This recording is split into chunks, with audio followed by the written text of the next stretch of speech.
Chapter 1. It's all ogre now. Orcs are sapient humanoid creatures who have made their appearance in Aus during the course of the 18th century. They are well known for both their huge appetite and violent disposition. The average adult orc is about 2 meters tall, though it's not uncommon for them to reach 3 or even 4 meters in height. They have scaly, green-brownish skin, thick waist and limbs, and their arms are so long they can easily reach their knees. Their shoulders are extremely wide and muscular, to the point they are forced to walk in a permanent crouch. Their faces are reptilian-looking, lacking a pronounced nose, and have small horns protruding from their foreheads. But the most striking feature is their mouth, disproportionately large compared to their small heads, and can grow even larger due to an ability to dislocate their jaw at will to ingest their prey whole, which they do so often, as they get more nourishment from eating creatures whilst they're still alive.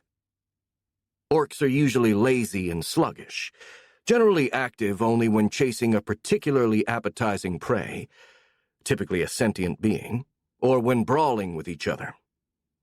The same carelessness can be found in most of their activities and crafts. It is important, however, to notice that orcs can be surprisingly cunning. It's just that normally they don't feel like making excessive use of their heads.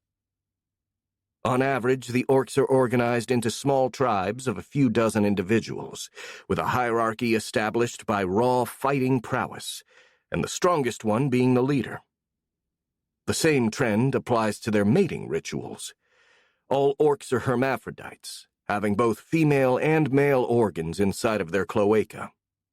They take on a female role when interacting with stronger orcs, and a male one when interacting with those weaker.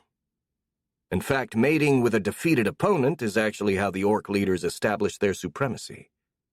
At least, when they don't just eat their rivals alive to add their power to theirs. Orcs have a peculiar innate magic, which allows them to absorb part of the aura of the creatures they eat, becoming stronger in the process. Creatures with strong auras are considered delicacies by the orcs, and eating them while they are alive allows for the greatest rate of aura absorption. When an orc's aura surpasses a certain threshold, they can evolve into ogres. Ogres have a much stronger aura than orcs, and also have almost complete control over their bodies. Something which gives them impressive regenerative capabilities, and even limited shape-shifting powers. Because of this, ogres can vary greatly in appearance, since they can alter their characteristics, although it's not a simple process, and it takes a lot of time and effort to drastically change their shapes. Most choose to simply look like bigger, stronger, and tougher orcs. Finally, in some rare cases, ogres can evolve further, becoming creatures commonly known as Oni. An Oni's powers and aura are several magnitudes above those of an ogre, being able to alter their shapes pretty much at will, and regenerating entire limbs in a matter of seconds. Because of this, Oni are extremely dangerous and difficult to kill, but luckily, they are also exceedingly rare. The last documented appearance of an Oni dates back to the 21st century, though there have been rumors of some of those creatures living in the Dark Heart. Excerpt from A Wayfarer's Guide to the Unknown, Volume 3, Creatures and Monsters, by Septim Logan, published by Auric Golden Press. The Oni called Blueskin, also known as the Blue Terror by the goblins, stared with hate at the big hill. He himself was a majestic creature, his appearance that of a lean but muscular man, about 2 meters tall. The only things that set him apart were his scaly blue skin, the 2 horns protruding from his forehead, and his silvery white hair. His eyes had pitch-black sclera and glowing golden irises, and his features were ruggedly handsome, in a very manly way. His expression, however, was a rather disgusted one, expressing all of his annoyance and disapproval at what his eyes were seeing. To be fair, the landscape he observed was far from pleasant. The hill was a solid block of gray stone, emerging from the surrounding woods like a colossal molar. The ruins of a once mighty castle were still visible on top, and a thick, yellowish mist flew out of that building like a stream of pus, covering the surrounding area and giving it a sickly appearance. No plants grew inside of the mist, and the nearby flora was also dying and rotting, filling the air with the smell of decay. Overall, this place was horrible, and Blueskin would have loved to leave it and return home. Sadly, that wasn't an option.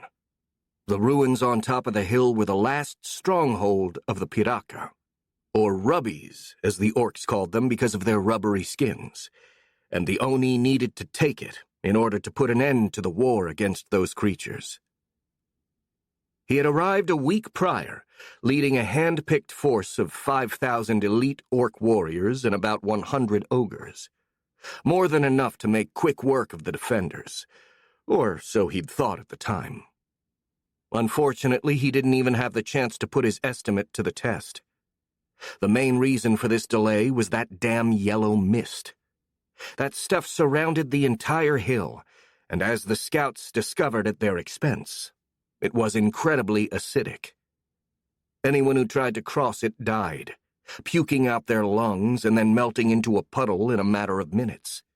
Not even the rough hide and regenerative powers of the ogres could completely protect them from it. The Piraka themselves seemed to be completely immune to that substance, actually hidden in the mist to ambush anyone who somehow was able to endure the acid. The situation was especially frustrating because Blueskin knew the Piraka wouldn't stand a chance in an actual fight. He'd ordered to lay siege to that hill, in hope to starve the defenders out and force them to attack. Unfortunately, the Rubbies didn't seem to be starving, and were content to wait things out on the hill, only occasionally making a sortie to keep the orcs on their toes. And the most infuriating thing was that this passive-aggressive, cowardly strategy was working. Not only was the food supplies of the orc army fast wearing thin, but morale was also at an all-time low due to the reduced rations, forced inactivity, and general feeling of powerlessness. The soldiers were getting rowdy and unruly. Even some officers had started to show a rebellious attitude. Luckily, at least the latter problem had an easy solution, and one that would allow Blueskin to vent some of his frustration to boot.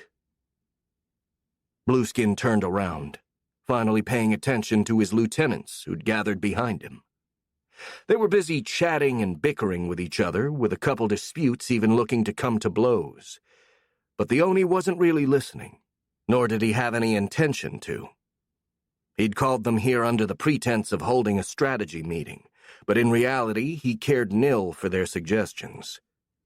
He was smarter than all of them combined, and every suggestion they'd make would inevitably be stupid at best, and downright retarded at worst. No, what he actually wanted to do was put them back in line, and in order to do that, he needed to make an example to remind them of the pecking order. He scanned the ogres to find a suitable scapegoat. As always, the sight of his lieutenants was enough to make him internally squirm in disgust. In stark contrast with him, the ogres were not only a lot less human-like, having much more reptilian features and monstrous shapes, but they were also surprisingly far more female-looking.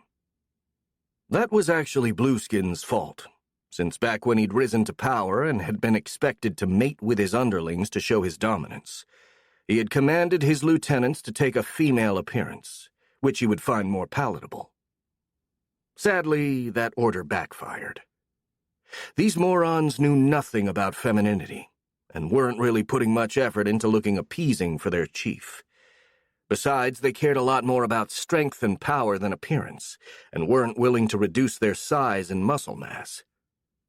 As a result, most had turned into something that resembled a grotesque parody of a transsexual, with the only traces of femininity they possessed being their wide hips and boobs, which, by the way, almost always looked completely fake, like balloons of scaly skin attached to their chests. However, as unsightly as they were right now, they were still much more attractive than they used to be. So Blueskin decided to put up with it. At least for the time being. Incidentally, the biggest, ugliest, and loudest ogre, clearly the one that obeyed Blueskin's order the least, was the one he'd chosen as his scapegoat. The ogre was called Longfang, and it had been a pain in the Oni's neck for quite a long time. The humanoid, who used to be the chief of its own tribe, was incredibly stupid, arrogant, and full of itself, something which often forced Blueskin to put the moron in its place through violent means. Though that never lasted long thanks to the ogre's limited memory span. Pretty much the only thing that prevented Blueskin from just eating the arrogant idiot was its usefulness for keeping the other ogres in line. Longfang was the strongest among the ogres, second only to Blueskin himself in battle prowess, and that made him a perfect example to remind the others of the pecking order. After all, if the biggest, baddest ogre was constantly humiliated by the Oni, none of the other, weaker ogres would even think of rebelling or challenging his authority.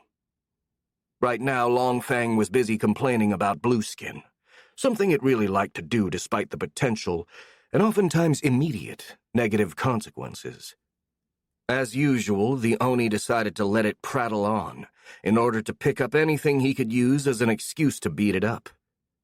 Knowing the ogre as he did, he wouldn't have to wait for long. "I'm sick of staying here," Longfang howled. "I'm getting hungry and we have nothing to eat but scraps of rotten meat. I want to go hunting and get something fresh and alive under my teeth." "Yeah, I feel you, Longfang," another ogre replied. "I'm hungry too, but we gotta kill the Rubbies first. And hey, if we can get to their castle, we can eat their nobles." The humanoid smiled, showing an unsettlingly large number of teeth while openly drooling. "I don't care much for their texture. Hard to chew, both skins and organs, but you get used to it. And the flavor. They got them strong auras that makes them absolutely delicious." "Fat chance," Longfang cried with anger. "We can't even get close to them with that damn mist in the way. We're just rotting while sitting on our asses here." "We can't really leave the Rubbies alone," another ogre chimed in. "We killed a lot of them. Now's the time to finish the job. Boss said so. Also, I'm sure Blue will think of something. He always does. He's got his head full of them ideas." Not this time," Longfang replied with a derisory tone. "He's been thinking all week now. I don't know how his head didn't explode, and he came up with nothing. We're still here just because he doesn't want to admit that we can't cross that mist. Also, who cares if the Rubbies come back? It's more food for us. It's just that Blue has all those silly, dumb ideas about finishing the job and establishing orc supremacy and all nonsense like that. We shouldn't worry about all this crap. We are orcs. Everything else just exists to be our prey.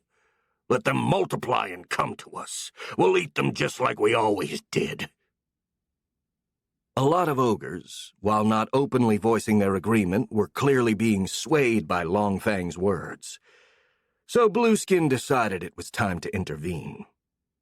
Besides, Longfang had openly disrespected him, so he had more than enough reason to put it in its place. Without a second thought, the Oni acted. He lifted his right arm and the limb started growing, the muscles inflating and the skin expanding until it became more than 30 times its original size. Then, as if swatting a fly, Blueskin brought down his now giant hand on Longfang, slamming the ogre into the ground with a deafening boom. That got everyone's attention. All of the ogres stopped talking, staring at their chief with fearful eyes. "Well, that's enough of that," Blueskin announced. "I do not mind if you speak your opinions and suggestions openly, but I won't tolerate outright disrespect or insubordination. Am I clear? Everyone nodded. The only one who didn't was Longfang, who, to be fair, was still planted a couple feet into the ground and couldn't really move or hear.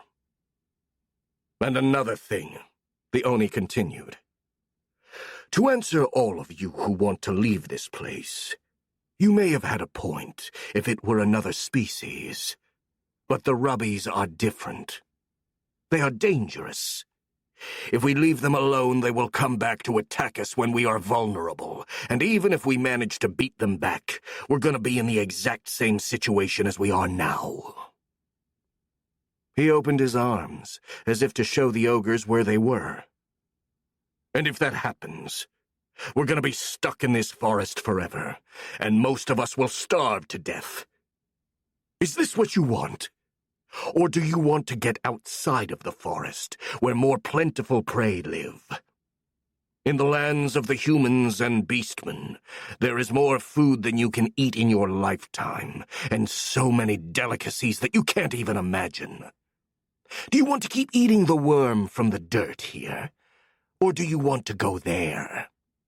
Because if that's what you want, you're gonna have to follow my orders, and if you do that, then the whole world is gonna be our buffet. The ogres cheered in response, their doubts completely dispelled by Blueskin's little speech. The Oni had to struggle to keep a straight face and not smirk with satisfaction. It was tremendously easy to convince the orcs of anything, especially if you brought up the argument of food. Meanwhile, Longfang started squirming under the weight of Blueskin's hand, trying to free itself.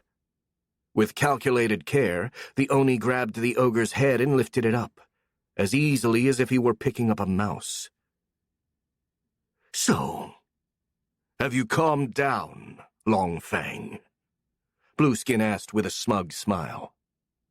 Or do you need to spend some more time eating dirt to chill? A defiant and angry spark flashed in the ogre's eyes, but it quickly disappeared as Blueskin strengthened his grip on its head. Answer me, Longfang, he insisted, turning serious. Did you have enough?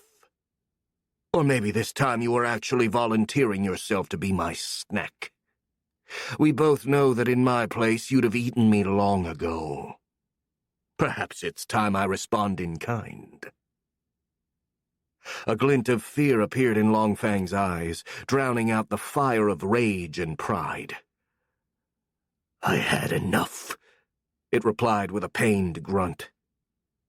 I had enough. Who? The Oni asked. I had enough, sir, the ogre cried in pain. Very well. Blueskin released Longfang, who fell to the ground like a puppet with its strings cut. I'm letting you off easy this time, but if you cause any more problems in the future, I'm gonna be very, very angry, and very hungry. Are we clear? Yes, sir, the ogre replied, now submissive and coy in recognition of Blueskin's authority. Even its voice sounded weaker and feminine. In response to the act of submission, Blueskin felt his reproductive pseudopod growing as blood rushed to his head. The instinct to mate had kicked in, but a quick look at the hideous appearance of the ogre made it subside. He'd mated with it before in order to prove his authority, but right now he wouldn't be able to endure laying with such a disgusting-looking creature. Not while sober, anyway. Man, I'd really like a beer. Or even better, a dozen, he thought. And not for the first time. But sadly there was no alcohol in the Caligare forest, and the orcs lacked the means to produce any. So he sighed, and decided he'd accomplished what he'd called his lieutenants for. Now he needed some peace and quiet to think. If you understand your position, it's fine, he said to Longfang, waving his hand to dismiss it. Return to your unit, keep your soldiers in line, and wait for further orders. He turned to the others. "The same goes for all of you. Go away." Slowly, Long Fang picked himself up and started limping back to his quarters, followed by everyone else. Blueskin stared at them with barely hidden contempt. Disgusting creatures, he thought bitterly. Ugly and stupid. Why couldn't I have been reborn as a member of a more beautiful race? I'd have gotten a harem of pretty waifus by now instead of a menagerie of filthy ogres. He sighed, stopping that train of thought. Complaining about things that couldn't be changed was of no use whatsoever. Well, at least being smarter than all of them combined makes it easier to control them, he thought, trying to find a silver lining. And they do perform admirably as soldiers. I gotta give them that. Still, it's such a waste. I mean, they're a bunch of strong, wild creatures that have to be fucked in order to be submitted. This would be a nice plot for a hentai game if they weren't just so damn ugly. He sighed again, refocusing on the hill, trying to find a way to cross that damn mist. As he tried to concentrate, he also found himself wishing to possess weapons from his old world. Shelling that hill with artillery or carpet bombing it from the sky would have been incredibly easy. But alas, this world didn't possess such technology, so he would have to make do with what he had available to him. However, despite these difficulties, he was confident in being able to find a solution. This was his story, and the main character couldn't be stopped at such an early stage. Besides, he had all kinds of advantages on his side that would certainly assure his victory. Blueskin had been special since the day of his birth. Not only had he been allowed to retain the memories from his previous life, a time when he'd been a man from another world called Earth, and the knowledge he acquired in that past existence, together with the unique powers he'd been granted, were more than enough to ensure his success in this new world, just like he was promised. Truth be told, Blueskin's previous life hadn't been very remarkable. Quite the contrary, actually. He had led a pretty uneventful and unsuccessful life after being kicked from the army boot camp for misbehavior. He even became a recluse, living in his parents' basement and spending most of his time playing games, reading manga and novels on the internet. Bitter and misunderstood. At least until he met his demise by tripping down the stairs. But that stage of his existence had just been a necessary footstep for him to gain the knowledge and wisdom to excel in his current life. Armed with the notions he'd acquired both from his stint in the army and from the stories he once read on the internet, he was ready to conquer this new world. This was clearly his destiny, to become someone more special than anyone else. This was what had been promised to him. And it looked like that promise would actually become true. There wasn't much room for doubt, and clearly the powers he was granted at birth put him leagues above any other creature in the forest.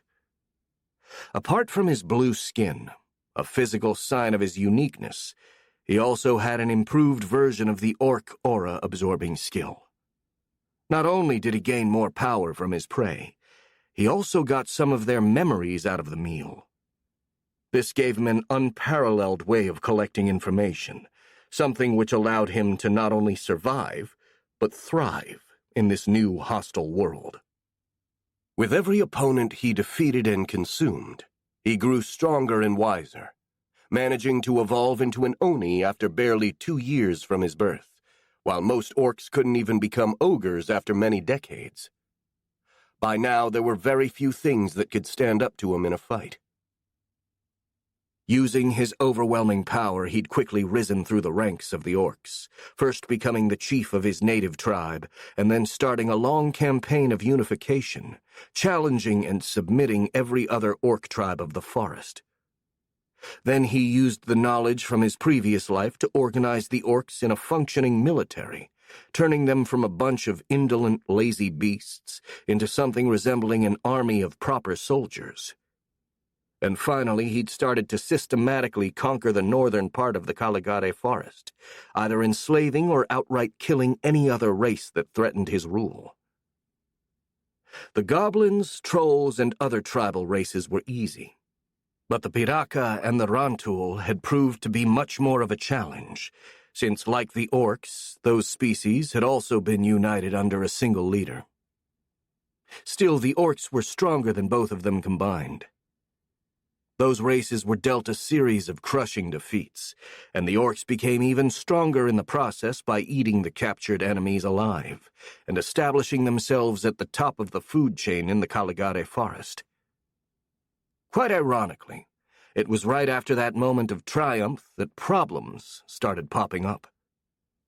First off, the orcs, not having any more predators or competitors, had multiplied uncontrollably, reaching a population of over 30,000, something which, while positive for Blueskin's future plans, was also a drawback in the current circumstances because there simply wasn't enough food to feed them all.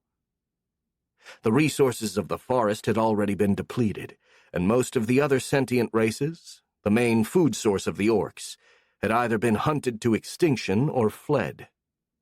In addition, the Rantul and the Piraka, while greatly weakened, were still a potential threat and had started using cowardly and downright infuriating ways to fight.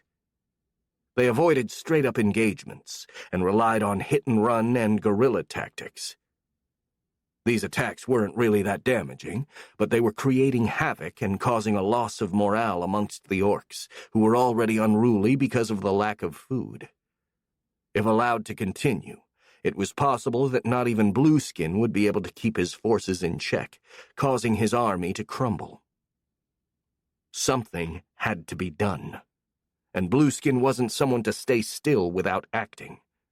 So he'd marched out to the stronghold of the Piraka, fully intent on putting an end to their race. Kind of a forced choice because he didn't know where the Rantul were. Those arachnid bastards had somehow managed to avoid any attempt to locate their nest. But once he arrived, he found himself stalled by that detestable yellow mist. He'd tried many ways to cross that thing and reach the ruins on top of the hill, where the rubbies were hiding. All of them failed. Trying to make anti-acid suits out of Piraka skin proved ineffective due to the poor craftsmanship of the orcs, who were completely unable to make those suits airproof. Building a tunnel under the mist was likewise unfeasible, because the hill was basically a giant solid block of rock. And finally, using the ogre's shape-shifting powers to make them grow wings and fly directly to the castle couldn't be done, because the stupid gits weren't able to grow functional wings. Only Blueskin was able to do that, and he wasn't really eager to try and take the whole fortress by himself, especially because the Piraka nobles were all capable of flying and could gang up on him. And now he had no more ideas. Only the Rubbies themselves could cross that mist, and although he did have many Piraka captives, which he was keeping as food reserves, he had no way of reliably coercing them into working for him. Blueskin sensed a faint presence approaching from behind, and he turned to see what it was, but didn't see anyone. However, now that he concentrated on it, that presence was very familiar. "Oh, it's you," Blueskin said with a nod and an amused smirk. "You're back, then. Have you discovered a way to go through the mist?" The air flickered, and suddenly a humanoid figure appeared about 5 meters from him. It was clearly an ogre, but unlike the others, this one was much smaller, less than 2 meters tall and extremely feminine. It still had vaguely reptilian features and an incredibly large mouth, but its body was toned and shapely, like that of a female Olympic athlete. This ogre even had hair, a wild blonde mane that somehow perfectly completed its Amazonian beauty. Blueskin felt his smile getting larger. This newcomer was Tiny Sneaky, his most trusted lieutenant, and also his favorite concubine. They both came from the same tribe and had known each other ever since they were newborns. While the Oni had always been stronger and more powerful than other orcs, Tiny had been born with a weak and small body. She would have almost certainly died if Blueskin hadn't taken her under his wing, protecting and feeding her. In return, she'd always served him with loyalty, functioning as his confidant, servant, and even his lover. It had been a very advantageous deal for Blueskin, especially ever since she'd turned into an ogre. Not only did she actually put effort into looking beautiful with stellar results, at least when compared to the others, she also had the rare ability to control the pigmentation of her skin, essentially giving her chameleonic powers. Right now, she worked mostly as a personal spy and scout for Blueskin, though it pained him to let her go since she was the only ogre he actually liked to mate with. Still, it would be a waste of her talents to keep her as a full-time concubine, so he would have to make that sacrifice for the sake of victory. "I have discovered a very important thing," Tiny Sneaky replied with a deep, though feminine voice. "Not how to get through the mist. It completely surrounds the hill, and I saw no passage. However, on my way back, I saw something weird." "What?" Blueskin asked with interest. "I saw one orc leaving the camp. It had a blank expression and moved weird, so I decided to follow it. He went northwest for almost a day, until he reached an isolated clearing. There he met with a Rantul warrior, and started talking with it." "What?" the Oni cried, incredulous. "Why? Are you telling me that this soldier is in league with the spiders?" "Maybe," Tiny shrugged. "I couldn't understand what they were saying because both were speaking in the tongue of the Rantul. However, that orc was really weird. It didn't move its mouth while talking. It just kept it open, and a chittering sound came out of it. Also, there was something moving in its head. I could see something resembling spider legs occasionally coming out of its ears." "That's peculiar," Blueskin said, frowning. "From what you say, that orc may be possessed by a brain spider. But brain spiders aren't in cahoots with the Rantul, to my knowledge. They're not in cahoots with anyone, actually. Sure, they're smart enough, but they consider everything else either as a threat or as prey. They have never allied themselves with anything else. Heck, they barely collaborate with one another."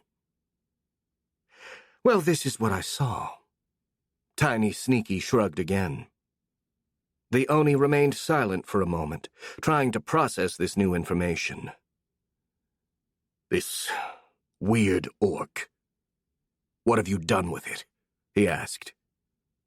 "Nothing yet," Tiny Sneaky replied. "I just followed it back to the camp, and when it went to sleep, I came here to tell you about it. You told me not to do anything important without informing you first, so I came here to inform you. Did I do well?" "Yes." Blueskin nodded, his mood improving considerably as he suddenly realized an enticing possibility. Maybe it was possible to kill two birds with one stone. "Yes, you did." "What do you want me to do now?" she asked. "Do I go back to kill it?" She sounded very eager to do that, except Blueskin had other plans in mind. "No, I'll do it. This way, when I eat that orc, I'll get its memories. If we're lucky, it may know the location of the Rantul nest, and if we're really lucky, it may even help us find a way to finally deal with this mist." "How?" Tiny asked, curious. "How can it know how to deal with the mist? I mean, from what I saw, he's in league with the Rantul, not the Piraka." "That's because only a Piraka can safely cross the mist," Blueskin said with a smile. Or at least something wearing the skin of a piraka. If the Rantuls have found a way to control the brain spiders, we could make use of it to deal with the rubbies as well. Tiny Sneaky nodded. I see, she said. Good. I'll guide you to that orc then. Wait, Blueskin said, with a very large and almost predatory smile. First, there is something I need to do. He grabbed Tiny Sneaky, lifting her like a doll and kissing her on the mouth. The female ogre didn't put up any resistance, just letting the Oni do anything he wanted. Then Blueskin put her back on the ground. I've had a horrible week, and I really need to blow some steam right now, he said, feeling his reproductive pseudopod growing. Bend over. I'll make it quick. After all, we've got some important things to do. Without a word, the female ogre obeyed, though a glint of displeasure appeared on her face. Not that Blueskin cared. He was too excited to even notice. Chapter 2. A Spider's Parlor. The Rantul are a species of sentient arachnids that have been present in Aus ever since the dawn of history. According to some elven sources, they have made their appearance only a few centuries before humanity. Rantul reproduce parasitically by laying eggs inside the bodies of other living creatures, so that the larvae can incubate safely and have an assured food supply when they hatch. According to their birth process, the Rantul are divided into 3 subspecies: spawnlings, hybrids, and matriarchs. Spawnlings are the most common Rantul breed, which is not surprising considering as many as 100 can hatch from a single host. They resemble huge tarantulas, except for talons on their legs, and can grow to the size of an adult hound. They are quite intelligent, though are still little more than animals, mostly ruled by their instincts. They are quite social, and hunt and fight in big packs, relying on numerical superiority, their talons, and venom to kill their prey. They are naturally subservient toward hybrids and matriarchs. Hybrids are born whenever the implanted eggs are absorbed into the host's body and mutate it instead of hatching into spawnlings to devour it. The resulting hybrid is a mix between a Rantul and the host's native species, though the instincts are purely those of a Rantul.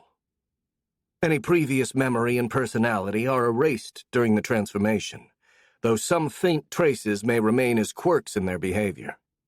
Hybrids vary in how dangerous they are depending on their original species, but can be extremely strong, able to retain part of their innate magic, if any were present. In battle, sentient hybrids often lead spawnlings and less intelligent hybrids, but are instinctively subservient toward matriarchs. Matriarchs are born when one egg absorbs all of the other eggs before hatching, resulting in the birth of a single Rantul from a single host, which is always female in this case, as the matriarchs incubate inside the host's uterus, or an equivalent reproductive organ. They are very similar to spawnlings in appearance, but are many times their girth, easily reaching the size of a cart, or even bigger. Matriarchs sit at the top of Rantul society, and are the ones leading the various nests, with the hybrids and spawnlings instinctively obeying all of their orders. They are also the only Rantul who possess the innate magic of their race, in their case, the ability to create and manipulate magical webs. These webs can be used for many purposes, from offense to building and even healing. Silk produced by a Rantul matriarch is considered an exceedingly rare and precious material, often used for magical garbs which are even more resilient than actual plate armor. The Arachni are a subspecies of Rantul matriarch that are the result of a mix-up between the hatching and the hybridization process. An Arachni looks like a normal matriarch, only with the torso of the host attached to its cephalothorax. Sadly, this part of the host retains their memories and personality, which contrasts with those of the matriarch, something which leads the Arachne to mental instability and madness. However, Arachnes are also extremely powerful, having a more powerful aura compared to other matriarchs, and also possessing the native magical abilities of both Rontul and their native species. Because of their power and madness, Arachne are considered incredibly dangerous, even by their own kin, and are often killed as soon as they are born. Excerpt from A Wayfarer's Guide to the Unknown, Volume 3, Creatures and Monsters, by Septim Logan, published by Auric Golden Press. Within the depths of the Caligare forest, the Greenward Mountains emerged from the trees like a colossal gray wall, with steep rocky sides almost completely devoid of vegetation. Spirals of mist climb over those mounts, mixing with the low clouds that have been trapped by the peaks. It was a completely impassable barrier with no weak points, one that could stop just about everything. Except for one place.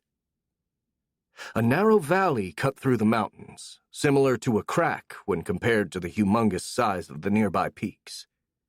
Even here the way was obstructed, though not by a natural formation, but by a mighty fortress occupying the whole pass.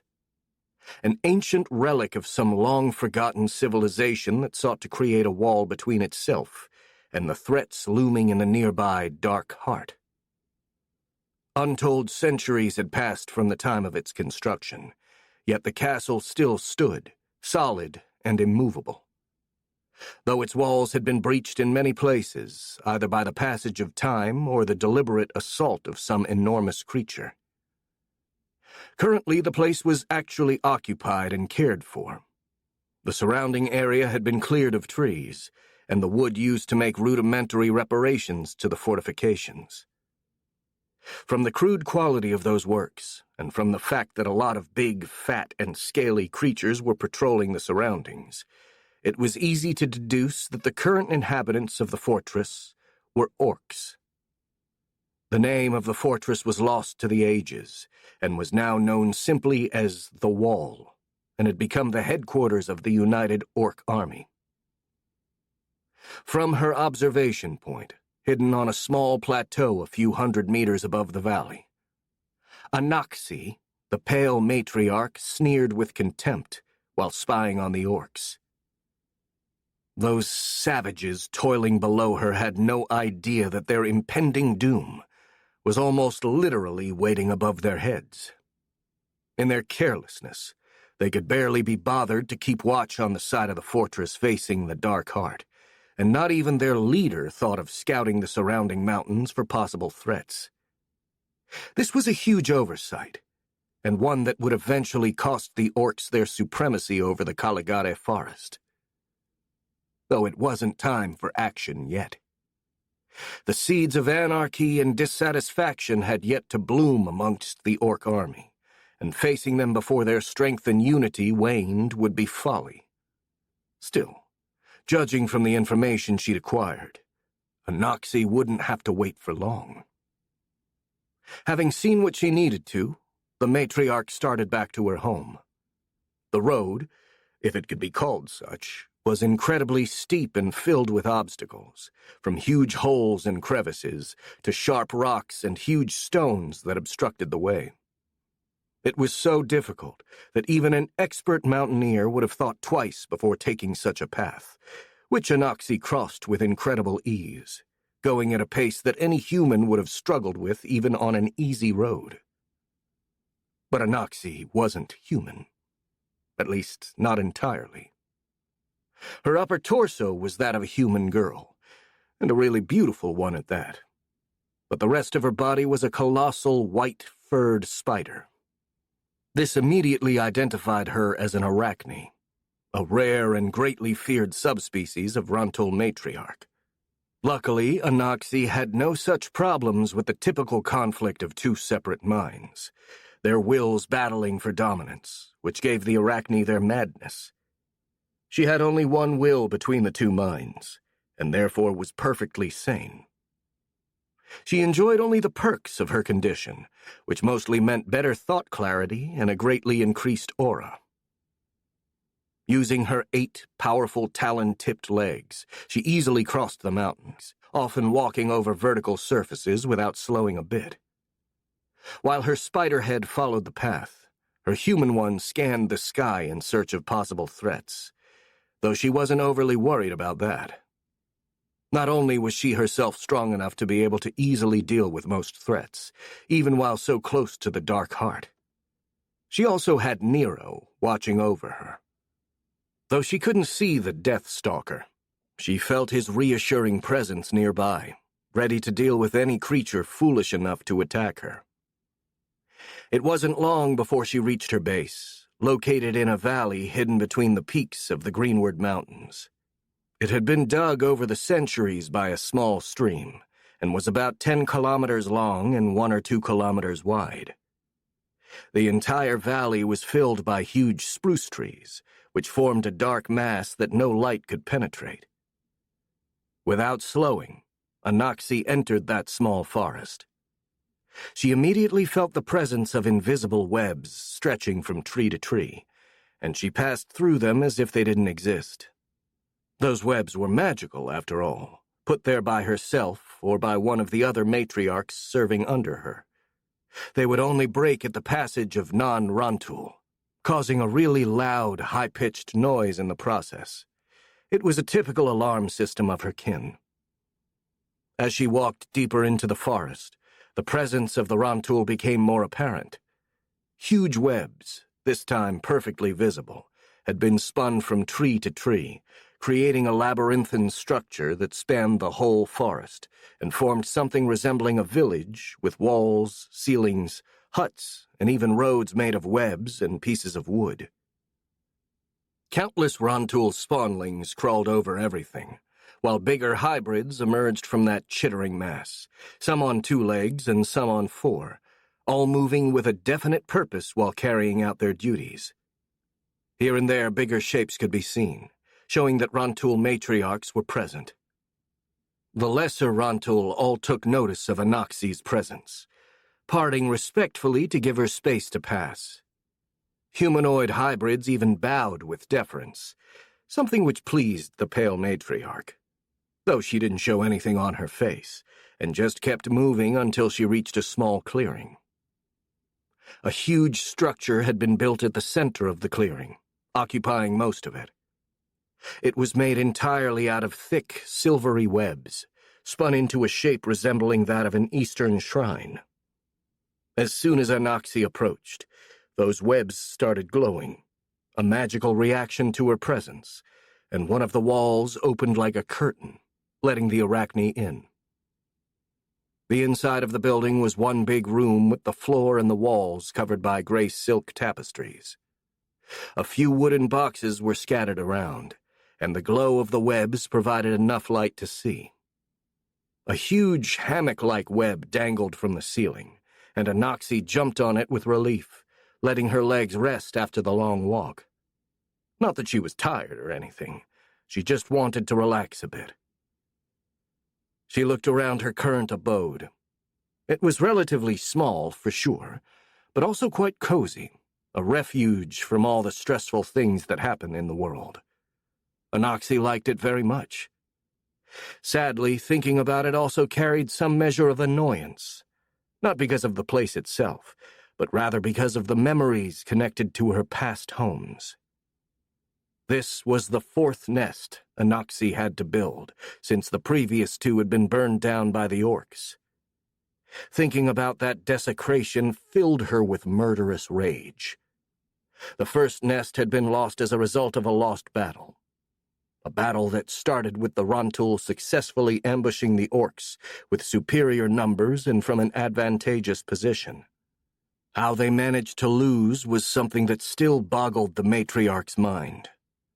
One moment her forces were steamrolling the orcs, and the next they'd been completely routed by a counterattack that came from nowhere. And from there, things had gone downhill, resulting in the Rontul being forced to run for their lives, abandoning their nest and Anoxie's first home. The second and the third nests were lost because the orcs somehow managed to find them, even though they shouldn't have been able to. Both places were rather far from the orc territories, and very well hidden, but somehow this hadn't been sufficient. Anaxi's spies had thankfully informed her of the impending attack, allowing her to evacuate the nest without suffering any loss, but she was still incensed by having to abandon her home. She was particularly incensed by the deep unfairness of it all. Months she'd spent building up her spy network, making sure she would know pretty much everything that happened in the forest. And the orcs, those dumb, lazy, gluttonous brutes, whose first solution to any problem was trying to eat it, had still managed to outsmart her. It was maddening. Despite these precedents, she was pretty sure those idiotic humanoids wouldn't be able to find the current nest. For starters, despite its closeness, it was incredibly well hidden amongst the mountains, probably the best hidden nest she ever built. And second, and most important, it was protected by a 3-layer security. Operatives occupied with raiding and spying reported to a bunch of small outposts hidden in the forest, with no idea about the location of the main nest. That way, even if the orcs tracked them back to their bases, it would only be a minor loss, and there would be no hint for them to find out where her main force lurked. Sure, there were a few agents that reported directly to Anaxi from the field, but those were her personal agents, and most of them weren't even Rontul to begin with. They were simple spiders that she'd bound to her service through her powers. The orcs had no reason to suspect them, even if they did find them. They were ideal spies, if not for the fact that their minds were very small, which limited the amount of information they could relay. Still, their number and stealthiness was enough to always keep Anaxi informed about the general state things. And besides, the matriarch controlled other more intelligent arachnid species, like the cerebrarachnids, or brain spiders, as they were commonly called, who had infiltrated the orcs' ranks by possessing the bodies of some orc grunts. Those were the best agents she possessed. They actually received first-hand information about what the orc leaders were up to. In fact, it was thanks to them that she'd been able to evacuate her previous nests in time. Which in turn meant the merit of saving the nests went to Anaxi herself, since she was the one who controlled the spiders to begin with. The Arachne was born with this power, the power to enslave other arachnids to her will. All she needed to do was touch a spider, whether with her own hand or with her magical webs, and it would immediately be brainwashed into her service. Not only could she order them around as she saw fit, but she could also commune with them through touch, gaining access to their thoughts and memories. Sadly, there were limitations to this power, as it didn't completely work on sentient beings. Even in that case, she could exert a more subtle but still substantial influence. It was thanks to this that she'd united multiple Rontul nests under her rule, despite the fact that in normal circumstances the matriarchs from different nests would instinctively be at each other's throats. And the best part was that the other matriarchs didn't even realize they'd been manipulated into her service, instead thinking they had done so completely out of their own will, out of fear of the orcs.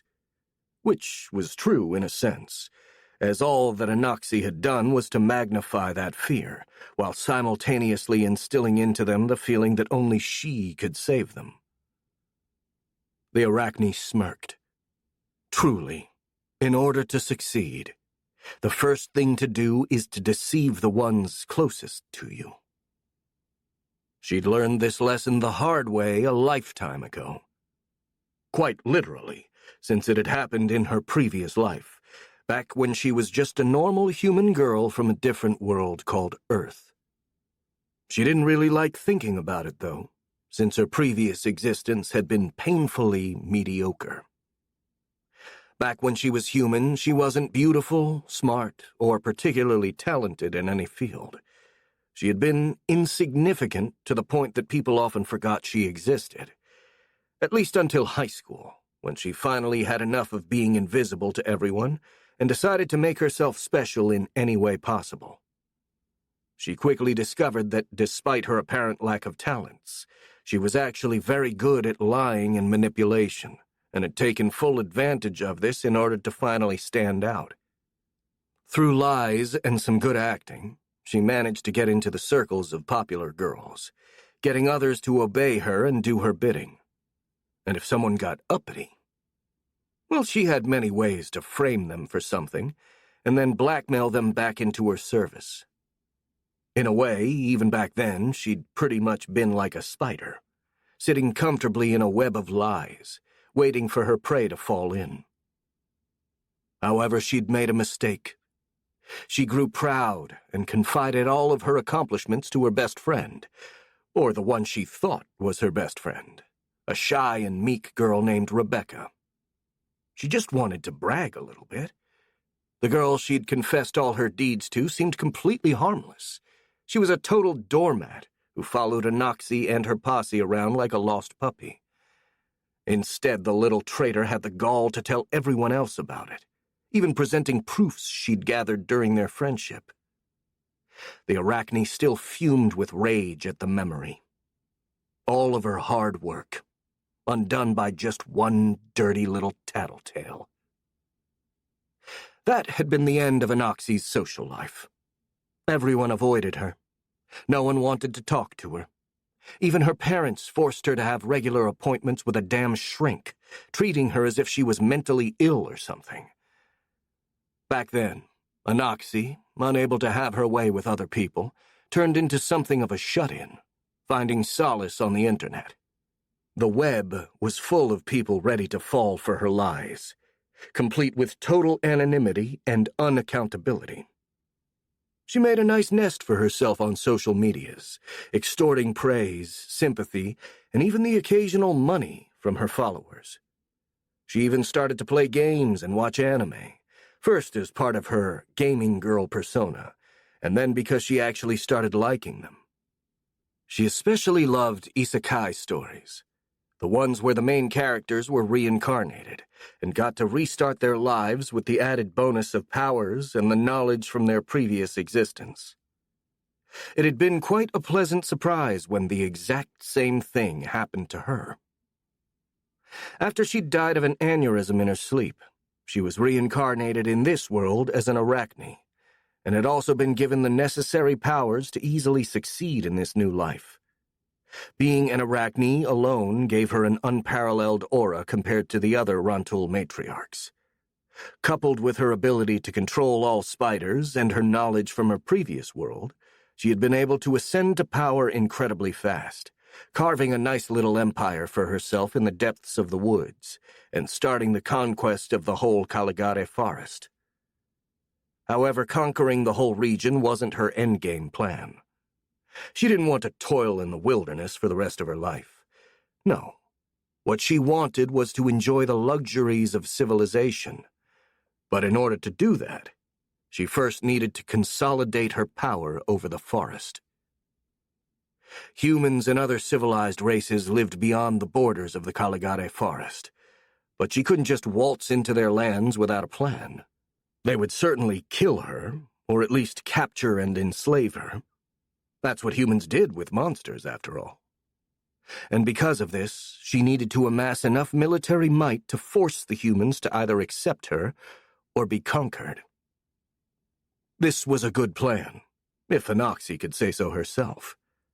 And it would have most certainly worked, if the orcs hadn't interfered, waging war and disrupting all of the Arachne's preparations. But now, the table was about to be turned.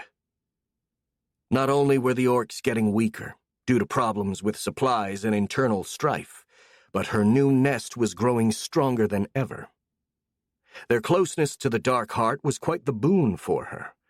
Sure, that place was literally hell on earth, and most of the things lurking in there were more like nightmares incarnate than living creatures. What really mattered was that a lot of the inhabitants of the Dark Heart were spiders, or spider-like enough to allow Anoxie power to work on them. Nero, her Deathstalker bodyguard, was probably the best catch of all. A vicious killer, An unparalleled hunter, and all in all an unstoppable killing machine, he was one of the deadliest creatures that could be found in the Dark Heart. If only Anoxi could find a female of his species to make them reproduce, she could gather an army of those dreadful arachnids that not even the orcs could hope to win against. And apart from him, there were many other horrifically lethal spiders that the matriarch had bound to her will. The thought of getting this much power considerably brightened her mood, to the point she actually started humming a merry song. She also took out a shard of mirror from one of her vases and started combing her silky white hair, finally starting to relax. It was then she heard a bestial scream echo in the distance, and then all of the alarm webs started ringing through the nest. Chapter 3. Rip and Tears. Anoxi ran out of her hut, trying to understand what was going on. There were spawnlings and hybrids running all around like chickens with their heads cut off, while screams and roars could be heard in the distance, coming from the northern border of the woods. It didn't take a genius to understand that the nest was under attack. And while Anoxi couldn't be sure who the attackers were, she strongly suspected it might be the orcs. She stood immobile, trying to decide what to do. For a moment she considered the possibility of rallying her forces against the invaders, but then, after considering all the possibilities, she decided to flee. Even if the current attackers weren't orcs, the ensuing ruckus so near the orc fortress would almost surely give away their location. If the nest was lost anyway, it didn't make sense to fight for it. It was more logical to vacate the premises. Still, the thought of having to abandon her home once again filled her with murderous rage. She really hated having to do so, especially because this time she'd spent a lot of time and effort in preparing this nest in order to defeat the orcs. Moreover, she wouldn't hear the end of it from the other matriarchs. A lot of them were already questioning her authority, and having to flee could make them rebel against her, in particular those who were her elders and resented her position as the leader. If they managed to survive and flee together with her, that is. Anoxi carefully weighed her options. Sure, losing a bunch of matriarchs would be a significant blow to her forces, but if they died, there wouldn't be anyone left to question her authority, especially since the matriarchs in charge of the secondary nests had been hand-picked from those most loyal to the Arachne. An evil smirk appeared on her face. Yeah, that was the most sensible course of action. What really mattered was that she managed to survive herself. Only she was irreplaceable, after all. The others would be a sacrifice for the cause of the Rantul race. Having established her plans, Anoxi started to put them into motion. "To me!" she cried, calling the nearby Rantul. "Come here! Come to your matriarch!"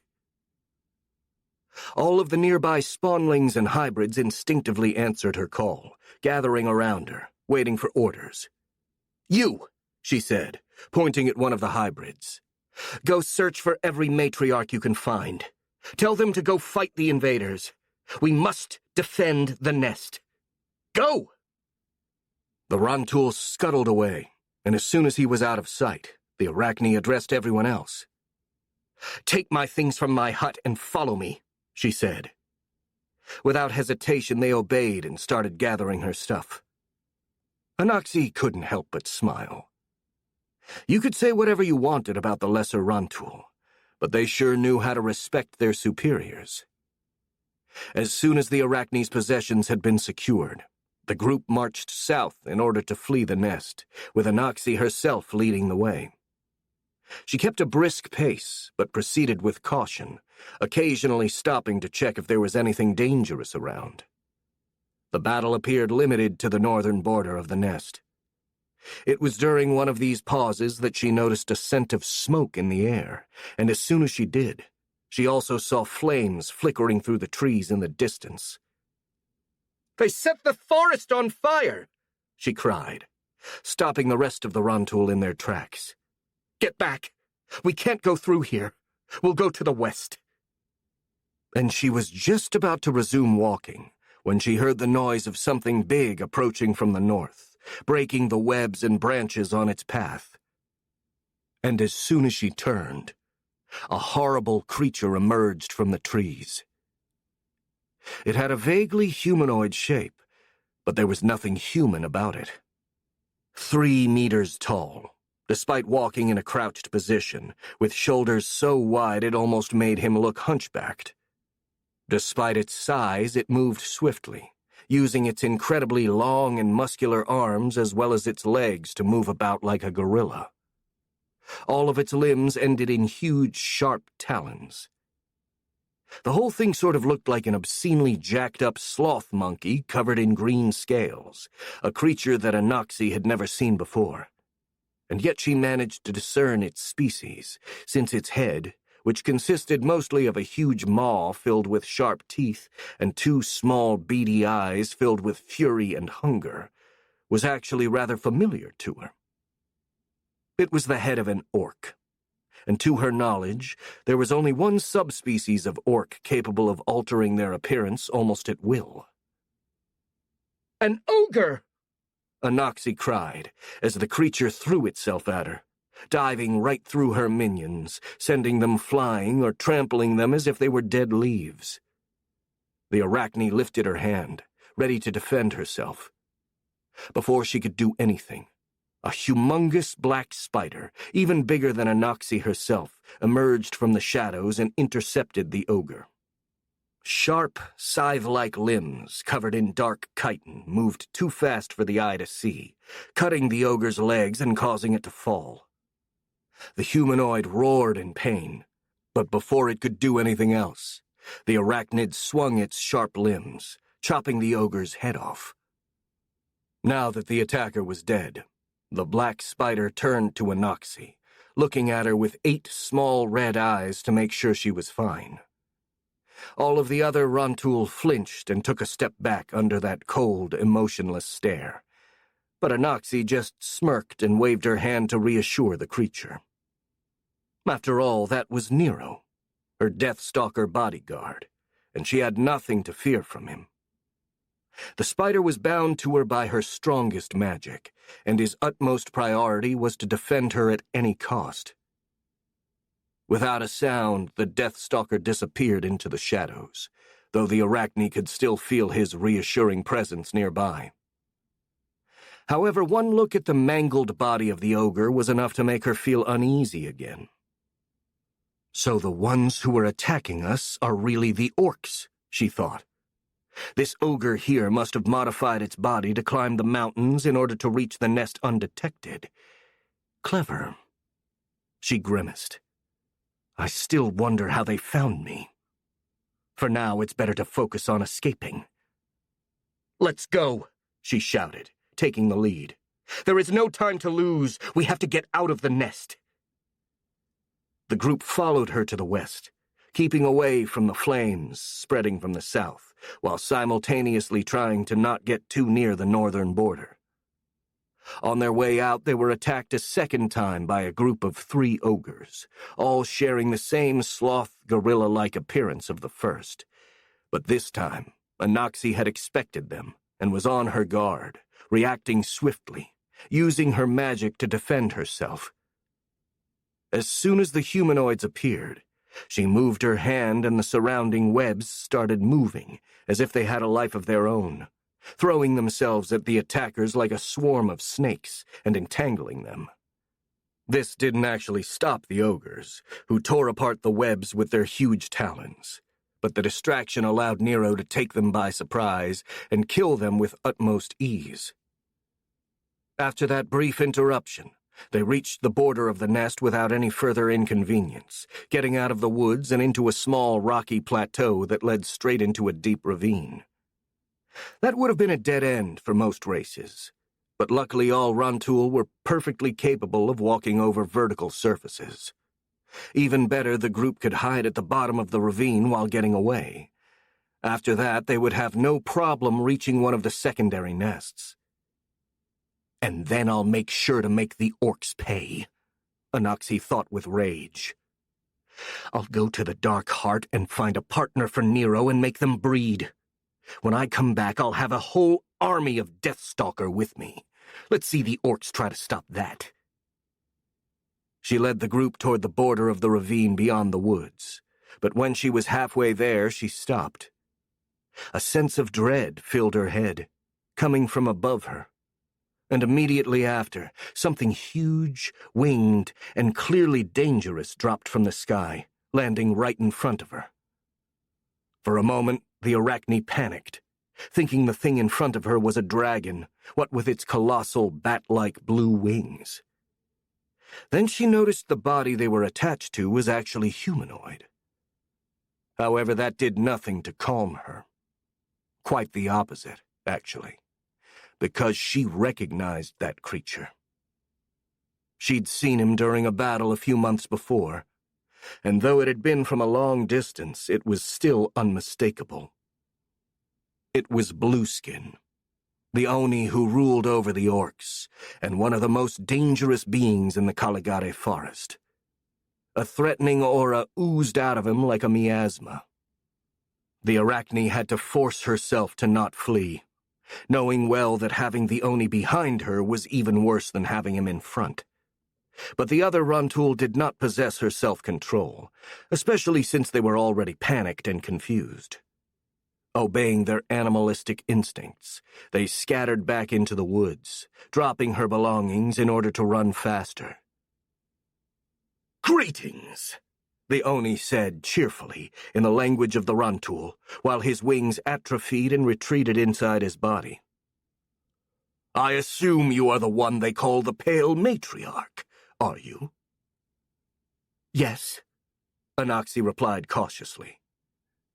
She was a bit surprised that Blueskin had spoken in the language of her species, but she tried not to show it. Instead, she studied him to discern any possible weakness. By human standards, the leader of the orcs was handsome, gorgeous even, with a perfectly toned body and strong, pleasant features that somehow complemented his more exotic Oni traits. There was something unnatural and artificial about his good looks, though. He was completely calm and carefree, but the Arachne felt power and barely restrained violence radiating from him like heat from a stove. "Good," Blueskin said with a smile. "I've been looking for you for quite some time. Who would have guessed that you would be so close to my home, eh?" He let out a cold chuckle. "Anyway, you don't need to worry. Though initially I intended to just kill you, now I've got a proposition for you." "Is that so?" Anaxi asked. "What kind of proposition do you have for me?" She struggled to keep herself calm and level-headed. She had no doubt that the Oni was ready to attack her at any moment, and while she was confident in her own power, something told her that a direct one-on-one confrontation with the Blue Terror would not end in her favor. Anaxi did have an ace up her sleeve in the form of Nero, who she sensed slowly approaching the Oni's back. This knowledge managed to calm her down a bit. There was nothing in the Caligari forest that a Deathstalker couldn't kill, if they had the element of surprise. If she managed to gain enough time for Nero to get into the perfect position, then the leader of the orcs was as good as dead. "Well, I am in need of your ability, so I was thinking of forming some sort of alliance," Blueskin said. "You're the one that can control the brain spiders, aren't you?" How the hell does he know that? Arachne thought, trying to keep a straight face. She thought to deny that affirmation, but decided otherwise. After all, she wanted to drag along the conversation, and the Oni was soon going to be dead anyway. "Yes, I am," she confirmed as cautiously as she could, staring at her opponent to gauge his reaction. "How do you know that?" "Ah," the Oni smirked. What do you take me for? Some of those stereotypical big, bad, evil guys that spill out their whole plan as soon as they think they've got the hero cornered. Sorry, sweetheart, but I'm not telling. He paused for a second, and then added in a more serious tone. Anyway, I came here because I need the brain spiders for my plans, and that means I need you, apparently. Surrender peacefully and agree to help me, and in return I'll guarantee your safety. This time Anoxi couldn't keep some of her confusion from showing. Blueskin wasn't talking like an orc, or like a member of any race of the Caligare forest. He was talking like a human, and one from her old world at that. Is he a reincarnated human too? She thought. Or did he learn about those things in this world? If he is, well, that would explain why he's so different from the rest of the orcs. And he did make his appearance in this world at the same time I did. She wondered if she could have Nero stand down and earnestly try to talk with Blueskin. If he really was a reincarnated human, she could tell him of their similar origin in order to find some common ground, and maybe even form an alliance like he's suggested. But this thought only lasted for a brief moment before her suspicion and pride kicked in. Even if the Blue Terror was actually a reincarnated human, that didn't automatically make him trustworthy. And besides, she really didn't like the idea of sharing command with, or even worse, being subservient to someone else. It was better to just let Nero kill him. Still, in order to make things easier for the Deathstalker, she pretended to be interested. Let's say I do as you ask. What guarantee do I have that you'll keep your word, and you won't harm me after I've helped you? Anoxi said, trying to sound scared and cornered, but secretly getting ready for the moment when Nero would attack. The spider was nowhere to be seen, but she felt its presence getting ever so closer to the Oni.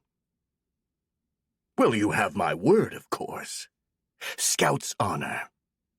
Blueskin grinned. Besides, your power to control spiders would be really useful for my future plans.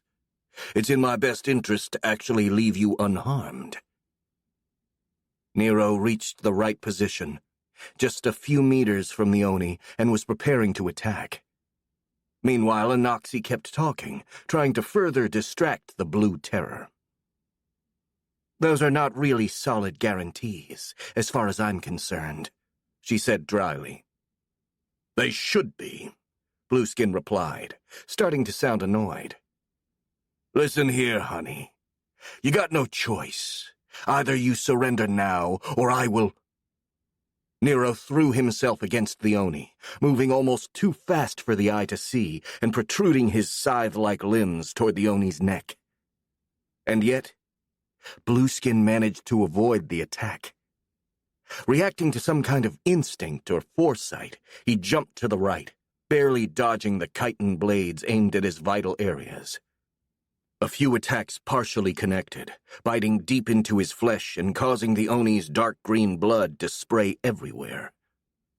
Blueskin grunted, but even then he didn't let the surprise or pain slow him down. He started to transform into a shape more suited for combat. The scales that covered his skin became thicker, and his claws grew longer. His wounds closed immediately, leaving nothing but a faint scar behind. Nero, however, did not let him complete his metamorphosis, launching another series of attacks that forced the Oni on the defensive and opened many small wounds on his body. The Blue Terror growled in anger and tried to put some space between himself and his opponent, but at that moment, Anoxi joined the fight to support her bodyguard. She pointed her right hand against the Oni and shot a thick, silvery, and ethereal web from her palm. The web hit Blueskin in the legs, binding them tightly, causing the leader of the orcs to trip and fall to the ground. Nero was over him, slashing and stabbing the Oni's flesh with his chitin talons like some sort of living blender. Blueskin growled in pain and frustration, managing to raise his arms, protecting his head and neck, The Deathstalker's assault was so relentless he couldn't do anything else.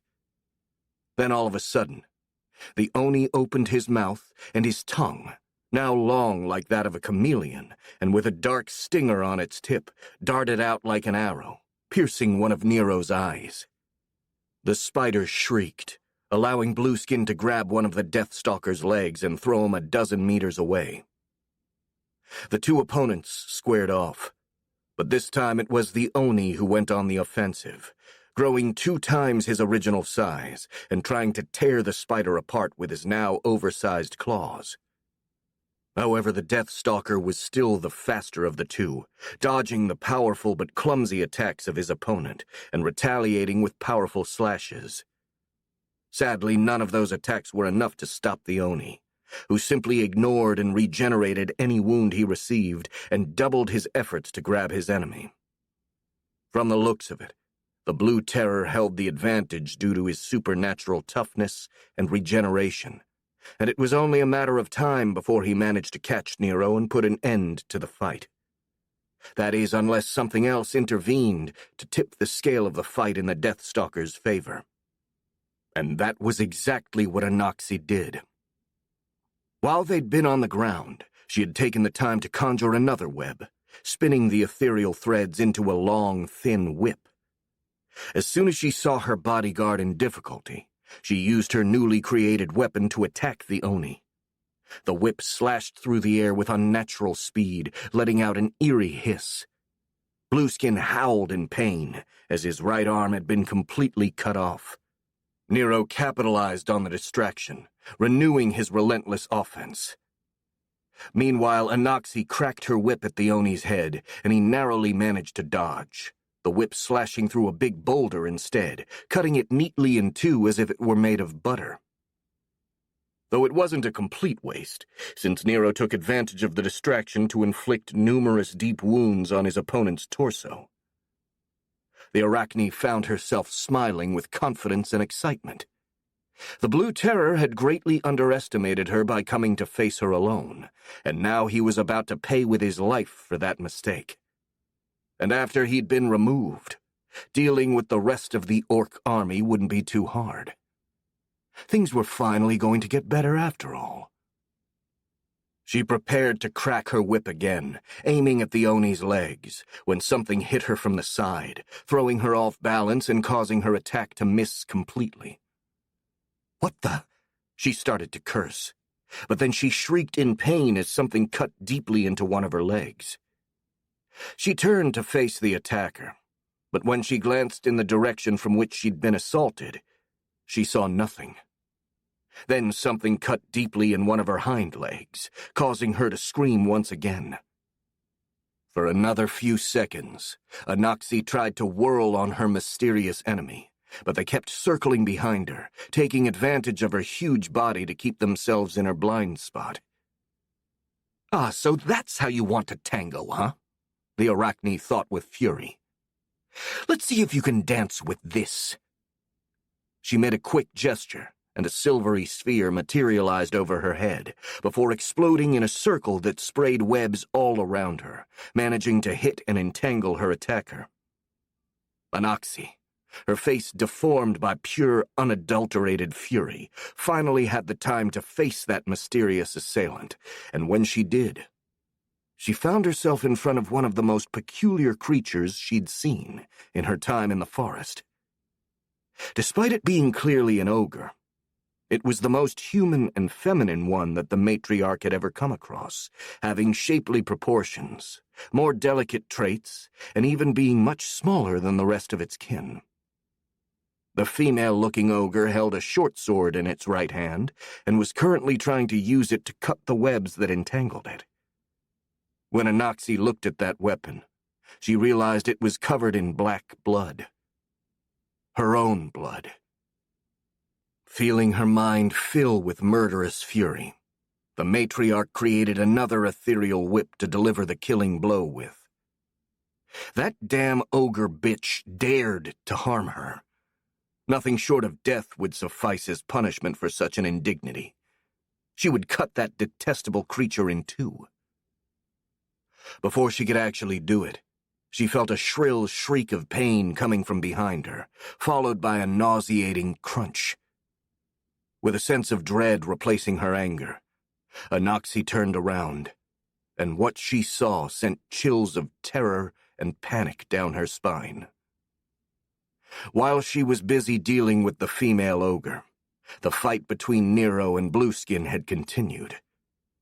Just a few moments before, it had reached its conclusion.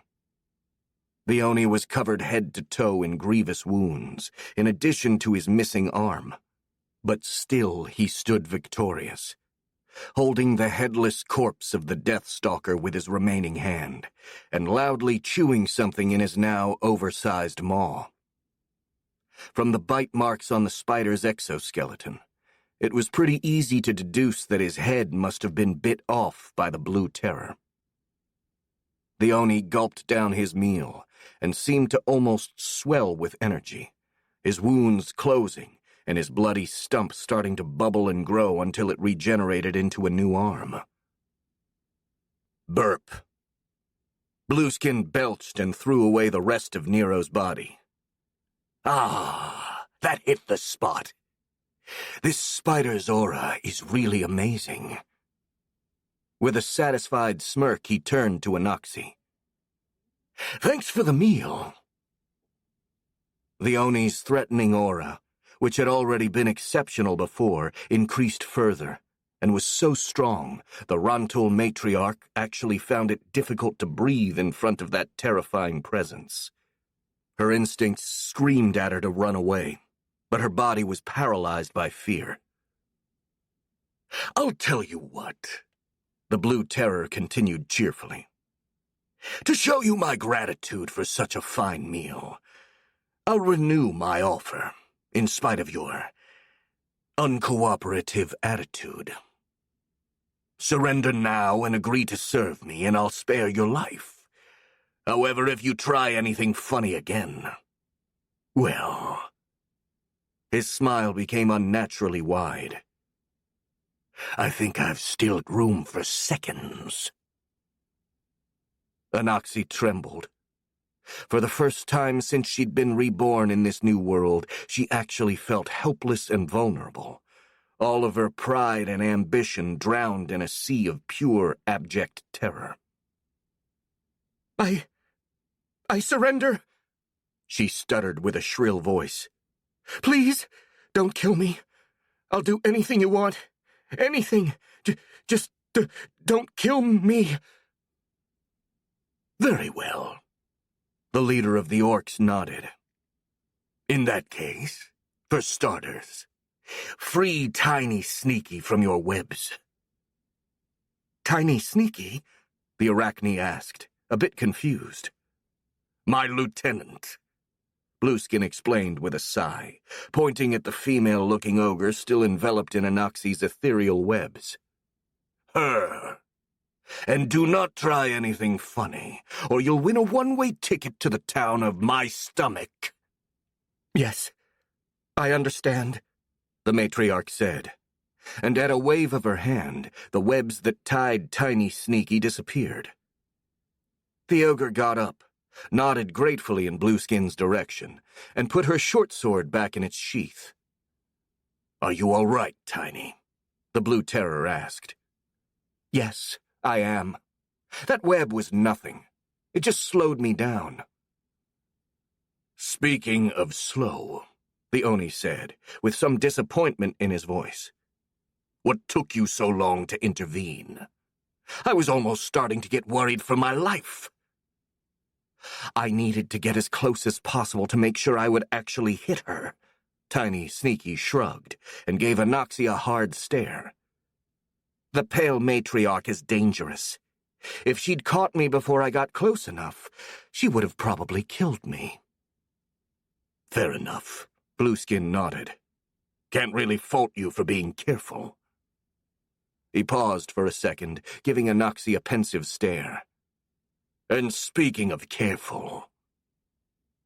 Without any warning, the Oni threw himself against the Arachne, grabbing one of her legs and ripping it off with casual ease, causing her to shriek in pain.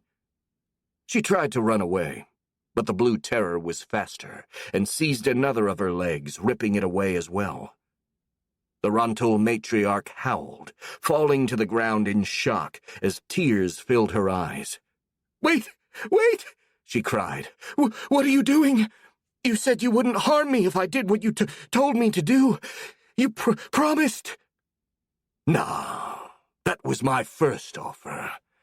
And I really think you refused that, unless making your spider bodyguard attack me was your way of saying, 'I surrender,'" Leone said in a sardonic tone. "My second offer, the one you actually accepted, was that I would spare your life. And I'm not killing you. I'm just making sure you won't run away at the first occasion. And without legs, it's certainly difficult to run, isn't it?" "No," Anoxi cried. "Please, don't do that." "Oh, don't worry." Blueskin smiled encouragingly. "I'm not gonna rip off all your legs. I'll leave you 3 of them, so you can actually move around on your own. It'd be a bother if I had to always carry you." "Wait! Wait!" The Arachne raised her hands to stop the Oni. "I have something to tell you. Something important." "Oh, yeah? What is it?" the Oni asked, seemingly amused. I am a reincarnated human from Earth," she cried, her voice broken by pain and hiccups. "And you're one too, aren't you? You must be. You speak too well for an orc." Blueskin gave a brief look at Tiny Sneaky, but the female-looking ogre didn't seem to react at all to this revelation, and after that he nodded in response. "Well, good deduction there." He smirked. "You're right on the money. I am, or rather I was, a human in my past life. But I can't see how that is relevant to our current agreement." "I mean," Anoxi tried to think of something, anything, to make the pain stop. "I mean that we don't have to fight. You know that I'm not a monster, so you can trust me. There is no need to—" She paused, gulping hard. "No need to rip off my other legs." "Oh, that's where you're wrong," the Oni replied with a mocking smile. "I'm not gonna trust you just because we share a common origin.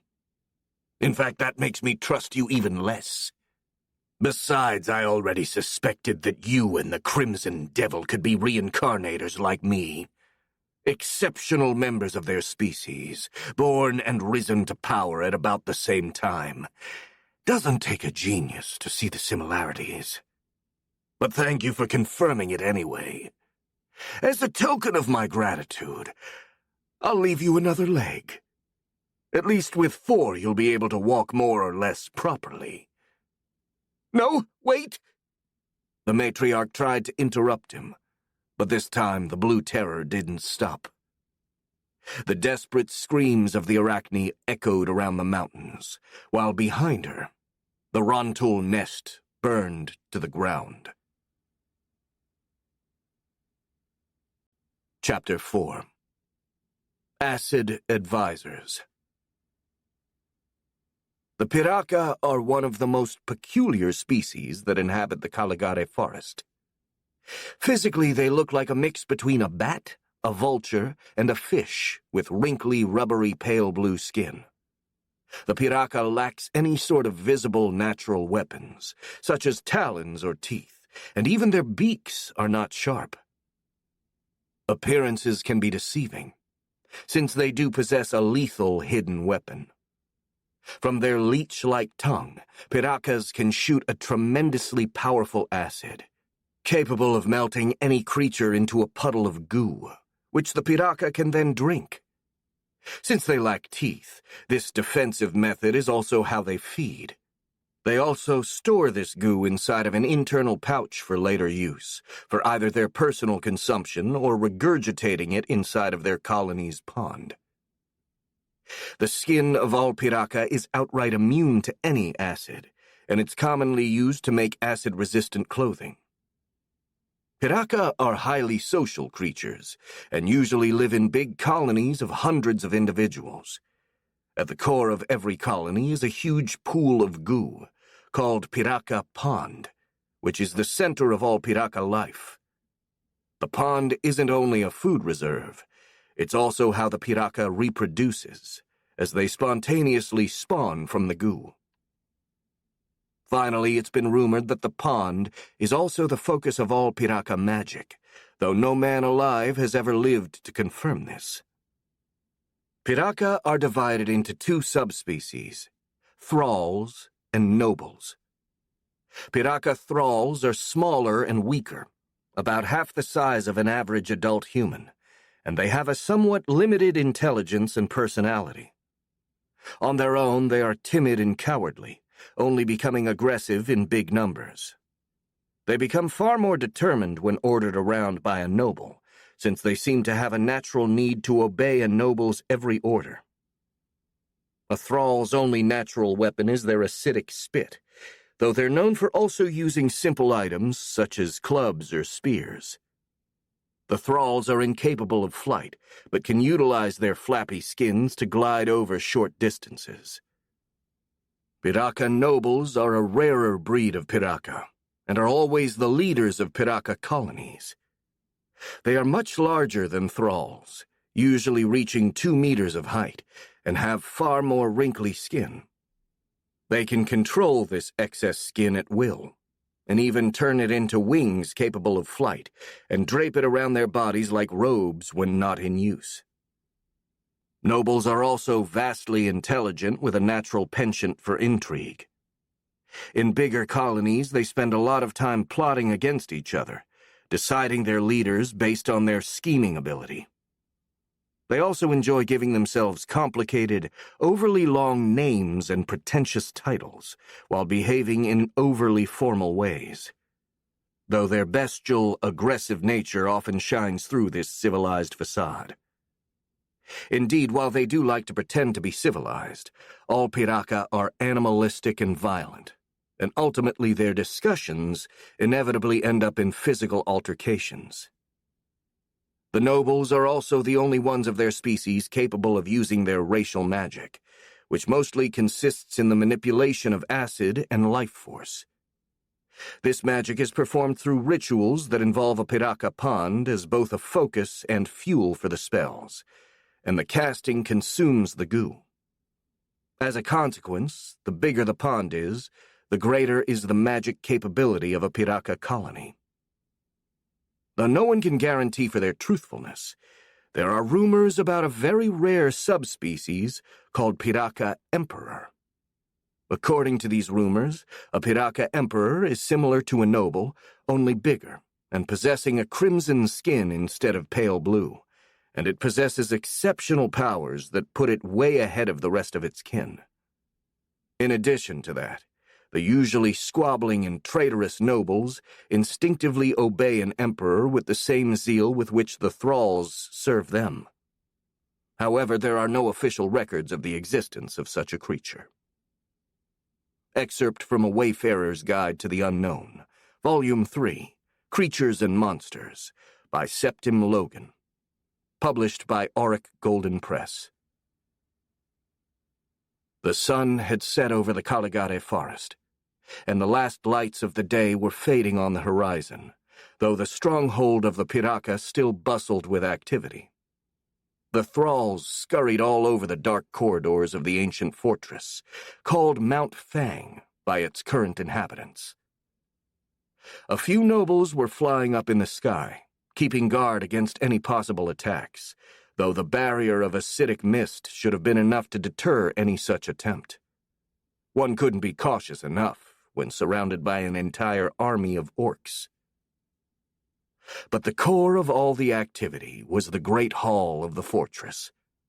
It had always been a rather big room, but now it had been expanded farther, with many walls torn down.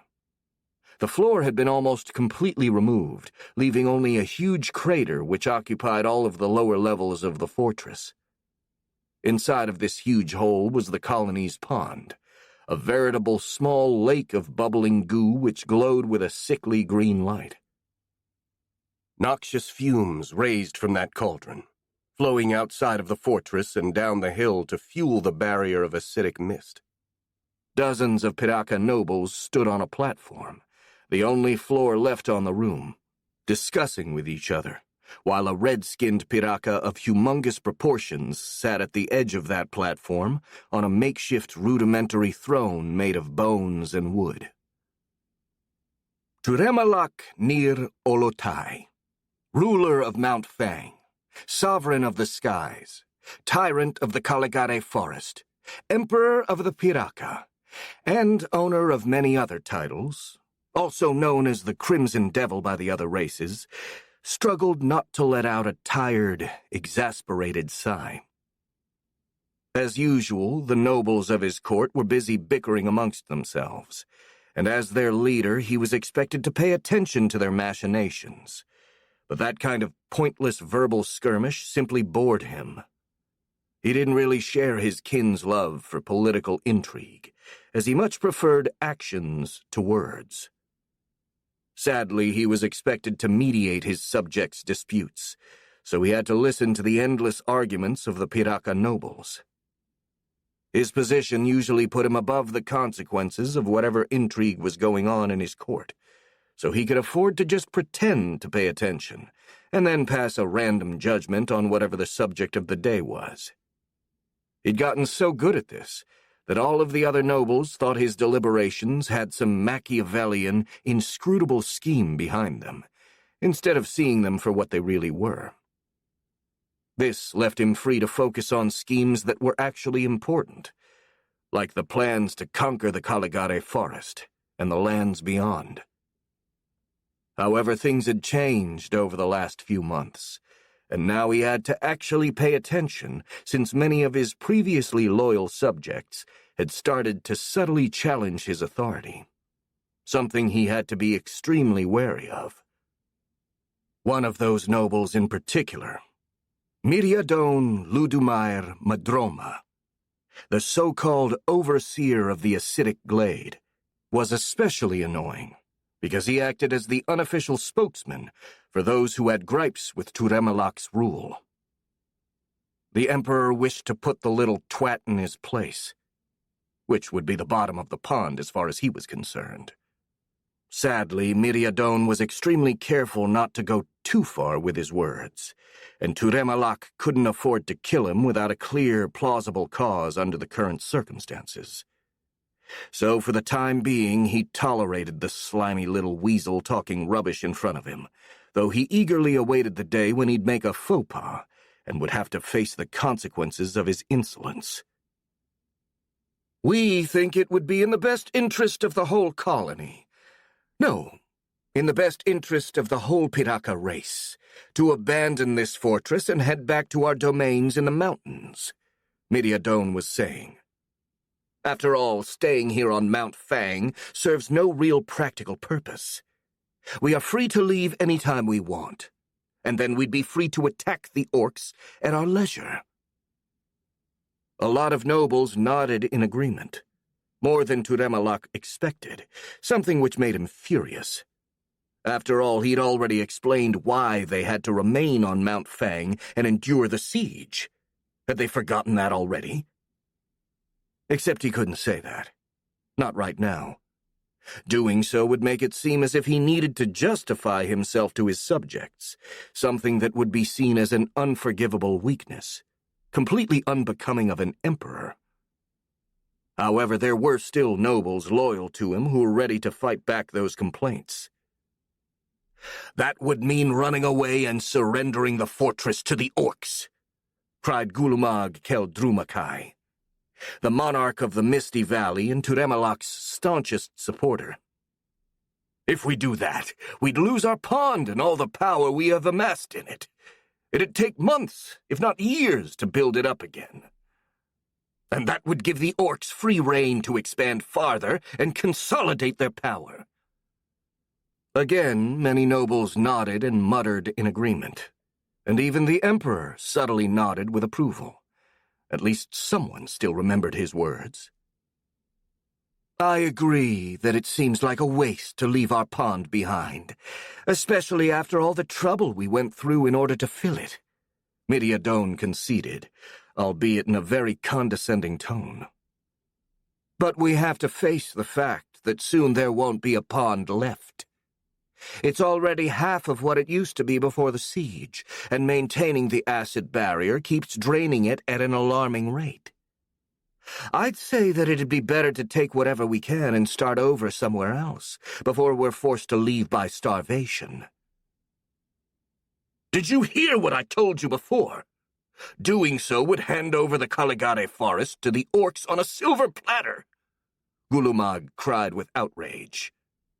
Besides, as our venerable emperor has told us, the orcs' supplies are going to be depleted much sooner than our pond. All we have to do is be careful not to consume too much, and we will win this war.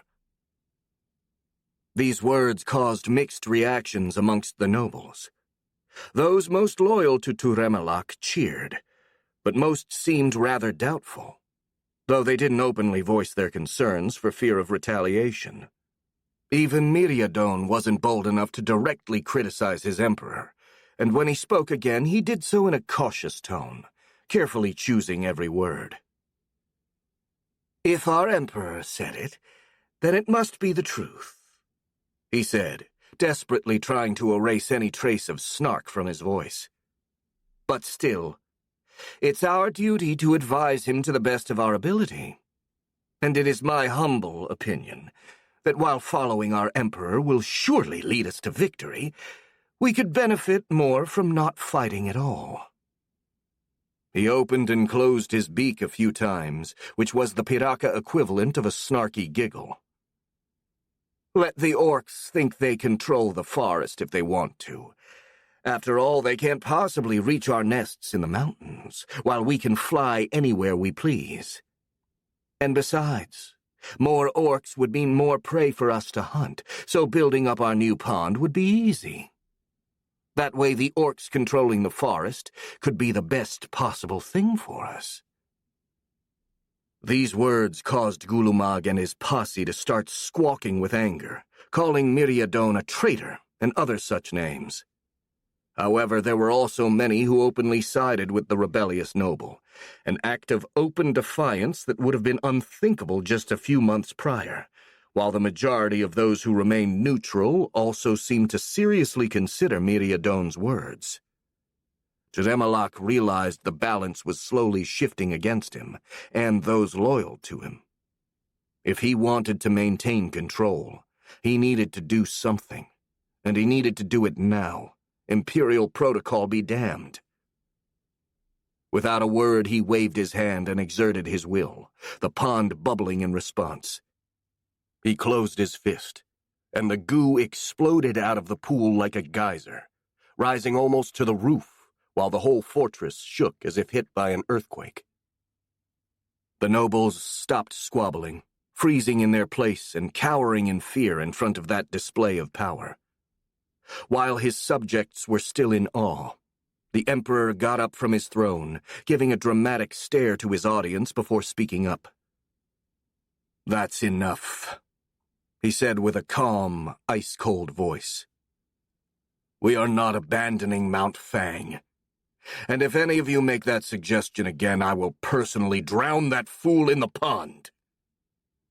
He turned slightly toward Miriadone, who trembled like a scared rabbit.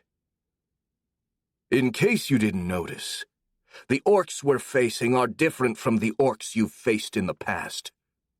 They are no longer a bunch of stupid savages.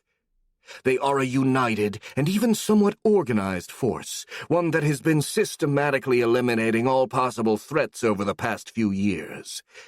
And the Piraka are the biggest threat. If you think they'd leave us alone if we just hide in our mountain nest, then you're not just a fool, you're the entire circus." His voice became harder. "The only way we can survive is if we manage to defeat the orcs first. And the only way we can do that is to endure this siege. I've already explained how this is possible once before, but since it seems you're all quite forgetful, I shall explain it again. While it's true the orcs have the advantage as far as numbers are concerned, those same numbers are also their weakness. They lack the supplies to properly feed themselves for a prolonged period of time. Meanwhile, our pond contains enough goo to keep us fed for at least another month, even taking into consideration the drain caused by the barrier. All we have to do is to sit and wait. And in a week or two, the orcs will be driven to the brink of starvation, dissolving their unity and organization into anarchy and chaos. And then, they're gonna be an easy pick for us. We will feed them to our pond, increasing our power and finally obtaining absolute supremacy over the forest. And once we've done that, we will have enough power to take over the world. As he spoke, he slowly let go of his power, and the fortress stopped trembling, becoming silent just as he finished his discourse. A deep, dramatic silence followed his words. The nobles, of course, were at first too shaken to actually talk. But then Gulumag shook himself from that stupor and kneeled in front of his emperor. "Long live Emperor Turemalak," he cried. "May his blessed rule last forever. May he guide us to our promised future." All of the other nobles followed the monarch's example, kneeling and singing Turemalak's praises. Even Miriadon himself did so, though the emperor could still see a shadow of doubt in his mannerism. Quite alarmingly, the same thing was reflected in most of his nobles. Turemalak sat back on his throne, struggling to stifle an angry growl. He'd seen the same doubtful expression for months, and he was getting real tired of it. After that intermission, the nobles resumed their squabbling, this time over minor things. Turemalak didn't listen to them anymore, distracted by his own bitter thoughts. "I've united the whole Piraka race. I've made them more powerful than they have ever been, and I laid the foundation for a great empire. And the moment I suffer a single defeat, they all start doubting me." He struggled to suppress the urge to scowl. "Bunch of ingrates. If it wasn't for me, they'd all have been hunted down to extinction by the orcs and the Rantul." Sadly, getting incensed would get him nowhere, so he reined in his anger. After all, he was confident in his plan. His most accurate foretelling ritual, which had left him tired for a week, assured him this plan had a success rate of 91%. While the possibility of failure was still there, he thought it was small enough to be negligible. The orcs couldn't possibly get over the acid barrier surrounding Mount Fang, so the Piraka just had to wait until their enemies were weak enough, and their victory was all but assured. All Turemalak needed to do was keep them under control until then, and he was confident he could do that. After all, he'd learned all there was to know about how to be a leader in his previous life. Back then, he was a human on a world called Earth. Originally, he'd been born in a very wealthy family. His father was a tough person, with a reputation for complete ruthlessness when doing business. But he was also a loving family man. Thanks to him, Turemalak didn't want for anything in his childhood. He was almost like royalty, with his family's reputation and money opening every door in front of him, and his future looked bright. Sadly, that was not to be for long. His father was betrayed by his most trusted, a lot of power, turning from a loser to an unstoppable conqueror. He liked to see himself in those characters, and the escapism provided by those stories helped him tolerate his less-than-ideal circumstances. Then, just a few years later, his dreams came true. He died after being shoved down the stairs by his bullies and hitting his head. A pathetic death if there ever was one. After that, he was reborn as the one and only Piraka Emperor, and he finally obtained the life of privilege and power he yearned for. Sure, there were a few things that weren't ideal, like being forced to live inside of an uncivilized forest, for example, but that could be changed. There were civilized lands beyond the borders of the Caligare forest, and if he gathered a strong enough host of Piraka, he could conquer them and create a cozy empire for himself. And he was confident he could do that. He had all kinds of aces up his, metaphorical since he was actually naked, sleeves. Apart from being the natural-born leader of his race, being an emperor came with all sorts of advantages. First of all, he could actually perform his racial magic at a level that was unfathomable for the rest of his kin. What took his nobles hours-long rituals and sacrifices to perform, he could do with just a gesture. For example, he was the one who created the acid barrier, and the quality of that spell was such that it didn't even need any conscious effort to be maintained. In addition to that, he'd also been given a unique power in order to succeed: the ability to predict the future, at least to a certain extent. By feeding some of his own life force to the pond, he would get to know the odds of specific future events happening, an amazing ability that allowed him to successfully lead the Piraka, always making the right decisions even without having the full picture. Sadly, as useful as this power was, it still had some limitations.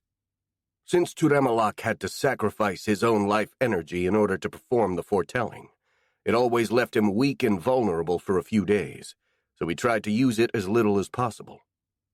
Then there was the fact that this ability only answered very specific questions, and those answers were always in the form of a percentage, so even while taking the most promising odds, the chance of failure was always there for any odds that weren't 100% in his favor. He'd learned the hard way during his decisive battle against the orcs. Back then, he had been foretold that his chances of winning were 85%, which he thought was good enough to risk them in a decisive battle. Instead, the orcs had not only delivered a crushing defeat to the Piraka forces, they also managed to capture a lot of nobles alive for them to eat, something which allowed a lot of them to evolve into ogres. After that, he'd become rather cautious when making his predictions. But the damage was done. The trust that the nobles had in him had been broken, and with it their unquestioning loyalty. Even though they still didn't dare challenge him directly, they'd started to question his orders, and even his motivations. In particular, his strategy of waiting for the orcs to fall on their own. That plan didn't really sit well with most nobles, and many of them, led by Miriadone, wanted to leave Mount Fang and return to their previous domains. But the Emperor couldn't allow that. If his past life's experience taught him anything, it was that he couldn't trust anyone, and having the nobles go back to their old territories would put them out of his direct supervision, thus making any potential betrayal much easier. No. As the old saying went, he had to keep his friends close and his enemies closer. Though Turemalak didn't actually have any friends, nor did he want any, since friendship kind of implied a level of equality, and he wanted to be superior to everyone else. He just didn't trust any of his subordinates, except maybe the thralls, since their instinctive compulsion to obey his orders and relative lack of intelligence made them perfect minions. Watching them scuttling around while single-mindedly carrying on the orders given to them was incredibly satisfying, and made him regret that he couldn't exert the same level of control on everyone else. Turemalak shook his head to distract himself from those thoughts, and felt his eyelids shaking, the Piraka equivalent of a yawn. I must be getting tired, he thought. Not surprising, since I had a long day. Better to call off the meeting. These idiots can resume their bickering tomorrow, if that makes them feel better.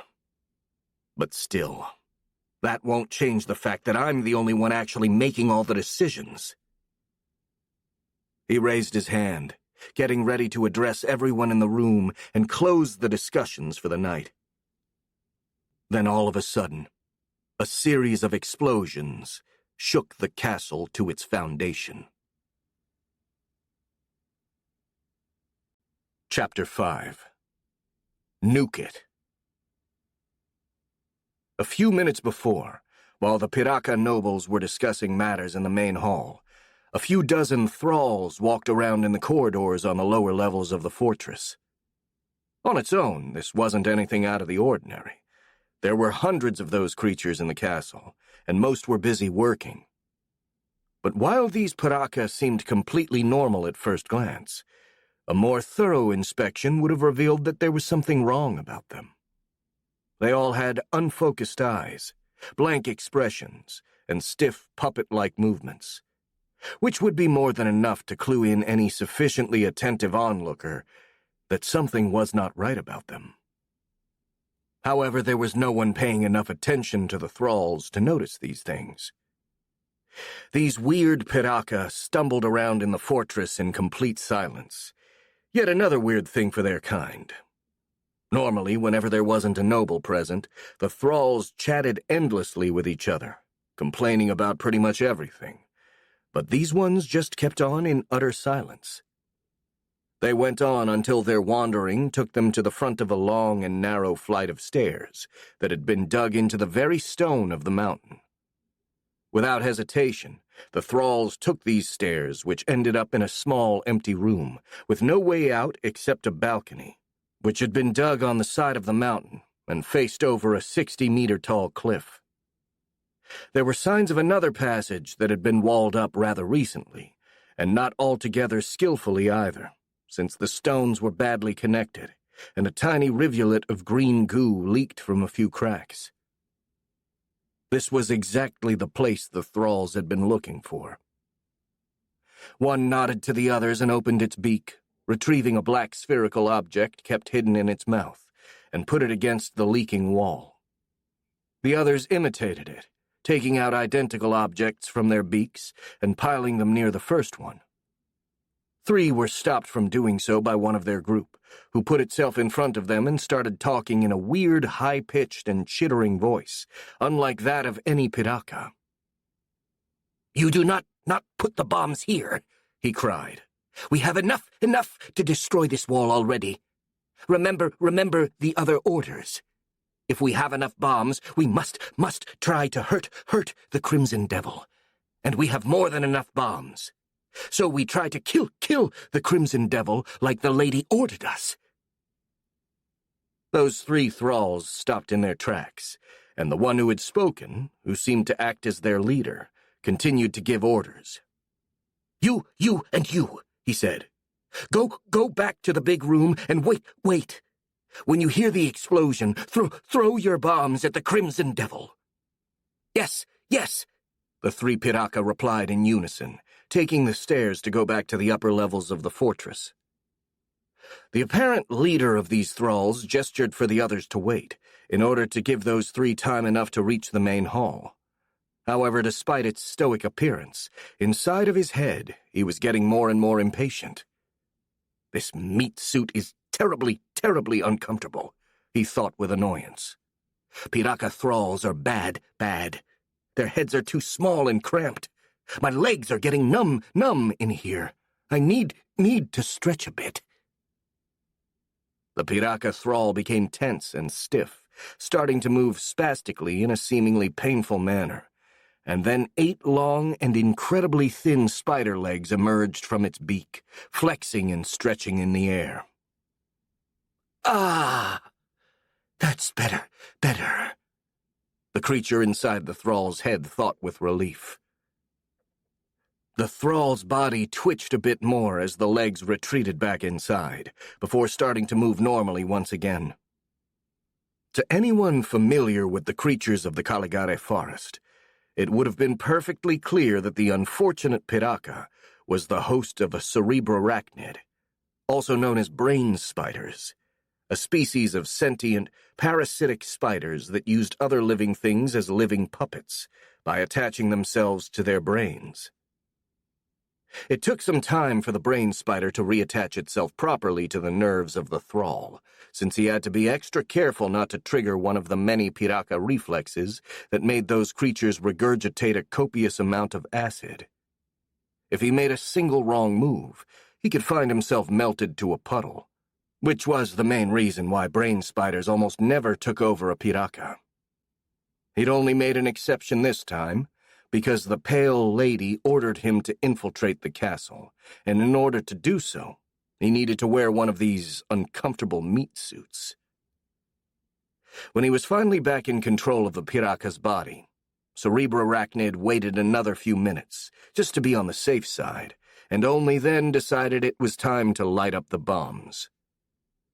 He gestured for the others to get away and took a small sack he'd been hiding under its tongue.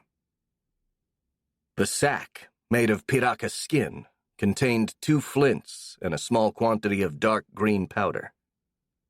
The brain spider poured the powder in a long line that went from the bomb to the stairs, creating a makeshift fuse. Then, with utmost care, he kneeled and used the flints to set it off. As soon as a spark touched the powder, it started to fizzle, and the fire quickly spread towards the bombs, and the Cerebrarachnid ran away as fast as possible. Less than 10 seconds later, an incredibly powerful explosion shook the whole fortress. Back in the great hall of the fortress, following the explosion, most of the nobles started screeching like a bunch of scared crows. A couple of them even tripped and fell down the pond. Luckily, being piraka, their skin protected them from the acidic goo. Turemalak himself had been taken completely by surprise, and for a few seconds remained frozen on his throne, trying to process what was happening, but the noise made it difficult for him to concentrate. He decided the first thing to do was to bring back some order. "Silence!" he shouted, jumping from his throne. His voice was drowned in the screeches of the piraka. Sighing with annoyance, he borrowed power from the pond, infusing it into his own voice. "Silence!" he commanded. And this time his nobles heard him. It was kind of impossible not to, since his empowered voice literally shook the whole fortress, and they stopped in their tracks, facing the emperor. While the nobles had regained their composure, Turemalak discovered something that almost made him lose his own. Through using his powers, he'd sensed a huge leak at the bottom of the pond, and right now months' worth of goo was spilling out every second. Although that was far from positive, Turemalak possessed the means to put a stop to it. He made a gesture with one hand, and the goo solidified into a gelatinous substance, effectively stopping the leak. Then, as that problem had been put on hold, he addressed his court. "Someone tried to sabotage our pond," he announced. "There is a breach on the lower levels, but I've made the goo solid so it won't spill out. Search the castle for intruders, and then repair that leak." The nobles nodded in unison and started to move. One stopped to look outside from one of the windows, and then turned a worried expression to the emperor. Your Excellency?" he said. "What is it now?" Turemalak replied, rolling his eyes in exasperation. You probably already know that, but..."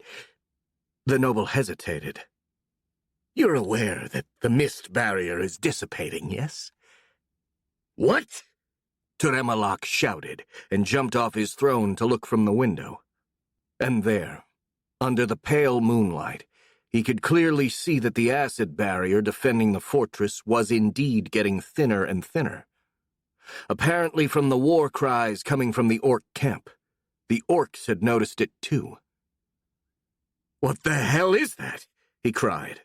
"Why is the barrier dissolving?"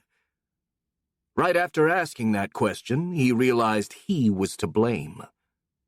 Solidifying the goo stopped the leak, but at the same time had stopped the production of the mist fueling the barrier. Shit!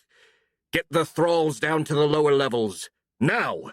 We have to plug the leak quickly. Hurry up! He couldn't complete the sentence, as he saw something round landing a few steps away from him. A fizzling fuse dangled from it, sending sparks flying in the air. And it only took Turemalak a fraction of a second to recognize that the object looked worryingly similar to a bomb.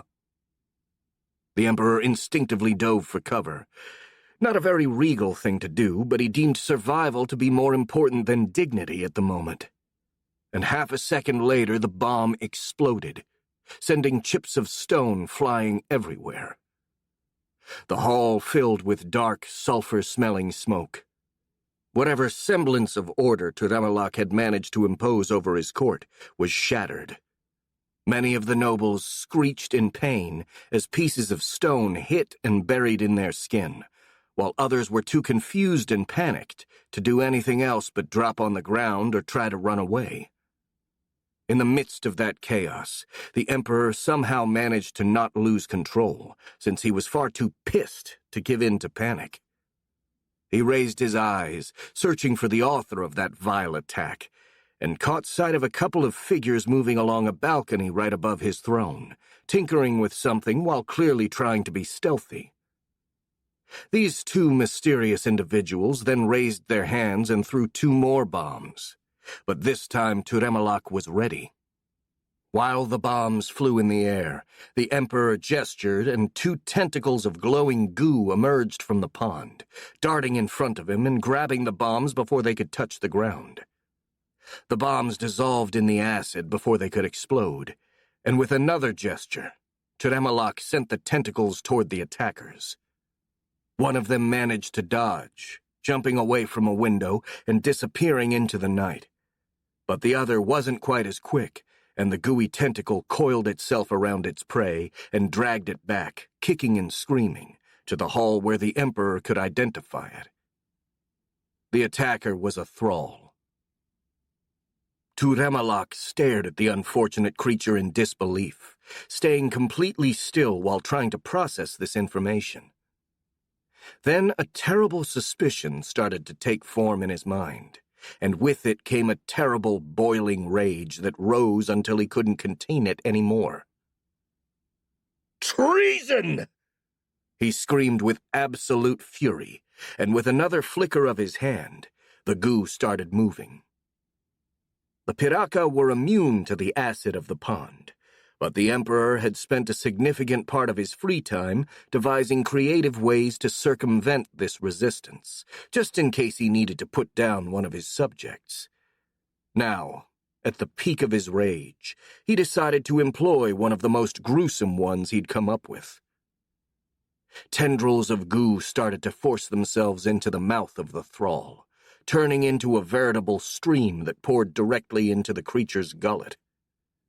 The thrall thrashed and kicked in agony to no avail, as its belly started to get bigger and bigger, inflating like a balloon. Then, with a wet pop, the thrall literally exploded, sending goo and innards flying everywhere. The Emperor remained still, breathing frantically and trying to cool down after his outburst, when he realized the room was now completely silent. Turning around, he saw that the nobles were scared into immobility by the gruesome display of his power. He could clearly see the fear in their faces as they tried to appear as insignificant as possible, as to not draw his attention and risk being the next target of his fury. Sadly, this display stoked his anger even more. Treason was the one thing Turemalak absolutely could not tolerate, and his paranoia fueled his fury until it reached murderous insanity. "Well, it seems we've got a case of treason on our hands," he hissed, and the bubbling of the pond accompanied his every word. "And at least one of the traitors is a thrall, to boot. Ain't that funny?" He snickered, though the sound lacked any sort of amusement. It was cold and dangerous, like the noise of a blade grinding on ice. I thought thralls lacked the parts of the brains necessary to even consider betrayal. Unless there is someone guiding them, that is. He stared intensely at the nobles to see if the traitor would betray himself. Each Piraka reacted the same way, which was to avoid his murderous gaze. Turemalak didn't relent, staring daggers at his court while the bubbling of the pond became louder and louder, and the tension in the air grew exponentially. In the end, since it seemed that the Emperor's rage wouldn't quell unless he got to kill someone, the nobles resorted to the age-old trick known to all those who meddled in politics, throwing someone else to the wolves to save their hide. "My lord!" Gulumag cried, his voice high-pitched with fear. "If there is a traitor among us, it has to be Miriadon. He has all but challenged your authority many times." "What?" the accused noble cried in outrage, an undertone of panic in his voice. "How dare you accuse me? I've never questioned our Emperor's authority. I've merely offered my honest advice like a trusty retainer is supposed to do. If anything, you are the one who would benefit the most from our great leader's absence. You are basically his second in command. With both me and him out of the picture, you'd inherit the power." "That's pure hogwash, and you know it," Gulumag replied huffily. "My loyalty is unquestionable." The two would have likely gone further, throwing accusations and insults, if not outright coming to blows, had Turemalak not interrupted them. "Both of you shut up!" The Emperor's words were underlined by a tremor from the pond. They became silent, eyes wide with fear. The other nobles shifted away from them in order to avoid being caught in the aftermath of whatever punishment the Emperor would inflict upon them. However, Turemalak had his mind elsewhere. His anger shifting well beyond the boiling point, turning into a cold, icy fury. No less intense, but a state that allowed him to actually think. Shouldn't have lost control like that, he thought. I should have interrogated that thrall before killing it. Now I don't know who else is involved in this betrayal. He looked at his nobles, not bothering to conceal the paranoid suspicion in his eyes.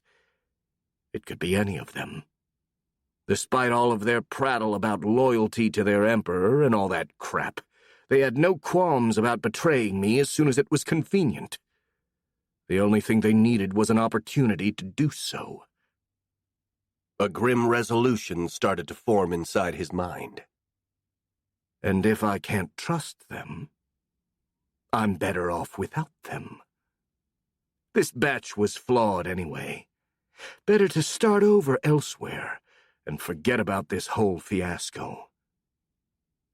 While the Emperor was thinking to himself, wild roars came from outside.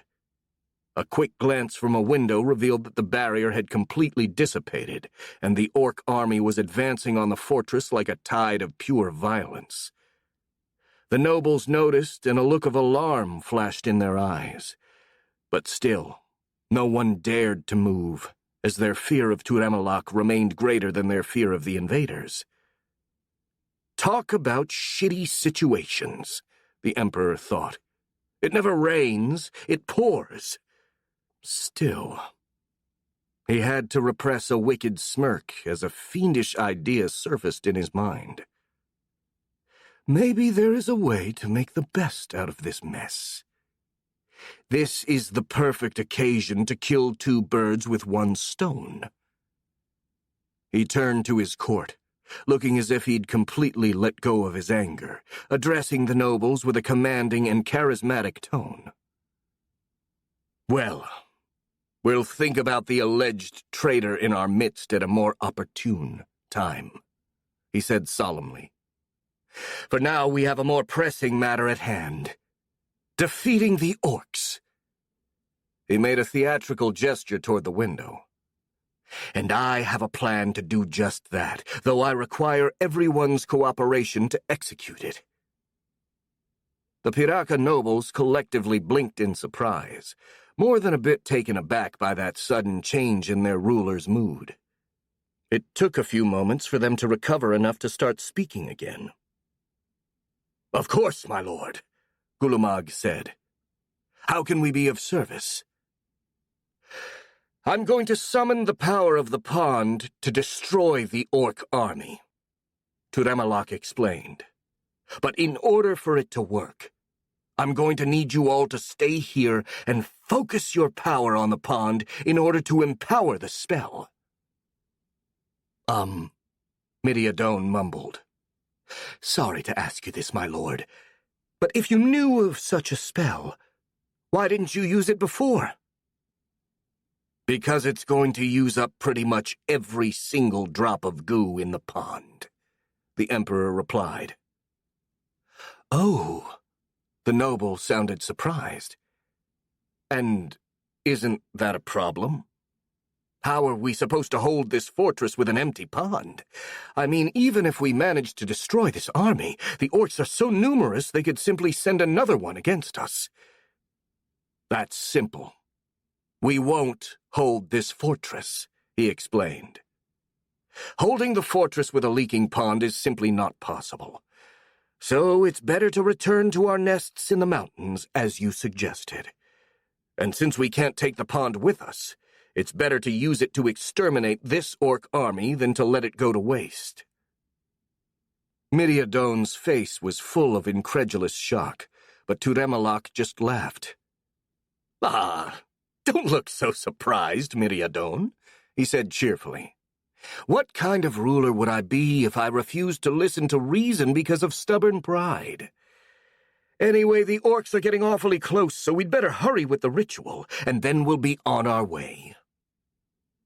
Midiadone looked even more shocked, but then he nodded and turned to the pond, quickly followed by the rest of the nobles. "Good. Keep it up like this," the Crimson Piraka encouraged his court. "I'm going to fly outside to direct the power against the orcs, but I need you to keep your focus in here." And with these words, he turned away and jumped from one of the windows. As soon as he was in the air, the Emperor spread his skin, which opened and took the appearance of pterodactyl-like wings. Half a second later, he was soaring across the night sky with eerie grace. Below him, under the pale moonlight, he could clearly see the orc army rapidly approaching the fortress. It wouldn't be long before they reached the gates, so he decided it was time to put his plan in action. He flew even farther and higher, putting a good 300 meters between himself and Mount Fang, and then he turned around and sent a mental command to the pond. "Explode."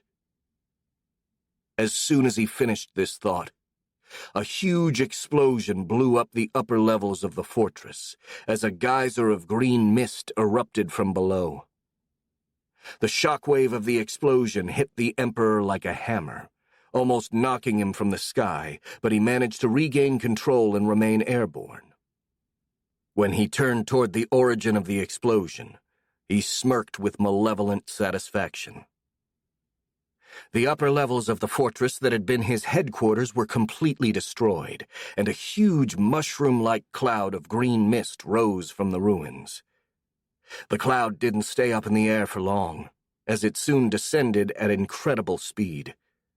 When it hit the ground, the mist spread like a colossal green tide, enveloping the entire area around the fortress and the orc army.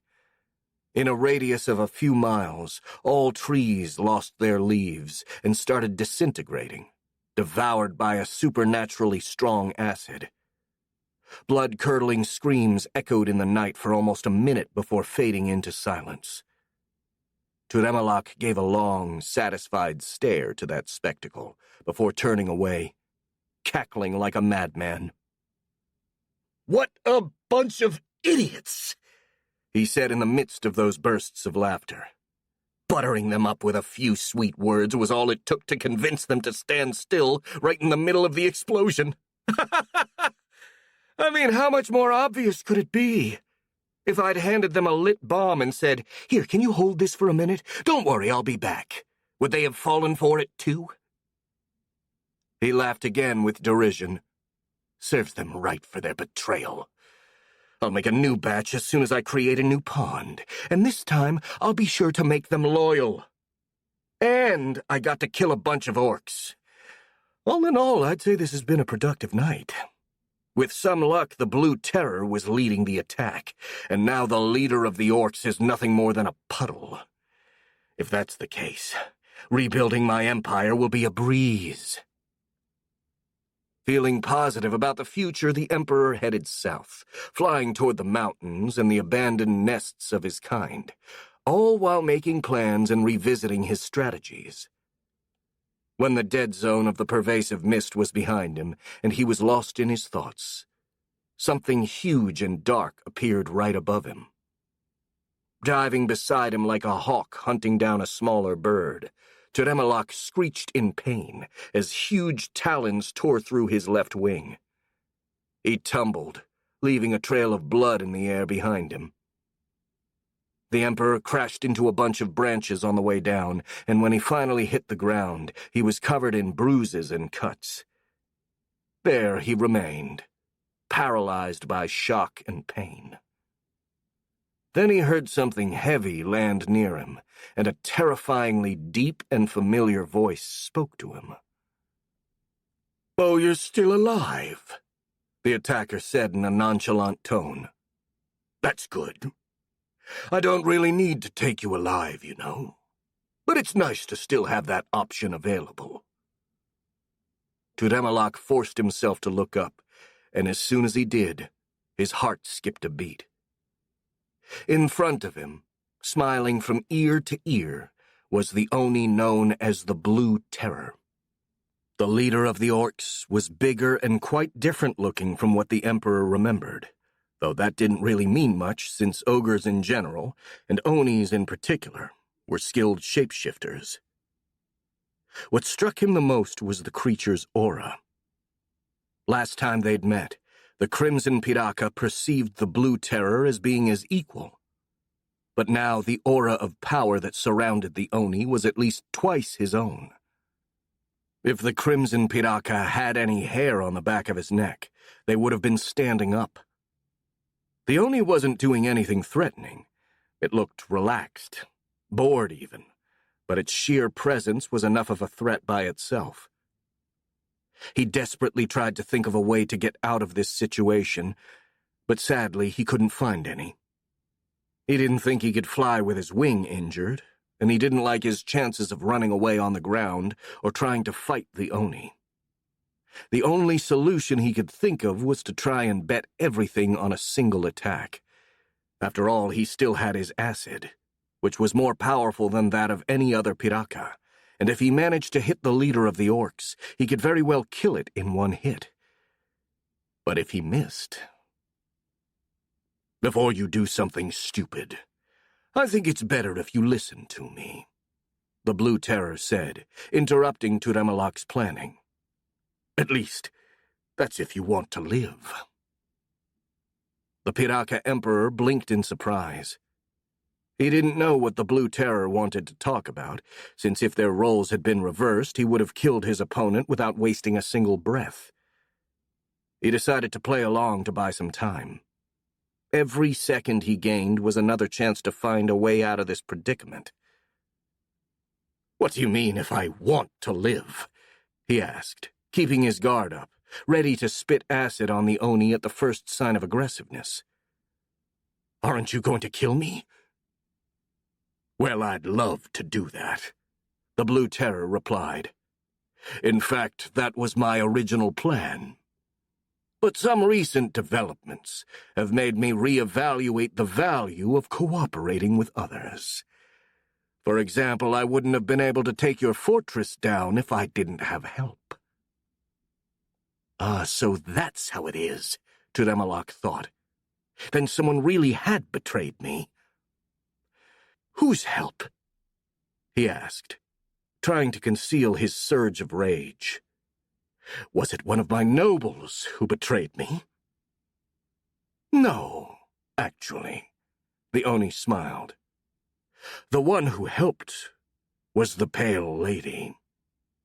She commanded the Brain Spider to infiltrate your fortress under the guise of some of your thralls and sabotage your pond. What? Turemalak cried. The leader of the Rantul? Wasn't her kin at war with yours? Yep, as was yours. But I defeated her, and she found herself at my mercy, just like you are right now. Then I offered her to work for me in exchange for her life, and she accepted. The Piraka Emperor took a moment to process this information, and then he asked, "So are you going to make the same offer to me? Work for you in exchange for my life?" "Maybe." The Oni grinned, a dangerous predatory grin. "I still don't know exactly what you bring to the table. And it better be something good, because you just cost me a whole army of orcs, and I'm very tempted to take that debt out of your hide." The Blue Terror made a significant pause, implicitly inviting Turemalak to speak about his powers. The Piraka Emperor didn't reply immediately, as he was busy trying to decide what to do. He loathed the idea of admitting defeat and serving under someone else, but at the same time he didn't like his chances if he was to fight the leader of the orcs here and now. In the end, he opted to play things safe.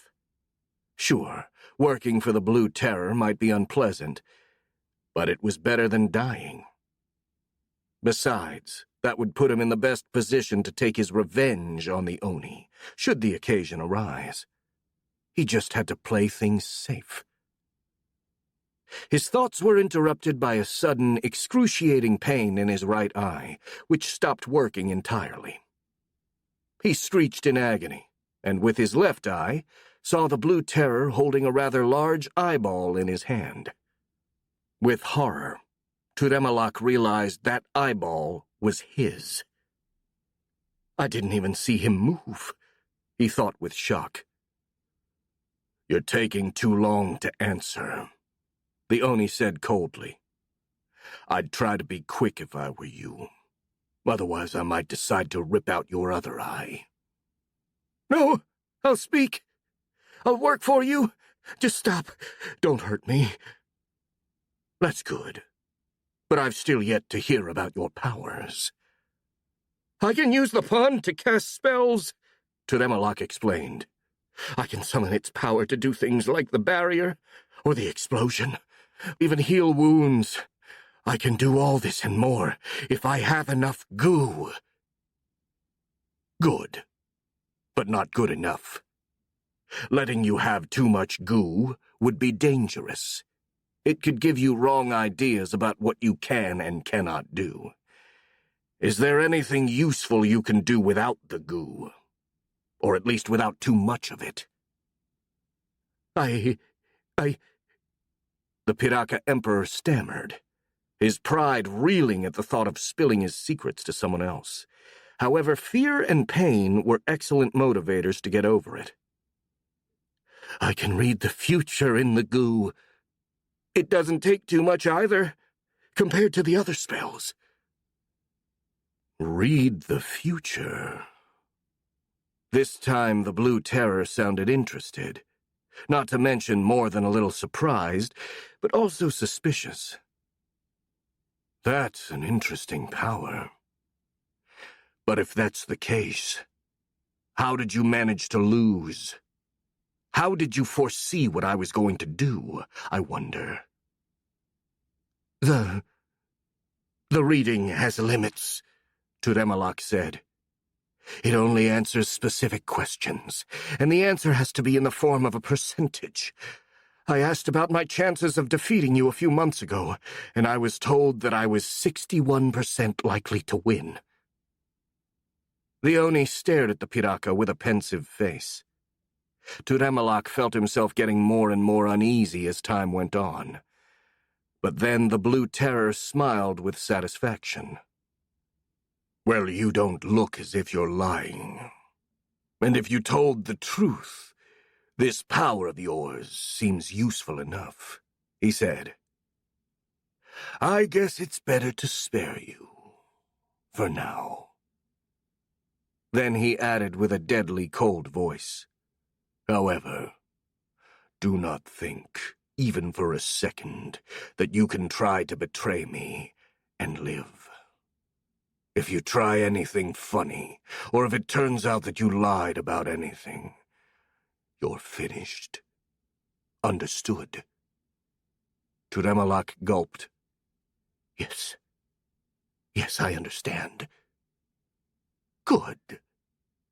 Then I think it's time we get back to my temporary headquarters. It's a long walk from here, and you just destroyed the encampment of my army. It smirked. You're lucky I had all of my most valuable assets deployed beyond the reach of that mist. Otherwise, I'd be much, much more annoyed with you. I understand. I'm sorry. Turemalak muttered. Well, don't worry about it. The Blue Terror laughed. You work for me now. Just behave and you'll do fine. He tilted his head to the right. By the way, I wanted to ask you one thing. Are you by any chance a reincarnated human? The Piraka Emperor's remaining eye went wide with surprise. Yes. How do you know? Well, it just makes sense. The Oni grinned. I'm a reincarnated human myself, and so is the Pale Queen. We're all exceptionally rare specimens of our kin, and also the respective leaders of our races. Well, at least you two were leaders, but now I'm the only one who's retained command. Well, Turemalak muttered, trying to take advantage of this information. If we're both reincarnated humans, then you know you can trust me. There's no need for all this barbarity and violence. Oh, no. The blue-skinned Oni replied with an amused smirk. It's quite the opposite, actually. Now that I know you were a human, I know I can't trust you. But don't worry, that isn't going to change anything about our agreement. Just refrain from doing anything stupid, and I'll guarantee your safety. Of course, I also guarantee your non-safety if you do anything stupid. If nothing changes, then why did you ask? The Piraka Emperor narrowed his remaining eye. The Oni shrugged. Just for confirmation. If there are 3 of us reincarnators, there may be more. Heck, maybe there are even heroes and such outside of this forest. But now that I know they're a possibility, I can prepare for them. And if you really can read the future, you can help me do just that. Now come. The camp isn't getting closer if we just stand here and talk. I'm hurt, Turemalak replied. I can't fly with my wing like this. Well, your leg isn't hurt, so you can walk, the Oni said. And you better start walking. Because if you start being uncooperative, I might be tempted to use you in another, more pleasant fashion. As dinner, perhaps. A being with your aura would be an excellent meal, I'm sure of that. The Piraka Emperor looked at the Blue Terror in the eye, and saw a ravenous light shining in them. He could totally believe the Oni would eat him, even after the revelation that they were both reincarnated humans.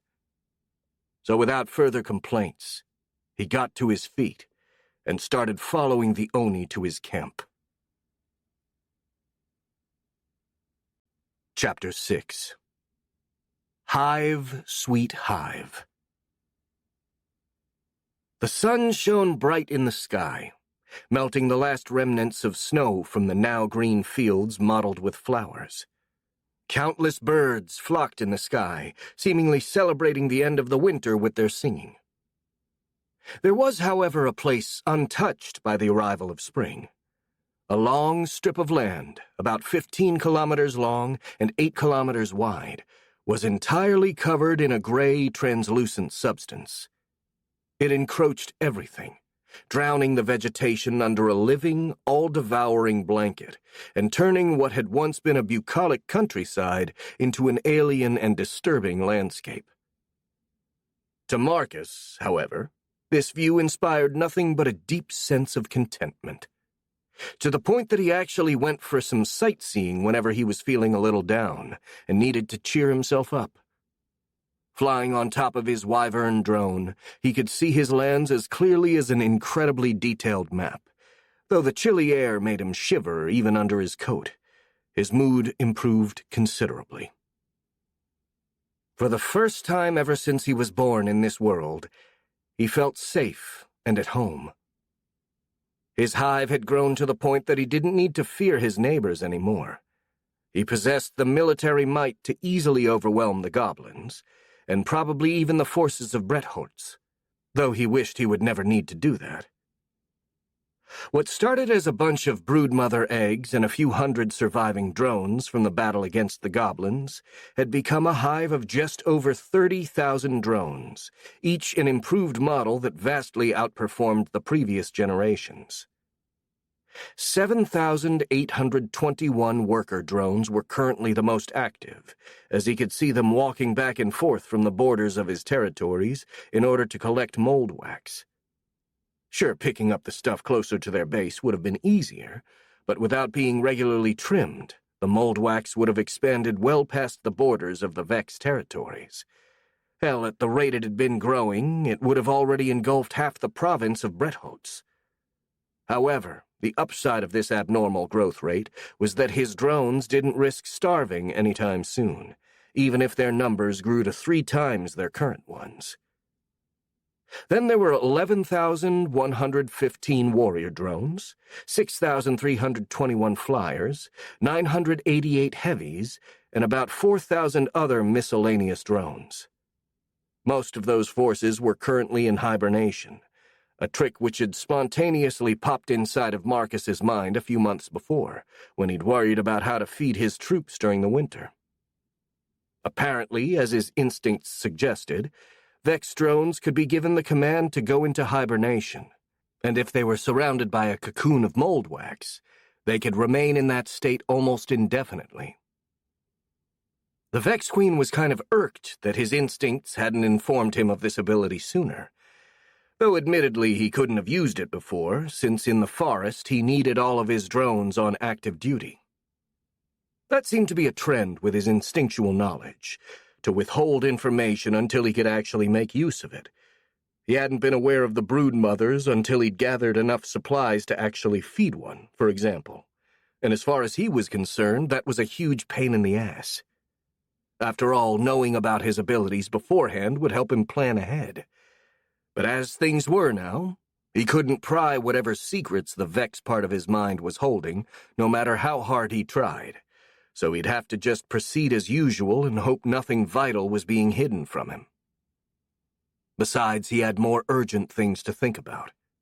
Even without an active threat, he was busy managing his territories, trying to learn how to control his aura. This thought made him grimace a bit.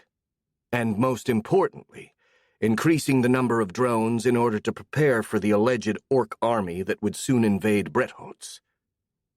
Luckily, the last part was actually going on pretty fine. There were now 10 active broodmothers in the hive, plus another one that still had to fully develop. Each were able to lay about 50 eggs per day, though until recently the Vex Queen had kept the production well under that limit, in order to allow the mold wax to grow. As things were now, the 30,000 drones were just the tip of the iceberg. He also had thousands of eggs waiting to hatch, and 500 more were produced every day. Given another few months, he could very well have hundreds of thousands of drones at his service, which would probably be enough to easily deal with any threat the forest would throw at him. As the wind was getting stronger and colder, Marcus decided to return home, and mentally ordered the Wyvern drone to go back. As the huge creature steered in the air, another part of the Vex territories became visible, and the Hive Queen saw something that never failed to make him proud. In his previous life, Marcus had been studying to become a civil engineer. He never really got far in his studies, since he often had to take sabbatical years in order to work and pay off his tuition. Nonetheless, he'd always liked building stuff, and it came as a surprise that he'd found the opportunity to indulge in his old dream career in this new world. The new hive was the culmination of his efforts and knowledge. He had it built on the hill where the old stone quarry was, and due to all the changes he'd made, the place was virtually unrecognizable from how it was before. First of all, he had his drones dig a lot of tunnels and caves inside of the hill, creating a truly labyrinthine complex, while also obtaining a lot of rock to use as building materials. On the surface, he'd used those stones, plus wood obtained from the forest, to build the foundations of many buildings, from storehouses to ramparts, and then he had them all coated in mold wax. The result was a humongous structure that looked vaguely like a termite nest, with hundreds of mold wax spires rising up to the sky, while countless holes were opened in the ground itself. The quarry had become a plaza, where at least 2,000 warriors could easily gather, and was protected by a 3-meter-tall wall made of stone and mold wax. In addition to this, Marcus had his drones divert the course of a nearby river, creating a series of canals and moats around the hill that provided water to the hive and would work as an additional obstacle against an invading army. That said, there weren't any doors, nor gates, or anything that could be closed, and these fortifications and defenses couldn't really stop a determined and numerous invader. However, that wasn't their purpose. They were there only to restrict the movements and slow down a potential enemy army, while also forming a series of choke points that the defenders could hold. And while the attackers were kept at bay, the Vex could use a network of subterranean tunnels that the digger drones had prepared to attack them from behind. These tunnels spanned almost the entirety of Marcus's lands. Their exits were virtually invisible, as they were covered by a layer of mold wax, and the Vex could use them to move unseen to a number of strategic locations, thus giving them a huge advantage in maneuvering. To anyone with enough tactical savviness, it would be clear that what Marcus had built was not a bastion to repel attacks, but rather a complex and lethal trap, meant to catch any invading army and inflict horrifying losses. The Vex Queen was incredibly proud of his creation, though, to be honest. He suspected the general design was more the result of his instincts rather than his knowledge. After all, this felt like a trap meant to catch strong, overconfident prey, something which would really suit the predatory mentality of the Vex. However, not even this fact made him less happy about his accomplishments. Such was the confidence he had in the effectiveness of his new defenses, that he almost felt let down by the fact that no one had tried to attack him already. That said, Marcus mused as the Wyvern drone gently glided past the hive, it was thanks to this peace that he'd been able to achieve so much. Without having to constantly hide and fear for his life, the Vex Queen had been able to focus mostly on developing his hive, getting it to its current size and strength. Besides, thanks to this respite, he'd also been able to wait for the brood mothers to develop naturally, and now he was able to leave the mass production of drones to them. Marcus was finally free from that responsibility, and didn't have to spend most of his day squatting and popping out eggs. That said, he still made the occasional egg from day to day, though not nearly as many as before, mostly because he physically needed to, and also because he wanted to experiment with the new DNA he got. The Vex Queen's main motivator for this research and development activity was Golem. The taxidermist often came for a visit, always bringing new samples from weird and exotic creatures, and a lot of bizarre ideas on what type of drones could be made. Some of his bottomless passion for projecting new drones had rubbed off on Marcus. Besides, it would have been a shame to not make use of the new DNA that was provided so generously. Thanks to this collaboration, many new types of drones had been born, though most were prototypes which still needed work and served little purpose beyond experimentation.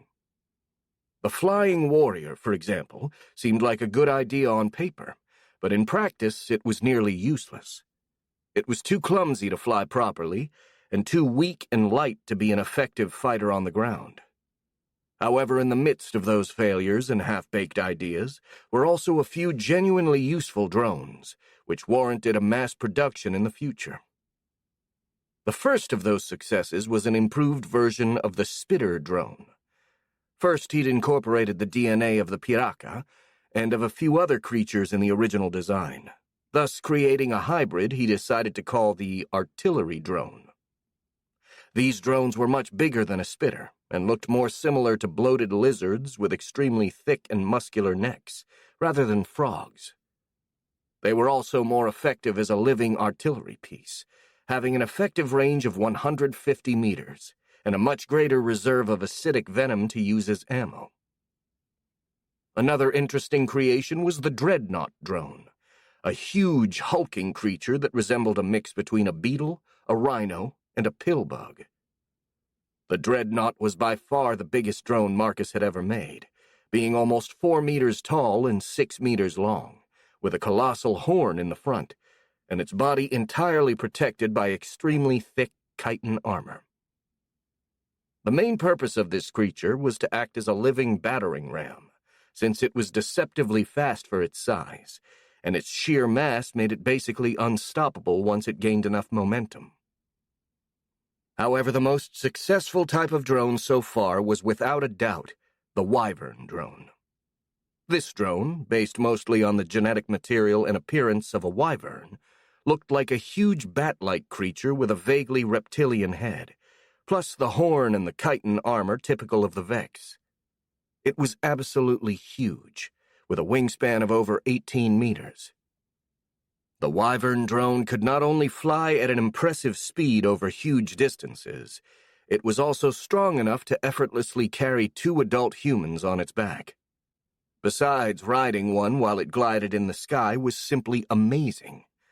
The sensation of flying on a living thing was completely different from flying on a plane, and the sensation of freedom was unparalleled.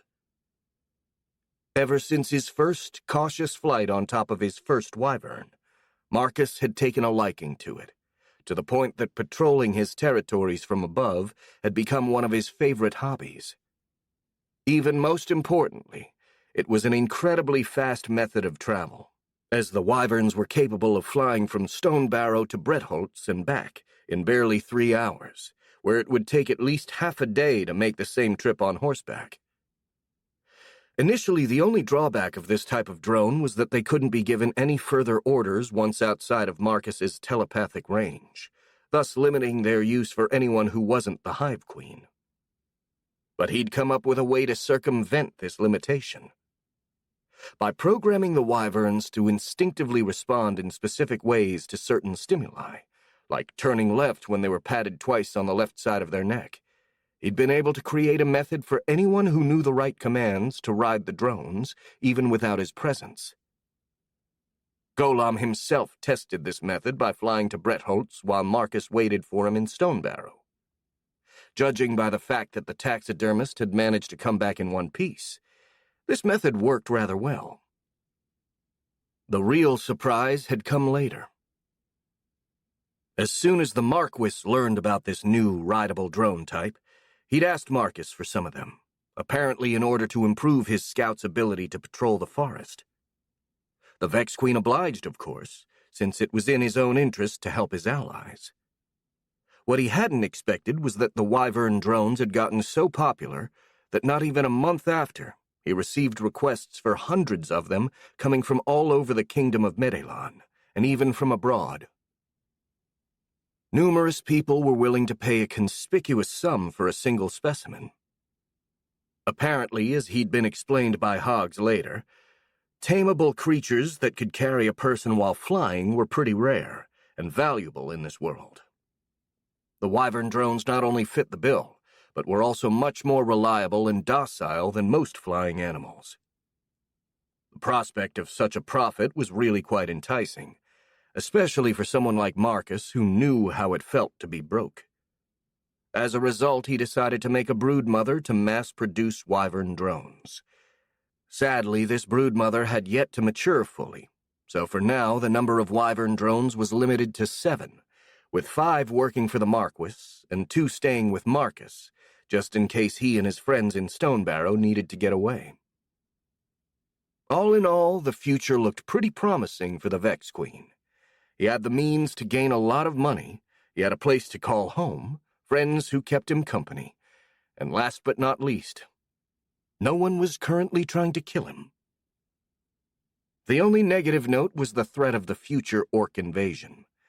Even in that case, Marcus believed the forces he'd gathered would be able to deal with it. Marcus sighed. It was quite a feat that he still managed to feel down despite all of this. Then again, it was part of human nature to always see the glass half empty. For all his successes, there was one thing that had steadily been getting worse, and that was Marcus's ability to control his telepathy. In the beginning, his lessons with hogs seemed to bear fruit, and he'd been able to visit Bretholtz at his leisure without the presence of the crowd bothering him too much. However, that changed in the last 2 months. According to Hogs, his aura had increased considerably, and as a result, his telepathic ability had also strengthened. On the upside, the range of his telepathic link with his drones had increased to about 30 kilometers, while the downside was that he'd lost any semblance of control over his abilities. Now, not only could he not silence the presence of people around him, he also picked up some of their surface thoughts, something which, apart from being terribly distracting and uncomfortable, was apparently a big no-no for the local laws. And to top it all off, his own presence was now so overwhelming just getting near Bretholtz spooked the animals in the city and made most people uncomfortable. Though for some reason this didn't apply to Felix, Clara, Hogs, and Golam, probably because they'd gotten used to it. Because of this, Azen had politely suggested that it was for the best if the Vex Queen refrained from visiting Bretholtz until he managed to regain control of his telepathy. And despite his best efforts, Marcus was simply unable to do so. His aura was so strong that whenever he tried to contain it, he may as well have been trying to stop a flood with his bare hands. As a result, he'd been confined inside of his territories for the last 2 months. It wasn't all that bad, since he had friends to talk with and his drones cared for his every need, but this whole situation still pissed him off since it made him feel like a prisoner, a sensation he absolutely loathed.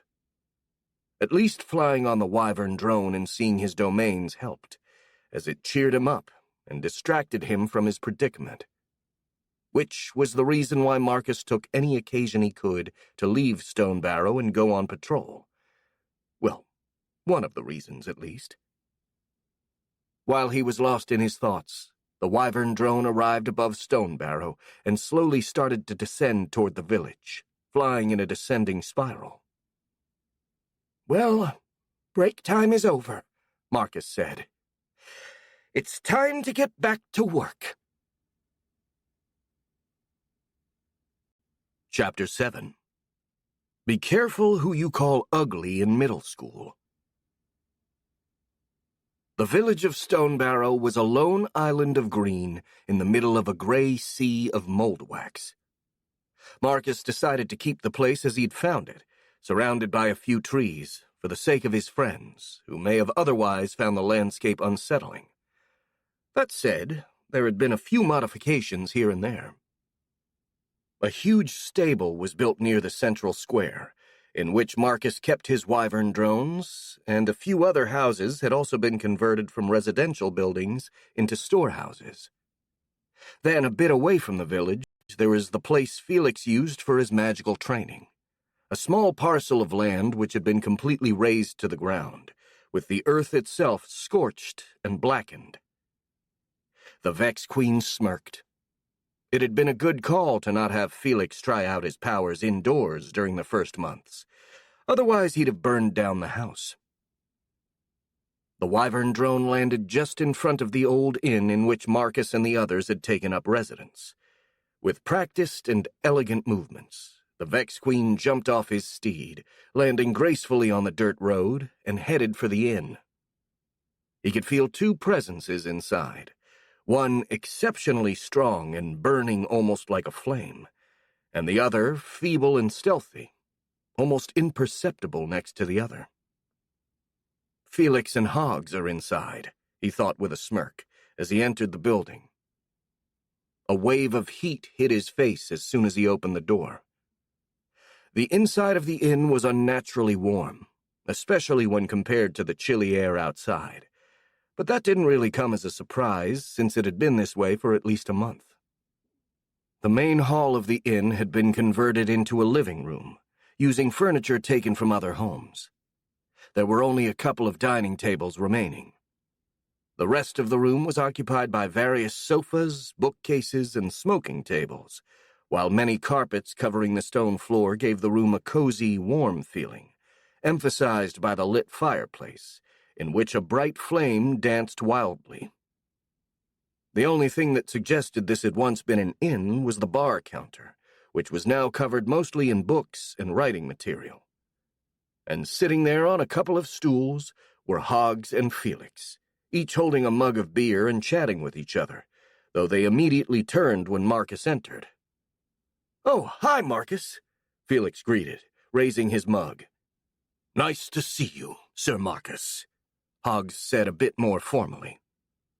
"Hi, Felix. Hi, Hogs," the Vex Queen replied, closing the door and ditching his coat before walking toward the counter. And as it always happened when he looked at him, Marcus was surprised at how much Felix had changed during the winter. The once short, scrawny boy had bulked up considerably, going from gangly and awkward to looking like a Greek demigod. His shoulders were at least twice as wide as they were before, and somehow, despite spending most of the winter indoors, the young man had become much more muscular and tanned, enough so to make a professional surfer envious. Even his face had changed, his delicate features stronger and more hunky, especially after he'd gotten some stubble on his chin. The only thing that hadn't changed were the boy's eyes, which were still as curious and intelligent as they were when Marcus first met him. All in all, despite definitely not swinging that way, the Vex Queen had to admit that Felix had gotten really, really handsome. But he didn't feel comfortable following that line of thought, so he started talking in order to focus on something else. "Say, is there any chance to find some hot coffee around?" he asked. "It's chilly outside, and I definitely need something to warm me up." "Yeah, we figured you would want some, so we brewed some earlier," Felix said, pointing at a pot behind the counter. "Help yourself. It should still be warm." "Thanks, Felix," Marcus said in a cheerful tone, heading over and proceeding to pour himself half a mug of coffee. "Careful with that," Hogg suggested. "It's a strong brew, and you remember what effect it has on you, don't you?" "Yeah, don't worry, Hogs. I know. I'll contain myself," the Vex Queen replied, taking a sip and then making a long, almost purr-like sound. It tasted like heaven. By all that's holy, I needed this." "Say, Marcus, did you happen to see Clara while you were out patrolling?" Felix asked. "No," the Vex Queen replied between two quick sips of coffee. "My drones saw her entering the forest early this morning, and she hasn't come out yet as far as I know. I guess she's not going to come back before dark, as usual." "Yeah, I guess so," the boy mumbled. Marcus could feel a strong sense of sadness and worry radiating from him like heat from a stove. This wasn't really a surprise, since the young man's emotions had become far more powerful after his awakening, but the sheer strength of those feelings was enough to make the Vex Queen uncomfortable. "I'm sure she's fine," he said, trying to comfort his friend and simultaneously quell his emotional volcano. "She can take care of herself. Besides, I've got a lot of drones patrolling the borders of the forest, and as far as they can see, there's nothing overly dangerous lurking in there." "Yeah, I know," Felix sighed. "It's just... well, I don't know why she always spends all day in the forest lately." Marcus thought he probably knew the reason, but it wasn't his place to say. He looked away from the young man. An awkward silence ensued, but luckily that was interrupted by Hogs. "I suppose she's got to find a way to keep herself busy while you two are studying under me," the telemancer said. "After all, she's the only one not currently training her aura. Speaking of which..." He turned to Marcus. "Sir Marcus, it's been a while since our last lesson. Would you care to resume them anytime soon, or would you prefer brooding a bit longer?" Well," the Vex Queen muttered, feeling a little guilty. If that's not a problem, I guess we could. Resume the lessons, I mean." He took a breath and added, "Sorry if I took such a long pause. Well, you could say I'm a bit disheartened since nothing I do seems to work." "Don't worry about it," Hogs encouraged. "And don't feel ashamed about taking a break. If you thought you needed it, and that's it. Besides, with an aura as strong as yours, it's not surprising you have trouble controlling it. Keep practicing, and the results of your effort will eventually show up. You just have to be patient." Yeah, I know. It's just that not making progress is one thing, but right now I'm actually getting worse." "Well, your aura is getting stronger, so that makes sense," the telemancer said with a nod. "You just have to get better until your level of control matches it." "But what if my aura keeps on growing?" "Then you have to keep on getting better," Hogs replied with a smirk. Marcus groaned and rolled his eyes. "Look at the bright side," Felix chimed in. "At least it's a simple solution." Yeah, that's simple, all right," the Vex Queen replied in an exasperated tone. "The problem is that it's not easy." "Nothing worth having comes easy," Hogs said, drinking down the last of his beer. "Everything I have is very much worth it, then," Marcus sighed. "Well, fine. I guess I can resume my aura training at your earliest convenience." "Good," the telemancer replied. "We can start this afternoon if you'd like. Just after lunch." "That's fine. But what about Felix? Doesn't he have any training planned for today?" "Not really, no," the old man shrugged. "From now on, he can train on his own. He's got enough control on his power that he can fix whatever mistakes he'd make." "Yeah, don't worry about me," Felix said. "I promise I won't burn down anything too important." "Gee, thanks, Felix. That sure puts me at ease," the Vex Queen replied sarcastically. In truth, he wasn't overly worried. In the last couple of months, Felix had managed to acquire a great deal of control over his powers, and was able to use them in subtle and delicate ways. For example, it was him who kept the whole house warm, somehow amplifying the heat from the fireplace and distributing it all over the building. He could also use his magic to instantly heat any liquid and make it stay warm for a long period of time, a skill which Marcus particularly appreciated, since it could be used both for brewing coffee and preparing hot baths. But that was just the tip of the iceberg. In addition to these rather utilitarian feats, Felix could use his magic in far more flashy and destructive ways. Throwing fireballs, summoning localized firestorms, and even manipulating flames and shaping them into whatever he wanted, from fiery lions to flaming eagles, He could pretty much do anything so long as it involved fire. And his sheer power. Honestly, it was pretty terrifying.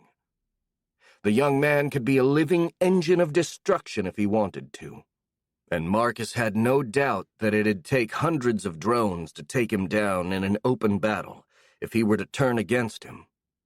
An eventuality the Vex Queen fervently hoped would never occur, as he wouldn't have liked to fight against his friend. As it always happened whenever he thought about the boy's newfound power, Marcus started to feel hot and bothered. Something which made him deeply uncomfortable. Shit, he thought, desperately struggling to keep his blood from flushing to his cheeks. Keep it down, Marcus. Keep it down. Try to think about something else. He took another sip of his coffee and focused on the taste, managing to exclude the previous line of thought. Then he turned to Hogs, hoping to further distract himself with conversation. So, Hogs, what kind of training do you have in mind for this afternoon? I was thinking about tackling your problem from a different angle, the Telemancer replied. So far, I've tried to teach you what I would teach to an apprentice sorcerer, but maybe you would benefit more from aura warrior training. Interesting. And how does that differ from the training I've been doing so far? Perhaps I'm a little biased, but in my opinion, the way aura warriors use their aura is a tad more primal and crude compared to sorcerers, the old man explained. But that's typically when it comes to the most advanced applications. As far as our training is involved, the biggest difference is that I'm going to include physical exercises as well as mental ones. After all, if your powers are a result of your biology, then acquiring a greater control on your own body could help you control them as well. Well, I don't know much about my powers, but I guess it's worth a shot, Marcus said with a smirk. What kind of exercises do you have in mind? Mostly running, doing push-ups, that kind of training. The exercises themselves don't really matter. What's important is obtaining a perfect synchronization between mind and body. Oh, I'd put on some more comfortable clothing if I were you, since I'm going to make you work up a sweat. I should have a shirt and a pair of shorts somewhere in my room, Marcus said. Would that be fine? Perfect. I'll see you in front of the inn in a couple of hours, then. Good, the Vex Queen said. I'll go searching for those clothes, then. And after finishing the last of his coffee, he left the mug on the counter and went upstairs to his room. Surprisingly, he was actually looking forward to this new training. In his past life, he hit the gym and jogged from time to time, and the prospect of resuming this kind of activity was pleasantly nostalgic. Hey, maybe this is the chance to get in shape and gain some muscles, he thought. This is going to be fun. At least it's going to be better than those boring meditation exercises. Chapter 8. Full Metal Jacket. Can't we go back to the meditation exercises? Marcus wheezed as he gasped for air. Absolutely not, Hugs replied adamantly. And if you have enough energy left to ask that, then you have enough energy to keep going. Give me another run. Go!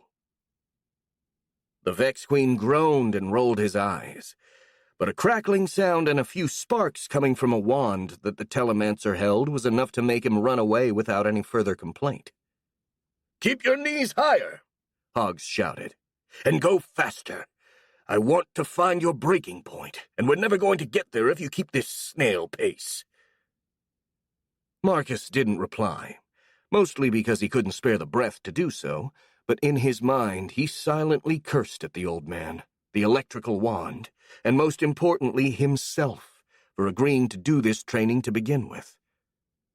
Sadly, it was too late to quit, so he had to soldier on and hope it would end soon. Quite ironically, it hadn't been too bad at the start. He'd met Hoggs in front of the inn about an hour after lunch, wearing a sleeveless shirt and shorts. Actually, he strongly suspected the shorts were just a pair of bloomers, but they worked, and he didn't really care about being in his underwear anyway. The telemancer had him do a series of light exercises, mostly jogging, crunches, push-ups, and stretching.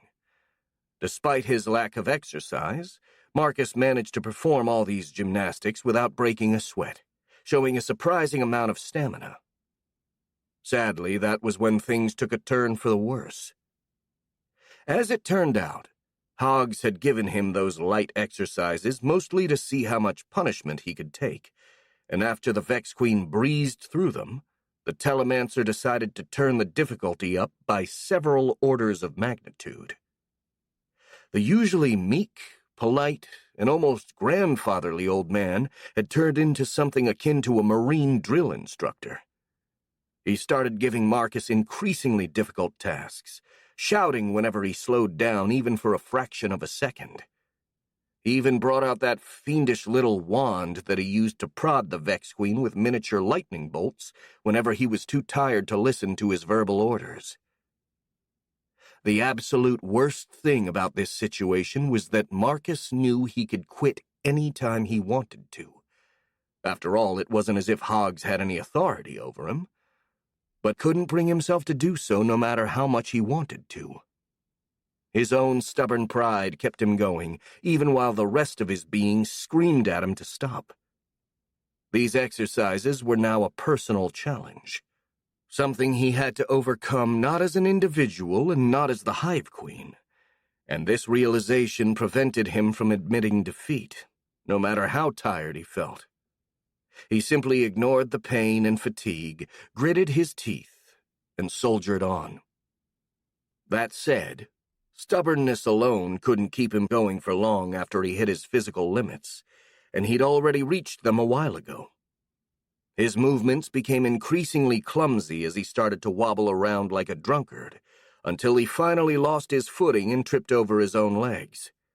He fell like a sack of potatoes, hitting the ground with a painful-sounding thud, and he remained there, with no more energy left to even attempt to get up.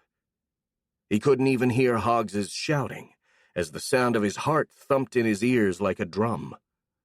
He was well past the point of caring about being tased by the wand. Heck, at this point he'd gladly take the electric chair over having to get up. He laid face down on the ground, with a pool of sweat spreading under him and turning the dirt of the road into mud, and focused exclusively on breathing, excluding the rest of the world from his consciousness. He remained like that for a good few minutes, and when he finally opened his eyes again, he found Hoggs crouched near him with a worried expression. "Well, seems like we finally found your breaking point, Sir Marcus. I must say that it took much longer than I'd thought. You're certainly a lot tougher than you look." There was no response. Marcus simply kept gasping for air, too tired to even speak. The telemancer grimaced as his expression turned remorseful. "For what it's worth, I'm sorry to have put you through all this," he said in an apologetic tone. "But reaching your physical limits is the first step of an Aura warrior's training. The apprentices need to be exhausted in order to be able to focus exclusively on their own being." He made a little smile. "I'd say that we've reached that point, haven't we? Anyway, you should find the next phase of the training a bit more pleasant, since all you'll have to do is meditate while you're resting, and doing so while taking a bath would also help. I've had young Felix prepare one for you while we were here." He paused for a moment, then added, "However, if you prefer to rest for now and take a bath later, you're free to do so." The thought of letting his body rest in a pool of warm water was enough to almost make Marcus cry of relief. He forced himself to speak, though what came out of his mouth was more a raspy whisper than anything else. I'll take the bath." "Good," the old man nodded. In that case, I'll tell Felix to bring you a change of clothes, and maybe some snacks." He stopped for a moment, looking at the prone figure of the Vex Queen. "By the way, can you walk, or do you need me to take you there?" "No, don't worry," the Vex Queen replied weakly. "I'll rest a moment here, and get there myself." "Suit yourself," Hogg said. "I'll go to tell Felix to prepare your stuff then, but call me if you need anything, okay?" "Fine." The old man walked away, leaving Marcus on the road. The Vex Queen remained there a few more minutes, during which he started breathing somewhat normally again, and would have likely stayed like that a little longer, but the increasingly chilly air, which felt icy cold against his sweaty and mostly naked body, was enough to spur him into action. Since he was too tired to get up on his own, he crawled toward the wall of a house and used the leverage to get back on his feet. Then, despite trembling like a twig from head to tail, he stumbled away in the direction of the pool. The pool was inside a new structure, which Marcus had built just 2 months prior with Felix's help. The outside wasn't that impressive, just a 4 meters tall mold wax dome with a single entrance that looked pretty much like an igloo. But the inside was a whole other story. A small staircase descended a couple of meters under the ground and led to a single circular room.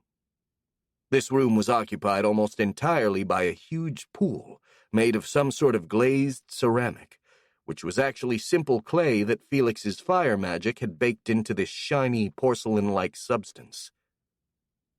Near the pool was a rudimentary tap connected directly to the canals near the hive through a series of mold wax pipes, which, as Marcus had recently discovered, somehow purified the water, absorbing all organic sediment and leaving the water crystal clear. A soft, relaxing blue light filled the room, coming from the walls and the roof themselves, another recently discovered property of the mold wax, a variant of which was bioluminescent.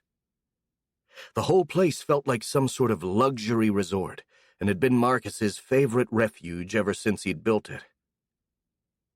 When the Vex Queen entered the dome, he immediately felt the difference in temperature from the outside, and a quick look revealed that the pool was entirely filled with hot, steaming water.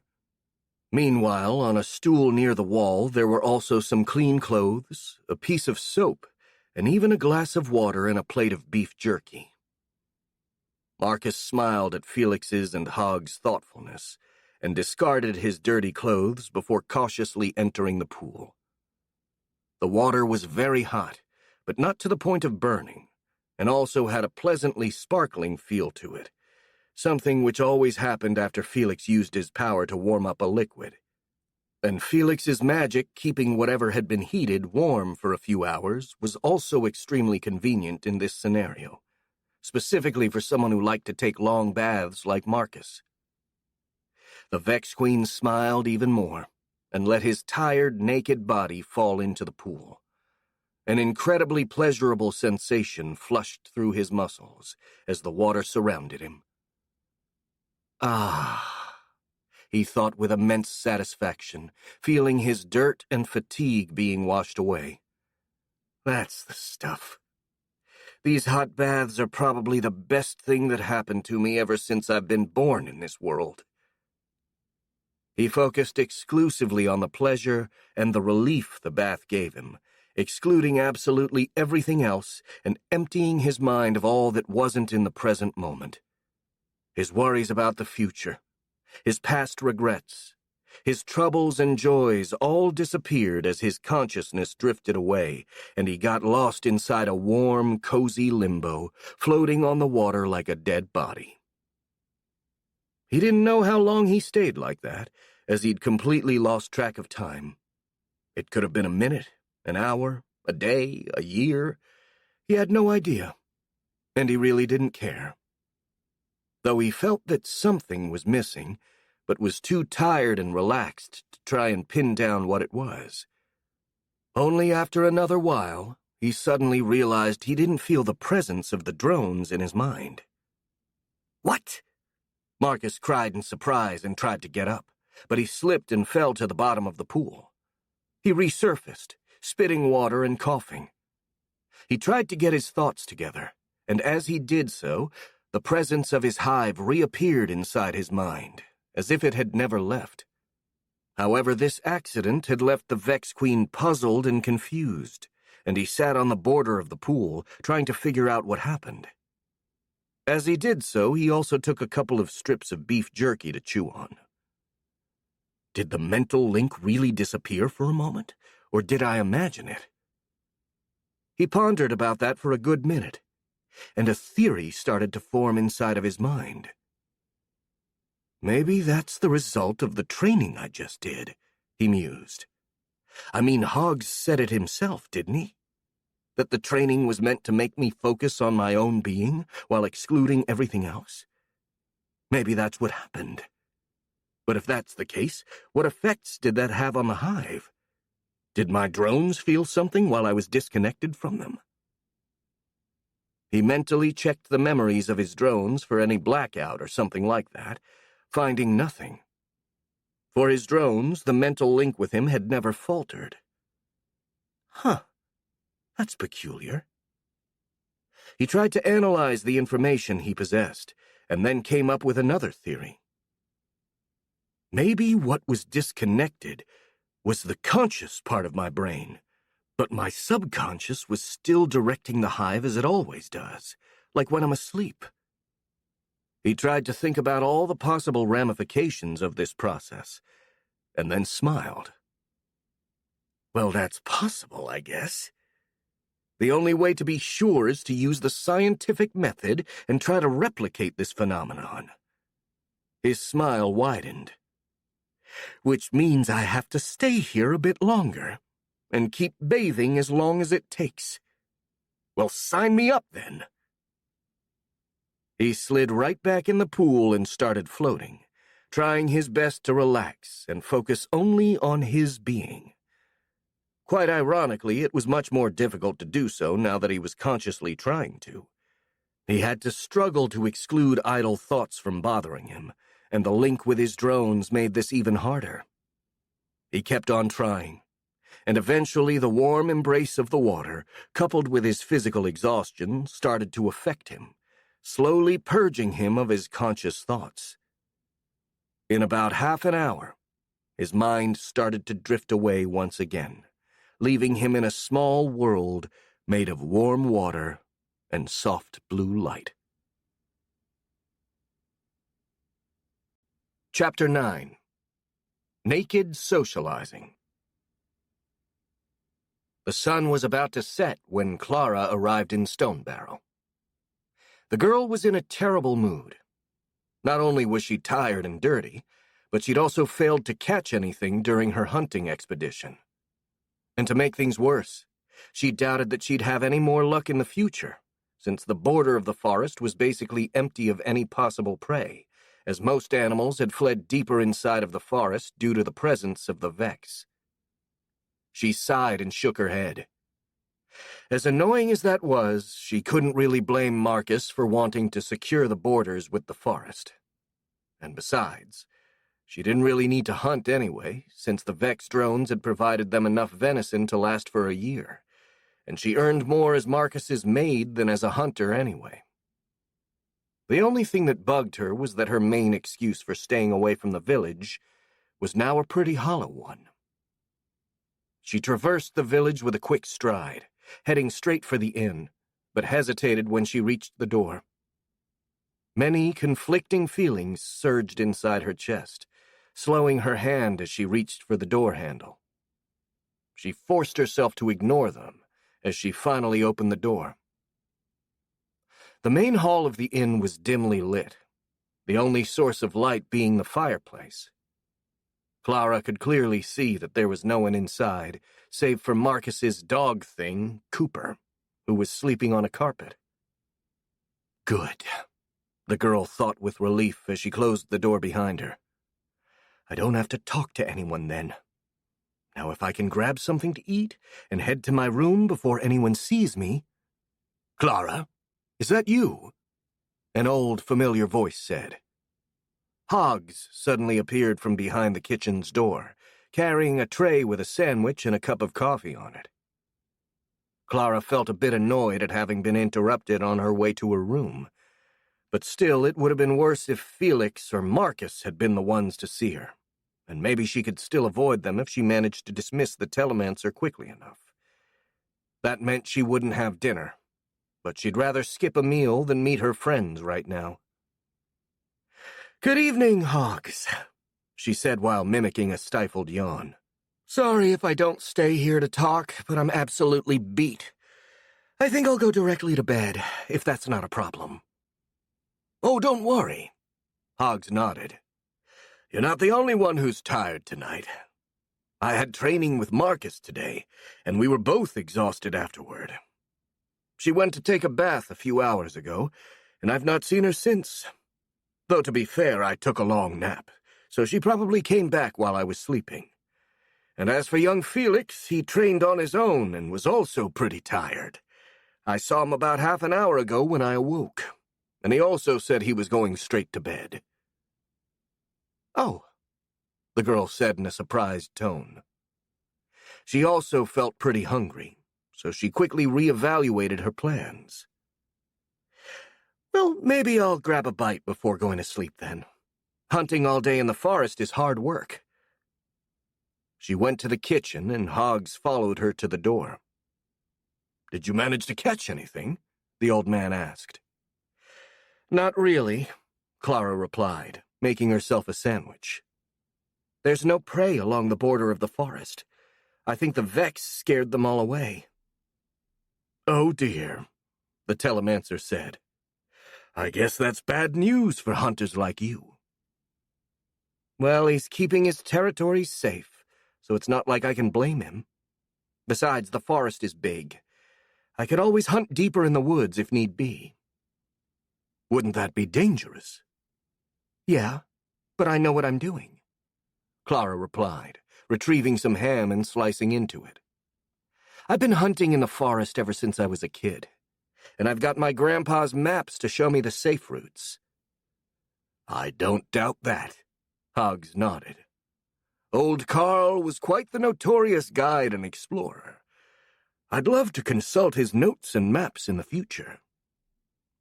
"If you ever come to Oakfell, you're welcome to give it a look whenever you want." She smiled and took a bite out of her sandwich. "That's very generous of you," the telemancer said. "I'll certainly try to visit, if the occasion arises." "Good."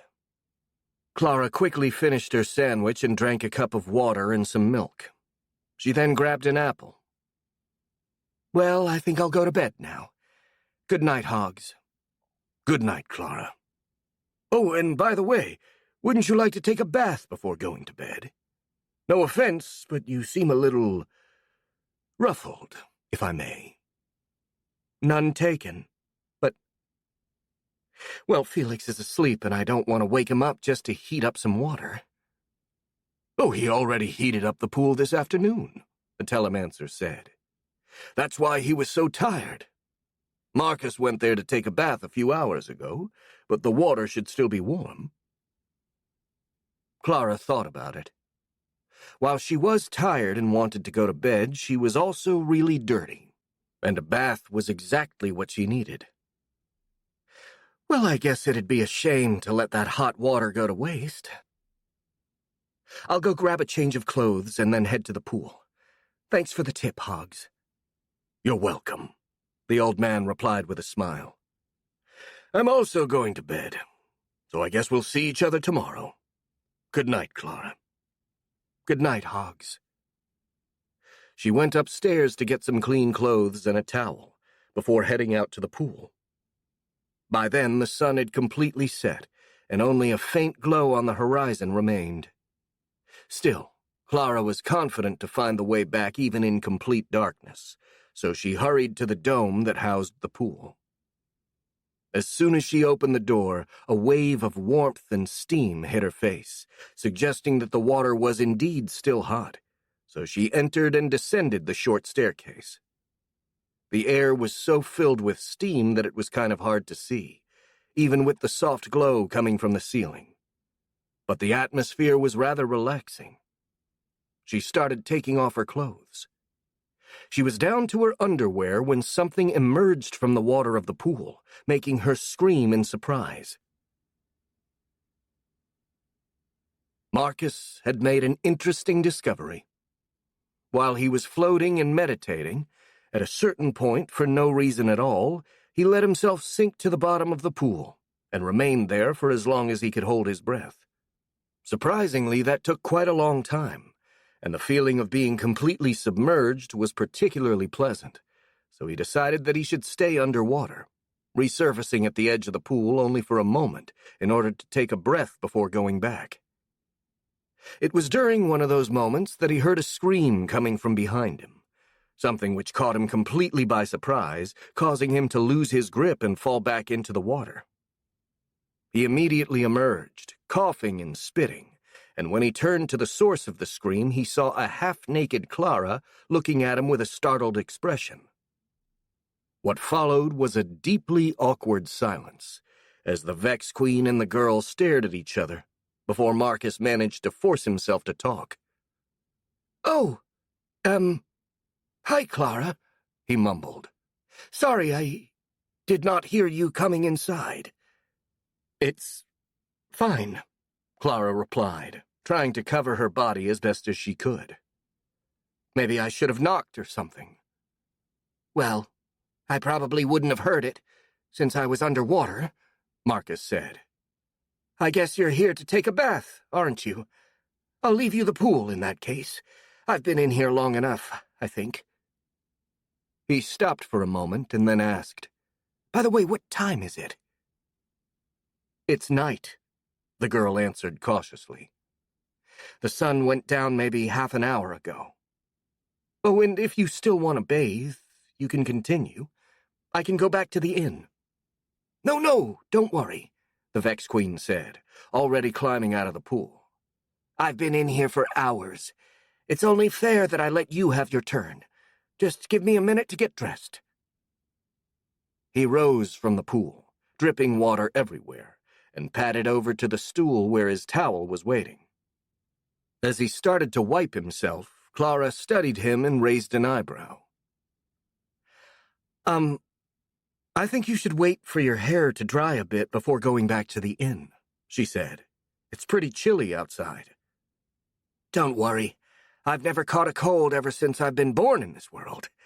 Literally." Marcus smirked. "Besides, I don't want to make you wait for your bath." "I can wash myself while you get dry," Clara replied. That answer surprised the Vex Queen. Are you sure? I mean, it's not a problem for me, but don't you mind my presence? I mean, you do know that I was a man." "Yeah, I remember," Clara shrugged. "But it's kind of hard for me to think of you as a guy while you stroll around naked with your clearly female nether regions in plain sight." That remark made Marcus instinctively look down at his naked lower torso, and he felt... well, surprisingly, he felt little to no shame. At this point, he'd gotten used enough to Clara that he didn't really care if she saw him naked. "Suit yourself, then," he said, shrugging. However, even then he made a point of turning around, in order to not stare at her. Instead, he sat on the stool facing the wall and started wiping his hair with the towel, while she finished undressing and slid inside of the pool. There was another long and awkward silence, broken only by the sound of Clara washing herself. Marcus would have liked to talk a bit with his friend, but he could clearly feel that she wasn't in the mood for chatting.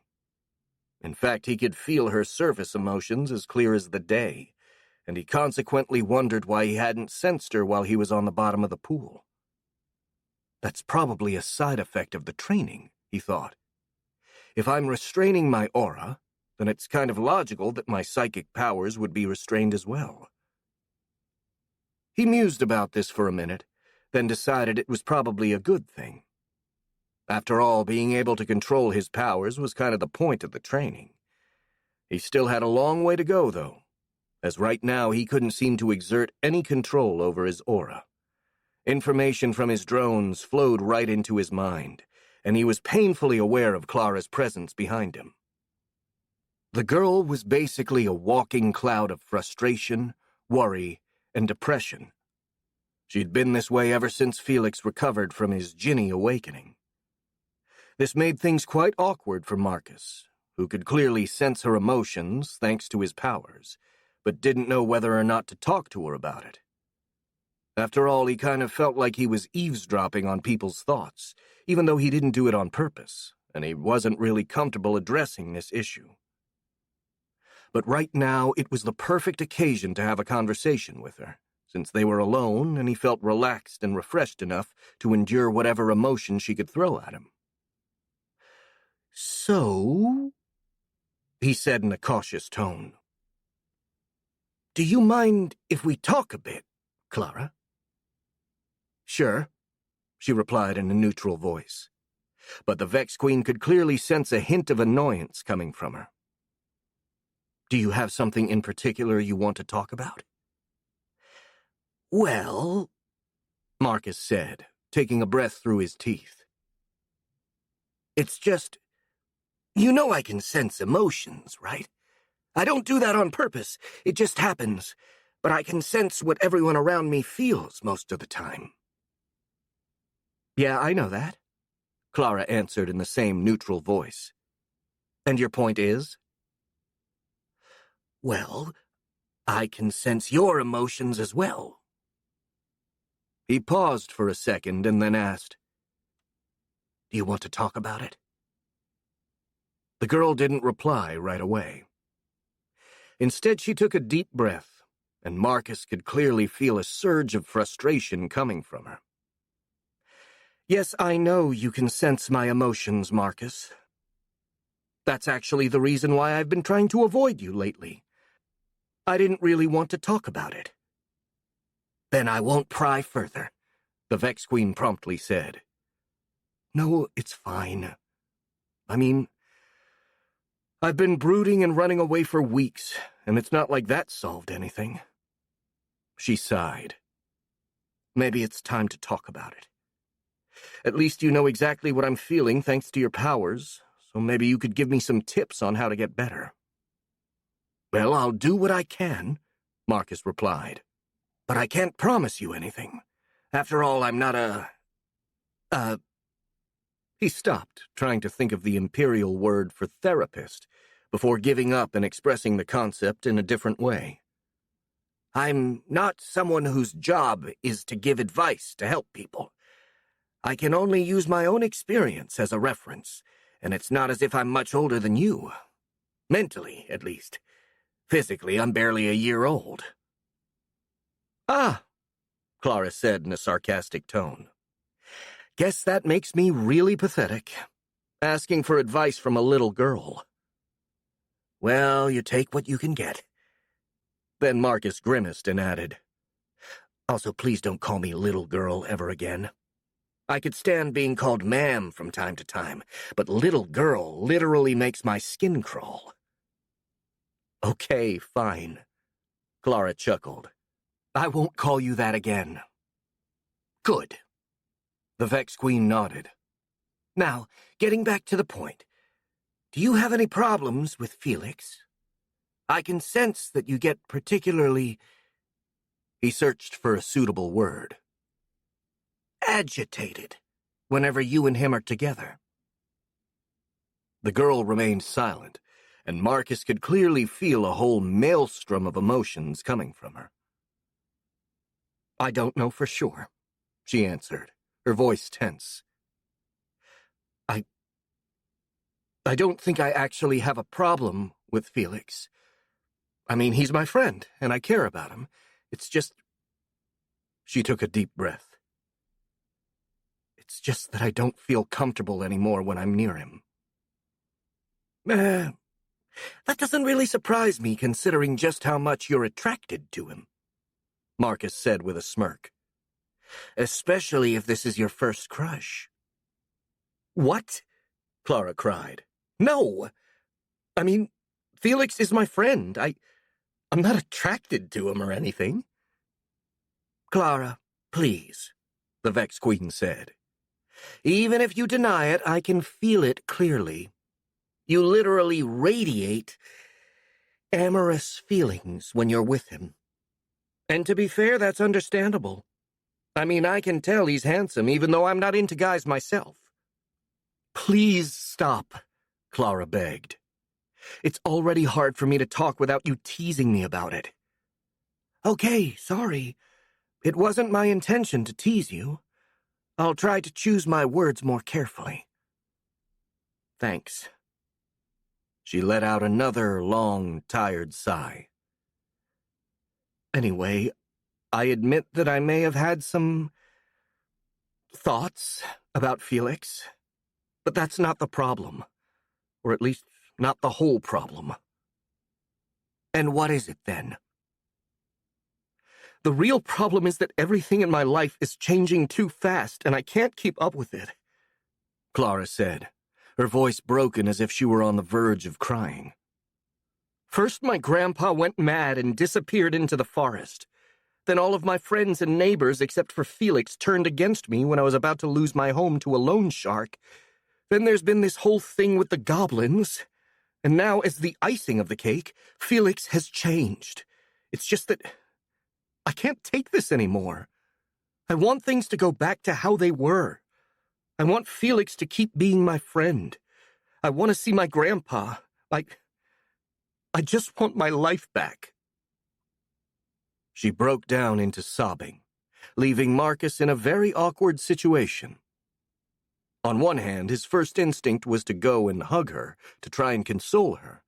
But on the other hand, he was painfully aware that they were both naked, and that physical contact in these conditions would be rather inappropriate. In the end, he decided to just try to talk to her. I'm sorry to hear about this, Clara. If it's of any consolation, I've been through something similar in my previous life. A few years after losing my dad, I couldn't keep a job for more than a month or two, and without a steady job I couldn't pay my taxes, which in turn meant that I had to take pauses from studying. As a result, everyone else passed me over, and I felt as if I was left behind by life itself.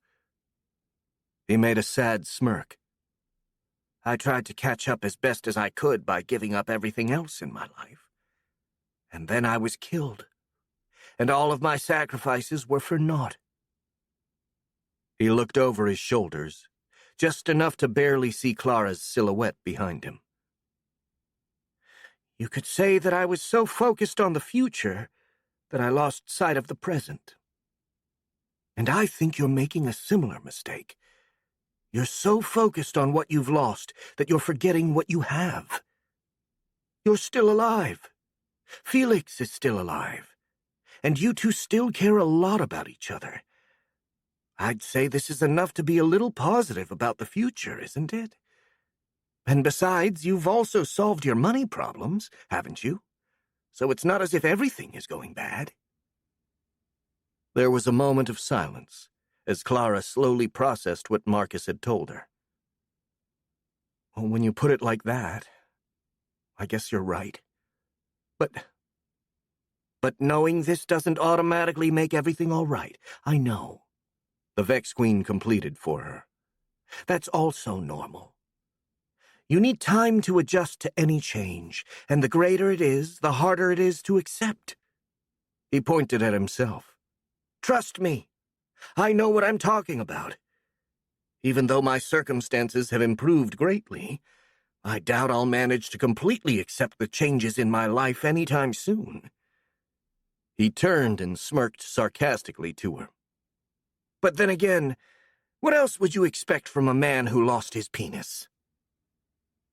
These words made Clara chuckle. Then she looked at him, and the chuckles turned into a veritable burst of laughter. Marcus soon joined her in that explosion of hilarity, and they kept laughing almost hysterically for a good minute. Oh, heavens! I haven't laughed this hard in months, Clara said, still giggling. Thanks, Marcus. I needed it. You're welcome. Besides, this is what friends are for. Talk with you about your worries and still make you laugh somehow. Right. Clara nodded. That did help. I feel not exactly better, but a little less burdened. She started climbing out of the pool. Anyway, I'm done bathing. I'll dry myself up and then we can get back to the inn. Good. I can't wait to go to bed. It's been a very tiring day, and a good night of sleep is exactly what I need. I bet. As Clara grabbed a comb, she shot the Vex Queen a critical look. Marcus? Aren't you going to comb your hair? Nah, it's already late. I can do that tomorrow. He shrugged. No one is going to notice that I have messy hair while I sleep anyway. Oh, good heavens. You are still a boy on the inside, aren't you? She said in an exasperated voice. Only a boy would say something like that. Combing your hair tomorrow? As if. Just sit there. I'll do your hair for you. It's really not a problem, Clara, Marcus said, a bit taken aback. You don't have to do that for me. Technically, I'm here as your maid, so that's exactly my duty, she said in a tone that made it clear she wouldn't take a no for an answer. Besides, you have such pretty hair, and it's a terrible waste to not take care of it. Now sit tight. I'll comb it out for you. She marched across the room, and sure enough, she started combing Marcus's hair. Truth be told, she was actually quite skilled at it, managing to disentangle the knots without too much trouble, and after a while it became rather pleasant, almost like having his head massaged. You're good at this, Marcus said. One of my neighbors taught me. I was the only girl in my family, so I had to learn how to do my own hair. After a while, I started doing my grandpa's and Felix's hair as well. She kept combing and straightening the Vex Queen's hair for a bit, and then she took a step back to observe the result of her work. It's nothing fancy, but it should do for now, she said. At least your head doesn't look like a bird nest anymore. Now I'll take care of my own hair, and then we can go back to the inn. Of course, you can go now if you don't want to wait. Nah, I'll wait for you, Marcus replied. Then we can go back together. Fine then. I'll try to be quick. Marcus started dressing while she was busy doing her own hair. Can I ask you one thing? Marcus said after a while. Shoot, Clara replied. So what are you going to do with Felix now? That question clearly took her by surprise, as she accidentally pulled her hair. Ouch, she cried, then turned to Marcus. What do you mean? Well, you're clearly attracted to him, and judging by his emotions, he's head over heels for you. He smirked. I could cut the romantic tension between you two with a knife. It's very distracting for someone who can feel other people's emotions. So I wondered if you're going to do anything about it. Clara blushed violently. Marcus could feel her embarrassment radiating from her like heat from a stove, but for once he found this sensation amusing rather than annoying. I don't know, Clara said. I still need some time to put some order in my head. And you said that Felix also feels something for me? Is that true? Are you sure? If he was even a tiny bit more smitten with you, he'd spontaneously catch fire every time he looks at you. Which actually happened a couple of times. So yeah, I'm pretty sure. Clara bit her lip, lost in thought. You've certainly given me a lot to think about. I don't know what I'm going to do, to be honest, and I'm too tired to think about it for now. It's been a long day, so it's probably better if I get a good night of sleep before making an important decision. That's probably for the best, Marcus agreed. Anyway, speaking of sleep, I'm done here. I just have to get dressed and then we can go to bed. Clara quickly dressed, gathered the dirty clothes in a basket, and then she and Marcus headed out, going back to the inn, and most importantly, to their beds. Chapter 10. Wakey Wakey. It was pretty early in the morning when Marcus woke up. He lazily sat up in his bed and stretched, letting out a long yawn before clicking his tongue and looking around. His room was pretty bare, with just a big armoire and a chest where he kept his clothes and belongings, and Cooper, his pet hunter drone who slept on the floor.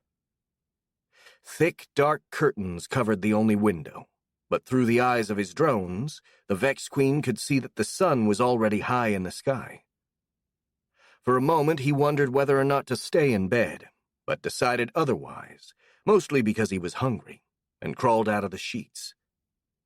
Luckily, the inside of the inn was still quite warm thanks to Felix's powers, to the point that he didn't feel the slightest bit cold, even though his nightwear was nothing more than a sleeveless shirt and a pair of panties. So without further ado, he headed straight for the kitchen, followed by Cooper, who had instinctively awoken to stay with its master. When he arrived at the main hall, he found Hoggs and Clara already there, which was normal, since the old man never slept much, and the girl was a typical early bird. They were talking, but stopped when they heard Marcus descending the stairs. "Oh, hi, Marcus," Clara greeted. "Good morning." "Good morning, Sir Marcus," Hoggs said, but then he frowned when he noticed his clothes, or rather lack thereof. Don't you think you should wear something a little more appropriate?" "Well, it's not as if I'm strolling around in the streets like this," the Vex Queen shrugged. "And anyway, we're all friends here, so I don't see what's the problem. We're basically roommates." "Roommates," the Telemancer repeated. "I do not know this word." "It means people who share the same house," Marcus explained, walking to the kitchen.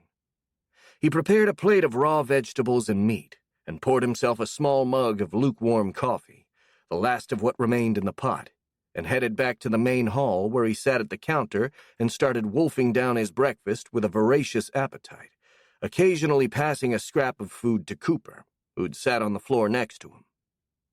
The Vex Queen watered his meal down with a small dose of coffee. "Say, Marcus, can I ask you one thing?" Clara said. "Sure, ask away." "I've been meaning to get back to Oakfell to grab some of my belongings for a while," she explained. "And I was thinking of going today." "Well, you're free to go whenever you want," Marcus said. "If you want, I can even lend you one of the Wyvern drones." That offer caught Clara by surprise. That's very generous of you, Marcus. But if you don't mind, I'd rather go there in a more conventional way. With the cart, if I can take it." Marcus felt a hint of fear radiating from her, something which happened every time she was offered to ride one of the Wyvern drones. The Vex Queen suspected the young woman might be afraid of heights, but he refrained from teasing her about it. "Sure, you can go however you like, and feel free to take whatever you need to get there. The cart, food, anything." "Then do you mind if I take Felix?" Clara asked. "If he wants to come, of course." Marcus raised an eyebrow. "Well, it's not as if I'm Felix's master or anything. He's free to come and go as he likes. If anything, you should ask Hoggs, since he's Felix's actual master. Maybe he's got some training scheduled for him." "Oh, I already asked Hoggs, and he told me that Felix can take a break from training for a couple of days. I thought of asking you because Felix is the one who warms up everything in this house, so his absence could make you a bit uncomfortable." "Well, I've survived in a cave in the middle of the forest for months. I think I'll survive for a day or two in an inn." He shrugged. "If I need to warm anything, I'll just have my minions chop some wood from the forest or something." "That wouldn't work, Clara corrected. Freshly chopped wood doesn't burn so well. But there's enough seasoned wood in the woodshed behind the inn to last for a couple of weeks. Well, anyway, there's no problem. I'll just heat things the old-fashioned way if I need to. Good. Then the only thing I need to know is if Felix wants to come. You want to go ask him now? The Vex Queen asked. Nah, I'll just wait for him to get up. I think I'll go prepare the cart for the trip. If Felix wakes up before I'm back, could you ask him to come meet me at the stables? Sure thing. Good. Then I'll be on my way. Clara left, and as soon as she was gone, Hoggs turned to Marcus and gave him a puzzled stare. Young Clara is certainly in a rather good mood today, he said. Say, do you have anything to do with that? I noticed you two came back together from the bath. I may have got a word or two with her, the Vex Queen replied. Helped her sort out her thoughts and things like that.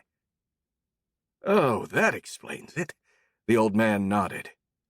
Well, better late than never. I hope this means the tension between her and young Felix is going to be sorted soon. Probably. That really depends on them. Clara may be a bit more open, but it's not as if her issues have disappeared overnight.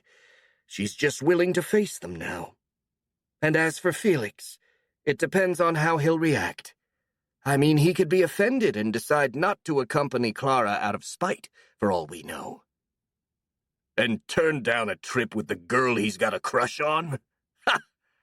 Hoggs sneered. I thought you could read people's emotions.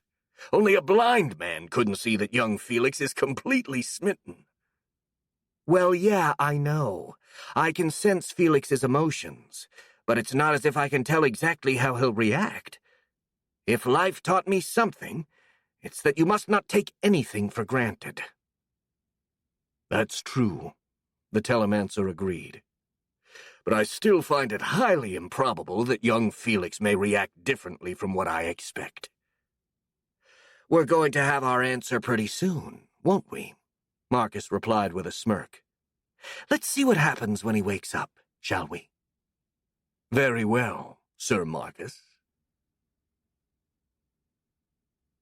A ray of sunlight hit Felix's face, waking him up. He turned around, burying his face in the pillow to avoid that pesky light. Sadly, the damage was already done, and he wasn't able to get back to sleep. With a resigned sigh, he opened his eyes and looked out the window to ascertain the time of the day. Judging by the position of the sun, it was about mid-morning, so he decided he could get up. After all, Clara was probably already gone to her usual hunting expedition by now. While he was dressing himself, he pondered over the irony of the situation. The reason he was trying to avoid Clara was because he didn't want to see the girl trying to avoid him. It would have been funny if it didn't make him feel so hurt. What was even worse was that he didn't know what he'd done to warrant such a treatment. He only knew that Clara always gave him the cold shoulder when he tried to approach her, giving him absolutely no explanation why. This was incredibly frustrating, but he had managed to put up with it somehow, mostly by focusing exclusively on his training and avoiding Clara as much as she avoided him. However, his thoughts always lingered on her every time he took a pause, and he would have given up everything he had for being able to recover their friendship and be together once again. He let out a sad sigh and headed down to the main hall to have breakfast. As he descended the stairs, he saw Marcus and Hoggs talking to each other in front of the fireplace. The old man was turned away from him, but the Vex Queen was sitting cross-legged on a sofa, facing the stairs, and saw him immediately. "Hey there, Felix," she greeted with a huge, amused smirk. "Nice of you to finally wake up." "Good morning, young Felix," Hoggs greeted him as well, turning around. "Good morning to you, Marcus, and good morning to you too, Hoggs," the young man replied. but he averted his eyes from the Vex Queen, whose current posture, combined with her lack of clothing, was quite revealing, to say the least. Not that Felix saw her as anything but a friend, but still. He was still a male, and a half-naked girl casually wandering around the house with absolutely no shame at all made him feel kind of uncomfortable. Especially after she'd revealed that she was a man in her past life. However, he couldn't avoid looking at Marcus when she spoke to him, as that would have been terribly impolite. And sadly, it seemed that the bug girl had something to tell him. "Hey, Felix," she said, "before you have breakfast, I've got some news for you." "Really?" the young man asked, trying his best to look the Vex Queen only in the face. "What is it?" "Well, Clara asked me to tell you that she's waiting for you at the stables," the Vex Queen said with a smirk. "Apparently she wants to pay a visit to her home in Oakfell today, and she'd enjoy your company on the way there. If you want to go, of course." "What?" Felix asked, completely taken by surprise. "Are you sure?" "Yeah, I'm pretty sure," Marcus confirmed. "She even asked Hoggs if you could take a pause from your training in order to go with her." The young man was completely flabbergasted. Clara had been avoiding him for the better part of their stay in Stonebarrow, and now she wanted to travel with him? He couldn't even begin to understand why she was behaving like this. And yet, he didn't really care about the motivations. All he knew for sure was that he wanted nothing more than to stay with his friend, to talk to her, laugh with her, and recover their relationship. Nothing else mattered. "I'm going to talk with her, then," he said, his voice brimming with excitement. "Wait, you're not going to have breakfast before you go?" Marcus said, with a little smug smirk and a hint of teasing in his voice. "It's not like Clara is going to run away, you know." I'm not really hungry right now," the young man muttered. "I prefer to go and talk with her." "Then go," the Vex Queen said with a laugh. "Don't make a lady wait." "Sure," Felix replied, although the way Marcus had phrased that made him blush. "I'll see you later." And with that he left the inn, all but running to the stable where Clara was waiting for him. As soon as Felix left, Marcus cracked up and started giggling in pure delight. "That was just too precious. It was like watching a lovesick puppy. It's adorable." "I see you're certainly enjoying this," Hoggs observed from his sofa. "I mean, how could I not?" Marcus replied. "Have you seen him? If he had a tail, I bet he would be wagging it like crazy." And he started giggling once again, and this time the telemancer started giggling as well. "I guess you're right," he conceded. "It is adorable. At least funny. For crusty old toads like me, there is nothing more amusing than watching young people struggling for reasons we consider pretty futile in hindsight." He paused for a moment, his eyes becoming remote. "I find it hard to believe that I was ever that young and foolish. And yet, I still remember it. A time when I was wet behind the ears and followed my emotions no matter where they led me." He shook his head in disbelief. "Heavens, it feels as if I was a different person back then." "Tell me about it," Marcus said while rolling his eyes. "Though in my case I literally was a different person. Kinda. The reincarnation thing is weird." He said that casually, as he'd already revealed to both Hoggs and Felix that he had been a man in his previous life. Though he decided to heed Clara's advice and avoided revealing that he came from a different world. Nonetheless, as it always happened whenever this topic was brought up, Hoggs seemed weirdly interested. "If you don't mind me saying so, I must confess that I still find this really peculiar, the old man said. I've asked a cleric friend of mine a few questions about reincarnations, and he told me that in most, if not all, cases, those who kept their memories from their previous lives used to be rather peculiar and important people. Usually powerful sorcerers or clerics, or great aura masters. And yet you said you were an ordinary cleric in your past life. It was mostly a temporary occupation, though, Marcus corrected him. I was actually studying to become a civil engineer. No offense, but that's still pretty mundane, the telemancer continued. Not to mention, reincarnating as another species is actually unheard of. At least there are no records of it that my friend knew of. Well, I do not know why or how it happened, the Vex Queen replied. It just happened.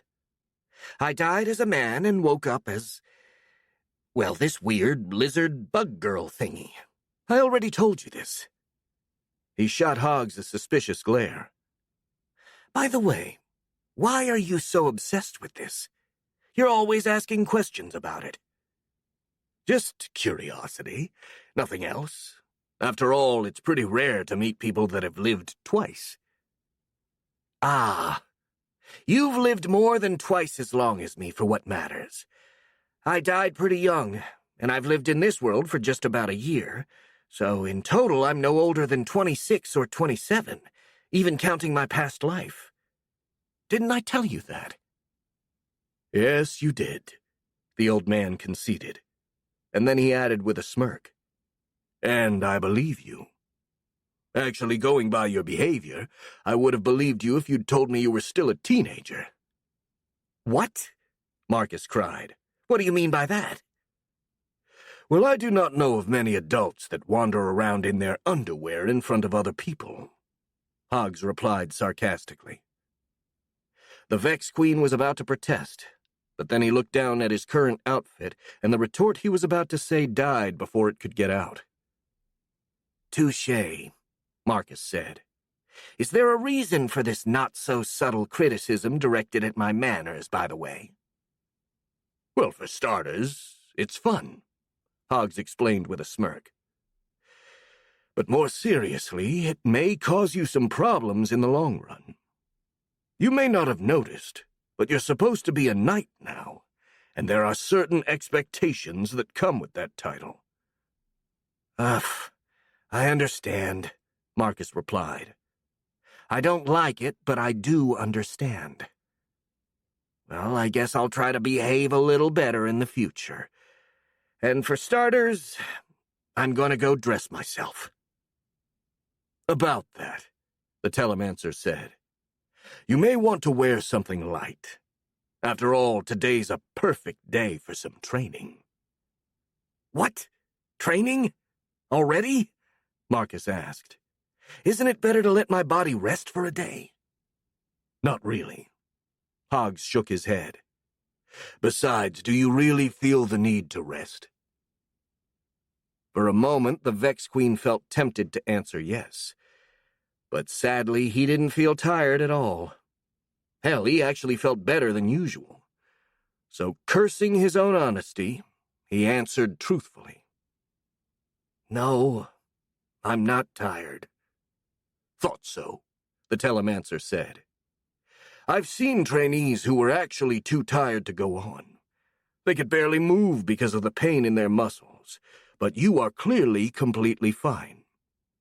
Besides, the point of my training is not to train your body alone, but rather to improve the coordination between your body and your mind. And as I stated before, being exhausted is the first step to achieving that goal. So go prepare yourself. We've got a long day in front of us. Marcus groaned, but he didn't outright protest. Instead, he got up and headed to his room in order to change into his training clothes. He walked like a man headed for his execution, causing Hoggs to stifle a laugh. And yet, as bleak as the prospect of another training session under Hoggs seemed, He couldn't help but feel positive about the future. After all, his life was generally peaceful. Felix and Clara were about to solve their problems, and maybe he'd found a way to control his aura. He really hoped that things could stay like this for a long while. Chapter 11. Hand-holding. Felix and Clara arrived at Oakfell late in the afternoon. A weird mix of emotions surged in Clara's chest as soon as she saw the village. Nostalgia, regret, pain, restlessness, and many others she couldn't even name. It wasn't really pleasant, but at the same time it felt necessary, like changing the bandages on an old wound. Luckily, she was in a rather good mood at the moment. The trip with Felix had been very pleasant, as they'd spent hours discussing with each other, reminiscing about their shared past, joking, talking about their plans for the future, and generally renewing their friendship. As a result, Clara felt much better while Felix looked incredibly cheerful, just like he used to be. Of course, there was still the proverbial troll in the room. Clara still hadn't managed to gather enough resolve to speak about her new feelings for the young man, and as a result, she couldn't really look him in the eyes. She did, however, look at him elsewhere, especially in the chest area. The shirt Felix was wearing was an old one that used to be rather large on his lanky frame. Now it was an extremely tight fit, revealing the muscles bulging underneath it. That made Clara rather uncomfortable, as she had to consciously restrain herself from touching those muscles and tracing their profile with her finger and... "Clara, is everything all right?" Felix asked, distracting the girl from her fantasies. "Huh? Oh, yeah, I'm fine," she replied, feeling really flustered. "Totally fine. Yep, never been better. Why do you ask?" "Well, you look kind of tense," Felix said, raising an eyebrow. "And you've been biting your lips for a while now. Is there something that's bothering you?" "Nope," she said emphatically. "Everything's fine. Completely fine. Don't worry about it. Besides, we've almost arrived, so we got to focus on that. Yeah, let's focus on that." "Okay, then," Felix said, looking pretty confused, but he said nothing else until they passed through the gates of Oakfell. The village was awfully quiet for that time of the day, and the streets were completely empty. If not for the smoke rising from a couple of chimneys and the guards at the gate, Clara would have thought the town was deserted. "What's going on?" Felix wondered. "Where is everyone?" "I don't know," she replied after studying her surroundings. "Most houses have their doors and windows closed and barred, so I guess they've all left." "But why?" Felix wondered. What could have made them leave? "Probably the prospect of an orc invasion," Clara shrugged. "I mean, we're right at the border with the Caligade Forest, and if the orcs are really coming, Oakfell would be one of the first villages to fall." "Yeah, that makes sense," the young man agreed. "Still, it's pretty sad to see the village this desolate." "Not for me. In fact, the fewer people I see, the better." Her face became cold and hard. "I haven't forgotten how they treated me." "Yeah," Felix grimaced. "I can't blame you for not wanting to see them. Although..." He paused, his expression growing pensive. "There is something that doesn't add up about it." "What is it?" "That's the odd part. I can't remember." The young man narrowed his eyes. "I feel as if it's something important, though..." "Well, if you can't remember, then it's probably not that important." Clara shrugged. "Anyway, you should stop the cart. We've arrived." Felix looked to his right and noticed they were indeed in front of Clara's home, so he stopped the cart and they got down. Well, at least it's nice to be back, the apprentice sorcerer said. This house is full of memories. Yes, it is, Clara replied, taking out a big key from her pocket and opening the door. And it's full of all my things, too, so I'm gonna take... She stopped mid-sentence, as the sight of what was inside the house left her completely speechless. Felix noticed her sudden change and peeked through the door. The living room was dark, as all the windows were shut, but it was clear that it was completely empty. All of the furniture was missing. "What the hell is this?" Clara cried in outrage. "Where is my stuff?" She stormed inside, running from room to room in search of her belongings, but she found the place was absolutely empty. By the time she got out of her own bedroom, she was outright screaming in frustration. "God's freaking damn it!" she cursed, her face red with rage. "What in the four hells happened here? Who took my stuff? I swear I will rip off their legs." Clara, maybe you'd better calm down, Felix said. Maybe we can find out what... But as the young man was about to find out, telling a furious woman to calm down wasn't really a smart thing to do. "Calm down? Calm down?" she interrupted, screaming those words at the top of her lungs. "All of my things have disappeared, and you tell me to calm down?" She bared her teeth. "The only thing that is going to calm me down is either finding where my stuff is or finding the culprit so that I can tear their eyes out." "Well, the apprentice sorcerer started to say, but then his voice died down. Despite being much taller than her and extremely powerful to boot, he couldn't help but cower in the face of that primal fury. Luckily for him, a familiar female voice coming from outside of the house distracted Clara. "Is anyone there?" the voice asked. "Who is inside?" Both Clara and Felix recognized that voice. "Gertrude," Clara murmured, spitting out the name as if it tasted bad on her tongue. "What does she want now?" Nonetheless, she walked down the stairs and quickly reached the door, finding herself face to face with the owner of the Emporium. "Good afternoon, ma'am," Clara said, seemingly in a polite tone, but putting as much venom into those words as she could. "Is there anything I can help you with?" But the old woman didn't answer. Instead, she stared at the girl with her eyes wide and full of many contrasting emotions. "Clara, it's you. It's really you," she said in a trembling voice. "You're alive." "Yeah. Sorry to disappoint you," the girl replied sarcastically. "Now that we made that clear, please get off my porch. I have important things to do and no time to waste on those like you." And without waiting for a reply, she slammed the door in the woman's face. "Wait!" Gertrude cried, and she started knocking at the door. "Clara, I need to speak with you. Please." The girl didn't answer, and pointedly turned her back to the door. But Gertrude kept desperately knocking, and after a while, Clara grit her teeth and went to open the door. "Stop knocking at my door, Gertrude," she shouted as soon as she was face to face with the woman. "You've already spoken to me enough last time we met.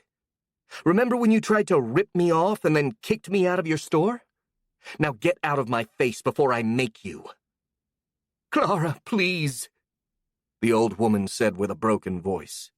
"Listen to me. I'm sorry. I'm terribly sorry about how I treated you." "You're sorry?" Clara said softly. But that was clearly the quiet before the storm. "You're sorry?" she said louder, her face growing redder. "You and the others treated me like dirt and insulted me for months, and you say you're freaking sorry? Well, I sure hope you are." Her voice rose by many octaves. But that doesn't change what you did. You put me through hell. You left me alone. I thought you were my friend, but not only did you turn your back on me, you also spit on me while doing so. And you say you are freaking sorry. She grabbed the door handle once again. Get out of my face, Gertrude. I don't want to see you. But this time, Gertrude grabbed the door before Clara could close it, and looked at the girl with eyes full of tears. Please. I'm so sorry. What I did was terrible. I treated you horribly, and I regret it with all of my heart. She started sobbing. I love you like a daughter, Clara. I've known you ever since you were but a small child, and I helped Carl raise you.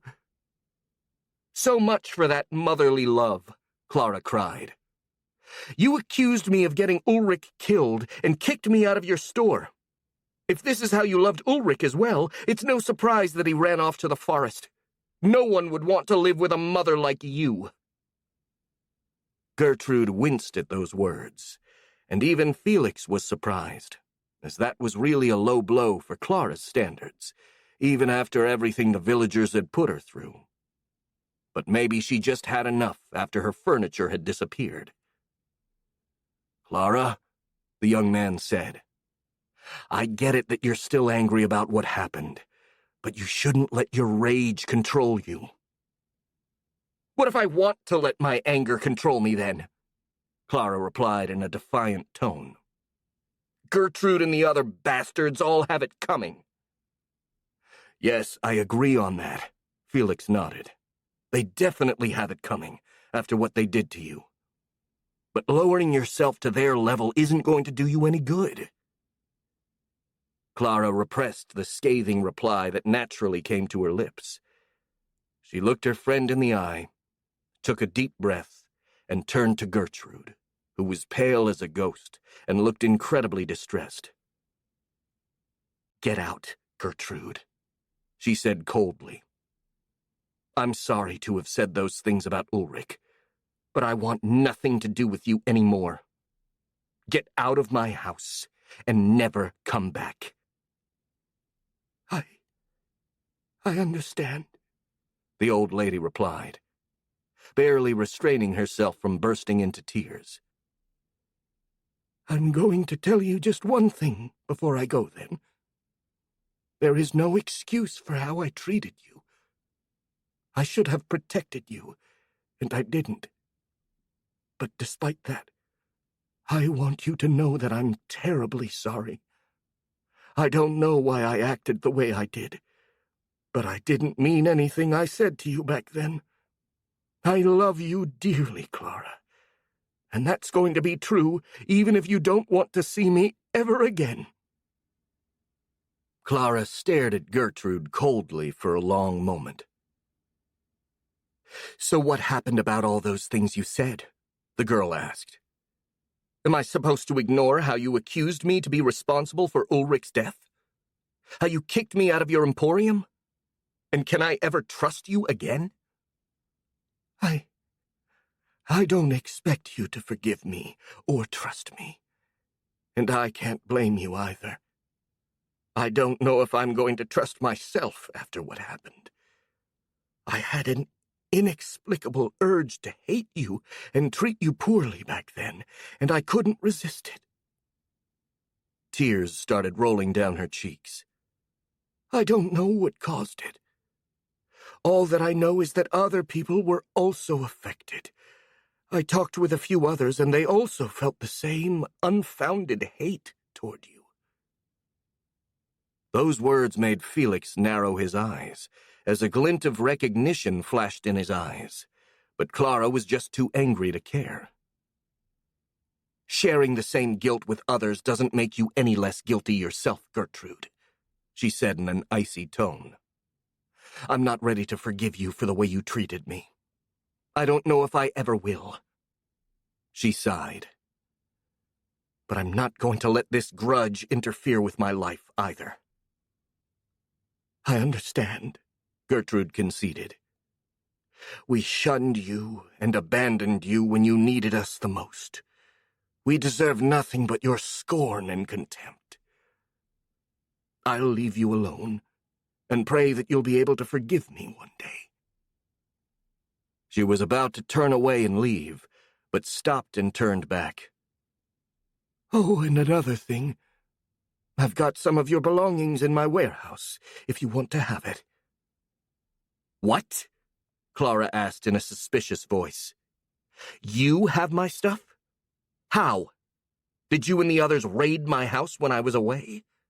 No, the old woman replied. We would never do such a thing. I just bought it. I couldn't stand watching your personal belongings being taken like that, so I bought them. Mostly to have something to remember you by, since we believed you were dead. Clara's expression became rather puzzled at that revelation. And who did you buy it from? From Vicar, Gertrude said. He and his lackeys came to take possession of your house right after you were left for dead. He took basically everything from your house before shutting it down. And I bought a few things from him. Mostly things with sentimental value, like the portraits of your family. Clara remained silent, slowly digesting this information. When she spoke again, her voice wasn't cold anymore. It was brimming with barely controlled fury. Vicar! She spat that name out like a curse. That damn vulture! Of course it's him. But this time he got ahead of himself. I'm still alive, and I'm gonna get back my stuff from him with interest. She turned to Gertrude. We're far from being even, but that's a start at least. I'll come to pick up my things before leaving, but for now, I need to think about this situation. So I'd be glad if you'd leave so I can discuss a few things with Felix here. She gestured to the young man, causing Gertrude's eyes to go wide with surprise. Felix? She gawked at the apprentice sorcerer. That's Felix Agner? Yep, that's me, Gertrude, the boy replied. Nice to see you again. My, you've grown so much, the old lady said. I didn't recognize you at first, but maybe now is not the time for this reunion. I'll leave you two alone. And if you want to take your things back, Clara, you can come to the Emporium any time you want. And with these final words, she left, closing the door behind her. Clara, who'd been left emotionally drained by the encounter, leaned against a wall and let out a long, tired sigh. Felix caressed his chin, a pensive expression on his face. That was peculiar, he mumbled. Peculiar? More like completely infuriating, Clara said in an exasperated voice. Back then she told me she hated me and wanted me dead. And now she cries and tells me that she loves me and that she regrets what she did. And to top it all off, she says that she never had any reason to actually hate me. She just had the urge to do so. I can't even begin to wrap my head around it. Am I supposed to believe that she and all the other villagers just had some sort of contagious madness that made them hate me or something, and now they're healed? That may actually be the case, Felix replied with a thoughtful expression. What? The girl cried. Are you serious? Do you really believe that? In a way, yes. My old master hinted about a spell to control people's emotions once. He actually used it as an example of the kind of spells that are absolutely forbidden. And you think that someone could have used one such spell on the villagers to make them hate me? Clara asked, raising an eyebrow. I don't discount the possibility. The apprentice sorcerer nodded. What Gertrude and the others experienced seems to match the effects of a suggestion spell. The inexplicable and sudden urge to hate you, the fact that they came back to their senses afterward, and even the fact that they all experienced the same thing. You must admit that it seems as if they were manipulated. Yeah, that kind of makes sense, the girl agreed. But who could have used that spell? And why? Well, I'm pretty sure Vicar bribed Lud to try and kill you, Felix replied. And if he did that, then he wouldn't hesitate to hire a sorcerer to cast the suggestion spell on the villagers either. He paused for a moment and then added, and now that I think about it, there was a sorcerer in the village during that time. The same one that accompanied our expedition and betrayed us to the goblins. Zeno, I think he was called. Yes, but why would Vicar do that? Clara asked. Sure, he's ruthless, but he's not stupid. And getting my house doesn't seem worth hiring so many people and partaking in serious criminal activities. I mean, the reward doesn't nearly justify the risks. I don't know. The young man shrugged. The only thing I think could justify this whole scenario is something of huge value. Maybe some kind of treasure that was inside the house. That'd make sense. The girl nodded. If it's something of great value, then Vicar wouldn't stop at anything in order to get it.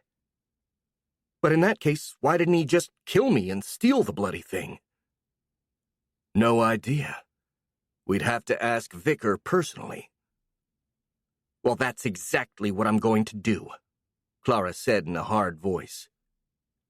I'm going to have to meet him anyway in order to get my stuff back, and if he's really responsible for everything I went through, I'm going to make him regret it. Well, in that case, maybe it's better if I or some of Marcus's drones accompany you, Felix suggested.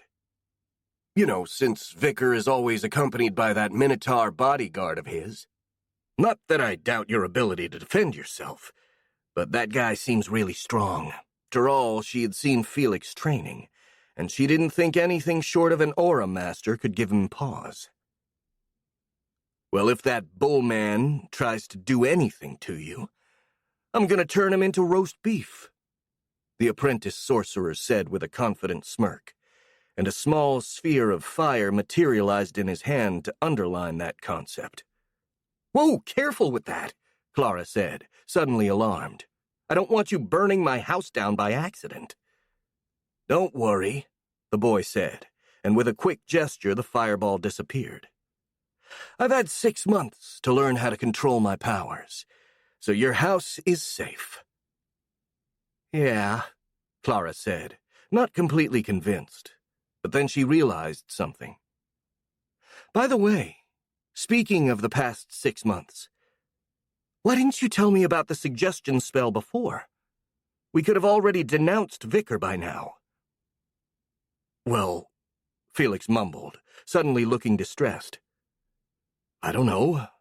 Mostly because it only came to mind just now. Even though I feel as if I had these suspicions before. His eyes widened slightly.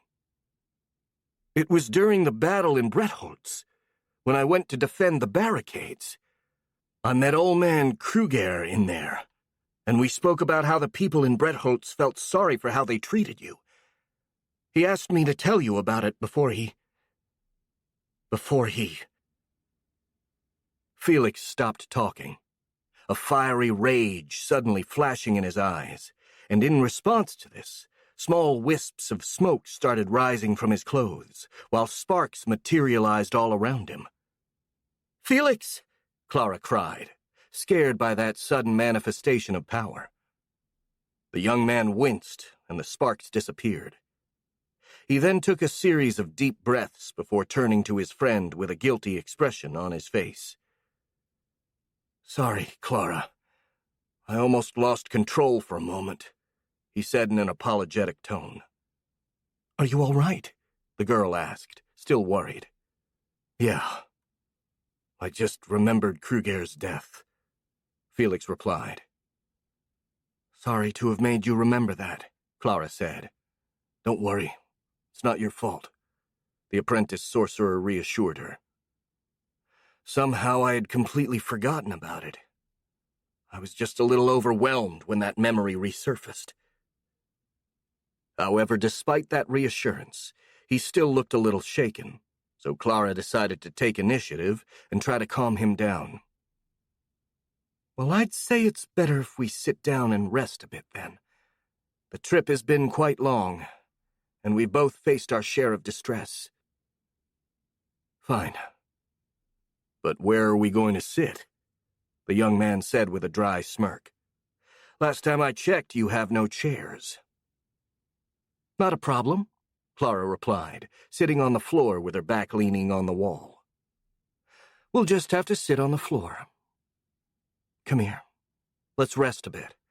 After that, we can go to Gertrude's Emporium and get my stuff before we head back to Stonebarrow. Wait, didn't you want to spend the night here? Well, that was before I knew all of my beds were taken away. Fair enough, the boy conceded as he sat next to her on the floor.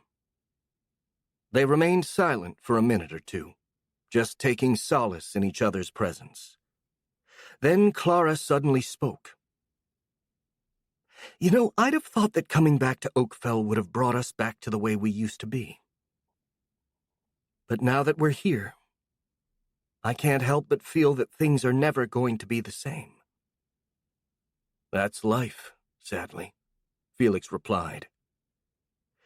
I'd wish that we could go back to the way we were before, too. I'd wish your grandpa was still alive, and that we'd still be children trying to steal cookies from the kitchen. He sighed. But I don't think there's enough magic in the world to turn back time.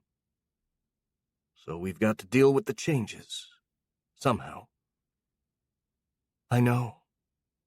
Clara nodded. It's just that sometimes it's hard to do so. Especially when the changes to your life are so drastic. However, I have to say that I'm glad we're facing this together. Going through this all alone would... well, I think it'd be overwhelming. Hey, that's what friends are for, Felix said with a smile. And as for me, I'm definitely glad that I have you. I doubt I'd have recovered from my awakening without your help.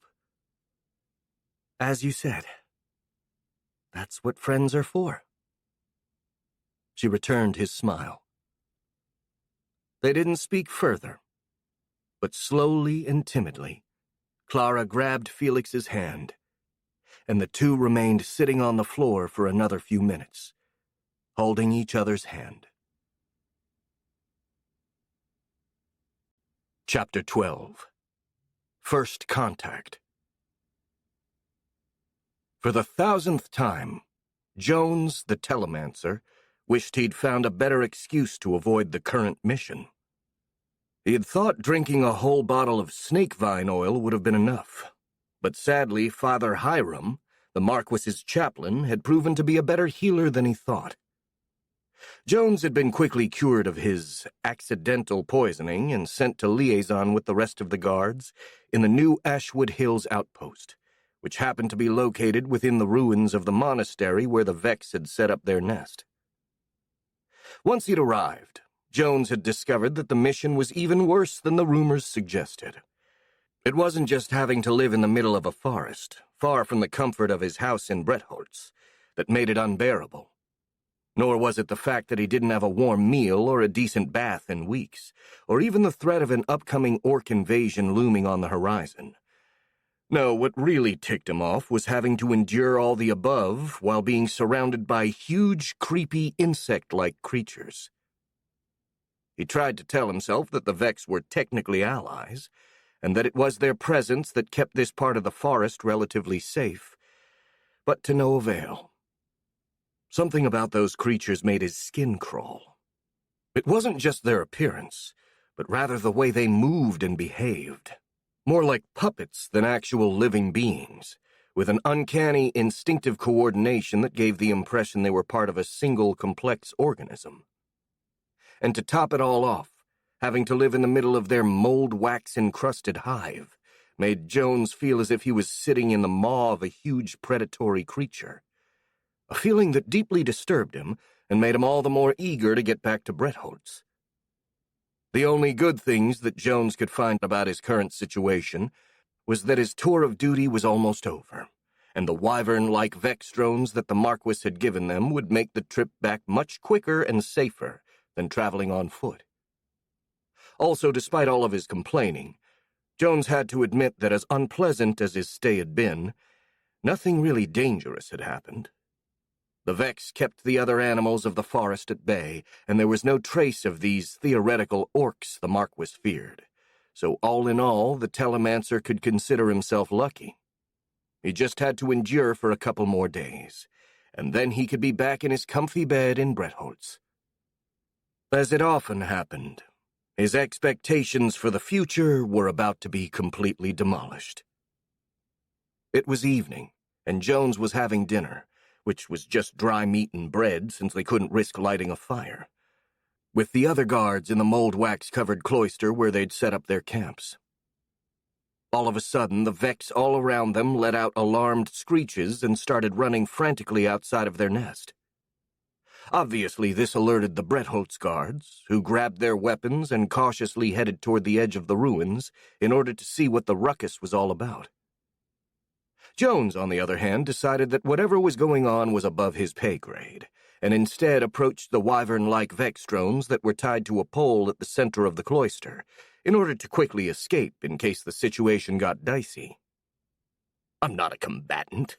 I'm just a telemancer," he internally justified himself. "My orders are to report back whatever happens here, and that's what I'm going to do.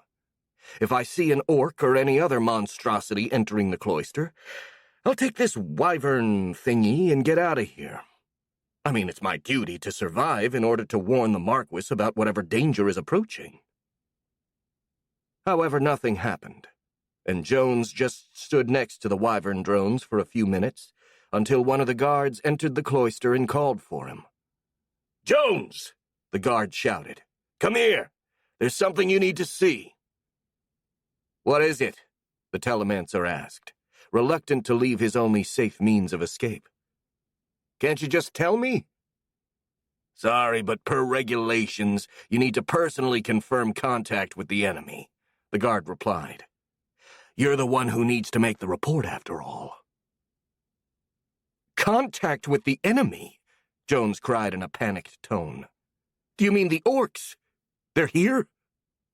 "They were, but the Vex managed to drive them away," the guard said in an annoyed voice. "Now come. Better be quick in case they return with reinforcements." Knowing there were actually orcs nearby, Jones felt all the more reluctant to leave the wyvern behind. But his orders were clear. If possible, he had to personally witness the presence of the orcs before reporting it, in order to make his testimony legally undisputable. He gulped nervously and followed the guard outside of the ruins and into the mold-wax-covered territory that extended around the hill. As they walked, they crossed paths with a few Vex getting back to their hive while carrying pieces of bloody, scaly meat, and even a couple of their own dead with them, most likely taking everything to their larder. The thought made Jones shudder in disgust, but he forced himself to ignore the cannibalistic, scary insect things and just follow his guide. After a minute or so, they reached the site where the fight had happened. A few Vex were busy taking the rest of the corpses with them, while the Brettholtz guards all stood around a single body to prevent the bugs from taking it away as well. The leader of the expedition, an aging veteran called Rowan, saw them approaching and gestured for the Telemancer to get closer. "Good. You're finally here," he said, moving out of the way and pointing at the corpse behind him. "Come and get a look at this body before the bugs take it." Jones nodded and approached the corpse. It had been badly mangled by dozens of savage blows. but it was still perfectly recognizable as a dead orc. The Telemancer felt a chill running down his spine. He hadn't really bought into the story of the orc army. In his opinion, it was a ploy used by the goblins to avoid repercussions for their invasions. But right now, he couldn't help giving a terrified look toward the edge of the forest, half expecting a horde of wild, bloodthirsty orcs to charge right out of it. Which was all the more reason to hurry up and do his job before getting the hells away from there. "Well, what happened in here?" he asked with a quivering voice. Are the orcs coming?" "Who knows?" Rowan shrugged. "All I can tell you is that 32 orcs came snooping around from the forest, and the Vex attacked them." He made a nervous half-smile. "Gotta say, after seeing that, I'm glad the bugs are on our side. They were all over the orcs like a living tidal wave made out of talons, fangs, and hate, and they shredded the scaly bastards before they knew what hit them." He pointed at the mangled remains of the orc that they'd been guarding. "This one is the most intact one we managed to find. All the others were literally hacked to pieces." Jones looked at the nearby Vex, and had no trouble at all picturing the gory spectacle in his mind. He shuddered and tried to think about something else. "These orcs," he asked. "Are there any survivors, or were they all killed?" "Well, 2 or 3 managed to run away," the old guard replied. "But they were badly wounded and the Vex were chasing them. I wouldn't bet too much money on their survival." "Understood," Jones said, starting to calm down a bit since it seemed there was no immediate danger, at least at the moment. "Then I'm going to contact the Marquis and tell him we found the orcs." "You do that." Rowan nodded. "Meanwhile, we'll be on the lookout for more orcs. If they show up again in large numbers, we're out of here." "Good," the Telemancer replied, a sudden pang of relief coursing through his body, despite the dangerous situation they were in. Sure, now they had proof that the orcs were coming, which was bad news for the province of Brettholtz and the kingdom in general. But for Jones personally, it meant he'd accomplished his mission, and therefore could finally leave this wretched place. And after he got back, he could surely find an excuse to leave Brettholtz for a safer location, far away from the border of the Caligare forest. With this plan in mind, he hurried up to the camp to pack up his things and contact the Marquis. If everything went well, he'd be able to sleep in a real bed by tomorrow night. Chapter 13. A beer, a broad, and a bonfire. The Telemancy Tower of Brettholtz was usually the most tranquil part of the Marquis's palace, as the Telemancers needed every bit of peace and quiet they could get to better concentrate on their job. Right now, however, incredibly loud, angry screams came from the tower. "What do you mean we have to stay here?" Jones shouted over the twin stone, making the Marquis flinch and cover his ears, while the Telemancers in the room frantically tried to turn down the volume. As soon as he'd received news of the orcs' sighting, the nobleman decided to personally speak with Jones through the same special equipment he used to speak with Marcus months back. He couldn't get visual contact on account of Hoggs being the only one in his service who knew how to operate that part of the magical machinery, but the other Telemancers had assured him that they could handle the vocal broadcasting system. Sadly, it turned out that while they did manage to establish a vocal connection, they had no idea how to set the volume to acceptable levels, something which was made worse by Jones panicking and refusing to keep his voice low. "We already found the orcs! What else do you want?" Jones screamed. Azen felt his whole body shake from the sheer volume of that screech. In response, the Marquis gritted his teeth and decided he'd had enough, grabbing the copper wand that channeled his voice to the twin stone and shouting back some orders. Calm down, Jones, and keep your damned voice down. You're making my ears bleed here. There was a pause, and when Jones spoke again, he'd stopped screaming. His voice still came out incredibly loud, but this time it was at an almost acceptable volume. "Aye, sir," he grumbled. "But could you at least tell me what we're supposed to do here? We found the orcs, so why can't we go back to Bretholtz?" "The issue is that we're looking for an army of orcs, while the ones you've seen seems more like a regular tribe from your report," Azen explained. "And we already knew there were orcs in the forest, so stumbling on a few of them is nothing noteworthy. What you have to be on the lookout for is a number of orcs great enough to be called an army. Only then, when we have proof of the existence of such a threat that doesn't come from just the goblins, will we be able to call for reinforcements from the capital.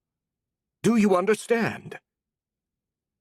"Yes, sir," Jones replied, albeit in a clearly unsatisfied voice. "Good," the Marquis said. "And you'll have to be particularly alert from now on. Those orcs you've seen may have been scouts or foragers for a bigger force, in which case you can expect more to come in greater numbers." "Understood," the Telemancer replied nervously.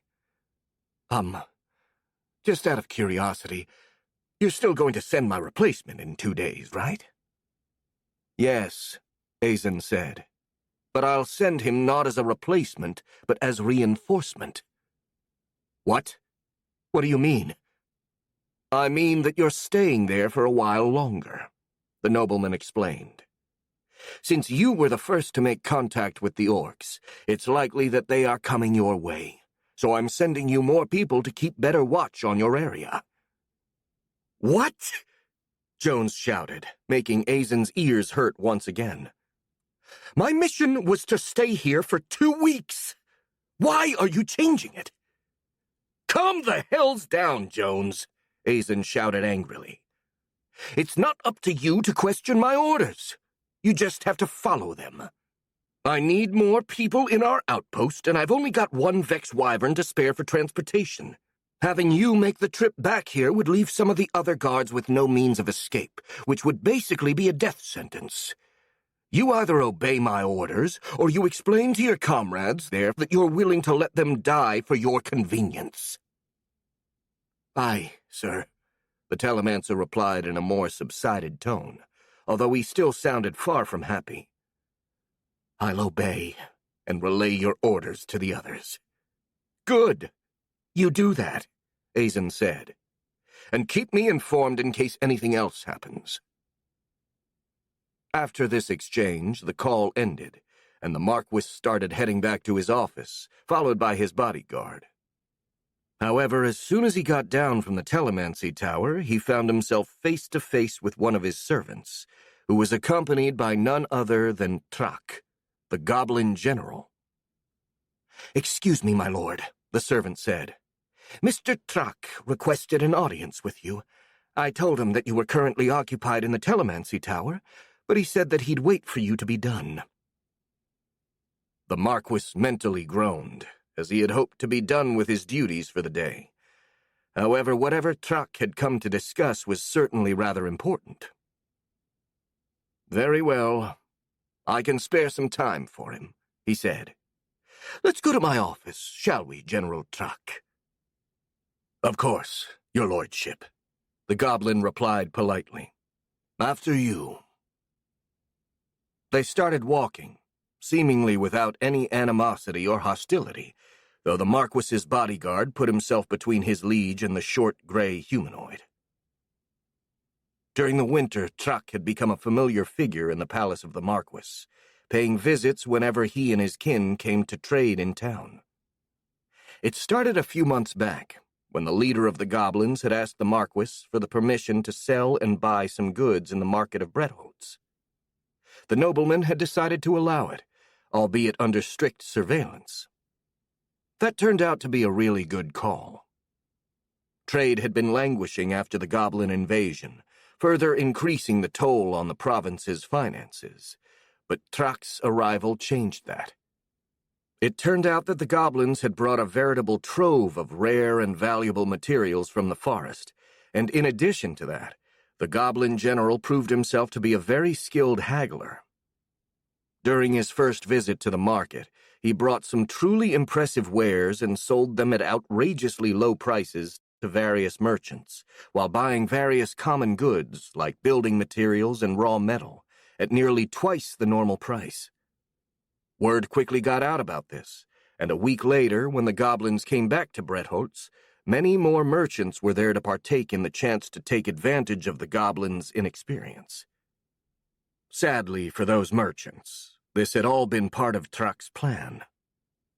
The goblin had intentionally let himself be ripped off the first time in order to lure more merchants to Bretholtz, and once the supply and demand ratio had been turned in his favor, he started haggling for real, getting a much better price this time around. That said, he still made sure the merchants would profit from the trade in order to make them come back again, and he promised to bring more goods every week, thus creating a steady, regular business and revitalizing Bretholtz's market. And of course, the goblins' profits weren't just economical, but also social and political. Not only were the locals getting used to the goblins, but the prosperity they'd brought also greatly improved the humanoids' reputation among the people. Sure, no one trusted them yet, but the open hate and resentment they were initially regarded with had started to dissipate. It was an impressive achievement indeed, and as a ruler himself, Aizen couldn't help but feel admiration for Truck's skills. Not to mention the fact that the goblin was also really pleasant company, being polite, refined, cultured, and a sparkling conversationalist, and even a devilish gambler and chess player. To top it all off, Truck also offered all kinds of helpful suggestions and advice that inevitably ended up benefiting both Aizen and the province as a whole.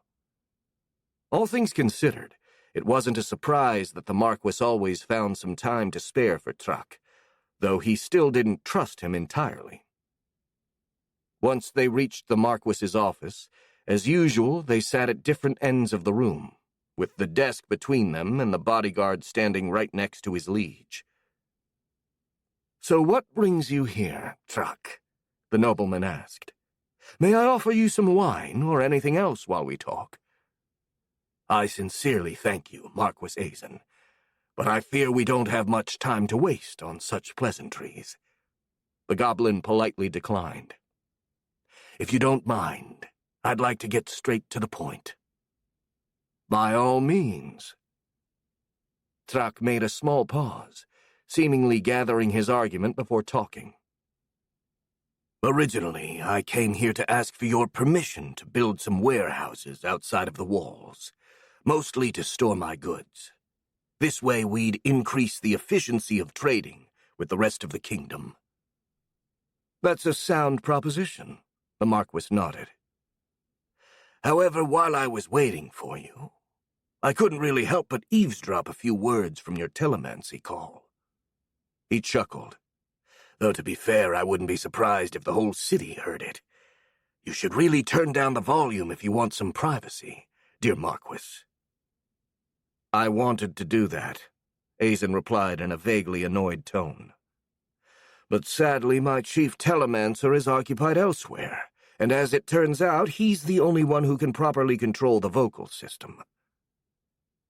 "Anyway, the words I picked up made me rather worried," the goblin continued. "From the sound of it, it seems like your men met some orcs in the forest." "They did," the Marquis confirmed. "But they were just a few orcs, and the Vex made quick work of them. They could have just been a regular orc tribe wandering into Vex territory."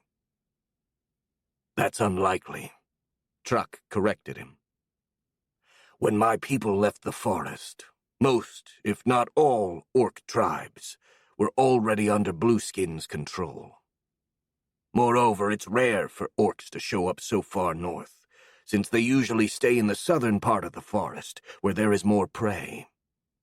If you add these two facts together, it becomes probable that those orcs were either scouts or foragers for a bigger force expanding to the north, most likely because they've exhausted their food reserves in the south. That's a possibility for sure, Azen replied, giving the goblin a very meaningful look. If the orc army really does exist, that is. The goblin made a sad smirk in response. Well, we're going to find that out soon, aren't we? He said. Speaking of which, may I ask how you intend to prepare for the orc arrival? I've increased the number of patrols in the forest, but apart from that, can't really do much before I get a reliable confirmation of the existence of the orc army.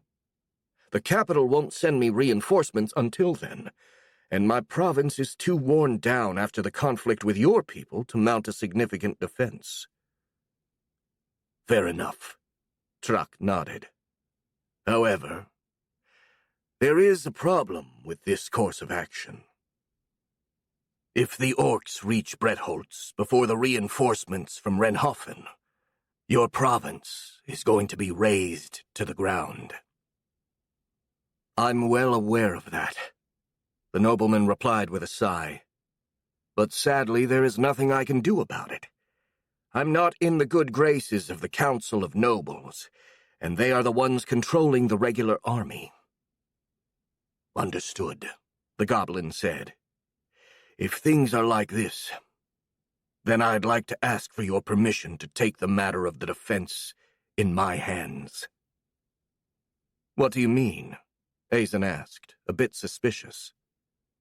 Well, it seems there is a high probability that it'll be up to us goblins and the Vex to keep the orcs occupied until reinforcements from Renhofen arrive, Truck explained in a businesslike tone. Therefore, I'd like to improve the odds by doing some preparations beforehand. But in order to do so, I need your permission to lead part of my forces outside of our territory. The goblin waited for the Marquis's answer, but Azen didn't answer right away. He stared at the goblin as if trying to see inside of his head, while he pondered the implications of that request. The nobleman was incredibly reluctant to let a recently hostile and rather untrustworthy armed force wander freely in his territory. On the other hand, if the orcs were really coming, then they needed all the advantages they could muster. In the end, Azen decided to reach a compromise between the two courses of action in order to minimize the risks involved. Fine, he said. You have my permission to leave your territories and prepare for the upcoming battle. He raised his finger. However, there are a few conditions. First off, you and your underlings will have to be unarmed when you are outside of your territories. Second, you will have to be accompanied by my guards and won't wander out of their view. And third, you will only get command of your goblins. You'll have no authority on humans, beastmen, or Vex. Understood. But I have a question about the first condition, Truck said. Are tools like axes included in the weapon ban? Because we're going to need them to make the necessary preparations. Fine, you can have axes and tools like that, Azen conceded. However, no armor, shields, bows, or spears. That's fine, the goblin nodded. Oh, and I'd also need you to call the Vex Queen on my behalf. I'm going to need her cooperation in preparing for the invasion, but I don't know if she's going to listen to me unless you tell her to. I'll call Sir Marcus tomorrow morning to ask her to collaborate with you, the nobleman said. But I won't give her an order, nor will you have any authority over her. Also, I want a detailed report of anything you're going to do. Understandable. Truck nodded again and stood. Then with your permission, I'll be on my way now. I'd love to stay a bit longer, but I have much to do, and I want to get back to my territories this very evening to get things started. By all means, the Marquis said. We both have a lot of work ahead of us. I'll contact you through my telemancers if there is any news about the orcs. Thank you, Marquis, the Goblin General said. Goodbye, then, Marquis Azen. "It'll probably be a while before we can meet again, and I hope that next time you'll have more reason to trust me." "Goodbye, General," Azen replied with a smile. "May the Lord watch over your steps." And with this final exchange, Trax stepped out of the room. Many miles south from Bretholz, in a camp at the border between the Caligare Forest and the mountain range known as the Ashen Peaks, the orcs were having a party. The camp itself was rudimental, being little more than a grassy clearing with some bonfires lit all over and a huge tree at the center. But since the weather was clear and the temperature was mild, it was still quite pleasant. Besides, the presence of the huge tree at the center made up for the lack of other amenities. That plant was known as a lucor tree, and was commonly called the Sweet Death by the denizens of the forest. It bore delicious fruits, whose smell was absolutely enticing to the point of being intoxicating, and whose nectar, while not technically poisonous, had a narcotic effect so strong a single drop could send even a fully grown orc into a coma on the spot. The tree would then extend its roots into the unconscious victim, draining them of every nutrient and making more fruits to attract even more prey. However, a goblin tribe had discovered that by watering down lucor nectar and letting it brew for a few weeks, they could make a delicious liquor, which retained just enough of its narcotic properties to induce a strong sense of euphoria. And since Blueskin had eaten the leader of that goblin tribe, he'd consequently acquired that knowledge and decided to put it to good use, introducing his kin to the joys of alcoholic beverages. As a result, the orcs were merrily drinking, eating, and sometimes even fighting each other, with the winner screwing the loser, while the Oni sat on a tree stump like a king on his throne, observing the merry chaos around him and deciding that it was good. After all, they certainly had good reasons to celebrate. For starters, they'd gained complete control over the central part of the Caligare Forest. From the Greenwood Mountains in the south to the Ashwood Hills to the north, there was no other race left that could oppose them. The Piraka had been exterminated during the siege of Mount Fang, while the few remaining Rantul tribes had also been dealt with or forced into hiding. This had allowed the orcs to drastically expand their hunting territory within the forest, solving the food shortage they'd had when they were confined to a smaller territory. And speaking of food, the quality of what they ate also improved drastically, mostly thanks to Anaxi, the captive Rantul matriarch. This was because sentient, thinking beings were somehow tastier and had better nutritional value for the orcs compared to normal animals, and the pale matriarch had the power to turn pretty much any living being into a Rantul hybrid. This surplus of intelligent meat, as the orcs called it, had been a great boon for Blueskin's forces, making the orcs stronger and helping them evolve faster, to the point there were more than 1,000 ogres under the Oni's command. And finally, after they'd secured food and stability, they would also get better equipment thanks to the deal that Blueskin had made with the kobolds.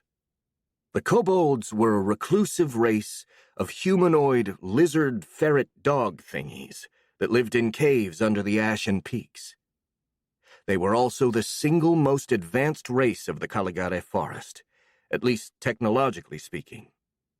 More specifically, they were particularly talented blacksmiths, and they had the closest thing to a proper industry that Blueskin had seen in this world, being able to mass-produce things like plate armor and metal weapons.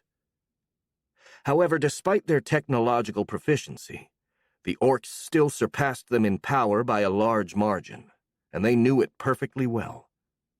Once the orc raiding parties had started threatening their homes, the kobolds had desperately tried to find a diplomatic solution before the conflict escalated, and luckily for them, Blueskin listened. A quick negotiation later, a deal had been brokered and the kobolds accepted to give a regular tribute in weapons and armor in exchange for being left alone. Moreover, in order to seal the deal and show their good intentions, they'd gifted Blueskin a custom-made suit of plate armor and a huge ornate battle axe.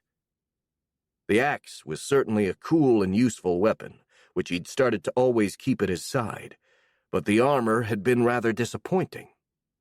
It was a far cry from the cool armor suits he'd seen in anime, as it looked mostly like a bulbous boiler, and it got in the way when he used his shape-shifting powers.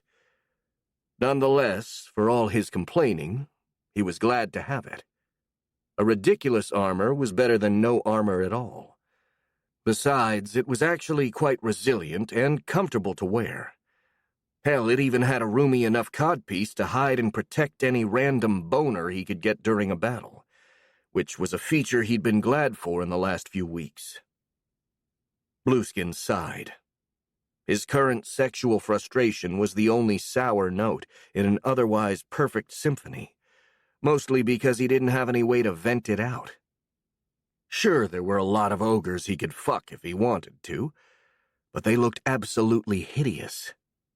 The only thing with a passable look in the camp was Anoxi, the Rontul matriarch, but since she had a huge, disgusting spider for a lower torso, there wasn't much the Oni could do with her, except playing with her titties, which was actually something he liked to do from time to time.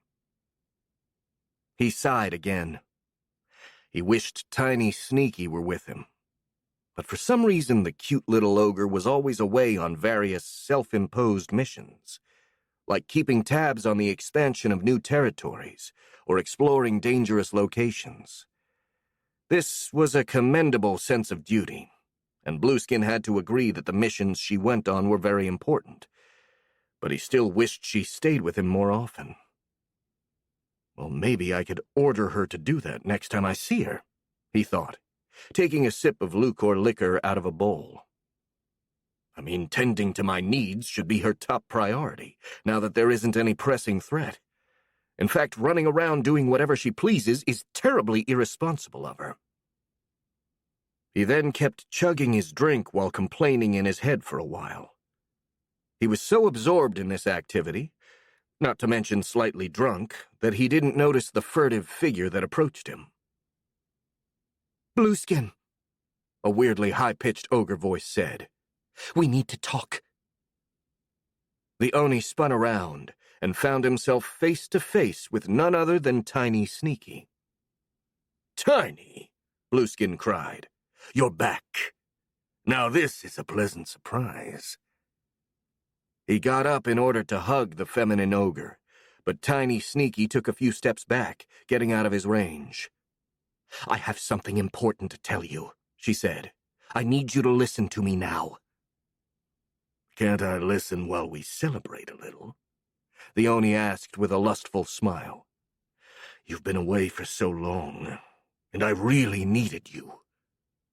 "You wouldn't really listen while fucking me," Tiny replied with a hard voice. "And what I have to tell you can't wait. I found something that could become a threat to us all." Blueskin grimaced and felt a fiery rage flashing in his head in response to that rejection. But after a moment, he managed to calm himself. After all, Tiny Sneaky had proven time and time again that her judgment was sound, and if she was in such a hurry, she probably had a very good reason. Besides, it's not as if he couldn't satisfy his urges after she'd finished giving her report. "Speak, then," the Oni ordered. "What's this threat?" "Humans," the feminine ogre promptly answered. "And some other creatures I don't know about." "Humans? Where?" Blueskin cried in surprise. "What happened? How did you find them?" "I found them in the north, in the Ashwood Hills," Tiny explained. "A foraging party was attacked by an unknown race, with only one survivor managing to escape. So I went to spy those creatures to know if they were a threat." She paused, expression growing tense.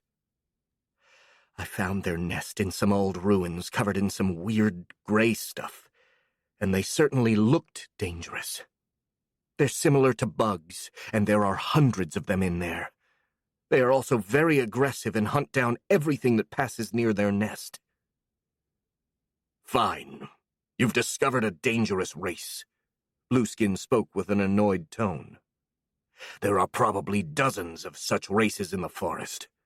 A few hundred bugs are not a threat for us.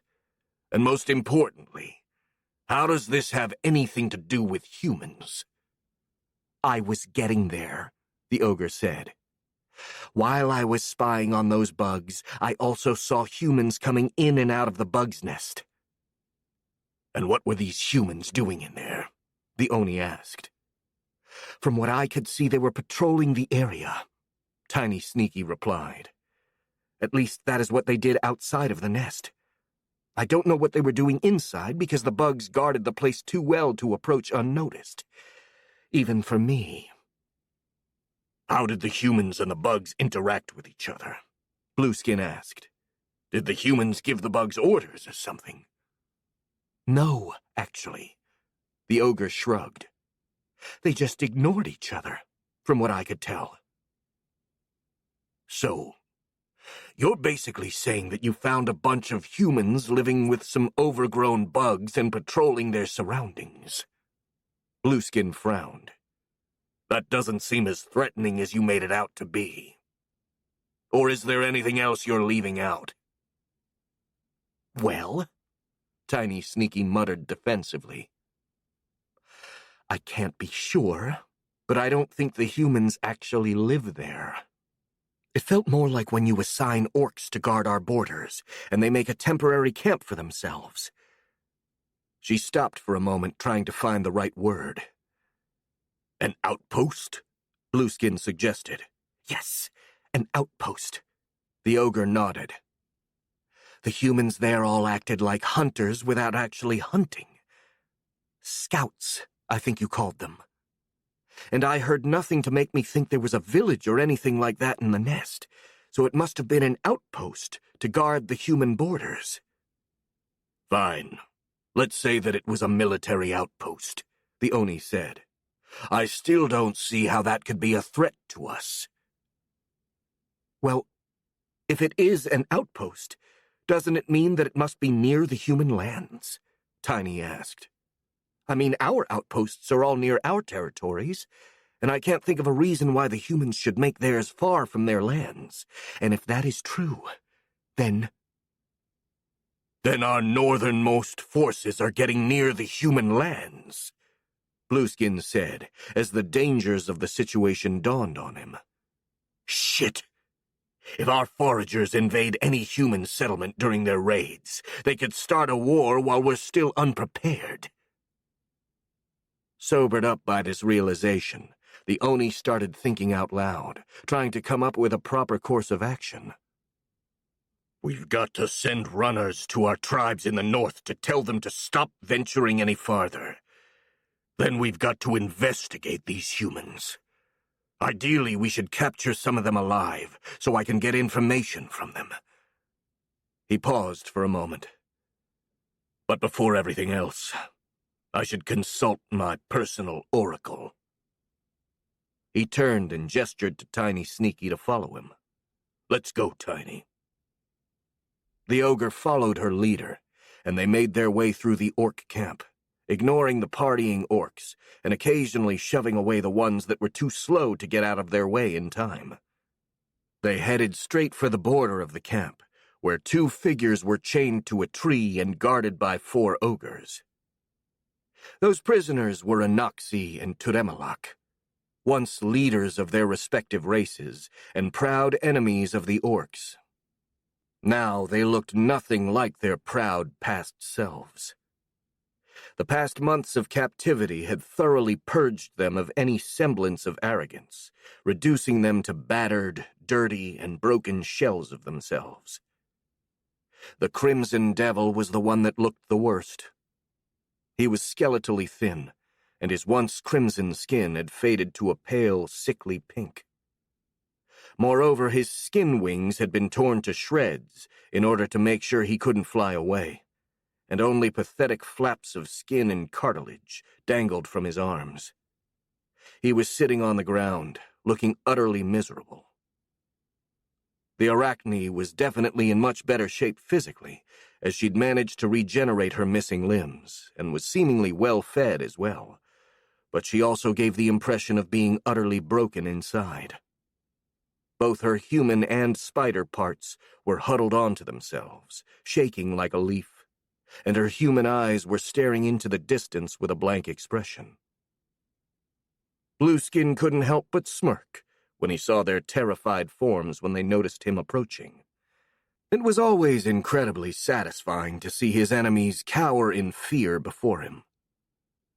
"Give the Piraka his bowl," the Oni ordered the ogre guards.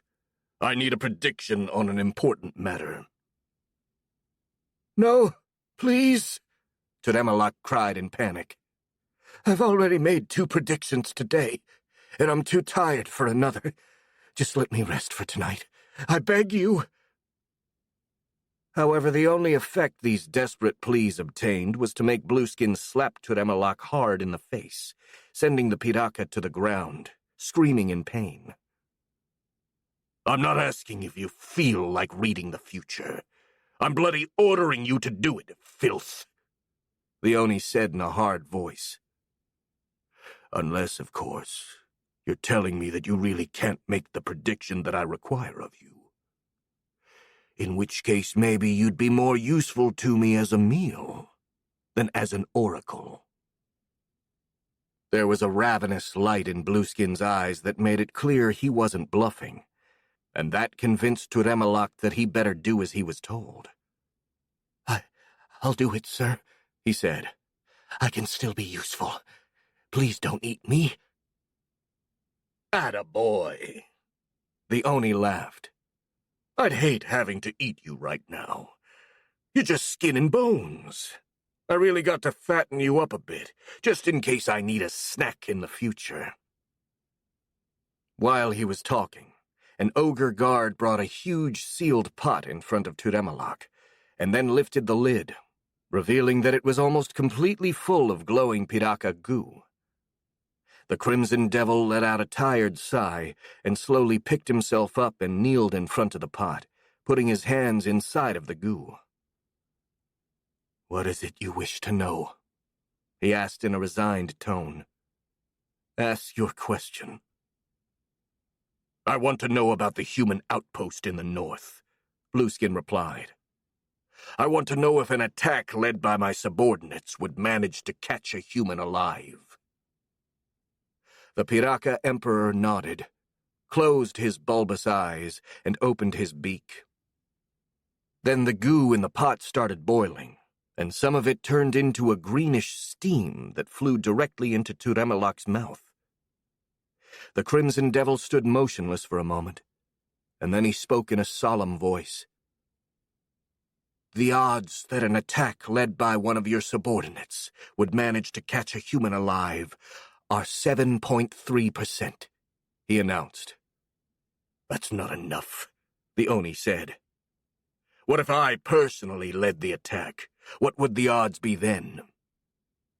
The pot was quickly getting empty, and Turemalak's body was visibly tense with effort, but the Piraka answered again. "The odds that an attack led personally by you to catch a human alive are 86.71%, he replied. "That's better." Blueskin nodded with approval. "If you want something done, you have to do it yourself." He was about to leave, but then posed another question. "I almost forgot. If I lead the attack myself, what are the odds that the humans would manage to alert their main forces?" This time Turemalak started shaking with fatigue, and grew paler as the pot emptied out and more green steam flew into his body. He spoke, but his voice was broken and pained. "The odds that the humans would manage to alert their main forces if you lead the attack yourself are 3.2%. The Piraka muttered, and then with a hiccup, he fell to the ground, twitching convulsively. Well, I'd say this is enough for tonight, Blueskin commented with a smirk, while staring at his old rival and fellow reincarnator writhing on the ground. In his opinion, there was nothing quite as rewarding as watching your enemies being humiliated. Put a blanket on him or something, and let him rest for tonight. And give him food and water if he wakes up, he ordered the guards. Also, don't toy with him or the Runtool matriarch. I need them in condition to travel for tomorrow.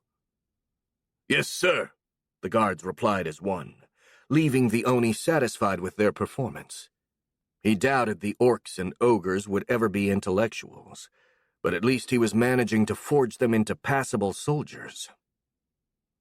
Very good, he said, turning around. Let's hit the sack, then. We leave tomorrow for the northern outpost, so we need to be well rested. Okay, sir, Tiny Sneaky said, and started walking away.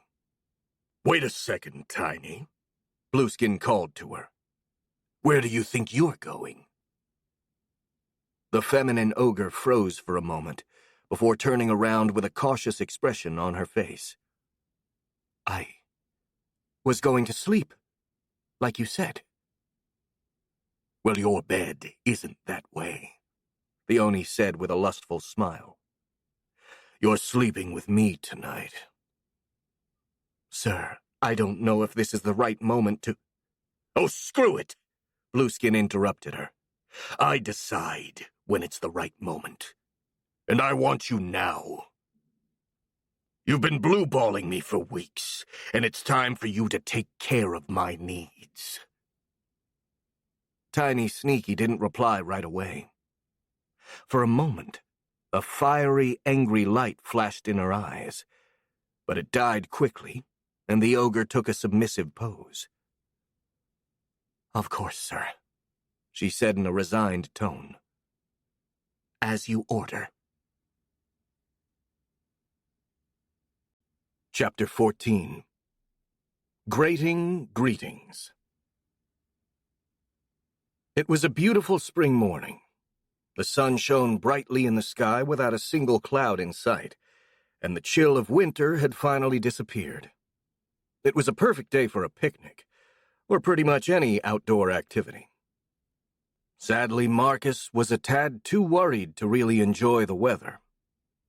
He stood right outside of Stonebarrow, on the road that led to Bretholtz, surrounded by several hundred warrior drones, while many flyer drones patrolled the sky, searching for any possible threat.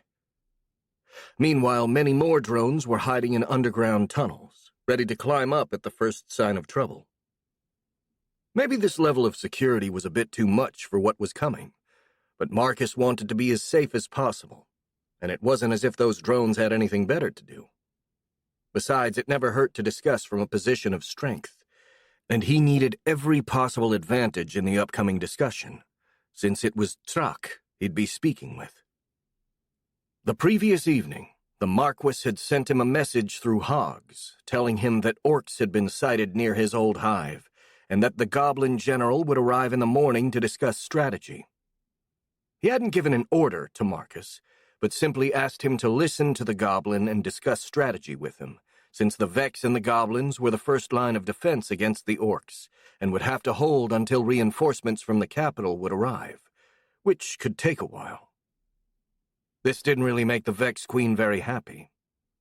To be clear, he didn't have a problem with the Vex acting as the first line of defense, since all of his drones, minus Cooper for sentimental reasons, were perfectly expendable, and he would have gladly had them all killed in order to save a single human life. What bothered him was having to work with the goblins. It wasn't that he hated them or had any prejudice against them, but he didn't really trust them. While he was willing to give them the benefit of the doubt and let them be, fighting side by side with them made him uneasy. It would be terribly easy for them to betray him amidst the chaos of a battle, so if the orcs came, he would have to fight them off while simultaneously keeping an eye on his so-called allies.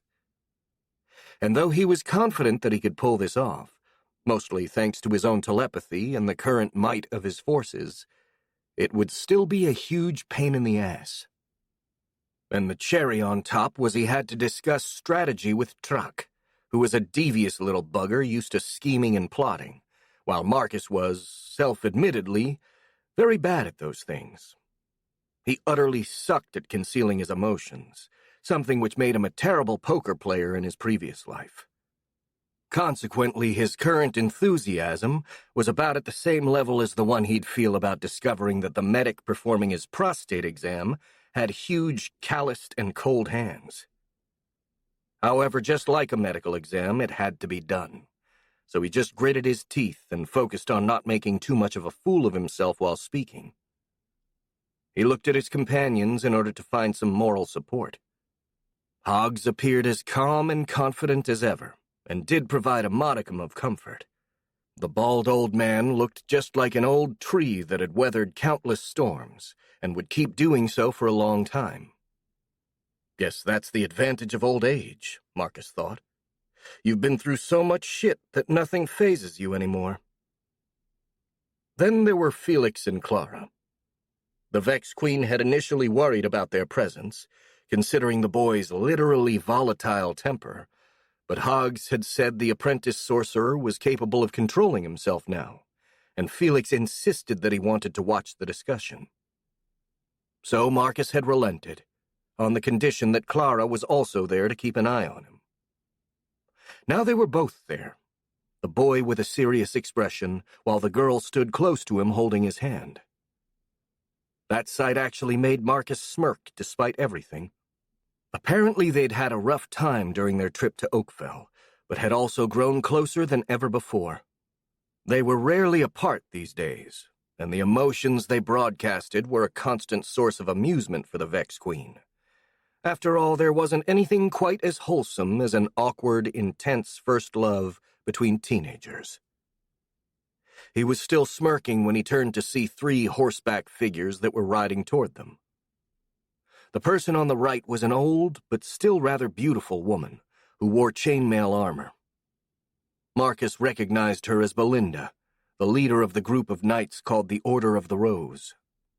The one on the left was a man Marcus didn't know. He was wearing an ornate suit of plate armor, and had long, curly blonde hair, a tiny black mustache, and overly long eyelashes. From his appearance and the way he moved, the Vex Queen couldn't help but think that he looked incredibly effeminate. And finally, riding between them, was Trak. The goblin general looked exactly like Marcus remembered him, though now he wore richer and more well-made clothes. They approached slowly, since the horses were visibly spooked by all the Vex drones standing around and required their riders to force them to advance. But after a while, they finally entered the village, and Marcus stepped forward to greet them. "Greetings," he said as politely as he could. "Welcome to Stonebarrow." "Greetings to you, Sir Marcus," Truck replied. "Thank you for receiving us with such short notice." "It's not a problem," the Vex Queen said, and turned to Clara and Felix. "Clara, Felix, could you take their horses to the stables? I think they're getting scared by my drones." The two nodded, and when the trio dismounted, they took the horses by the reins and led them away. Meanwhile, Trak also stepped toward Marcus and made a little formal bow, which the Vex Queen returned. Then they stared at each other, almost as if trying to read each other's thoughts, something which, in Marcus's case, was actually true. The monster girl tried to focus his mental powers in order to better sense any emotion or thought coming from the goblin, but much to his surprise and alarm, he could feel nothing. Or, to be precise, he could still feel the humanoid's presence, but all of his emotions were hidden, kind of like what happened with Hoggs when the telemancer shielded his mind. Truck made a smug smile, almost as if he knew what Marcus was trying to do, and then started speaking in his usual confident voice. "Normally, protocol dictates that we now exchange some more pleasantries before getting down to business. But from what I remember, you prefer to get straight to the point. So if you want, we can skip all that." That'd be appreciated. Yes, Marcus replied, still a bit miffed by the fact that he couldn't feel the goblin's emotions. All right, then. The goblin nodded. I assume the Marquis has already briefed you about the current situation, didn't he? Yes, I think, the Vex Queen confirmed. He told me about the orc attack on my old nest, and asked me to collaborate with you in case we have to defend Bretholtz before reinforcements arrive. Yes, that's pretty much it, Truck said. I'd say we start our collaboration with an exchange of information. After all, we need to know what we're working with, if we have to mount up a proper defense. Would that be all right? Sure, Marcus said. But first I want to make clear that I don't take orders from you. His voice turned hard. You can scheme all you want, but it's up to me to decide whether or not I stick to your plans. Understood? That's fine, the goblin promptly replied. In fact, it's probably for the best. How so? The Vex Queen asked, taken a bit aback by Truck's utter lack of disappointment. For starters, I'm going to have my hands full managing my own troops, so having the Vex act independently would be of great help, the general explained. And besides, judging from our little skirmishes in the forest, you seem to be a passable commander on the field.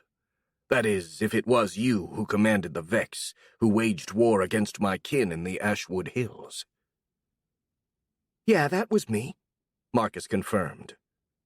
Well, if that's the case, then you're probably better suited than me to lead your forces, the goblin said with a smirk. After all, during our little quarrel in the forest, the Vex acted in perfect coordination, almost as if they shared the same mind, or something like that. Truck shot Marcus a meaningful glance as he made this last comment, a glance whose implications the Vex Queen didn't miss. The general knew, or at least suspected, the existence of the mental link between the Vex Queen and his drones, and that last insinuation was clearly a bait for some kind of confirmation. Marcus managed to keep his poker face, but at the same time pondered whether or not to actually tell the goblin about his mental link with his drones, since it seemed a pretty important piece of information for someone planning a battle. But at the same time, he didn't want to reveal that all the Vex shared his mind, as that would have been just like painting a target on his back in case the goblins were plotting to betray him. So in the end, he decided to go with just part of the truth. Just enough info to let Truck know what he was capable of, but without giving any solid evidence about a possible weakness. You are on point, he said. I can communicate mentally with my drones. This is how I coordinated them during our fights in the forest. My, the goblin said, with a display of fake surprise that bordered on sarcasm. Who would have thought? That's certainly one interesting power. May I ask how it works, exactly? Well, let's just say that you're safe to assume that if one Vex knows something, then all Vex know it. That's wonderful, Truck said. If that's the case, could you tell me exactly what happened at the outpost when the orcs attacked it? From what I've heard, it was the Vex who repelled that attack. Marcus stuttered, caught a bit wrong-footed. I can't, actually. My mental link has a maximum range. Over that distance, I can give some simple commands to my drones, if I focus a lot, but I can't really receive information from them. Interesting, the goblin muttered. And what would you say is this maximum range? Why do you want to know? Marcus asked, starting to feel a bit suspicious. Well, if we're to communicate in the battlefield, it'd be useful to know at what distance I can speak to you through your servants. Fair enough, the Vex Queen said, though he wasn't completely convinced. I'd say my maximum range is about 25 kilometers. And it's growing, he thought. But you don't need to know that for now. Good. Thrak nodded. That's actually quite a good distance. If you have enough troops, you could even cover the defenses of half the province with such a range. May I ask how many fighting-capable Vex you have right now? Marcus smiled when the goblin asked that question. He was waiting for it, and was confident that, for once, the answer would take this smug little humanoid by surprise. Oh, not nearly as many as I'd want, he said, in a tone of fake regret. Before starting making drones, I had to stockpile enough food to feed them, so I didn't really have that much time to increase their numbers. That's not really great news, the goblin commented, his expression becoming slightly worried. So how many troops do you have exactly? A bit more than 30,000, the Vex Queen said, his smile growing even larger. But I could push that number up to 40,000 by the end of the month. As Marcus had anticipated, that took Thrak completely by surprise. With immense satisfaction, he watched the general's usual unfazed expression be replaced by one of pure shock. Wait a second, the goblin said, still deeply shaken. Did you say 30,000? Yes. Are you serious? Dead serious, Marcus replied with a smug smirk. Of course that's counting the workers and the technically non-combat drones. If you only count the drones made for battle, then I have only about 24,000. 24,000, Thrak repeated. And, are these drones as strong as the ones my army fought in Bretholz? Oh, good heavens, no, the Vex Queen replied, her smile turning from smug to dangerously predatory. They are much stronger than the past generations. I improved them a bunch during the winter. After receiving this information, the goblin general fell silent, too dumbfounded to even speak. Moreover, whatever trick he was using to conceal his emotions had also been compromised, and now the Vex Queen could feel confusion, surprise, and a healthy dose of fear radiating from him like heat from a stove. He's not as infallible as he'd like to make me believe, he thought with satisfaction. He can still slip if caught unprepared. That's something worth remembering for sure. But then a new emotion surged up inside of the goblin, drowning all the other feelings. It was relief. Pure, unadulterated relief. And it wasn't just obvious to Marcus's telepathic senses, as that emotion also showed on Thrak's face. The general looked as if a huge weight had been lifted from his shoulders, and his eyes were more serene, as was his voice when he spoke again. That was quite a cruel joke, Sir Marcus, the goblin said with a smile. You really had me worried for a moment, leading me to believe we wouldn't have enough troops. Ha!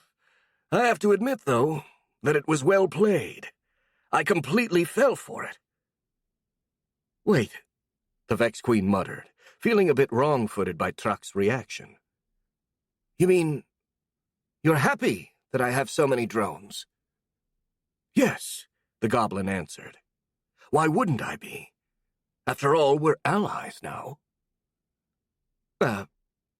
Yes, that's true, Marcus replied, still feeling a bit confused.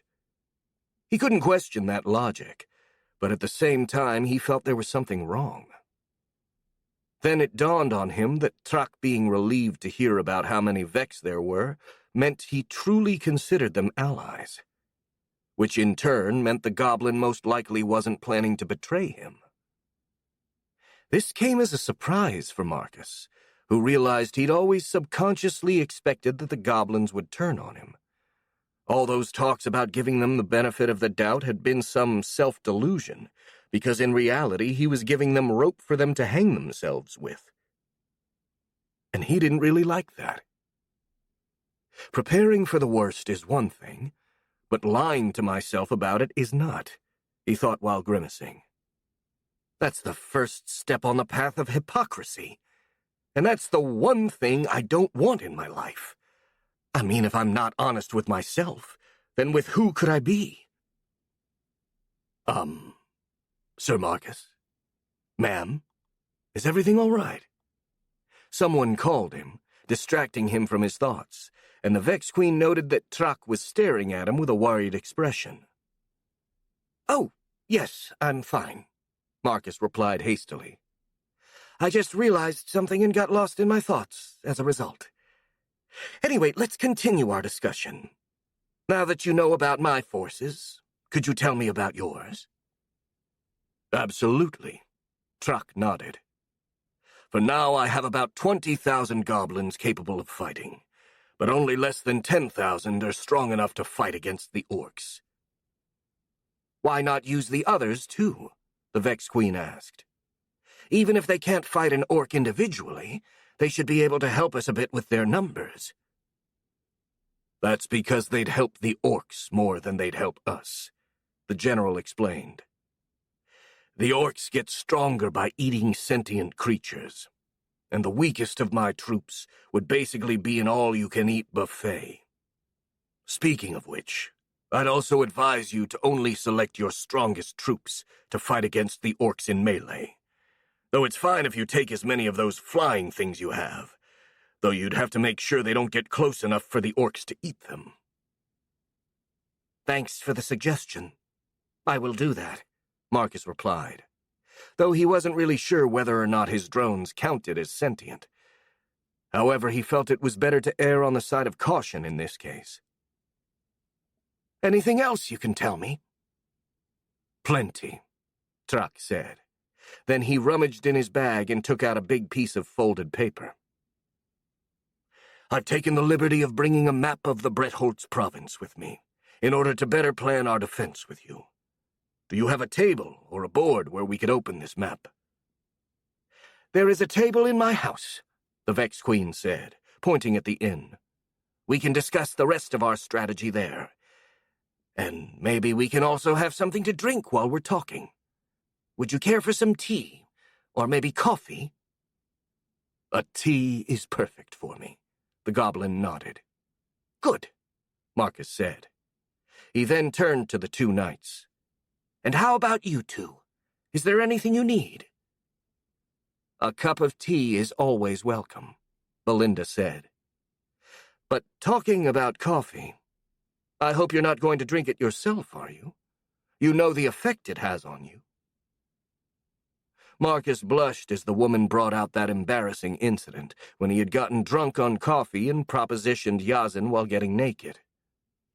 No, he said while shaking his head. I don't drink coffee when I need to stay focused. Good, the old woman said, while Trak looked at that exchange with a puzzled expression. Wanting to change subject as soon as he could, Marcus started asking the goblin various other questions, while he guided the group inside of his home. Chapter 15. Talking Tactics. This is ridiculous, Felix snarled. Not only has Marcus let that little gray bastard into our house, but he told us to make him tea. Tea! As if we are his servants and the little puke is some kind of important guest. Keep it down, Felix, Clara admonished him, with the peculiar voice of someone trying to scream while simultaneously keeping their voice down. First off, we technically are Marcus's servants, in case you forgot, and goblin or not, Trak is an important guest, so we have to treat him accordingly. The two friends were in the kitchen, preparing tea for the guests. Marcus had asked them to do that while he and the others discussed strategy with the goblin general, something which Felix had not taken well at all. Luckily, the young man managed to keep his anger in check without causing anything to spontaneously catch fire, but as soon as he and Clara had been alone, he started complaining viciously. What makes him important anyway? he argued angrily. You've heard him. He's only got 20,000 warriors, while Marcus has more than 30,000 Vex, who are much stronger than goblins to boot. I bet Marcus and the Medelan army could wipe the floor with the orcs without any assistance from those gray bastards. Even if that's true, 10,000 elite goblins would still help, she replied. And if the orc army is real, then we need all the help we can get. She paused and looked her friend in the eye. Do you know about the War of the Behemoth? No, I don't think so, Felix said after thinking for a moment. Everything I know about history I've learned either from you or your grandpa, and he never talked about this War of the Behemoth, as far as I remember. Yeah, no surprise there. She sighed. We were children when Grandpa taught us history, and he might have just mentioned and skipped the details, in which case it's no wonder you don't remember. But I've read about it in some books. She took a deep breath. In the 12th century, a huge horde of orcs emerged from the Dark Heart, guided by an Oni called the Behemoth. They laid waste to Rodenheim and Medelan before heading west and invading the Green Vale, where they spent 3 months ravaging the land and killing and eating anyone they came across. They even came close to Alya, the imperial capital, before the armies of the Empire finally managed to defeat them. Why didn't they stop them sooner? Felix asked, raising an eyebrow. I mean, if they were causing this much damage, why didn't the Empire deploy its armies to defeat them? They did, Clara replied. Multiple Imperial armies fought the orcs, and they were all defeated. After a particularly bad defeat, they had to call for help from the Castillar Frontier Legion, plus most of the Aura Masters available in the entire Empire, in order to fight the orcs. And even then, it was tight. By the end of the battle, the Imperial forces had been decimated, though the orcs had been thoroughly exterminated. According to the accounts from that time, people had seriously started fearing for the fate of the Empire, and some even theorized that had the orcs been allowed to ravage the lands a bit longer and become stronger, maybe the Empire would have fallen. Wow, Felix muttered, seeming really impressed. Are the orcs really that strong? A worried expression appeared on his face. I mean, if not even the actual Imperial armies managed to defeat them, do we even stand a chance? Don't worry, Clara encouraged him with a confident smile. Those orcs were so strong because they managed to catch Rodenheim and Medelan by surprise, and by the time the Imperial armies faced them in battle, most of them had already turned into ogres. But we've been warned about their arrival, and they will be much weaker than if they had eaten 2 countries' worth of people. However, it's imperative that we stop them before they gain too much power and momentum, and a single loss could be potentially disastrous. This is why we need the goblins' help, because we need to be absolutely sure to win our first battle. Fine. I get it, the apprentice sorcerer conceded. I still don't like it, though. As my grandpa used to say, in politics, the best solution is often the one nobody likes. Then I'm definitely not cut out for politics, the young man said, sounding a bit amused despite himself. Well, the tea is ready. Better take it to the others while it's hot. If we're lucky, our honored goblin guest may even burn his tongue by drinking it. That's the spirit, Clara said with an encouraging smile. The two then carried the tea to the main hall of the inn, where all of the others were standing around a table looking at a map opened over it. Are we sure the orcs are going to come to Bretholz? Marcus was asking. I mean, from what I understand, there is nothing that forces them to come straight north, is there? Couldn't they come out of the forest farther east from here? or even cross the mountains to the west? That's possible, but unlikely, Truck replied. The terrain to the east is extremely difficult and dangerous, even for the standards of the Caligare Forest, and the Ashen Mountains are even worse. The province of Bretholz is the only possible way an army could safely get out of the Caligare Forest. Fine, Marcus muttered, sounding a bit bummed. Heavens forbid that something makes my life a little bit easier. Clara and Felix reached the table, serving the tea to all the people present, and the girl gave a look to the map. With surprise, she noticed it was actually up to date, with the new village of New Haven, where the refugees from the eastern part of the region had settled, and even the lands of the Vex clearly shown. Then she noticed something that made her raise an eyebrow. Wait a second, she said, pointing at one village on the far right of the map. This village should be Greyrock. Why is it called Goblinia?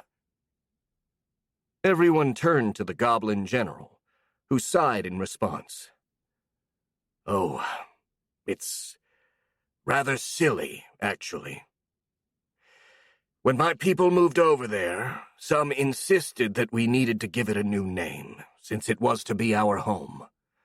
We actually held a contest, and most of the people voted for the name Goblinia. He sounded rather embarrassed. I suppose I should be glad that it won over names like Gobatopia, the place that we fought like crazy to get, or even, I can't think of a name right now, ask me after dinner. Though the last one actually got pretty close to winning for some reason. He grimaced. I guess that some of the boys thought it was funny. Marcus, Clara, and Reginald chuckled, but Felix appeared upset, as if the thought of a town named Goblinia personally offended him. Anyway, the Vex Queen said after taking a sip of his tea, we know the orcs are coming here. What exactly are we going to do then? I mean, I know we're going to fight them, but maybe we need a more detailed plan, don't we? Indeed, Truck confirmed. That's the reason I came here to begin with. He also took a sip of tea, and then pointed at the map. Ideally, we'd have to stop the orcs as soon as they come out of the forest, before they reach any major settlements. Because of this, we must be ready to act by the time our scouts find them. Don't worry. My drones are always ready to fight, Marcus chimed in. I just have to give a mental order to make them move out. That's very good, the goblin nodded. But I'm afraid that both us goblins and the humans require a bit more time to prepare. Not to mention we need to coordinate our actions if we want to maximize our effectiveness. Luckily, we can do that in advance, by deciding on a course of action. Rather, multiple courses of action, depending on circumstances. He turned to the Vex Queen. I haven't really seen much of your territory, but I assume you've already prepared some defenses, haven't you? Yes, Marcus replied. Spent all winter building up all kinds of defenses, traps, and tricks. He smiled with confidence. If any army enters my lands, they're going to have a really bad time. The Vex Queen put a particular emphasis on the any, to point out that the defenses had been built with the goblins in mind, and judging from the amused smirk on his face, it seemed that Truck had perfectly understood the implications. Anyway, apart from that, the general didn't bother to acknowledge the little jab, and went on with his explanations. That's good, he said. I also fortified my territories, so I'd say the eastern part of the province is pretty much covered. He tapped with his fingers to the part of the map that showed the Vex and Goblin territories. However, that still leaves us with more than 40 kilometers of unfortified borders, and I'm afraid that we won't have time to fix that. So we'll have to come up with an alternative solution. Wait, Marcus said. Couldn't we lure the orcs to our territories and fight them here? That would be ideal, Trak agreed. However, it's not going to work unless their commander, the Blue Terror, is a complete idiot. And from what I know about him, he doesn't seem to be that stupid. He's almost certainly going to scout the territories ahead before moving his army, and if he does, then he's definitely going to avoid passing through the eastern part of Bretholtz. Why? The Vex Queen asked. Because my territories are clearly heavily fortified, and yours... The gray humanoid winced, tilting his head in an almost apologetic nature. Well, no offense, but they look downright creepy and unnatural. I don't think any sane individual would want to go near them. What? Marcus cried, raising an eyebrow in surprise. My lands are not that creepy. Sure, there is mold wax covering everything, but I've seen much weirder things in the forest. Compared to the swamps or those web-filled forests, my territory should look welcoming. He looked at the others. Am I right? Much to his surprise and disappointment, he found no support. I hate to say this, but the goblin is right, Felix said, rather reluctantly.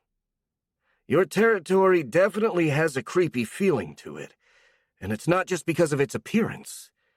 Somehow it feels... wrong. I can't really explain, but it'd make me really uncomfortable if I wasn't used to it. Same for me, Clara added. I mean, if I stumbled upon a place similar to your territory in the forest while hunting, I'd make sure to give it a wide berth. Everyone seemed to agree with the analysis of the two youngsters, making Marcus feel a little baffled, as he had never thought his hive would be that creepy for others. Although he had to admit that as the literal hive queen of the species that built said hive, his perception could have been a little bit biased. Well, fine. He let out a sad sigh. So the orcs aren't going to come here. Does this mean the defenses I've spent all winter building are useless, then? Not really, Truck corrected him. In fact, they're very important. He made an encouraging smile. After all, we're just making speculations. The orcs may actually decide to attack our territories despite everything, and it's good to have some easily defensible positions to fall back to. Okay, the Vex Queen said, feeling a little relieved that all of his hard work, rather the hard work of his drones, wasn't completely useless. So what are we going to do if the orcs appear outside of our territories? Why, we set out to meet them in battle, of course. The general smirked. However, our specific tactics will depend on the place we're going to fight, as well as the type of troops we have available, which is actually something that's best to share with each other before we get into the actual planning, just so we know what we're working with. I'll start with my own forces. The goblin rummaged in his bag and took out a linen pouch, which contained some wooden tokens of different shapes, painted in 4 different colors: red, blue, purple, and yellow. As I said, I have about 20,000 goblins capable of fighting, but about half of them wouldn't really be helpful against the orcs, so I'm going to leave them to garrison my territories. The other half are my elite troops. 5,000 hobgoblins, roughly half of which are orc hobs, while the other half are human hobs. He took out 5 round tokens painted in blue. Then I have about 3,000 recently evolved Vex goblins, who are naturally armored and quite disciplined themselves. He took out 3 square tokens. And finally about 1,000 elite feral goblins. He took out a triangular token, and 1,000 gargoyles. He took out 2 blue tokens shaped like a hexagon. In addition to these, I also have 37 remaining goblin masters, plus a handful of other rare and powerful subspecies. After he finished putting the blue token on the table, he grabbed a few purple ones and looked at Marcus. So, Lady Marcus, could you share with us the composition of your army, as well as a brief description of the strengths and weaknesses of each unit, if possible? The Vex Queen thought about it for a second, making a mental tally of his drones. Sure. For starters, I have about 12,000 warriors. You know, the ones with scythes for hands. I tried to make them as well-rounded as possible, so I can't think of any significant weakness, apart from the fact that they can't swim. Oh, and they're also a tad slower than they used to be, on account of being bigger and heavier, but they're still pretty fast, so that's kind of a moot point, I think. The goblin nodded and took out 12 round purple tokens. Then there are about 1,000 heavies, the big bulky drones with the huge arms. They're very strong, and their only weakness is the fact that they are just so big they wouldn't be able to move well in tight spaces. Not without wrecking everything, at least. Truck took out one hexagonal purple token to represent the heavies. Then there are 7,000 flyers, the one that look a bit like dragonflies. Sadly, I couldn't really improve their physical capabilities that much, but I managed to improve the acidic poison they spit to the point that it's almost capable of melting through stone. He shot Truck a glance. Would that be enough to kill or incapacitate an orc? That depends on how much poison they spit, the goblin replied. I've seen the orcs fight against the piraka, who also spit acidic poison, and they could take a lot of punishment from them. He tapped his chin, then took out 7 triangle-shaped tokens. However, even if it doesn't kill or incapacitate many of them, a rain of acid from so many flyers would certainly annoy and disrupt them, which would be invaluable during a battle. Good, Marcus said. Also, maybe I have some drones that are capable of spitting enough poison. They're not many, but they could serve as artillery, maybe. Are they the same ones as those who spat acid at my troops during the Battle of Bretholz? Truck asked. Well, yes and no. The ones you saw were the spitters, while the new ones are called the artillery drones. He made a satisfied smirk. They are much, much bigger, and they can shoot blobs of acid bigger than myself over a distance of 150 meters, maybe even more with favorable wind. The goblin looked very impressed by this. This is certainly interesting, and such an artillery force would indeed help us greatly. How many of those artillery drones do you have? Not many, unfortunately, Marcus replied. Just a few dozen. They're one of the new types of drones I've developed this winter, and I've yet to start mass-producing them. Wait a moment. The goblin's eyes narrowed with interest. What do you mean with making new types of drones? Oops, Marcus thought. Perhaps I shouldn't have said that. Well, I can make new drone types, he said. But it's a rather long process, and I don't think I can make any more new drone types before the orcs arrive. Well, then we'll have to make do with the ones you've already developed, Truck said. Do you have any other of these new types? Well, there are the wyvern drones, the Vex Queen explained. But maybe you know about them already. I've made 7 of them so far, but I've given 5 to the Marquis. He told me he's using them for scouting the forest. Yes, I've seen those Vex in Bretholz, the goblin nodded. They certainly give us a clear advantage, as far as intelligence and scouting are involved. Any other type of drone that could be useful? Well, I have also made 3 dreadnoughts, but I don't know if they can be useful against the orcs. I mean, I made them as siege weapons more than anything else. Siege weapons? The general raised an eyebrow. What do you mean by that? What are these dreadnoughts? To put it simply, they're big. Very, very big and heavily armored. They're good for just one thing. charging in one direction and letting nothing stop them. Certainly not things like walls, trees, or anything short of a mountain, really. I made them more for experimentation than anything else, really. Exactly how big are they? Truck asked.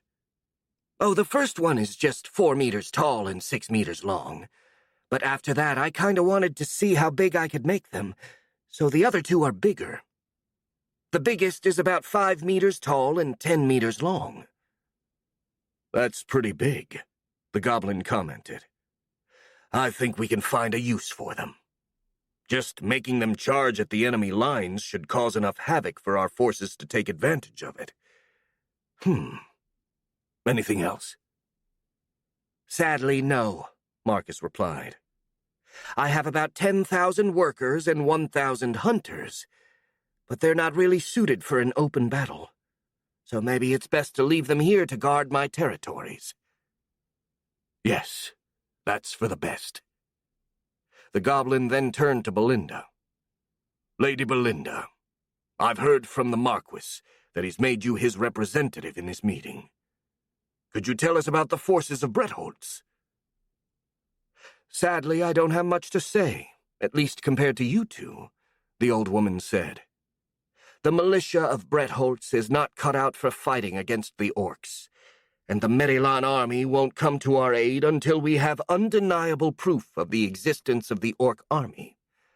However, there are 17 Aura warriors currently working under the Marquis, me and my underlings included, and we'll help you fight the orcs. Good, the goblin said, looking a bit pensive while taking out a single triangular-shaped red token from his pouch. Well, this is definitely better than what I hoped for. Our combination of troops should give us a good amount of tactical flexibility, which we can use to take advantage of the terrain and other various conditions. He put the tokens on the map and said, Well, now that we've established the composition of our forces, let's start talking about actual tactics. I'll try to make a different plan for every different terrain we would fight on. For starters, let's talk about the western part of the province. He pointed at the point of the map where the Ashen Mountains turned into a series of hills. The terrain west of Woodcutter's Rest is mostly steep hills and narrow valleys, which has some pros and cons. The limited space to maneuver would certainly favor the orcs, because they are on average individually stronger than our own troops, and if it comes down to a slugfest, they're likely to get the upper hand. On the other hand, we have much lighter and more agile troops who can easily climb the hills, not to mention actual flying units, so we could attack them from literally all directions, while they would be restricted to the valleys. If we make use of the Vex dreadnoughts, artillery, and flyers, we could cause extreme havoc among the orc ranks, preventing them from cooperating, while the heavies and the warriors hold the line, and our Aura warriors, both goblins and humans, go after the ogres and the Oni. That seems like a good plan to me, Belinda said approvingly. Dangerous for sure, but then again fighting ogres is dangerous no matter the situation. Also, we'd have another advantage when fighting in narrow spaces. The orcs are big, so their movement would be more limited than our own. If you couple that with their lack of discipline, it'd be extremely difficult for them to fight to their full potential in such circumstances. Nice observation. Thrak nodded respectfully. If it comes down to fighting in those narrow valleys, it is definitely going to be a bloody affair, but I think our chances of victory would be very good. He sipped some of his tea, squinting at the map. However, there is another path that the orcs could take, in the region between Woodcutter's Rest and the Vex territory, and I personally think this will be their choice. He pointed at the center of the map. Not only is it flat and without any significant obstacle, it's also full of farms and small settlements, so it'd be a prime target for pillaging. The terrain there is mostly open, cultivated fields, with no real defensible spots. But at the same time, it leaves a lot of space to maneuver, something which would allow us to take advantage of our superior numbers and discipline. He smiled with confidence. Which is actually really good for us, because it gives us a lot more options than those available to the orcs. What do you mean by that? Marcus asked. Well, it's simply a matter of what our armies are capable of, the goblin said, still smiling. My elite troops can execute complex maneuvers, and your drones can probably do that as well, since you control each and every one of them with your mind. However, the orcs are far more limited. They are terribly strong and ferocious, sure, but any tactic more complex than simply screaming and charging at the enemy is beyond them. And this makes them predictable. His smile grew even wider. If this were a game of rock, paper, scissors, they'd be like someone who always picks rock. So in order to win, we just have to pick paper. Nice analogy, Belinda said. But what does that mean in practice?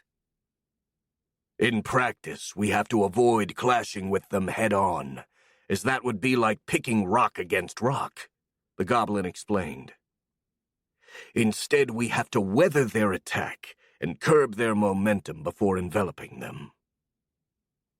The goblin put the tokens that represented the goblins and Vex forces on a line on the map, and then took out about 20 green tokens from his pouch and put them in an opposing line. Imagine that we're going to face the orcs, he said. We know they're going to charge at us like this. He moved all of the green tokens forward. Now, instead of simply clashing with them, we hold our ground in the wings, but slowly retreat at the center. He pushed back the central tokens a bit, while leaving the peripheral ones where they were. And then we start pushing even harder from the sides, using our superior numbers to envelop and surround the enemy. He pushed the tokens at the side to the center, effectively creating a circle of blue and purple tokens around the green ones. After that, it's just a matter of killing the ogres and the Oni before they can break through the encirclement. The normal orcs won't be a problem, since they don't have the discipline to fight back effectively when surrounded, especially if the flyers and the artillery Vex keep them distracted and confused. After he was done talking, Thrak took another long sip out of his now lukewarm tea, giving everyone else the time to fully understand his battle plan. All the people in the room, even Felix, who could barely hide his contempt for the goblin, couldn't help but to look impressed. All but Marcus, who instead was frowning and staring at the goblin with a puzzled expression. To be fair, this wasn't because he thought that Thrak's battle plan was bad. It actually seemed good to him, but rather because it felt oddly familiar. In his previous life, the Vex Queen had been fascinated by ancient Roman history, and he had read a lot about their engineering achievements, their battles, and their culture.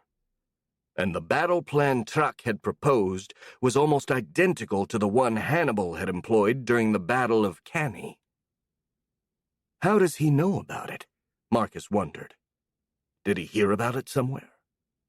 Does that mean he was reincarnated as well? Or that he met someone who was reincarnated? Or did he come up with it on his own? And would that mean that he's a tactician on par with fucking Hannibal? While he was thinking, Thrak noticed his discomfort and turned to him. "Is there a problem, Sir Marcus?" the goblin asked. "Perhaps you've spotted a fault in my battle plan? If so, could you share it with us?" No, the Vex Queen replied. I think the plan is excellent. It's just... I'm curious about something.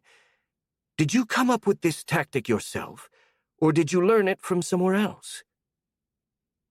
The question seemed to take the goblin by surprise, but to his credit, he recovered immediately and made a rather mischievous smile. "As much as I'd like to take credit for it, I didn't come up with this plan entirely on my own. I took inspiration from a similar tactic employed by Alan the Hero against the Cyclops in the Battle of Guerak. It's quite literally a textbook tactic that most Imperial officers know about, and I've merely adjusted it to fit our needs. Ah, I understand, Marcus replied, his sense of puzzlement placated.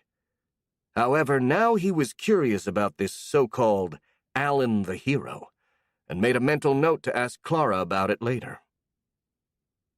So do you have any other plans you want to share with us? Belinda asked the goblin. No, Truck replied. This is it for now. Also, it goes without saying that nothing we've discussed so far is set in stone. I've tried to predict what the orcs will do, but without hard evidence it's all conjectural, so we may need to change our plans depending on the intelligence we receive. If that's so, then why did you bother coming here to talk at all? Felix asked in a rather rude tone. Couldn't you have waited until we knew for sure what the orcs would do? Pogs and Clara shot a disapproving glance at the young man, but luckily Truck didn't seem offended in the least. Well, that's because establishing a course of action, however hypothetical, is better than leaving everything to chance and hoping for the best. The goblin replied with a calm and confident grin. If I'm right, and the orcs are going to behave like I predicted, then we'll be able to act immediately. Besides, this is also a good occasion for getting used to working with each other, something which will greatly improve our collaboration. The apprentice sorcerer nodded, though he didn't seem entirely convinced. So, what do we do for now? Marcus asked.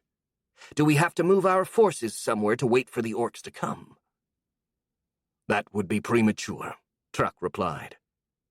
The best thing to do would be to just wait for more intelligence from our scouts and keep in touch with each other, sharing whatever information we'll obtain. The Marquis already agreed on this course of action, by the way. What about you, Sir Marcus? Well, sure, the Vex Queen said. But I don't really have any scouts in the forest.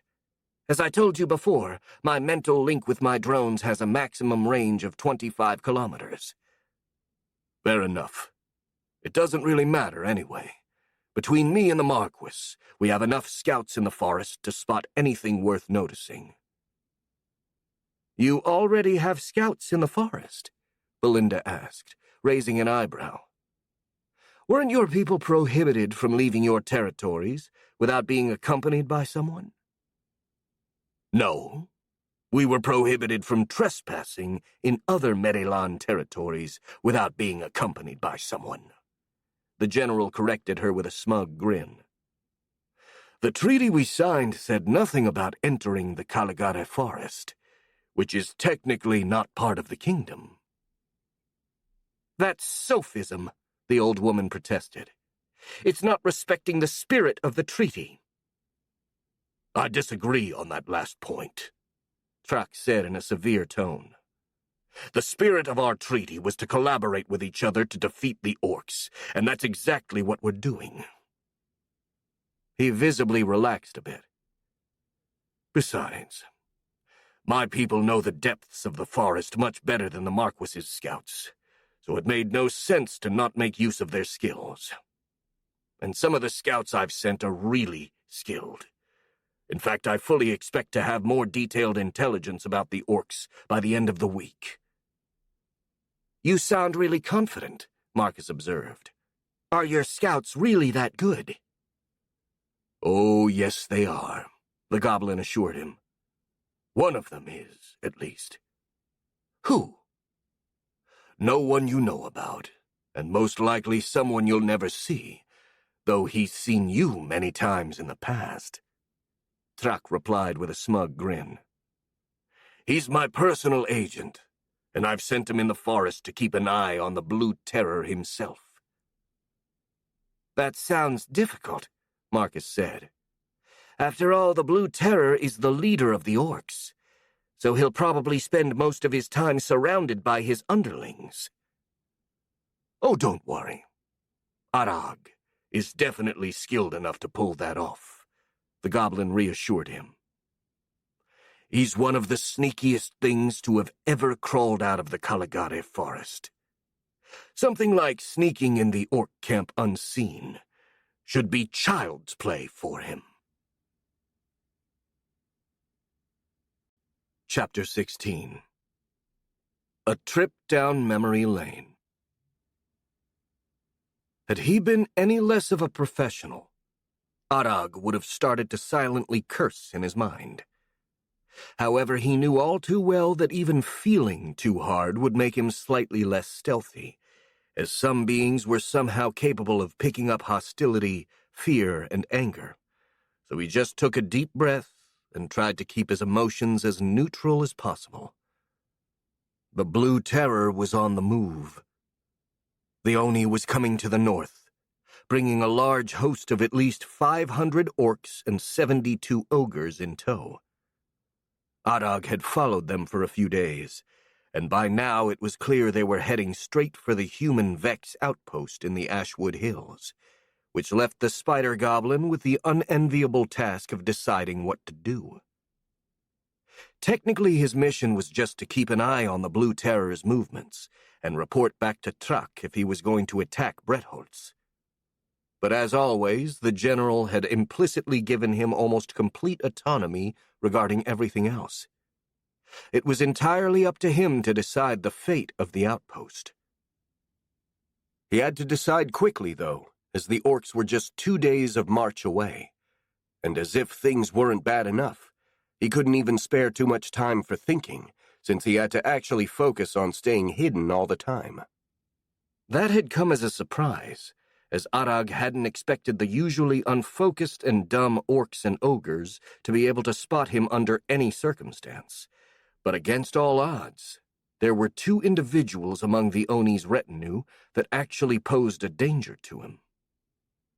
One was a feminine-looking ogre who proved to be incredibly keen and stealthy for her kind, to the point she'd almost managed to notice Arag multiple times.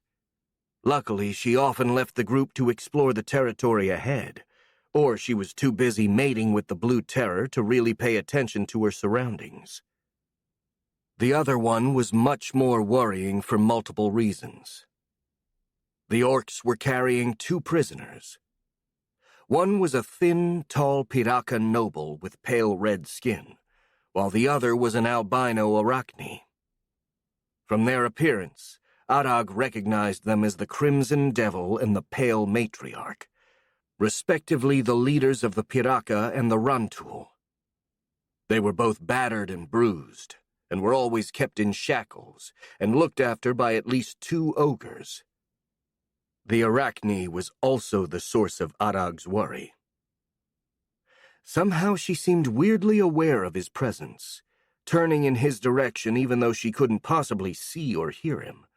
And when he was near her, the spider goblin also felt something in his mind urging him to approach her.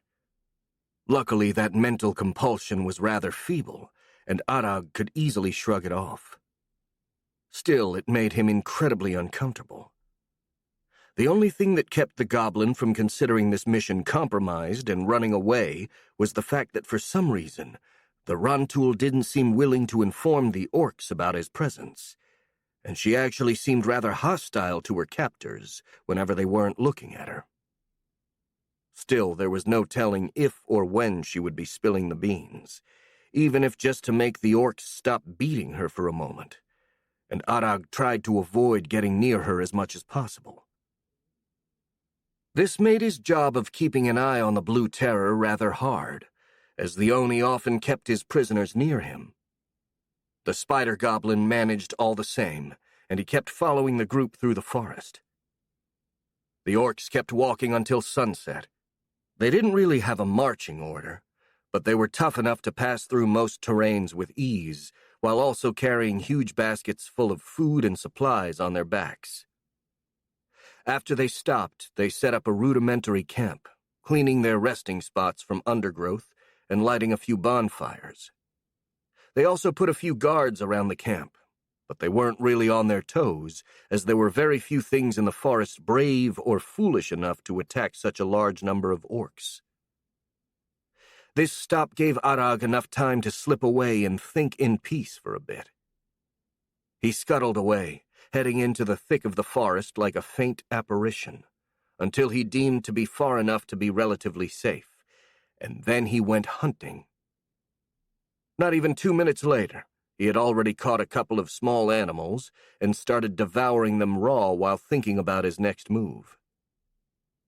If he was going to warn the outpost of the incoming attack, he had to depart right now in order to give them enough time to evacuate. But he felt reluctant to do so for a variety of reasons. For starters, the Vex and the humans could attack him before he could explain himself, and there was also the slim possibility that the Blue Terror wasn't going to attack the outpost and was actually heading north for a different reason, which meant by leaving, Arag would lose track of him at a critical moment. And finally, the Spider Goblin wasn't too keen on revealing himself openly to anyone but his kin. Both his goblin and Deathstalker instincts made him cautious to the point of paranoia, and he preferred to keep his existence as much of a secret as possible. After all, who knew when his services would be required to deal with either the Vex or the humans? He kept pondering on all the possibilities as the darkness of the night grew, leaving only the faraway stars to light the forest. In the thick shadows of the trees, the Spider Goblin felt safe and protected, and he allowed himself to relax a bit and to think more clearly. Sadly, the conclusion he came to wasn't to his liking. Warning the outpost of the incoming attack seemed like the only possible choice. The risk of the humans being captured and spilling everything they knew to the orcs was just too great to ignore. After all, the greatest advantage the allied Goblin Medelan forces possessed was that the orcs didn't know they knew about them. And by not doing anything right now, Arag would essentially give it away. So with a silent sigh, he started walking in the direction of the outpost. As he passed the orc camp, Arag thought it was a shame that he couldn't organize an ambush. After all, the Blue Terror was vulnerable, being far from the bulk of his forces, and the Spider Goblin knew where he was heading. Those were the ideal conditions to set up a trap, but sadly he didn't have the means to actually prepare one. He would have needed an army, or at least something equally dangerous, to have a chance to kill the Oni. The Spider Goblin froze, as a sudden realization flashed in his mind. Sure, he didn't have an army, but he knew about something living in the Ashwood Hills that was even more dangerous. A creature that the general left well alone when the goblins lived in the forest, fearing it would decimate them and destroy their city if provoked. It was the dragon known as the King of the Ashwood Hills, the ancient threat that had made its nest in that part of the forest and chased away every other beast that could challenge its rule. About a year ago, the Vex Queen had awakened it and let it loose on the goblins in order to escape the destruction of her first hive, and the dragon had killed scores of goblins before going back to rest. Now, maybe it was possible to use the dragon in the exact same way, only sicking it on the orcs instead of on the goblins this time. The more he thought about it, the more Arag liked this idea.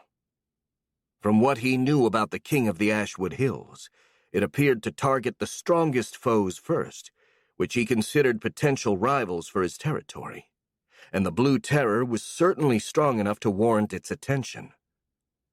So if the dragon was awakened, it would almost certainly focus on the Oni, and the odds of him surviving the onslaught were slim at best.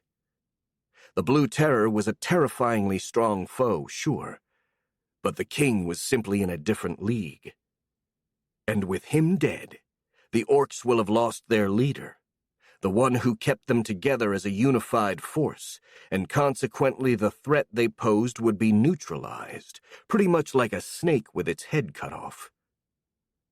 All of this for the price of letting the orcs attack the outpost. it wasn't necessarily a tactical genius like that of Truck to make the math. Winning an entire war just by sacrificing a few soldiers would have been an ideal move for any commander, and the Spider Goblin was sure the general would approve. Though he may have denied that publicly because of all his politics, alliances, and whatnot. Also, this plan removed the need for Arag to reveal himself to the humans and the Vex, which as far as he was concerned was a huge bonus. With that resolved, he moved away, disappearing into the night in order to make the necessary preparations for his plan to come into fruition. It was early in the noon hour when the outpost was attacked. Jones was checking his baggage for the 12th time. He'd been jittery and restless all day, with his gut screaming at him that something bad was going to happen. And, like most sorcerers, he had long since learned to trust his gut. Sadly, the guards wouldn't accept his gut feeling alone as a reason to leave, so all he could do was to stay close to the Wyvern drone's pen and keep his baggage ready in case they had to flee, all while feeling as restless as a goat used as live bait. He felt almost relieved when the orcs finally attacked. Deep, bellowing cries echoed in the air as the Vex swarmed out of their nest like a bunch of ants to meet the invaders. A couple of guards followed the lizard bug things in order to see what was going on, while the rest huddled around the Wyvern drones. Less than a minute later, 2 guards came back running, their faces as pale as ghosts. "What's going on?" Jones asked. "The orcs!" one of them replied as he kept running for the Wyvern drones. "Hundreds of them, led by dozens of ogres. The Vex won't be able to hold them for long. We have to go." The man didn't have to repeat himself, as Jones darted after him. They started mounting up while the sound of battle got closer and closer. They could now clearly hear the cries of the orcs, the sound of chitin being broken, and even the footsteps of many huge and heavy creatures approaching their position. "Go!" Jones begged the handler frantically. "Go, go, go, go, go!" "Up!" the guard cried, grabbing the horns of the drone. "Fly up!" The Wyvern drone crouched, tensed its body, and jumped in the air, all while flapping its wings. As always, the liftoff made Jones's stomach churn, and he struggled to keep his lunch down. But it got better after they'd risen high enough, the Vex now flying at a more regular pace, mostly gliding while occasionally flapping its wings to gain more altitude. Once he stopped feeling his stomach trying to get out from his mouth, Jones looked down at the ruins. The Vex hive had indeed been overrun by the orcs, with only a few pockets of resistance left. The Vex warriors were vicious fighters, and in normal circumstances they would have managed to fight the orcs to a standstill.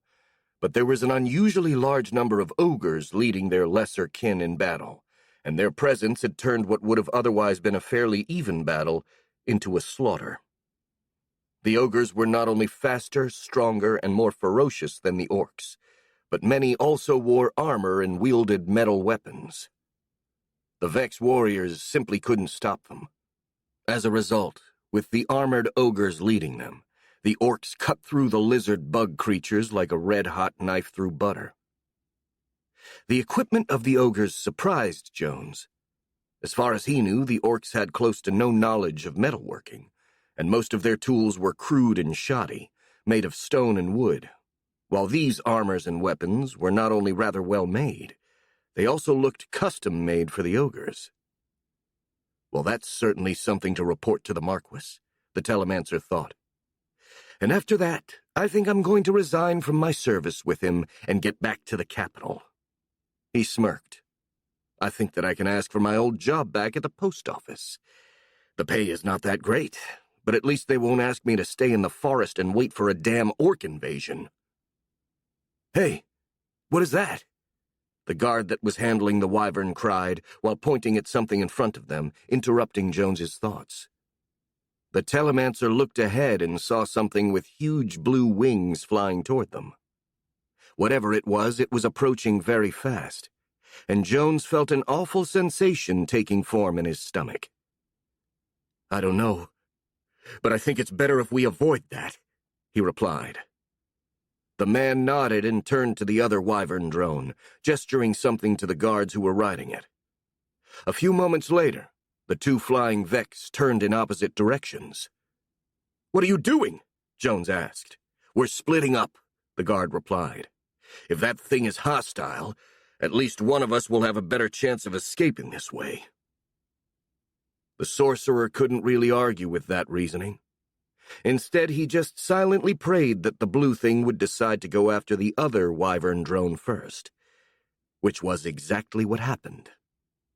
The flying creature turned to the other group, flapping its bat-like wings like crazy, and quickly gaining on the wyvern drone.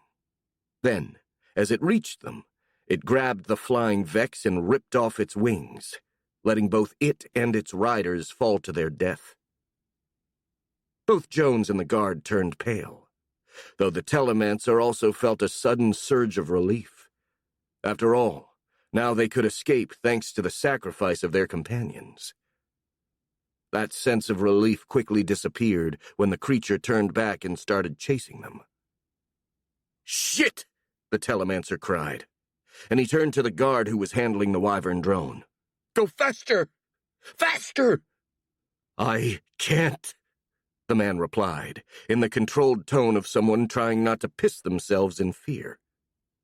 "We're already going as fast as we can. Can't you cast some magic to make us faster, or to slow that thing down?" "I can't!" Jones shouted. "I'm a Telemancer, not a battlecaster. I can only use my twin stone." "Then use your bloody twin stone and call Bretholtz. Tell them about the orcs. If we don't make it, we can at least complete our mission." "Screw our mission!" the Telemancer cried. "I want to live." "Well, acting like a bloody coward won't help you survive right now," the guard replied. "Also, if you won't use your twin stone, you're just useless baggage, which means the best thing I can do is to throw you off to make the wyvern go faster."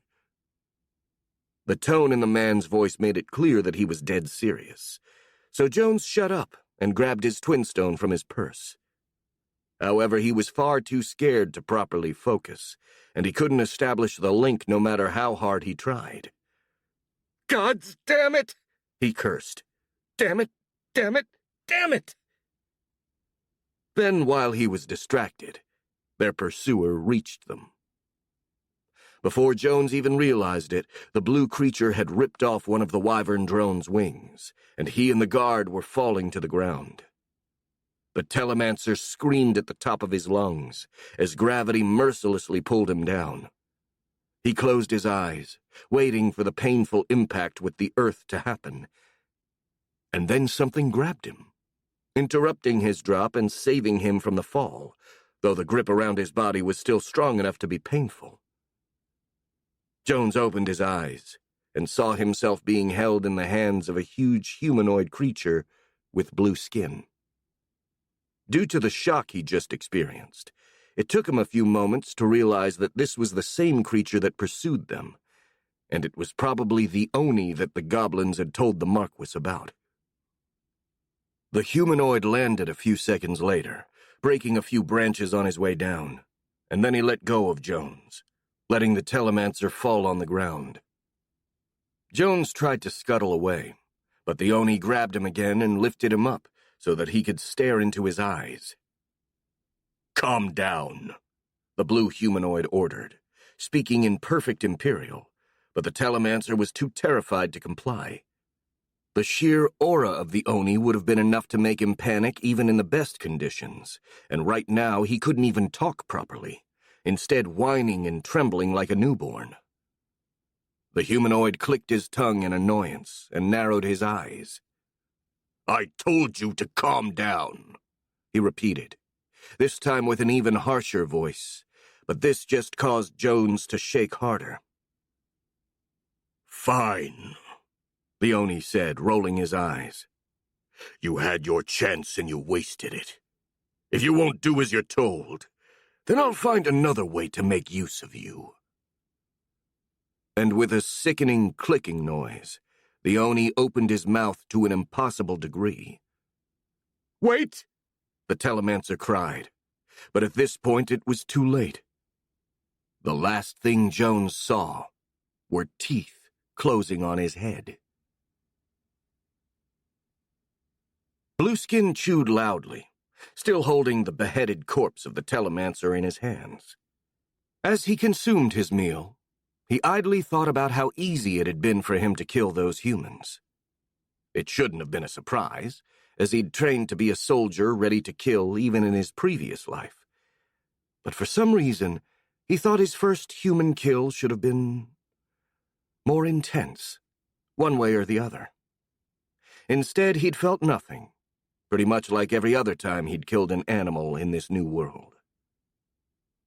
He thought about it for a bit more, and then shrugged. It wasn't as if he cared anyway, and besides, the one he had just eaten alive looked so pathetic that he struggled to consider him a man at all. He was stronger, and he did what he wanted to those weaker than him. That was all there was to it. Morality was all just bullshit. As he swallowed, the memories of the man started flowing in his mind. He saw random glimpses of his life, from the times he'd fallen as a kid to what he had for dinner last night, but he ignored them and started browsing for more important information. After all, the flow of memories wouldn't last forever, and Blueskin wanted to learn something actually useful before the essence of his prey had been completely digested. As he dove deeper into the memories, he discovered that the man's name was Jones, and that he was a telemancer, some sort of caster specialized in communication magic. That information actually piqued Blueskin's interest, as he was fascinated by everything related to magic, and following that line of thought, he tried to learn everything he could about it. He absorbed the man's memories about magic, learning a great deal. Apparently, all magic worked through something called aura, which had to be channeled through specific instruments in order to cast spells. But there were a few techniques that could be used even without a focus. Interrupting his memory diving for the moment, the Oni decided to try out one of those techniques, just to see if he could. For this test, he decided to use one of the most basic aura techniques, the aura sensing. He focused on himself, trying to be aware of his own intrinsic being, and then expanded his perception outside of himself. It worked like a charm. Blueskin became fiercely aware of everything that surrounded him. The trees, the birds, heck, even the bugs in the ground. He could feel everything. And as he did so, he also became aware of a somehow familiar presence behind him. He turned and found himself face to face with Tiny Sneaky. She'd approached without making a single sound, but the aura sensing managed to reveal her. The ogre seemed surprised for a moment, but she regained control and stood where she was, waiting for orders.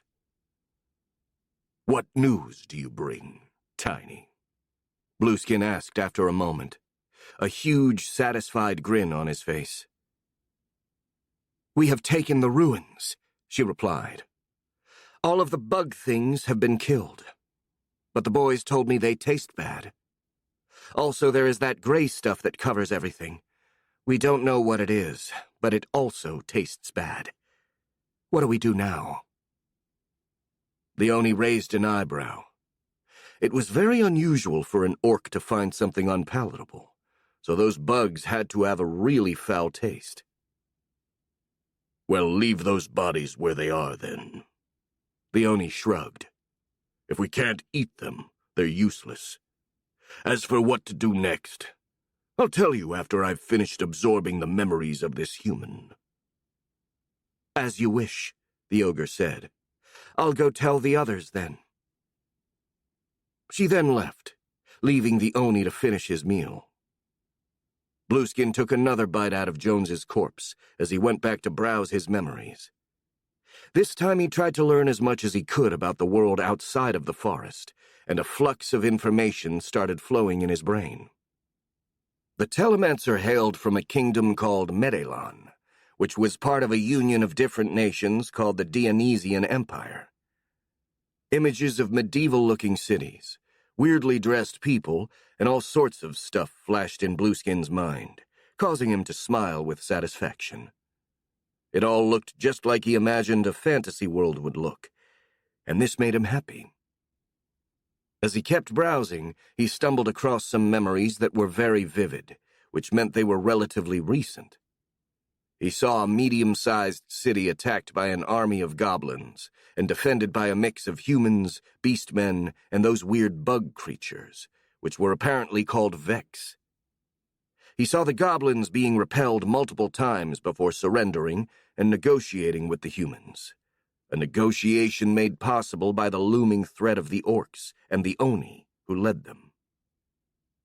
Blueskin went back to inspect that memory.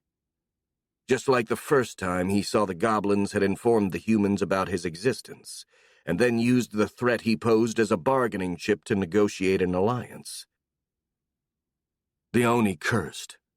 He'd hoped to have the element of surprise when attacking the humans, invading their lands without resistance.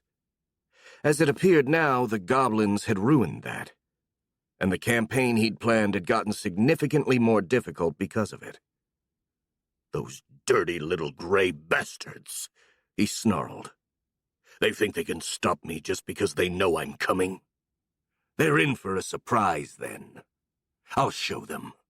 Now that I know they're waiting for me, I can easily plan a counter to their counter." He started to focus again on Jones's memories, trying to discover more about how the humans and the goblins planned to fight him. But all of a sudden, an ear-splitting roar echoed through the forest, causing all the birds in the area to fly away in a panic and distract him from his memory absorption. Blueskin raised his head in alarm and looked north, from where the roar had come from. Even without using the aura sensing technique, he could feel a terrifying presence approaching from that direction. Chapter 17. The Wild Chase. With a sigh of relief, Arag sat on the ground, completely exhausted, but deeply satisfied. He was severely wounded, missing an arm and a leg, and being covered head to toe in scratches and small cuts. But he wasn't really worried. He'd survived worse, and had the ability to regenerate his missing limbs, though it'd take a while. Besides, that was a small price to pay to survive a brush with the king of the Ashwood Hills. It took every ounce of his skill, ingenuity, experience, and a great dose of luck to stay alive after awakening the dragon from its slumber.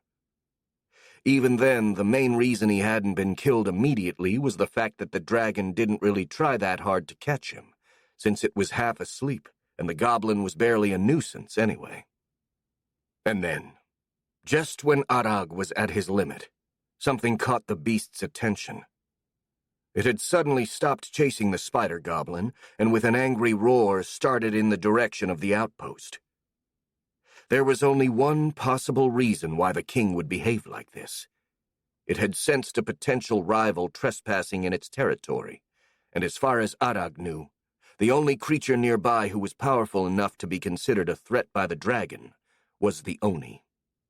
With his usual evil smirk, the spider goblin forced himself to get up, as he needed to witness the fight that was about to ensue with his own eyes in order to report it to the goblin general.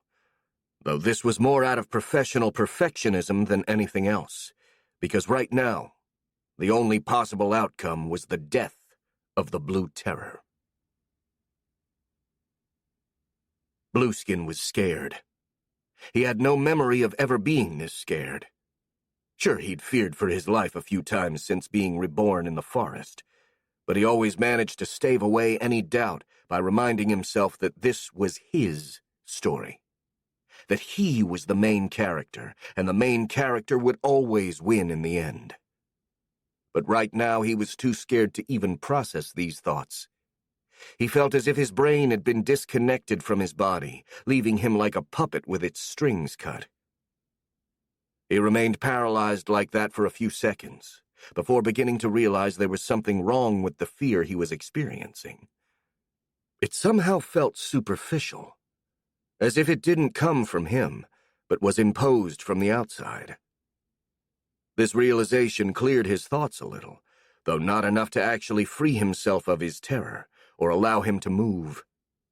The Oni desperately grabbed onto it in order to not completely lose himself to the fear, like a castaway latching onto a shipwreck in order to keep from being drowned during a storm. Struggling to keep control of himself, he turned his attention to his surroundings, searching for the source of the fear plaguing him. And then he noticed something. Thanks to his newfound aura sensibility, he saw an incredibly powerful aura filling the area like a venomous miasma, spiraling around him like a snake coiling around its prey. By concentrating further, he also perceived that the aura was actively trying to keep him still by smothering his own aura with an abject terror. Recognizing that this was an actual attack, Blueskin felt rage blossoming inside of him and started to fight back. At first, nothing happened, as he didn't know how to ward against such an assault. But then, little by little, he managed to regain more and more control of himself until, with a mighty roar, he managed to break free. However, he didn't have much time to enjoy this small victory, as another roar echoed his own. Only this one came from the north and was strong enough to make the earth shake. The Oni turned to the source of that noise, with anger and caution struggling with each other to take control of his actions, now that the unnatural fear had been dispelled. He wanted to kill whatever dared to attack him in such a way, but at the same time, he didn't even know what it was, and judging by its aura, it seemed to be damn strong. Let's see. Whatever this thing is, there is no doubt that it is hostile and dangerous, he thought, trying to keep his emotions in check and think logically. It's best that I kill it here and now if I can, but it's not as if I have to do it right now. I could simply run away. However, if I were to consume something this strong, I would definitely get more powerful. Maybe even unlock a new, unknown OP evolution. This idea had some charm, and he gave it some serious thought. Though while he was busy thinking, the presence of the unknown enemy grew stronger and more threatening with every second that passed. Not only that, Blueskin could also hear the sound it was making while moving toward him. The sound of something absolutely huge running at incredible speed, making the earth under Blueskin's feet shake like a miniature earthquake. On second thought, maybe it's better to retreat for the moment, the Oni thought, feeling much less confident all of a sudden. After all, I don't know what I'm dealing with. I can just fly away and scout this thing safely from the sky before deciding what to do. And without wasting any more time, he grew back his wings to full size and jumped into the air, flapping them hard. It took him a few seconds to get enough altitude to feel relatively safe, and only then did he look down, searching for his enemy. He spotted it immediately. Not that it was difficult, since the creature was absolutely humongous. Easily more than 20 meters long from head to tail. It was shaped pretty much like a lizard, only with 6 limbs and a huge sharp beak instead of its mouth. It was also moving incredibly fast for its size, something which admittedly was facilitated by the fact that the forest seemed to literally make way for it. Trees bent out of its way, rocks rolled away, and the very ground seemed to become more stable and level. It was like watching a road opening right in front of that creature, and even more surprisingly, it closed after it. What the hell is that? Blueskin thought. As if it had sensed it was being observed, the creature stopped and looked up to the sky with 4 yellow, cold reptilian eyes. It found the Oni, who was admittedly rather conspicuous in the sky, and it narrowed its eyes with fury. Its gaze carried such a murderous rage that even Blueskin felt uneasy in front of it. Better get a bit higher. That creature doesn't seem capable of flying, but maybe it can spit acid or something from a distance. But if I put enough distance between us, I should be safe from everything it may throw at me. He was just about to move higher when, out of nowhere, a wind started blowing from above, pushing him to the ground. Blueskin cursed and flapped his wings, desperately trying to remain airborne. Despite his efforts, he started to gradually lose altitude. "Shit!" he cursed. "What's going on? Where did this goddamn wind come from?" Realizing that he wouldn't be able to remain in the air much longer in this condition, the Oni chose a different course of action and started to ease his descent instead of outright fighting it. Flying away wasn't an option, but he was still confident that he could outrun it on the ground. He landed on top of a hill and then quickly modified his body. He retracted his wings into his form and changed the shape of his legs, making them longer, stronger, and more suited for running, and also made himself leaner. When he was done, he looked like a mix between a cheetah and a professional runner, with everything about him giving off a mental image of speed, something that was outright confirmed when he actually started running. This form, coupled with his innate Oni strength, allowed him to reach an incredible speed. Even while traversing difficult terrain like the forest, he still moved at more than 60 kilometers per hour, dodging or jumping over any obstacle with ease thanks to his amazing reflexes. He kept this pace for a good minute, but then everything went to shit once again. For some reason, navigating through the forest started getting increasingly difficult. Branches, rocks, and bushes seemingly moved just enough to impede his passage, while roots and rocks tried to trip him, and the very ground became treacherous and slippery, full of hard-to-see holes. All of these obstacles considerably slowed the Oni, though he still managed to run at a reasonable pace. That is, until a root, moving like a snake, literally raised itself from the ground and coiled around Blueskin's ankle, tripping him up and sending him tumbling down the side of a hill. Even then, the Oni got up, largely unharmed and with only a few scratches and bruises that were already starting to heal, thanks to his regenerative powers. Only now he was beyond pissed. "God fucking damn it!" he screamed in frustration. "What the hell is up with this goddamn place?" He stopped in order to look around more carefully and cursed even harder. Now that he was paying attention, he saw that the whole forest was moving as if it were alive, clearly forming as many obstacles as it could around him. Blueskin blinked in surprise and looked even harder, activating his aura senses. The same aura that had previously attacked him directly was surrounding him once again, only this time the target wasn't him, but everything else.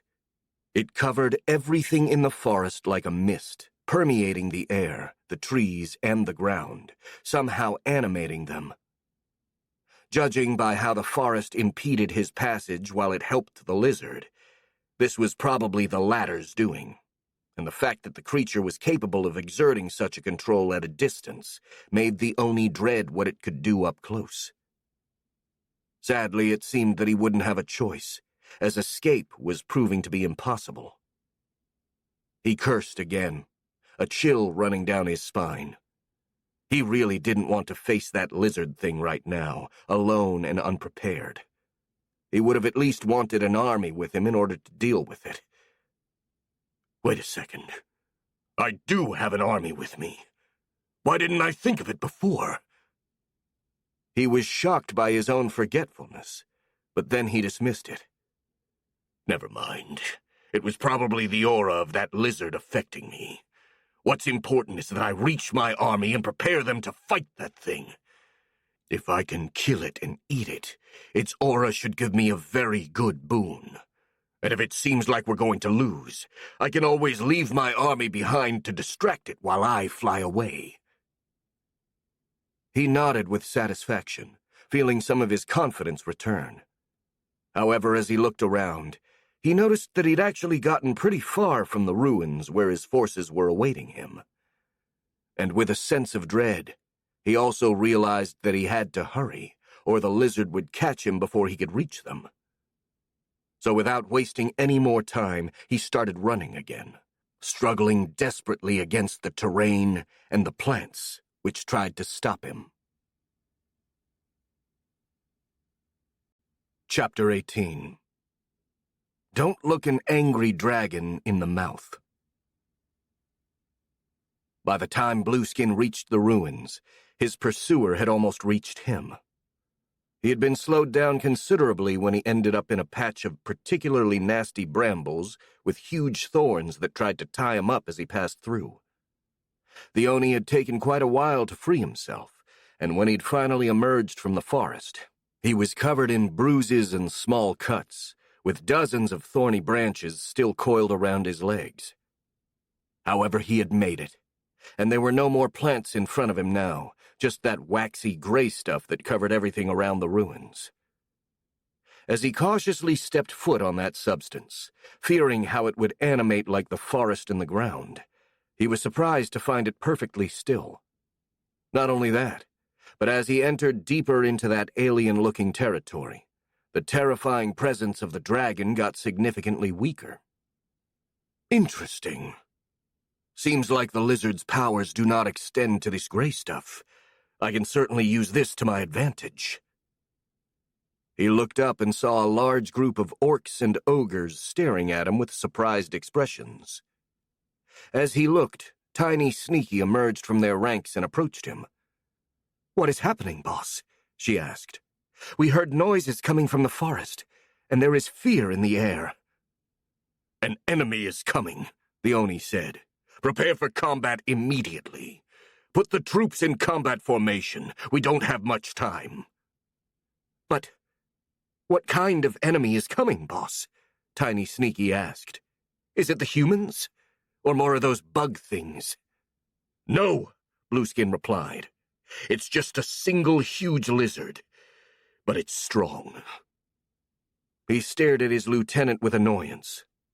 "And now stop asking stupid questions and follow my damn orders. Everyone must prepare for combat. Now!" "Yes, boss," the ogre said, turning away. "Oh, and another thing," the Oni added, almost as an afterthought. "Make sure that everyone stays on this gray stuff. Do not make them wander off in the forest. Understood?" "Yes, boss," Tiny replied. "We all have to stay on this gray stuff and do not wander into the forest." "Good. Now go." Luckily, most orcs were already subconsciously alarmed because of the presence of the lizard and the noises coming from the forest, so it didn't take much time to deploy them in battle order. After only 5 minutes, they'd formed a concave line in the direction the noises were coming from, ready to attack and surround whatever would emerge from the forest. Most of the soldiers were simple orcs, equipped with only rudimentary weapons of wood and stone, but they were led by heavily armored ogres brandishing humongous weapons like axes, maces, and heavy cleavers. With the ogres spearheading the assault, and the orcs providing cover for their flanks and rear, this battle formation had proven to be nigh unstoppable on the battlefield. The Oni was confident that it would work against the lizard as well. Sure, the orcs probably wouldn't be too effective, but their sheer numbers, coupled with the strength of the ogres, would certainly defeat a single enemy, no matter how tough it was. And then there was Blueskin himself, who alone was stronger than any other ogre. With all of these forces combined, it was impossible for them to lose to a single enemy. Another powerful roar shook the air, and all of a sudden, Blueskin felt far less confident. Some sort of tunnel opened at the border of the forest, with the plants and the ground making way for something huge, and a few seconds later the lizard emerged, shaking the ground itself with every step it took. The humongous creature stopped as it noticed the army, though it didn't look scared or even intimidated, just mildly surprised and annoyed. 4 yellow eyes scanned the area, passing over the orcs and the ogres, effectively ignoring them, until they landed on Blueskin. The Oni felt the anger behind that gaze.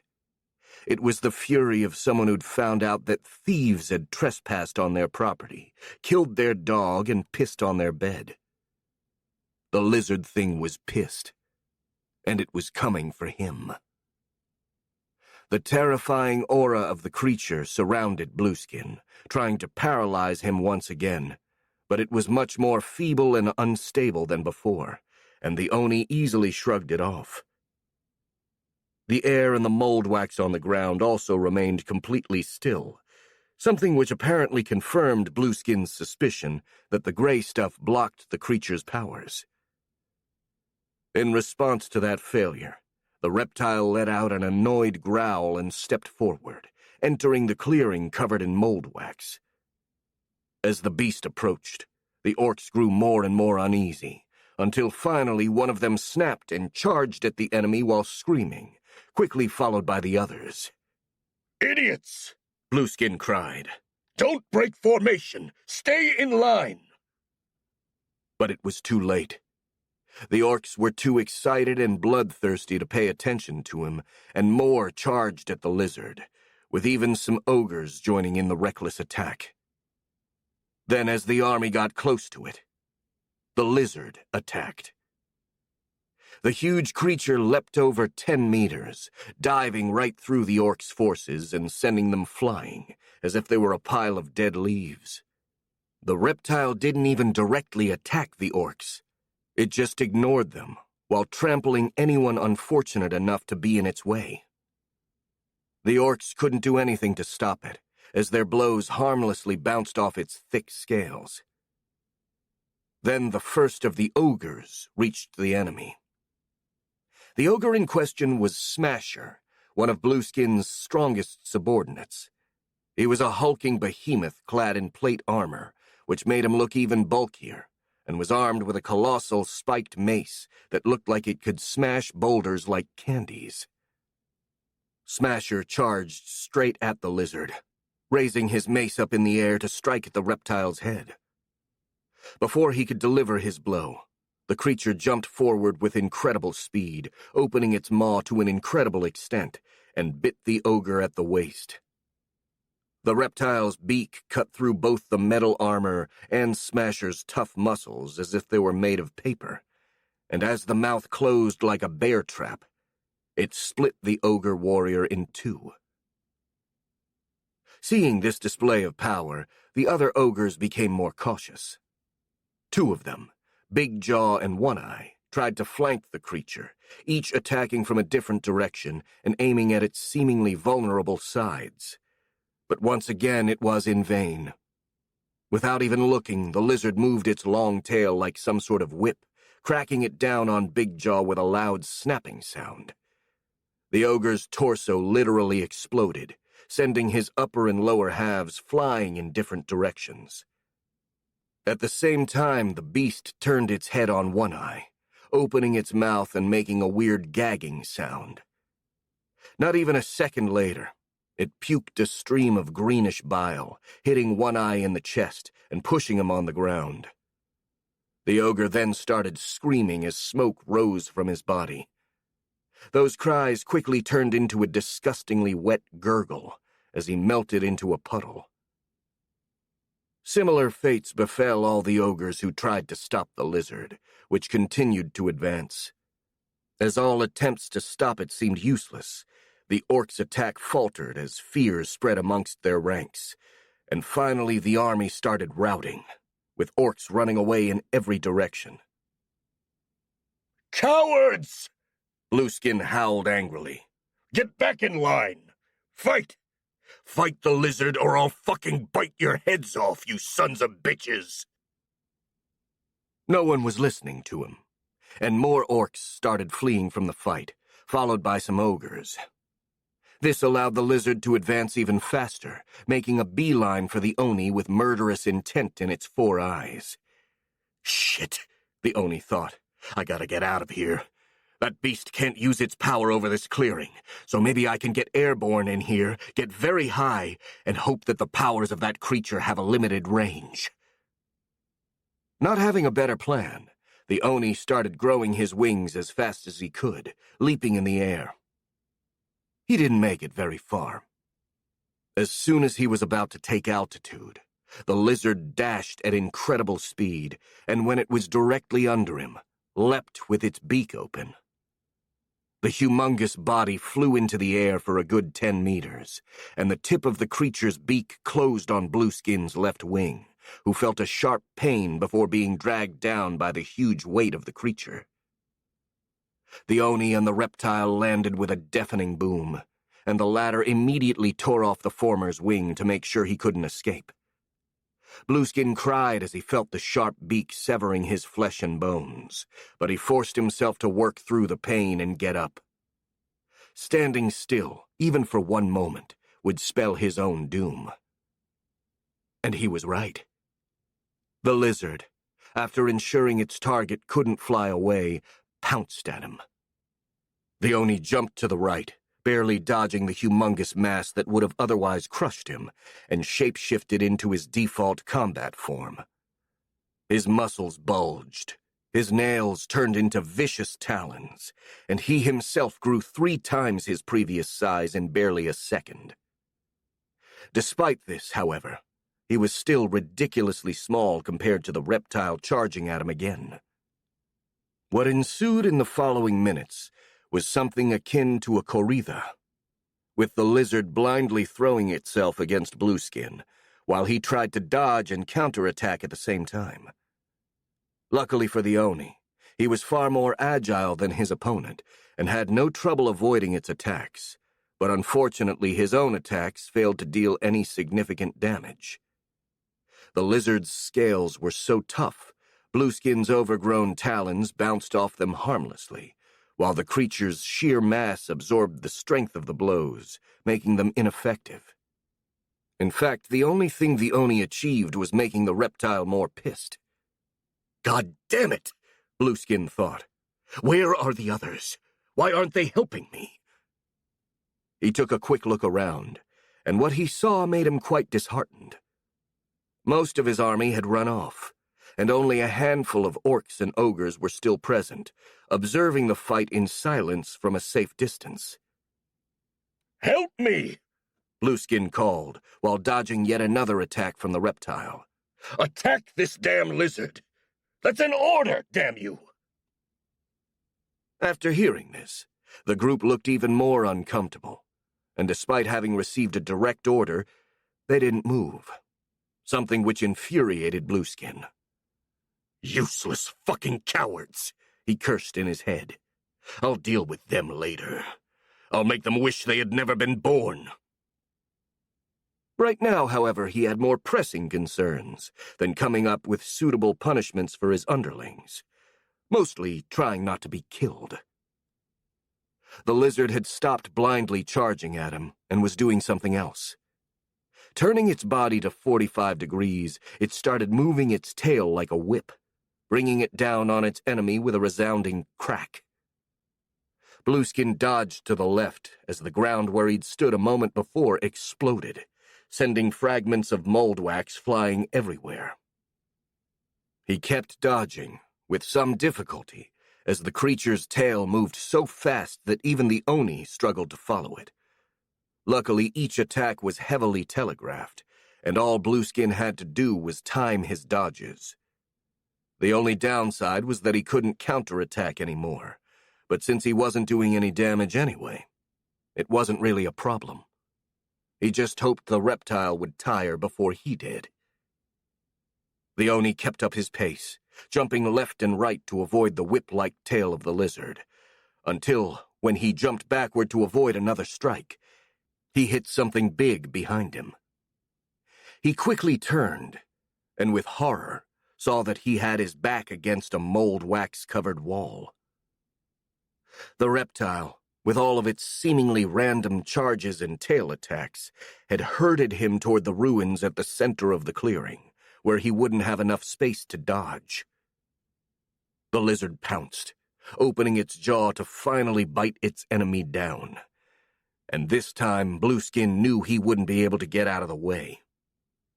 So without any other option left, The only thing he could do to survive was to stop the attack. He raised his arms, which grew to twice their previous size, gaining incredibly huge bulging muscles, and opened his now gigantic hands. As soon as the creature was about to reach him, Blueskin grabbed its beak, trying to keep it from closing on him, and thanks to his incredible strength, he actually managed to do that. However, despite his physical power, Blueskin didn't possess nearly enough mass to stop the momentum of the creature, who rammed him through the wall, causing an explosion of debris and mold wax. Neither the lizard nor the Oni let that distract them from their struggles, ignoring the rocks that pelted them. The reptile increased the pressure to close its mouth, and the leader of the orcs tried to prevent it from doing so. The lizard held a distinct advantage, since its sheer mass was enough that the Oni couldn't really hope to stop it, no matter how strong he was. It kept charging at full speed, pushing Blueskin against yet another wall. Cracks appeared on the mold wax, but the wall held, and having a hard surface to pivot his strength against, the Blue Terror managed to stop his enemy's advance. Sadly, he didn't know how long he'd be able to resist like that, since his whole body was hurting after the impact against two walls, not to mention the muscles in his arms felt as if they would snap at any moment from the sheer effort of keeping the lizard's mouth open. In order to gain even a small advantage, he started using his knee to hit the creature's head, delivering many strong blows to the side of its head. Once again, the only effect he achieved was making his opponent even angrier. A gagging sound came from the reptile's throat, as if he were going to throw up. Remembering the acid bile that melted his subordinates into puddles, the Oni started panicking. If he didn't do something right now, that was the fate awaiting him. Fueled by desperation, his mind started working at full steam, and a possible solution dawned on him. Focusing his shape-shifting powers on his shoulder, he grew another arm. A long and thin arm that looked more like a cancerous growth than a natural limb. The hand at the end of it was equally misshapen, with only 2 fingers ending in long, talon-like nails. That arm kept growing until it reached 1.5 meters of length, developing 2 joints in the process. Then Blueskin took aim and swung this limb directly against one of the lizard's eyes. The reptile howled in pain as its eye was stabbed and momentarily stopped pushing. He used that moment of distraction to slip away, jumping on top of the beast's head and attempting to poke the other eyes out. The lizard reacted and slammed its head against the wall, catching Blueskin in the middle. It repeated this process multiple times while trying to shake off its opponent, until finally, after being smashed against the hard mold wax one last time, one of the Oni's arms broke with a crunch. Incapable of holding on anymore, the Blue Terror was thrown away, landing on top of some fallen debris with an impact that took the air out of his lungs. Blueskin scrambled up, but at this point he was so beaten up that getting on his feet and staying still was basically everything he could do. He was so wounded, not even his regenerative powers could keep up, especially because he now had several broken bones, including a rib that had pierced his lungs and made it difficult to breathe, and every single movement he made caused him intense pain. He would recover in a few minutes if allowed to take a break, but the lizard wasn't going to give him such a luxury. The beast was absolutely furious, and with its remaining 3 eyes, it shot the Oni a stare full of hatred before moving in for the kill, charging with its mouth open to bite him in 2. Blueskin felt his whole body going numb. He wouldn't be able to dodge or stop the attack. A cold fear drowned out every single thought from his consciousness, except for his desire to survive, and from the depth of that despair, a mad, reckless plan was born. Instead of trying to dodge or run away, Blueskin moved forward, intentionally walking toward the huge beak ready to bite him. Meanwhile, he also used his shape-shifting powers to alter his size, becoming as small as he possibly could. As a result, when the creature's jaws closed on him, the Oni completely entered inside the mouth without being cut in two. Mostly. His legs had been bit off, but what really mattered was that he was still alive. His situation was still desperate. He could be swallowed, chewed to death, or suffer many other unpleasant fates at any moment. But maybe, just maybe, he also had a chance to kill his enemy before it could kill him. It all depended on whether or not the creature's insides were as tough as its exterior. Concentrating all of his remaining power in his right arm, Blueskin used his claws to stab upward into the lizard's palate. For a brief, terrifying moment, the attack was stopped by bone. But then, after the Oni used all the strength he could muster, his hands went through, digging deep into the squishy brains of the lizard. An agonizing howl rose from the creature's throat, deafening Blueskin, and the reptile jerked and twitched spasmodically, trying to spit the Oni out. But Blueskin refused to let go and drove his hand deeper and deeper, until with a final convulsion, the creature stopped moving. Breathing frantically, his mind completely blank, Blueskin removed his arm from the creature's skull. The limb was entirely covered in greenish, gooey fragments of brain, and without even thinking, the Oni licked them off. As soon as that gray matter touched his tongue, Blueskin felt an incredible energy surge inside of him, completely revitalizing him. Instinctively, he started eating more of the brains leaking from the wound in the lizard's palate, and with each bite he gained more and more power. His regenerative abilities kicked into overdrive, healing all of his wounds, and he also started experiencing brief flashes that showed the reptile's memories, although they were extremely faint and fragmented, probably because the dragon was already dead. Amazing, Blueskin thought, gorging himself on the brains of his enemy. Usually I have to eat creatures alive in order to absorb their power and memories. But this lizard was so powerful, even dead it has more power than anything else I've ever eaten in my life. I can feel its power coursing through my body. It's incredible. He kept eating even after the flesh lost its aura, lost in the contemplation of his own power and the lizard's memories. Quick flashes of centuries spent in the forest passed through the Oni's mind, interrupted from time to time by some titanic fight against the other terrors that roamed the woods. But there wasn't really anything useful for Blueskin, so after a while he decided to stop eating and crawl out of the creature's mouth. As soon as he'd stepped out of the damp, smelly darkness of the dragon's maw, he used his shape-shifting powers to grow to his usual size, and then looked up. The sun shone bright, almost as if celebrating Blueskin's victory, and he basked in its warmth, feeling more alive than ever. Man, I feel as if I've been born again. The only time I felt something similar was when I evolved from an ogre to an Oni. His smile widened. Who knows? Maybe I've managed to evolve once again. From what I've heard, there is no further evolution for the orcs after Oni. But defying the logic of the world is exactly what a main character is supposed to do. Through his silent gloating, he felt a presence coming from his left. He turned and saw Tiny Sneaky peeking from behind a wall. The ogre had a weird expression.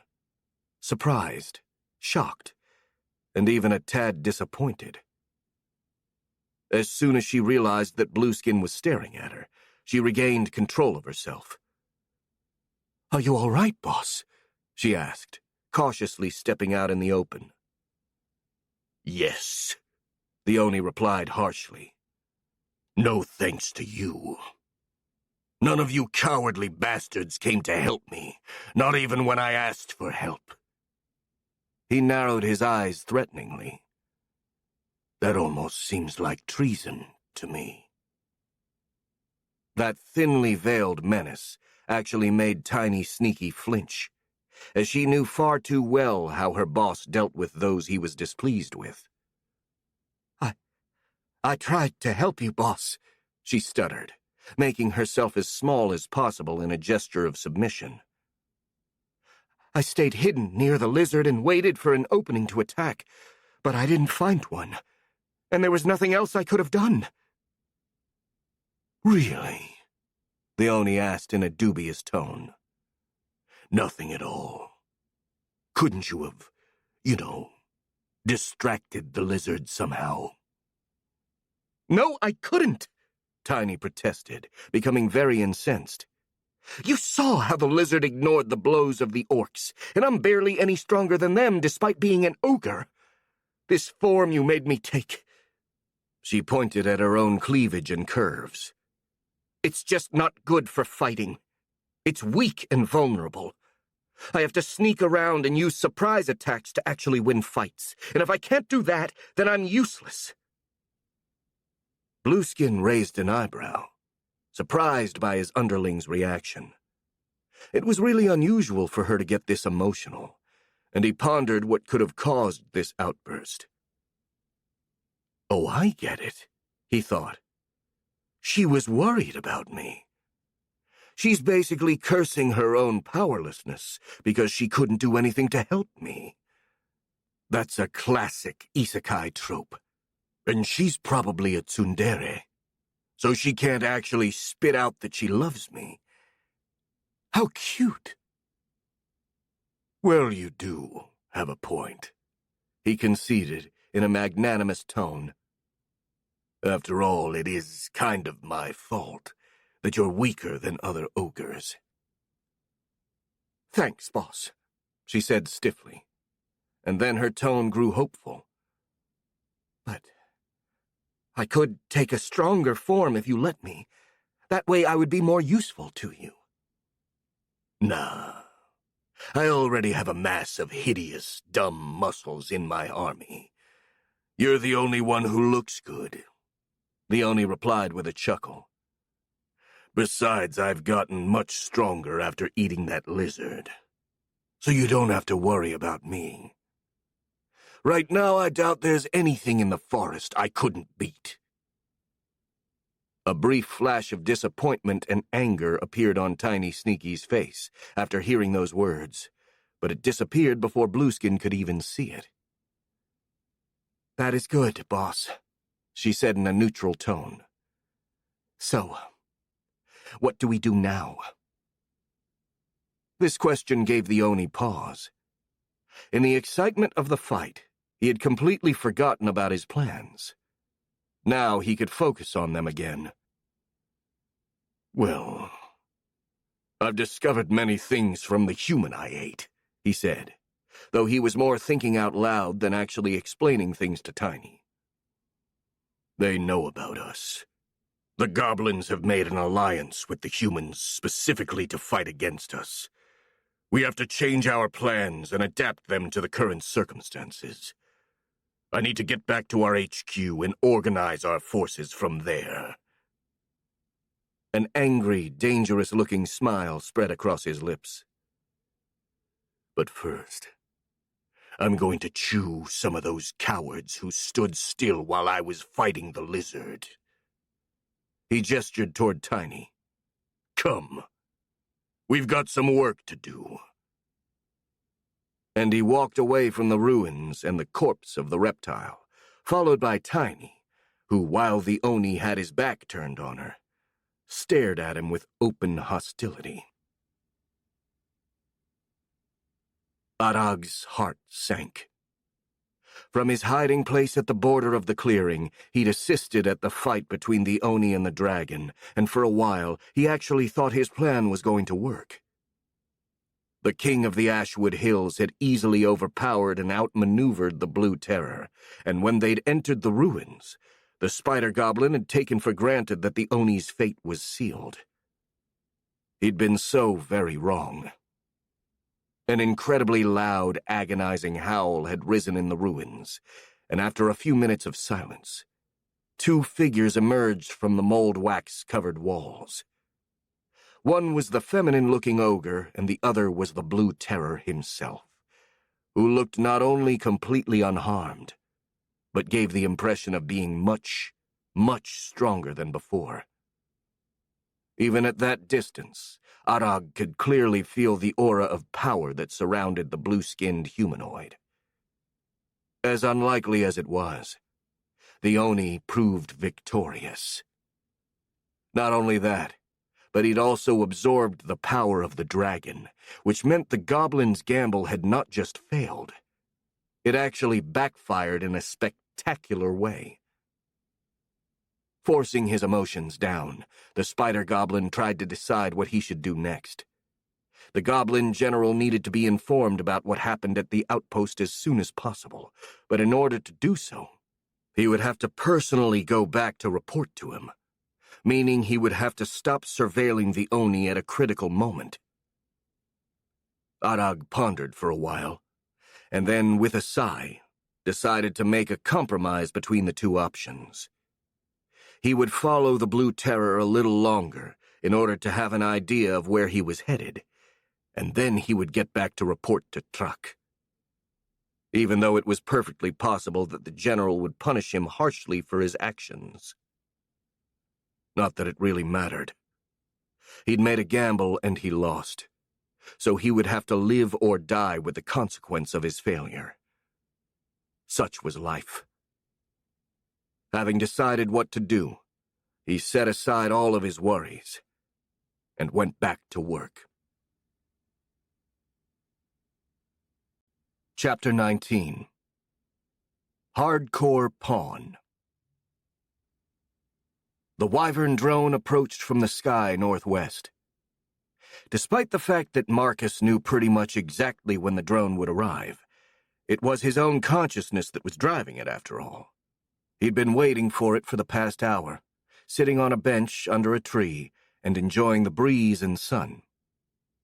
He didn't have anything urgent to do, and the day was lovely, so he didn't see the trouble in just chilling outside for a while. Hoggs and Felix were also somewhere else, probably busy meditating and doing sorcery training, while Clara was reading some books about law inside the inn. Apparently she intended to sue someone and wanted to be prepared. As for Marcus, he just wanted to enjoy this moment of peace. The Wyvern drone landed a minute later at the center of the village, and Marcus went to meet it. As he approached, he saw a scrawny figure clumsily climbing down. That person was Golam, the taxidermist Marcus had befriended in Bretholtz. The Pale Man had helped the Vex Queen find a lot of samples of different creatures to absorb the DNA from, but sadly they hadn't been able to see each other for a while since Marcus had stopped visiting the town due to his aura bothering the inhabitants. The taxidermist still kept a small menagerie of Vex drones as pets in his workshop, so the Vex Queen had remained in contact with him thanks to his telepathic link with his creatures. Golam often talked to those drones, mostly treating them as pets, despite knowing perfectly well they were little more than Marcus's puppets. The Vex Queen actually played along, making the drones behave affectionately and in quirky ways. This charade amused both of them, and they usually went with it without acknowledging each other's role in that play. Although a few days prior, the taxidermist had actually addressed Marcus directly through one of the drones, telling him that he'd found some extremely valuable samples, and he wanted to bring them to him in person. A small trip had then been organized, and Marcus even sent his personal Wyvern drone to ferry Golam to his lands. And now, as he watched the Pale Man stumble toward him while feverishly looking around like a kid in a toy shop, the Vex Queen couldn't help but smile. "Hi, Golam," he greeted his guest. "How was the flight?" "Greetings, Sir Marcus," the young man said cheerfully, despite being even paler than usual and looking rather unstable on his feet. "The flight was amazing. I have never flown so far before, and it's incredible. It's... He paused as he seemed to swallow something. I beg your pardon. Just give me a moment. My stomach feels a little queasy for some reason. Well, you're probably a little sick from the flight, Marcus said. Want to lay down for a bit? We have a few free beds in my house. Do not worry. I'll be fine in a minute, the taxidermist replied. I also feel a tad sick any time I have to travel on a boat, but I usually get better rather swiftly once I'm back on solid ground. He smiled. And I have to say, at least the experience of flying on a wyvern is more exciting than trying to fish from a boat. Totally worth a little sickness. If you say so, Marcus shrugged. Do you at least want one of the drones to carry your baggage? He gestured toward one of the nearby workers, who approached the man in response. Sure, but first there is something I ought to show you, if you can spare a moment. Absolutely. Go ahead. The taxidermist rummaged in his backpack and retrieved two things. Here. What do you say about these? Marcus looked at the objects, raising an eyebrow in an expression of puzzlement.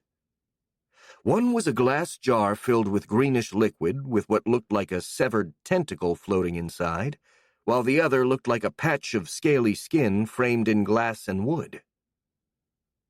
I don't know. Are those the samples you came here to give me? Yes! The taxidermist confirmed in an excited voice, raising the jar. This is the tentacle of a Zaru berserker. They were incredibly strong and dangerous creatures, possessing all sorts of skills, from unparalleled regenerative capabilities to their ability to feed off the pain of other creatures. And this, he raised the frame. This is the skin of an Oxysaurus, one of the biggest and most dangerous predators from the Red Continent. In fact, they are so strong, some people even argue that they might be a dragon subspecies. If you manage to get the characteristics of the Zaru and the Oxysaurus from these samples, then you could make some incredible hybrids. That's nice, Marcus said cheerfully. But inside he was feeling a bit skeptical. After all, more often than not, he wasn't able to absorb the best traits of the creatures he ate, as they seemed to be hidden in some unreadable part of their DNA. Then he suddenly remembered something from one of the history books he'd read with Clara. Correct me if I'm wrong, but aren't the Zaru the same race that attacked the Empire? Something like 500 years ago? The ones that laid waste to the kingdoms of Rodenheim and were stopped at the siege of Koranya? That's correct, Golam replied. Weren't they extinct? I mean, the book I read said they were all killed and none survived. Well, correct once again. To my knowledge, they were completely exterminated after the war. Then where did you get that tentacle? Marcus asked. You mean to tell me that it's been in that jar for the last 500 years? Well, yes, most likely, the taxidermist said, starting to sound a bit uneasy. But it should still be fine. From what I know, the liquid inside the jar is not formalin or anything toxic, but rather a specially made magical concoction that preserves flesh indefinitely. I first saw it when I was a kid, in the private collection of a nobleman my father was working for at the time, and I must admit, that was a really amazing collection. The pale man became excited as he reminisced of his past. They had so many interesting things. I still remember the skeleton of a fire dragon hanging from the ceiling. It wasn't really that big, so it was probably a juvenile dragon, but still, it was incredible to see. And they had all sorts of interesting stuffed animals on display, and... Wait a second, Marcus interrupted before he could completely go off the rails with his ramblings. You said you saw the tentacle in the nobleman's collection, right? Then how is it that you have it now? I bought it, Golam said proudly. From that nobleman's son. I also got the Oxysaurus skin from him. Actually, if it had been up to me, I'd have taken most of his collection with me, but sadly these two were the only items he was willing to sell. That is, that he was willing to sell at a price I could afford. And how much did you spend? The Vex Queen asked. Well, the taxidermist mumbled uneasily. They were quite pricey, I must admit. I had to sell a couple of my grandfather's heirlooms in order to afford them, but it was a very good deal. He bounced straight back to his enthusiastic air. With these, you can make an amazing hybrid. Think about it. A huge bipedal regenerating... Ouch! The pale man cried in pain as the Vex Queen poked him in the ribs with his armored finger. Truth be told, Marcus would have rather slapped him behind the ears, but due to his diminutive size, he wasn't able to comfortably reach that high, so he settled for the finger poke. You absolute moron! Marcus scolded him. You shouldn't waste your money like that, especially now that your business is not doing so well. How is it that you know about my business, if I may ask? Golem asked. You keep Vex drones in your house and I can see everything they see, remember? I've heard you complaining about your finances. Oh, right, Golem said. Sometimes I forget about that. I mean, I know you can see through their eyes, but usually I just think of them as my pets. I even gave them names. Yeah, I know. Sandra, Rebecca, Yoselin, Rose, and Sugar, Marcus replied dryly. But that's besides the point. What's important is that you should take better care of your finances. But I just wanted to be of help, the taxidermist said timidly. And I'm grateful for that, the Vex Queen replied with an exasperated sigh. But I don't want you to ruin yourself in the process. Try to think about your circumstances before spending money, okay? For starters, no more buying me samples with your own money. If you do that, I won't accept them. Are we clear? But if I do that, I won't be able to send you any more samples, Golem protested, a mortified expression appearing on his face. Why not? Marcus asked, raising an eyebrow.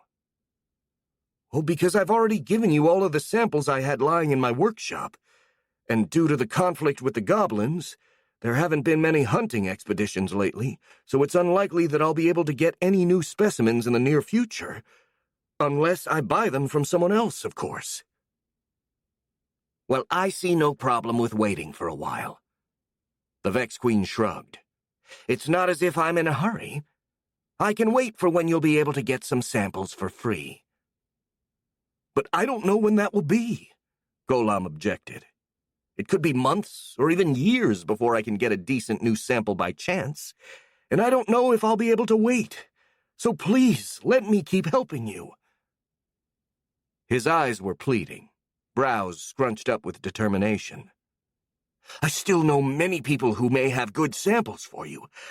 I'll try to do a better job haggling, and I'll take care of my business, so please, let me keep helping you. Man, he really is obsessed with making new drones, isn't he? He thought. Can't say that's healthy, but I don't think suddenly going cold turkey would help either. If anything, it would probably make his obsession worse. Then a possible solution appeared in his mind. Maybe there is a way, he said with a small smile. A way to, He faltered, as he didn't know how to say, kill two birds with one stone. Quick question. Do you have a saying about achieving two different objectives with one action? Yes. It's killing two dragons with one spear. Well, that certainly sounds much cooler than killing birds with stones, Marcus thought. Thank you. Well, there is a way to do just that. Solving your money problems and allowing you to keep helping me at the same time. That'd be fantastic, the taxidermist said. But how do we do that? For starters, follow me to my home, Marcus replied. And feel free to leave your baggage to the drone. He started walking away, followed by the taxidermist, who was now quite puzzled. When they reached the inn, they found Clara sitting on one of the couches, entirely focused on reading a huge and old-looking book. However, as soon as she heard the door open, she lifted her head. "Hi, Clara," the Vex Queen said cheerfully. "This is Golam, the taxidermist I've been talking to you about. Golam, this is Clara, my friend and technically my head maid." "Except that I'm going to clobber you in the head if you ever call me head maid directly," the girl replied sarcastically, putting her book aside. "Anyway, nice to meet you, Mr. Golam.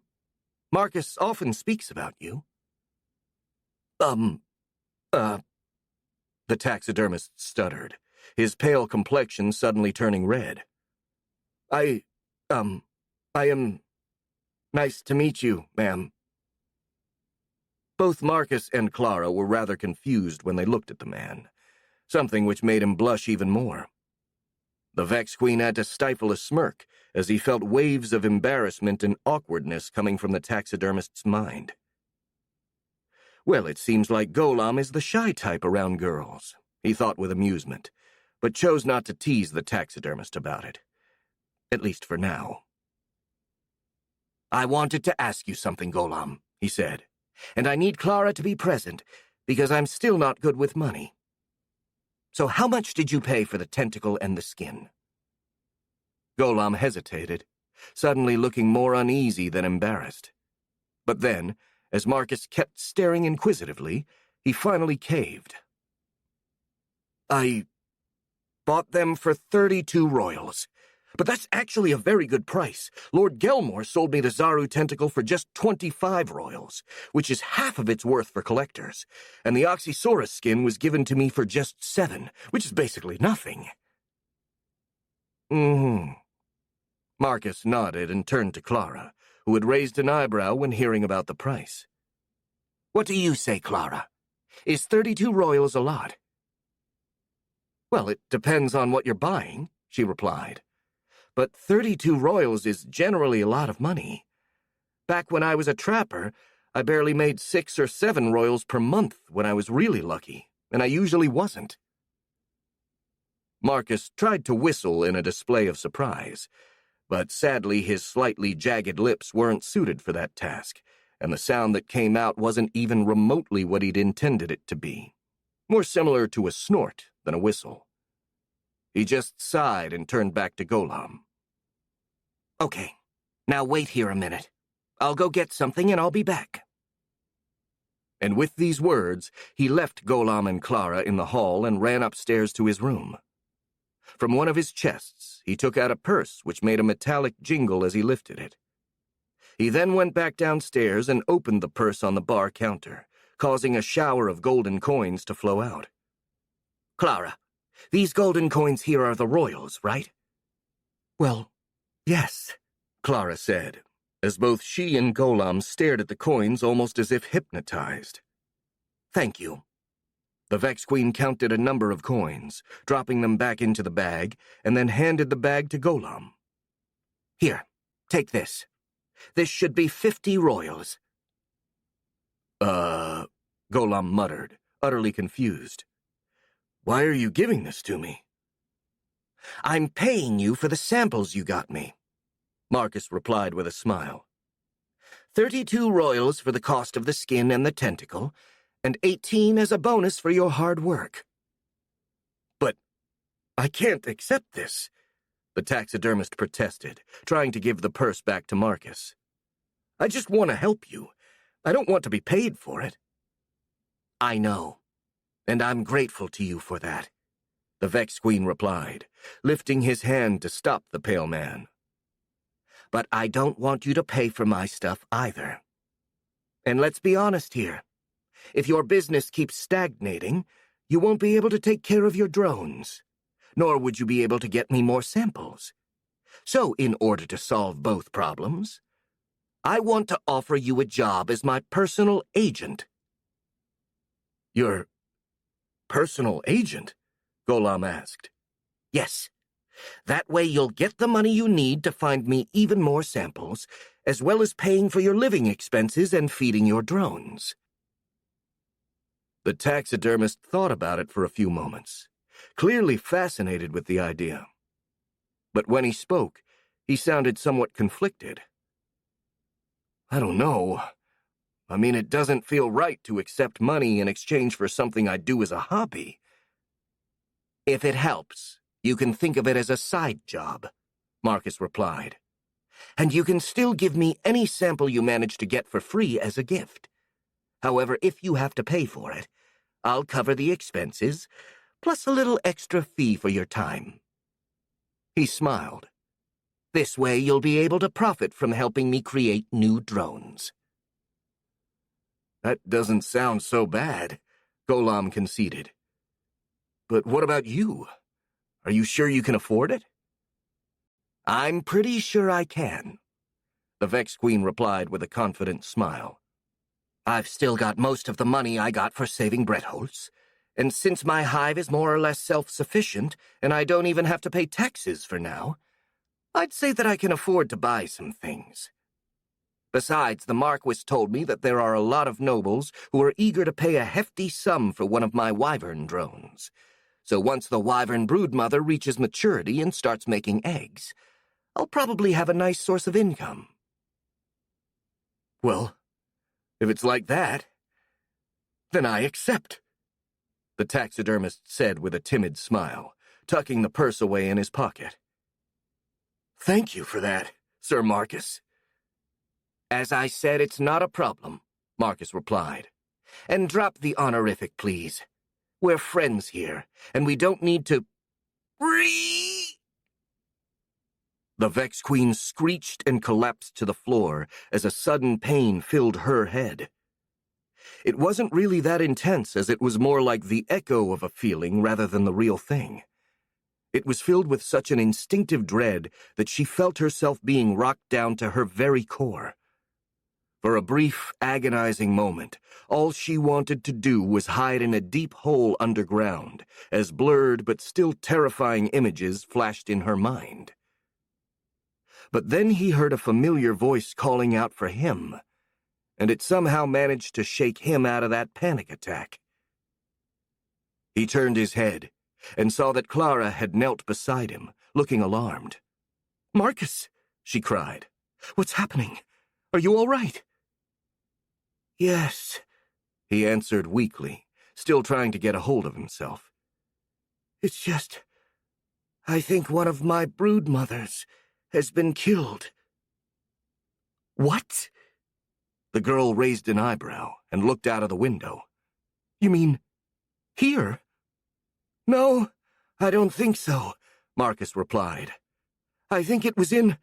Ah!" He growled again, another wave of phantom pain hitting him. However, this time he was a bit more prepared and managed to not completely lose himself. "Another broodmother just died," he mumbled, holding his head between his hands. "I felt it, but it wasn't near. It was far. I think it's from my old hive in the forest." "Your broodmothers in the Caligare forest have been killed?" Clara asked. "Yes, but shut up. I need to concentrate to find out what's happening." He closed his eyes and focused entirely on his telepathic link with the last surviving broodmother. Even with his increased telepathic powers, it wasn't easy, as the distance made the link feeble and unstable. But with a Herculean effort, he got some feedback.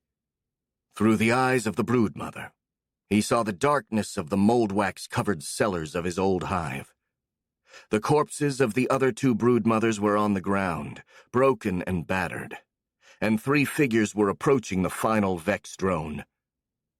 Those creatures were humanoid, in the sense that they walked upright and had 2 arms, but apart from that they were clearly not human.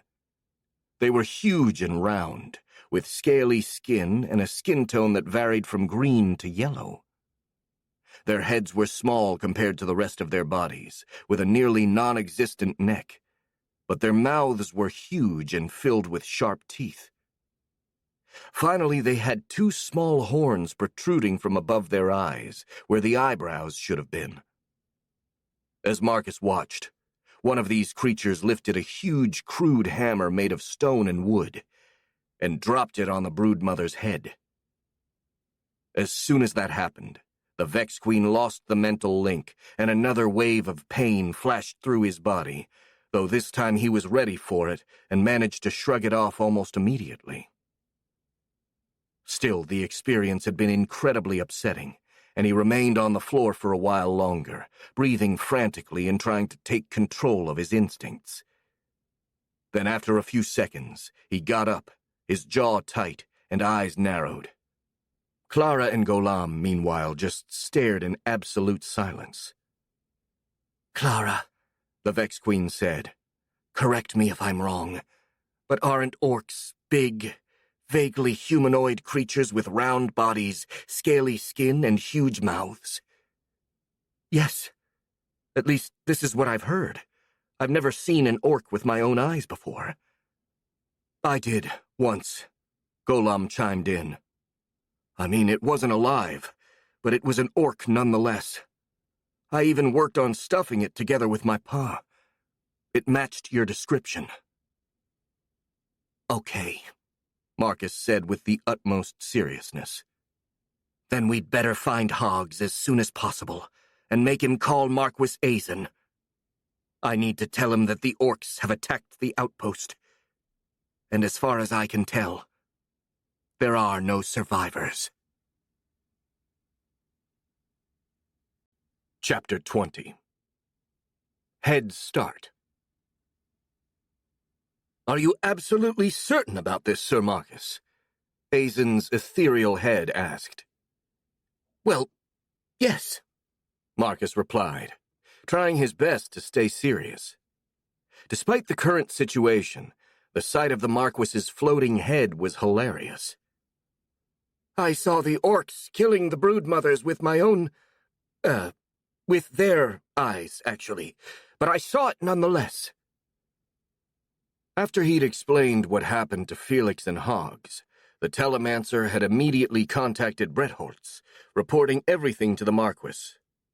About half an hour later, the Marquis called back, asking Hoggs to set things up so he could talk directly with Marcus.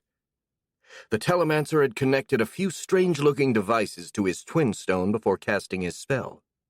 A few seconds later, the Marquis's head appeared floating in the air at the center of the living room, and it had started talking to the Vex Queen, while Felix, Clara, and Golam observed in silence. So all you've seen are the orcs killing your broodmothers, Azen continued. Is that it? Did you see anything else that may confirm the presence of an army of orcs or the Oni? I didn't, Marcus replied. But the orcs would have had to go through the rest of the hive to reach the broodmothers. He looked the noble straight in the eyes. And there were hundreds of drones living there. If the orcs managed to defeat them, they had to be there in great numbers. Azen's floating head let out a tired sigh. What you just said makes perfect sense, Sir Marcus. But sadly, I fear it won't be enough to receive reinforcements from Renhofen. Why? The Vex Queen cried. You said it yourself that it makes perfect sense. For me or anyone with a shred of common sense, sure, Azen replied with a tired voice. But sadly, common sense isn't all that common, especially amongst the ones who hold the reins of the kingdom. But why would they stop Yazan and the other knights from helping you? Marcus asked angrily. Don't they realize the orcs are a threat to everyone? I think they don't believe the orc army to be real, the Marquis explained. Or they don't want to believe that it's real, which is even worse. And to make everything even more complicated, there are politics involved. He sighed. I won't bore you with the details, but let's just say I'm not exactly popular with the rest of the Medelanian nobility, and they usually do everything in their power to make my life more difficult. Why? The Vex Queen raised an eyebrow in surprise. I mean, what reason do they have for antagonizing you? Mostly for political reasons, Azen replied. It's rather complicated, but it all boils down to the fact that I answer directly to the king. And why would that be a problem? Because most other nobles are trying their best to limit the authority of the king and bolster their own. Consequently, those who are loyal to the king, like me, are not viewed in a good light. And why does the king allow them to do that? Marcus asked. Because he can't do anything about it. There are laws, and especially the king has to obey them. Azen sighed. Listen, Sir Marcus, maybe this isn't the best time to discuss the kingdom's politics. I'll tell you all I know about it at a later time, possibly in my study while drinking tea together. But right now I think it'd be better if we focus on the matter of the Orc army. Yeah, sorry. The Vex Queen nodded. So, what do we do now? Well, the evidence we have may not be enough to convince the pencil pushers in Renhofen to do something, but they sure are enough for me. The nobleman's expression turned stern. This means that the goblins told us the truth.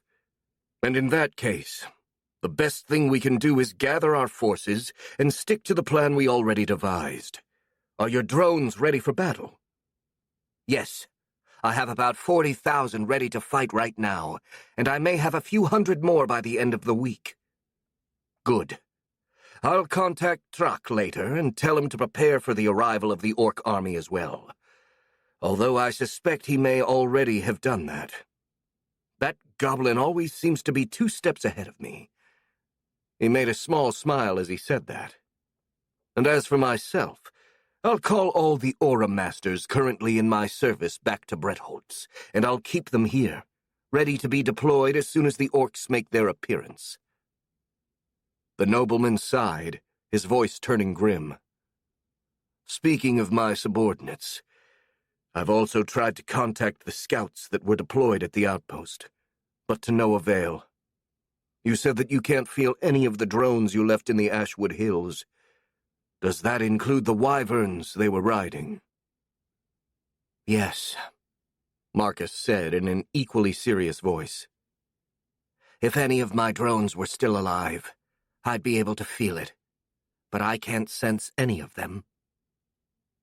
Then, in a marginally more cheerful tone, said, But just because my drones are dead, it doesn't mean that your men are.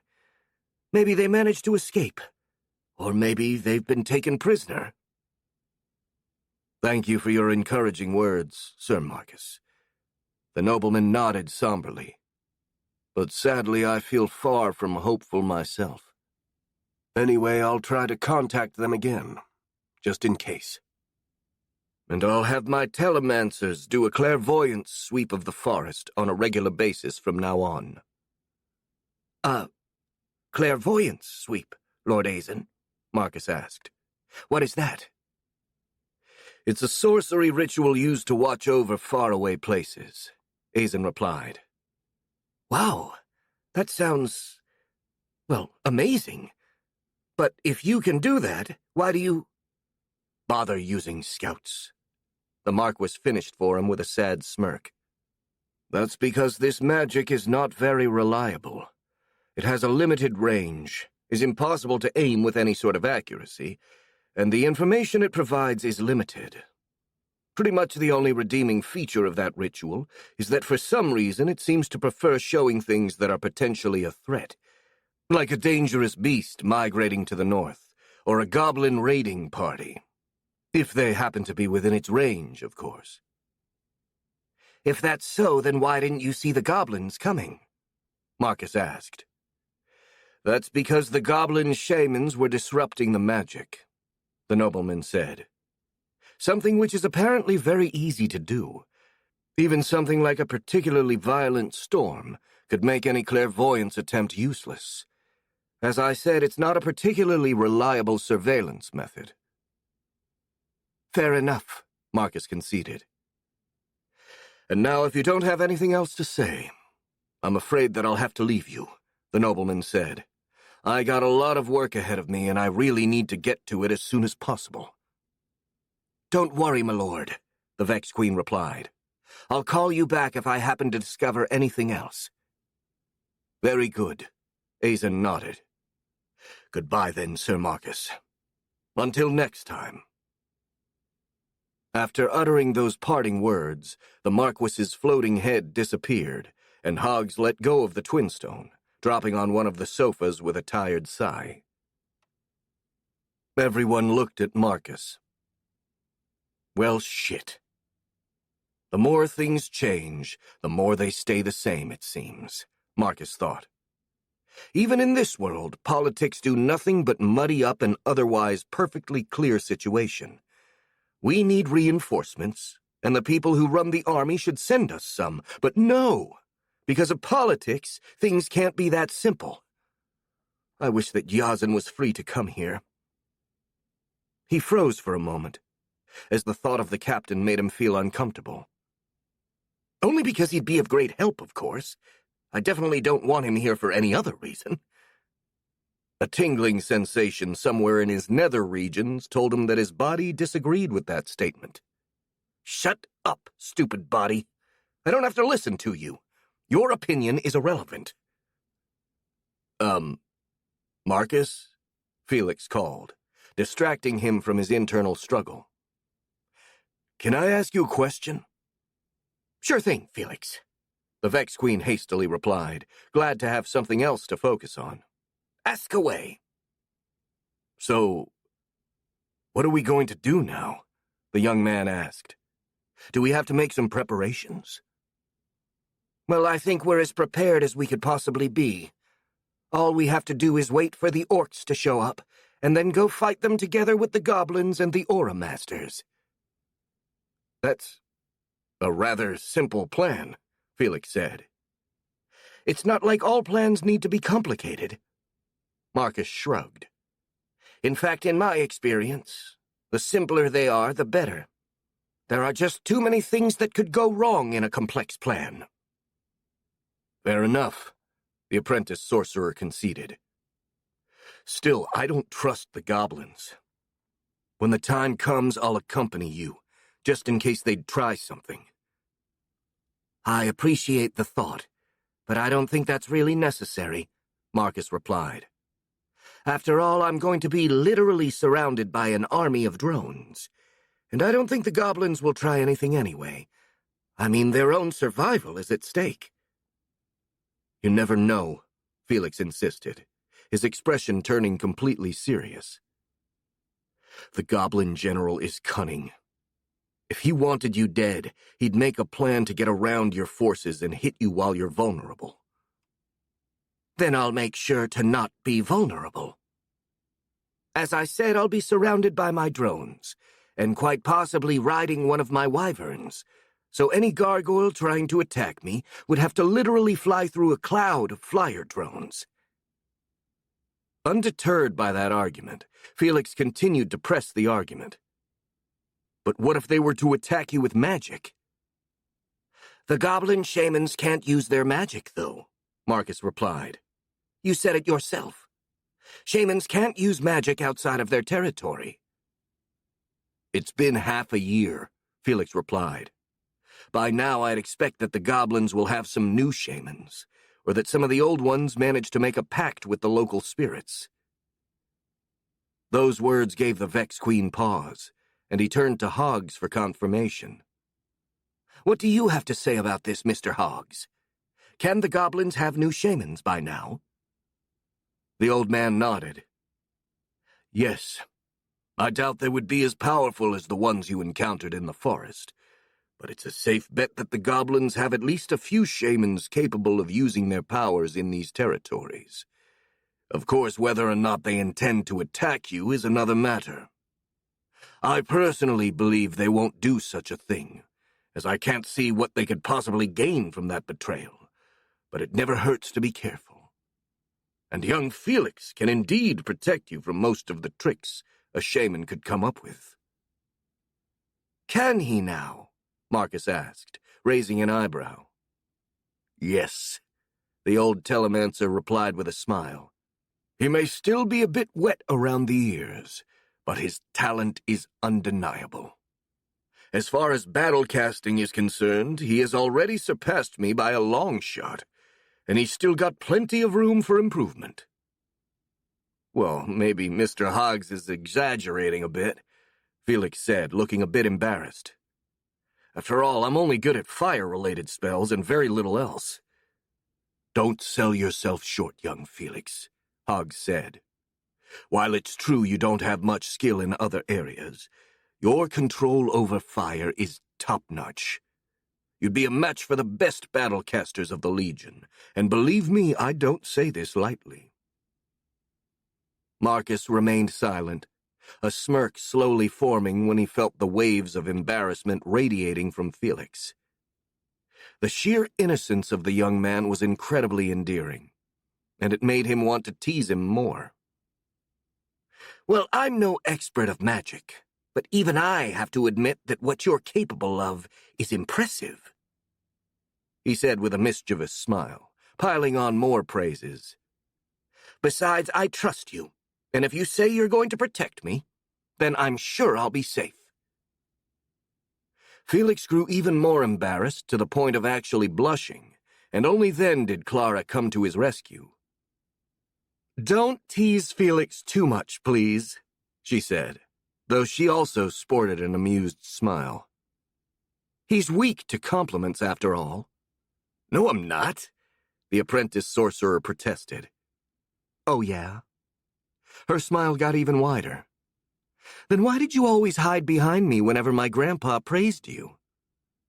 I was a child back then, Felix cried, his face getting more and more red. That doesn't count. Don't worry, Felix, I was just pulling your leg. But in any case, both Hoggs and Marcus are right. You have become an amazing caster, and you shouldn't put yourself down. She turned to the Vex Queen. And I really think that you should take Felix along with you, Marcus. If there is anyone in Brettholtz who can watch your back, it's him. I think he could even take down one of the ogres, or maybe even the Oni himself, should they try to attack you. An awkward-sounding voice came from the corner of the room, and everyone turned to Golem, who looked deeply uncomfortable now that he was speaking. Sorry to bother you all, but... Well, are you sure that Mr. Felix can fight an ogre? I mean, I don't want to doubt his abilities, especially because I don't know him or what he can do. But I know about ogres and Onis, and they are very, very strong, and hard to put down with magic. He started staring at his feet. I just wanted to say this because I don't want anything bad to happen to Sir Marcus.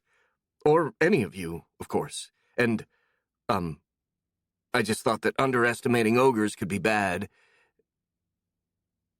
His voice became weaker and weaker, until the pale man couldn't talk anymore, suffocated by his sheer social awkwardness. Clara, Felix, and Hoggs also seemed a tad confused, and they looked at Marcus to receive some sort of input on how to deal with the taxidermist. The Hive Queen, however, just smiled. Thank you for worrying about me, Golem, he said cheerfully. But don't worry. I've seen what Felix can do, and I've got full confidence in his skills. He could easily blow up this tavern with a single spell if he wanted to. The taxidermist took a few moments to process this information, and he also gave a nervous look at Felix, who just smiled in response, and then he nodded. Very well, he said. If that's so, then Mr. Felix could indeed be extremely useful in defeating the Orc army, especially due to how the Orc's mind works. What do you mean? Marcus asked. Well, Orcs are, by nature, hierarchical creatures, the pale man explained. Because of this, it's been observed that it's really difficult to break their morale and make them run away until their leaders, well, lead them. You're saying that in order to defeat the Orcs, we have to defeat their leaders? Yes, Golem nodded. But that's a problem because the Orcs decide their hierarchy based on strength, and their leaders are invariably the strongest Orcs and Ogres, and in this case Onis, around. However, there is a weakness in that sort of thinking, It has been observed that nothing demoralizes an orc like watching its leader being overpowered by a single enemy. Apparently, the thought that there is something stronger than their leader makes the orcs scared and prone to running away. So, Marcus said after a few seconds, what you're saying is that if someone manages to defeat an orc leader in a one-on-one fight, then his subordinates would just run away? Yes, the taxidermist confirmed. Orcs are intimidated by demonstrations of strength. Having your sorcerer friend incinerate their leaders would greatly demoralize them. Well, to be fair, that would demoralize me as well, Marcus said. But sadly, I don't think that this plan is feasible. Why not? Because I'm not going to risk Felix's life by sending him to fight a bunch of ogres on the front line, Marcus internally replied. I wouldn't be able to look Clara in the eyes if something were to happen to him. Well, because if I'm going to take him with me, it's because I want him to watch my back, he said instead. And he can't do that while he's busy fighting on the front line.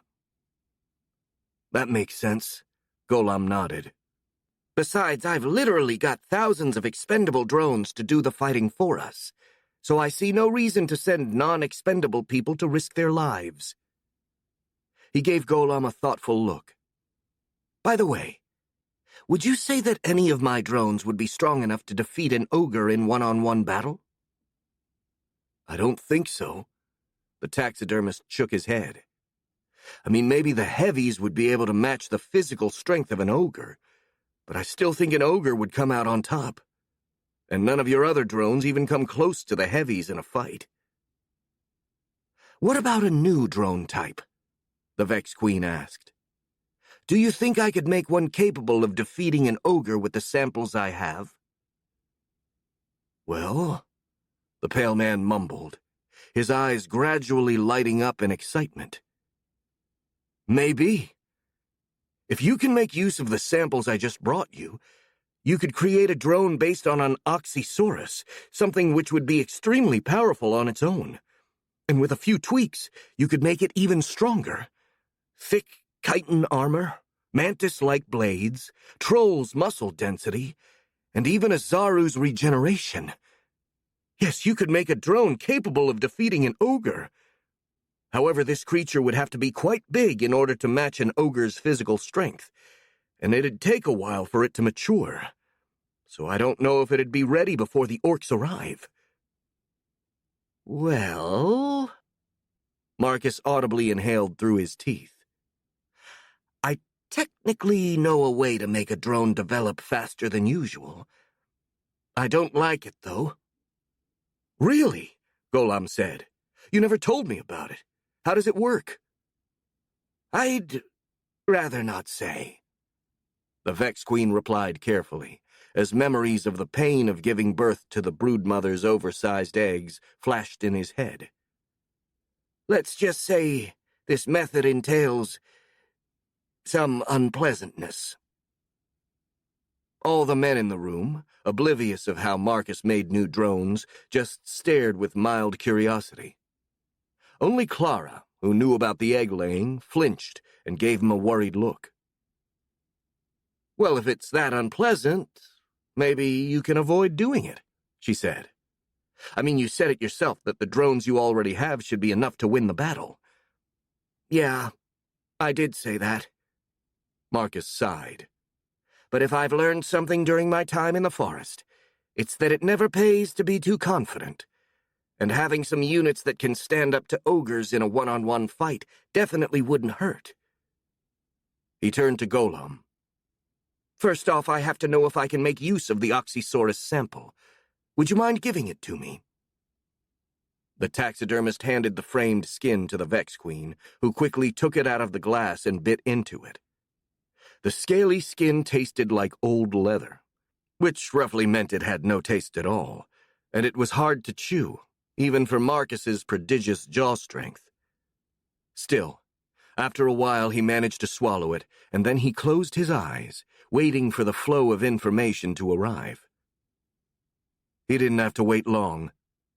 The mental image of a colossal predator formed in his mind as the DNA of the creature was being analyzed. As Golem had stated, the Oxysaurus was a fearsome predator.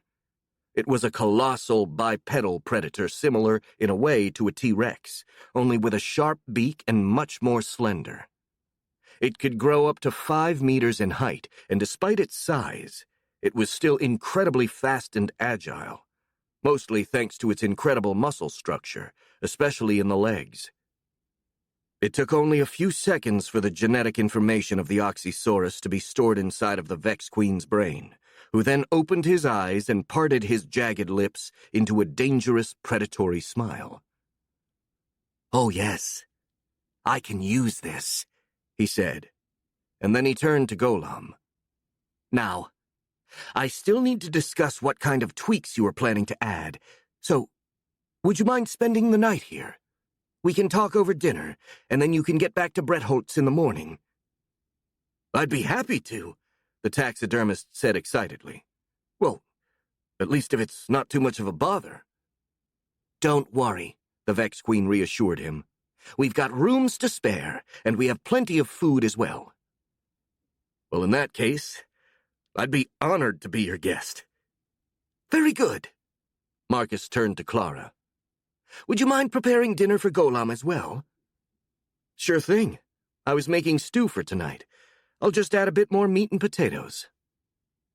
"Thank you," the Vex Queen replied. "And now, Golem, would you mind telling me in detail about how to make an Oxysaurus stronger?" Golem proved only too eager to oblige, and the two spent the rest of the day talking to each other. Chapter 21. Not mad, just disappointed. The village of Grey Rock, now called Goblinia, had changed completely in the last 6 months, to the point of being unrecognizable. What had once been a small group of houses located in the middle of a bucolic landscape of woods and meadows was now a big town bustling with activity, surrounded by intensely cultivated fields. That said, the extreme expansion hadn't exactly made the place more pleasant, as many of the buildings were little more than wooden shacks and crude barracks. Piles of rubbish clogged the muddy dirt roads, and the air was filled with an acrid smell of filth and unwashed bodies. However, despite all of this, Trak still loved Goblinia. Whenever he looked at the ramshackle bunch of wooden houses and the thousands of goblins filling them up, he saw something more than a dirty, overcrowded town. He saw the promise of a future for the goblin race. A future where they wouldn't be just a bunch of savages, but a civilized race on par with the humans and the beastmen. This was especially true at night, when the crude appearance of the town was hidden behind a veil of darkness, and the lights of torches, bonfires, and lanterns shone like jewels on black brocade. That spectacle was one of the reasons why the general didn't mind working until late, and in fact he often intentionally left some work for after sunset whenever possible. Trak glanced to his window, watching the shadows grow longer as night approached, and with a wistful smile, he looked forward to the sight of Goblinia at night. Then, without missing a beat, he spoke even though no one else could be seen in the room. "Welcome back, Arag." A shadow moved from behind a closet, and Arag stepped into the light. He was missing 2 limbs, and his body was covered in recent scars, but despite that he still moved with his usual grace and agility. "How do you always manage to know when I'm in the room?" he asked. "Not even Aura Masters are able to find me."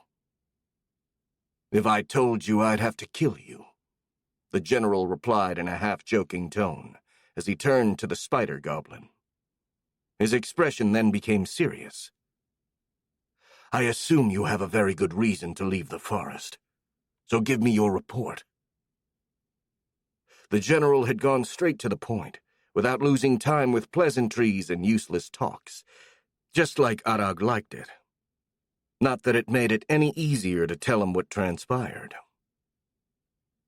I have followed the Blue Terror as he traveled through the forest, as you ordered, Arag explained, deciding to give his tale some context before dropping the bad news. He has won against the Piraka and the Rantul, and has taken their leaders as hostages, forcing them to use their powers to aid him. He has also made an alliance with the kobolds, leaving them alone in exchange for weapons and armor.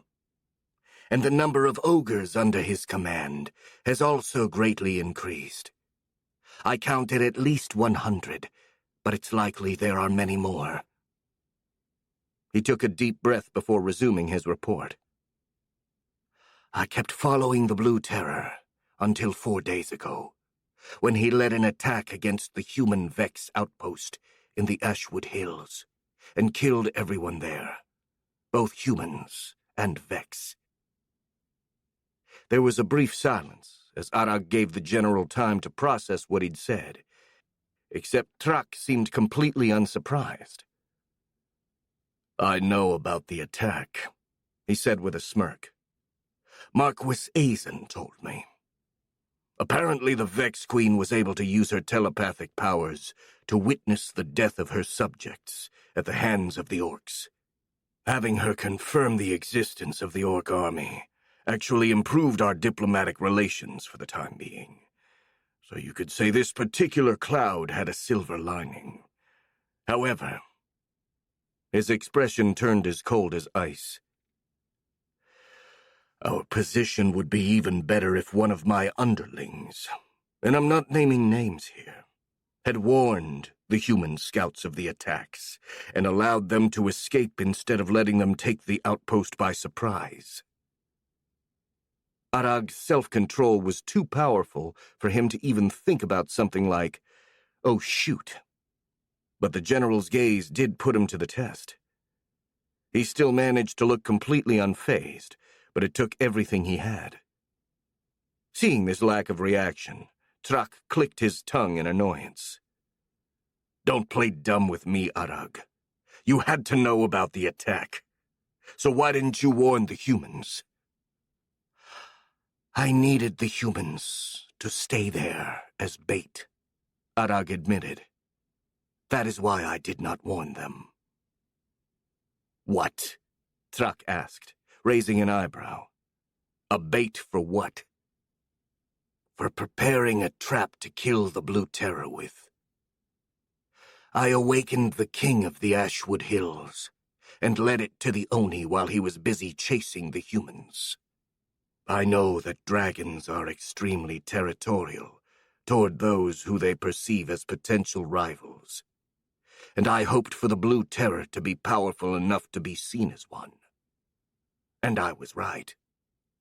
As soon as the king sensed the Oni's presence, it immediately went to confront it. I thought that if the Oni were to die, then the war would end, since he is the only one capable of leading the orcs as a unified force. The general stared at him as if he couldn't believe his ears. Then with a sigh, he started massaging his temples. Yes, you would think like that, wouldn't you? He muttered. Attacking the king to end the game then and there, with no consideration for the wider picture. If all we had to do was fight the orcs, then your actions would be warranted. He gave the spider goblin a blank stare. However, we're playing a bigger game, and the war against the orcs is just one aspect of it.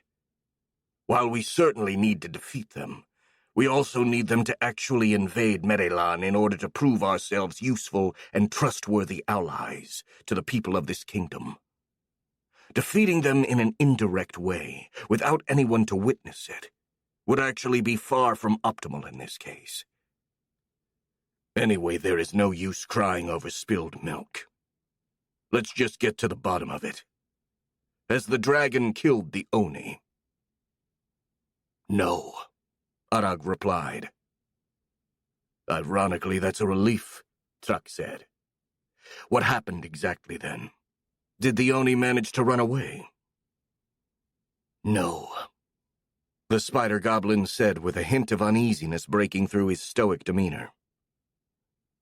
The Oni killed the dragon and managed to steal part of its power. A long, uneasy silence followed this revelation. Trak didn't show any visible reaction, but the air in the room became much more tense. So, the general said with a voice so cold it could have frozen boiling water. Not only did you arbitrarily decide to sacrifice our allies in order to kill the Oni, which by itself was a suboptimal decision, your plan also failed and made the Oni stronger in the process. Did I get everything right? Arag nodded, bracing himself for what he saw as an inevitable explosion of rage. However, much to his surprise, the goblin general didn't seem mad, just tired and somewhat disappointed. He sighed and sat back, grabbing a pile of documents. Well, your actions definitely made things worse, but luckily not unsalvageable, he said, shuffling some papers. The Oni being stronger isn't good, but we can deal with it. So we'll pretend your involvement in this event never happened, and never speak of it again. He stopped checking his papers and gave the spider goblin a sour look. Now don't mistake this for mercy. You made an idiotic mistake, and I'm giving you the chance to learn from it because I value your talents, but I won't tolerate any further failure like this. Am I being clear? Yes, boss, Arag promptly replied. Good. If that's all, go back to the forest and resume your mission. Stick to the Blue Terror like a flea. Watch over his movements and actions, and come back to report only when he'll be coming to invade us. Yes, boss. Arag nodded. Very well. Off you go, then. The spider goblin nodded and snuck away, disappearing into the night. The general continued to process his paperwork, but while he did so, a part of his mind was going over the turn of events. The Blue Terror getting stronger was a problem indeed, but luckily, as he'd told Arag, it was something that could be dealt with by using a bit of ingenuity. Cutting a viper's head isn't the only way to kill it, he thought with a smirk. You can also cut its tail right behind the head to achieve the same result. While it was true that defeating the Blue Terror would have basically neutralized the threat posed by the Orc army, the opposite was also true, since no matter how individually strong the Oni was, without his army, he would be left vulnerable to be overwhelmed by sheer numbers. Sure, that was easier said than done, but Trak was reasonably confident, mostly due to the sheer might of his allies. And he wasn't talking about the humans. He wondered if anyone else had done the math and recognized just how potentially dangerous the Vex truly were. He doubted it, since he couldn't see the humans being so friendly and relaxed otherwise. He even doubted the Vex Queen herself realized it, since she seemed to lack the mindset to think about things like conquest and domination. Though in this case he was glad, because otherwise she would pose a threat greater than even the Blue Terror, with his army of orcs and ogres.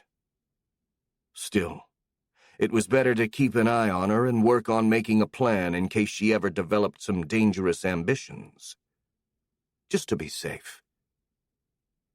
With an amused smirk, he resumed his work, looking at his paperwork while his mind flew towards the future, trying to discern the most advantageous course of action in the sea of possibilities.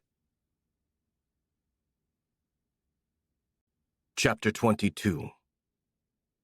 Reinforced Denial. What do you mean you were being sent to the western border? Marquis Azen cried angrily, making the telemancers in the room flinch. Sadly, I meant exactly what I said. Yazen Harp's voice replied, coming from a device connected to a twinstone. We've received our orders this morning. We're to depart for Grimdale by tomorrow. Azen gritted his teeth. He had a bad feeling when the telemancers had come into his office telling him that the captain of the Royal Knights wanted to speak with him as soon as possible. But this news surpassed his worst expectations. The Royal Knights were about to depart for the western border of Medellin, which meant they wouldn't be able to help Bretholtz when the orcs arrived. "Why?" Azen asked. "Why are you being sent there?" "Apparently there are reports of some Rossian patrols trespassing into Medellanian territory," Yazin answered calmly. "We're being sent there to basically flex our muscles at the Rossian border and dissuade them from trying anything else." "That's idiotic!" the Marquis cried. "That fool, the Duke of Ross, has been annoying us for years, but he's never been a real threat. Why send the Royal Knights at the border now? Especially when there is an army of man-eating monsters about to invade my province." "I'm afraid the High Command didn't see it necessary to inform me of their reasons for this sudden deployment," Yazin said, rather stiffly. "I only know that Baron Salak, the current Minister of Defense, requested it personally from General Crump." "Baron Salak," Azen mumbled, faintly remembering that name. "You mean that thin guy with the huge mustache? Isn't he Duke Grimdale's cousin or something?"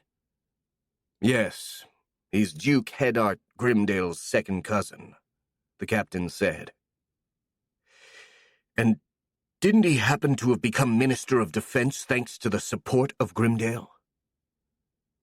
"All ministers are appointed personally by the king himself," Yazin replied, his voice completely deadpan. "But, well, Duke Grimdale may have suggested that his relative would be fit for that position." "God damn it!" Azen cursed. "So that's how it is. You're being sent to the border just to improve Grimdale's reputation and prestige, and give him a better position to bargain with that fool, the Duke of Ross, in the future." He shook his head in disgust. "Never mind that. There is an army of orcs ready to invade our kingdom from the south. By the Lord, I thought there was a limit to how idiotic those pencil pushers in Renhofen could be, but evidently I was wrong." "You may want to tone it down a little, Azen," the captain said, pronouncing each word with a weirdly careful emphasis. "After all, if someone else were to hear you speak like this about government officials, they may misinterpret your words, even if you don't really mean them. Which I'm sure you don't." The Marquis nearly retaliated when it dawned on him that Yazin was warning him that their conversation was being listened to, which in turn explained the non-committal tone the Aura Master had used so far. He briefly wondered who could be the one spying on them, but the answer seemed pretty obvious. It had to be someone from the so-called Nobles faction. Both Azen and Yazin were notorious supporters of the King's faction, so it was only a matter of time before the Nobles took action against them. The problem was that this was the worst possible moment for them to get in the way, because if the orcs weren't stopped immediately, they would become a threat for the whole kingdom, and thousands of innocents would die. Azen silently cursed against those damned pencil pushers in Renhofen, hoping that the Lord of Light would smite them where they stood for their self-serving idiocy and blind greed. But he refrained from actually voicing his thoughts. Complaining right now would do more bad than good, so he just had to suck it up and play along with Yazin's charade. "You're right. I didn't really mean all that," he said with completely fake contrition. "And I'm sorry for ranting so rudely and thoughtlessly. I'm afraid the stress of the last few weeks is kind of messing with my temper." "Good," Yazin said in an equally insincere tone. "That is understandable. You had a lot of things to worry about lately." He let out a tired sigh, his voice becoming full of sincere regret. I'm really sorry for all this. I really wanted to be there to help you, but I've got my orders and I can't directly disobey them. All I can promise you is that as soon as the orcs are sighted in your territory, I'll come to your aid as quickly as possible. It will take at least 4 days to get there from Grimdale, though, so you'll have to hold your own in the meantime. He sounded so remorseful that Azen's first instinct was to reassure him, telling him that with the current number of Vex and goblins they had, they would most likely be able to hold the orcs at bay, if not outright defeat them. However, since their conversation was apparently being monitored, he couldn't afford to reveal too much, and instead just tried to cheer up his friend in a more generic way. "Don't worry too much about it, Yazen," he said in a rather forced, cheerful tone. "We're people of the glorious kingdom of Medelon, and the Lord of Light will surely watch over us. Together with our new allies, the goblins and the Vex, we'll surely manage to hold off the orcs until your arrival." He paused, worrying about being too positive for whoever was listening, and added, "However, having you with us as soon as possible, together with every Aura Master you'll be able to take with you, would be of huge help against the vile invaders. Only then can we be certain to achieve victory." "About that," Yazen said, "I may have found someone willing to come to Brettholtz in my stead." "Really?" Azen asked. "But aren't all of the Royal Knights coming with you? Also, don't get me wrong, but, well, no matter how good this Aura Master you're sending me is, it's not as if a single individual would make much of a difference against 20,000 orcs." "Oh, she's not a member of the Royal Knights," the captain assured him. "In fact, she's not even from Medelon. And trust me, if there is someone who can make a difference on their own, it's her." "She?" The Marquis raised an eyebrow. "You mean this Aura Master is a woman? Who is she? One of your girlfriends?" "I wish." Yazen sounded rather amused. "But I'm afraid she doesn't really swing my way. Though maybe that's for the better, because I'm not sure I'd survive a night in bed with her." "Really?" Azen asked with a smile. "A veteran beacon lover like you is scared of a woman? She must be really wild, then." "More than wild," the captain chuckled. "A complete beast, I'd say. Literally. Does the name Alia Vilka ring any bells?" "Alia Vilka?" the nobleman cried, his eyes growing wide. He wasn't the only one either, as the telemancers in the room also looked surprised, despite being focused on keeping the call up. "You mean the White Wolf?" "That's her," Yazen confirmed. "But try not to get too excited. She didn't actually promise she would come, she just said she might. And it's nothing officially binding either. Just two old war comrades talking about what they're going to do in their free time." "Okay," Azen said, trying to contain his amazement. "But I've got so many questions. I didn't know you knew her. Are you two friends?" "I've fought at her side multiple times when I was in the Federation. And we've gotten drunk, talked, and trained together. But I wouldn't really call us friends. She's kind of too obsessed with honing her strength to really care about things like friendship. However, I might be the next best thing for her, since I was one of the few people capable of keeping up with her, if just barely. Anyway, we still keep in touch from time to time, mostly to talk about our achievements and setting up sparring sessions, since she's always searching for new challenges. I thought I'd tell her where to find one." "Here in Brettholtz, I suppose," the Marquis guessed with a smirk. "Correct. After all, where else could she find an Oni?" "Considering no one has seen an Oni in centuries, I wouldn't know," Azen said, his smile growing considerably wider. "So what did she actually say about coming to Brettholtz?" She certainly seemed interested. In her own words, she's very eager to see for herself if Oni are as strong as they say. However, she still has her own obligations to consider. After all, she is the current federal champion, and her loyalty lies with her nation first and foremost. That said, if there is no emergency to keep her from leaving the Federation, then she is all but assured to show up in Bretholtz.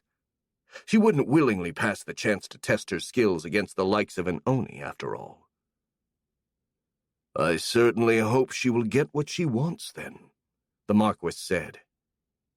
Thank you for asking for her help, Yazin. You're welcome, but it was nothing, really. All I did was call an old comrade and give her a suggestion for her next vacation. Considering the comrade in question is the White Wolf, I'd still say this is plenty of help on your part, Azin insisted. Maybe, Yazin conceded. I still wish I could have done more. And now, if you'll excuse me, I'm going to end the call. I've got a lot of work ahead of me before we depart for Grimdale, and I don't have much time to do it. It's always like this for me as well, Azin sighed.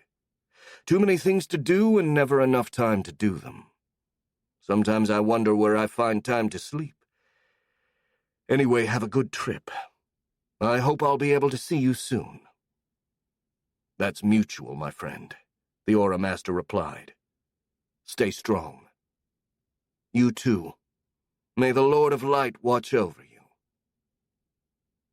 The call was terminated, and all of the telemancers in the room took a breath of relief as they could finally stop focusing on their instruments. Azin, however, remained at his desk, lost in his thoughts. The loss of the Royal Knight's assistants stung a lot, but with the current number of Vex and goblins, they could still manage to stop the orcs, especially if Yazin's comrade actually came to help them. Alia Vilka, the White Wolf, the strongest Aura Master the Federation of Tule had produced in generations. Having her come to their aid seemed just too good to be true. This feeling was probably justified, since there were no assurances that she would actually show up. And even if she did, it was up in the air whether or not she would make it to Bretholtz before the Oni attacked. The nobleman sighed. It seemed that this was up in the hands of the Lord. So for now, it was best if he didn't count too much on Alia Vilka. After all, if she arrived on time, they would be able to adjust their plans to include her on the fly, while if she didn't, they wouldn't really lose anything. Coming to a decision, the Marquis turned to the telemancers, who were currently busy stretching and relaxing. All right, break time is over, he said. I need to send a message to our allies, the Vex and the Goblins. Tell them the Royal Knights won't be able to assist us against the orcs, but make no mention of the political reasons you overheard. And most importantly, don't tell them about Alia Vilka. I don't want to give them false hopes. The sorcerers looked far from happy, as they likely were already looking forward to a hot meal and a nap, but they obeyed without question, grabbing their twin stones. Chapter 23. Cloning Blues. It was late in the morning, but Clara was still in bed with little to no intention of actually getting up any time soon. After all, it wasn't as if she had anything better to do. The last 2 weeks could have been called the proverbial calm before the storm, an apt description for a time where something bad was about to happen, and the air was filled with so much tension it was hard to even breathe. And as it always happened, the inhabitants of Stonebarrow tried to find some peace of mind by making last-minute preparations. All except Clara herself. Unlike Marcus, who disappeared into the hive to make new drones, and Felix and Hoggs, who had their magic training to do, the girl had absolutely nothing to contribute for the battle against the orcs. The best she could do was take care of the household chores for the others, and while useful in its own right, didn't do much to help her relieve stress. Worse still, She couldn't even go hunting, since with the orcs bound to arrive at any moment, that would have been exceedingly foolish. And to top it all off, she was pretty much always alone, since the others were busy most of the time. She was understandably a bit stressed by the whole situation, something which made her want to just stay in bed all day brooding. Sadly, she couldn't even go through with that plan, as someone knocked at her door. "Clara?" Felix called for her. "Are you in?" "Yes, Felix. Just give me a minute." She got up and quickly dressed before opening the door. "Good morning, Felix," she said, trying to keep a cheerful tone. "What can I do for you?" "Good morning," the young man replied, equally chipper. "Well, I think Marcus wants something from you." "Really? Has she come out of her cave?" "No, but one of her drones came knocking, and when I asked what it wanted, it wrote your name on the dirt. It's waiting for you outside the inn." Clara nodded. That was how the Vex Queen usually communicated with them while she was in the hive. The workers couldn't talk, and their hands weren't suited for holding a pen, but they could still write stuff on the ground using their fingers. "Guess I'll go see what Marcus wants from me, then," she said, heading downstairs. As the apprentice sorcerer had told her, the drone was standing on the road just outside of the inn. It was completely motionless, as Vex drones usually were while waiting for something, but it raised its head as soon as it saw Clara. "Hi, Marcus," the girl said, though she still found it a tad weird to talk to the Vex Queen through her drones. "Felix told me you want something from me. May I ask what it is?" The worker drone crouched to write something on the dirt road. When it was done, Clara looked at the crude letters and read, "I need clothes." "Clothes?" She raised an eyebrow in puzzlement. "You want me to bring you some clothes?" The drone nodded. "What kind of clothes do you want?" The drone shrugged, or at least tried to, since its body wasn't really made for shrugging. The meaning of that gesture, however, was quite clear. Marcus didn't really care about the specific clothes. She just wanted something to cover herself with. "Okay, then. I'll just pick something out from your closet. Underwear and a long tunic. Would that suffice?" The drone nodded again. "Very well. Wait a moment." She headed to Marcus's room, gathering Marcus a change of clothes. As she was on her way outside, she met Felix halfway. "So, what's going on?" he asked. "Apparently Marcus wants some spare clothes, so I'm going to give these to the drone and that's that." "Oh, guess it makes sense. She's been in those caves for more than a week now, so she probably needs a change of clothes. And maybe a bath, too. Speaking of which, could you tell the drone that I'm going to warm up some water? I'm going to have a bath myself later, and Marcus can use the pool afterwards." "I'll tell her," Clara said, and in no time she reached the drone that was waiting for her. "Here," she said, handing the clothes to the Vex. "These should be fine, I think. Also, Felix told me that he's going to warm up some water later in case you want to take a bath." The worker nodded, but didn't actually take the clothes. Instead, it crouched once again to write. The letters spelled, "Can you bring the clothes to the hive?" Sure," Clara said, albeit with a hint of reluctance. "But why, though? Can't the drone bring them to you?" "I want to show you something. Follow the drone." "Fine, then." The girl sighed, not really having any real reason to refuse, so she followed the worker toward the hill behind the city. A few minutes later, they reached the nearest entrance to the inner part of the hive, a circular hole opening on the side of the hill like the mouth of some weird creature, an impression which was strengthened by the mold-wax stalactites hanging from the ceiling like fangs. The drone entered the cave, but Clara hesitated, feeling really nervous, just like she did every time she visited the hive. She didn't know what made her so uncomfortable. Sure, the place looked creepy as hell, but she was a veteran hunter who had explored the dangerous depths of the Caligare forest, so she shouldn't have been so disturbed by its appearance. After all, she knew for a fact that the Vex hive was perfectly safe, as Marcus controlled pretty much everything in it, and she wouldn't have let any harm befall her friends. And yet, just the thought of stepping inside those caves made her skin crawl. Luckily, at least she wasn't the only one feeling that way. If anything, Hogs and Felix were creeped out by the Vex hive even more than she was. The first and last time they tried to visit it, the apprentice sorcerer had turned as white as a sheet, while the old telemancer had almost fainted and had to be carried outside. Afterwards, neither of them were willing to go near the hill anymore. Clara smirked, thinking there was at least one thing she could do better than the two sorcerers. Though, to be fair, Hogs had hypothesized that the revulsion they felt toward the hive was because it was so full of Marcus's aura, that it kind of smothered their own.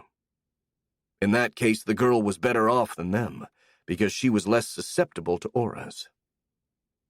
That actually made a lot of sense, and was most likely the correct explanation, but Clara still liked to think the real reason she was able to enter the hive and the others weren't, was because she was braver than them. It was quite a petty and childish belief, sure, but it made it easier for her to actually step inside the caves when she had to. There was nothing like having something to prove to yourself to motivate you in overcoming your fears. So taking a final deep breath, Clara gathered all of her resolve and entered the Vex hive. The darkness enveloped her, making her hair stand on her head. She forced herself to calm down and proceed farther, and as she did so, her eyes gradually got used to the lack of light.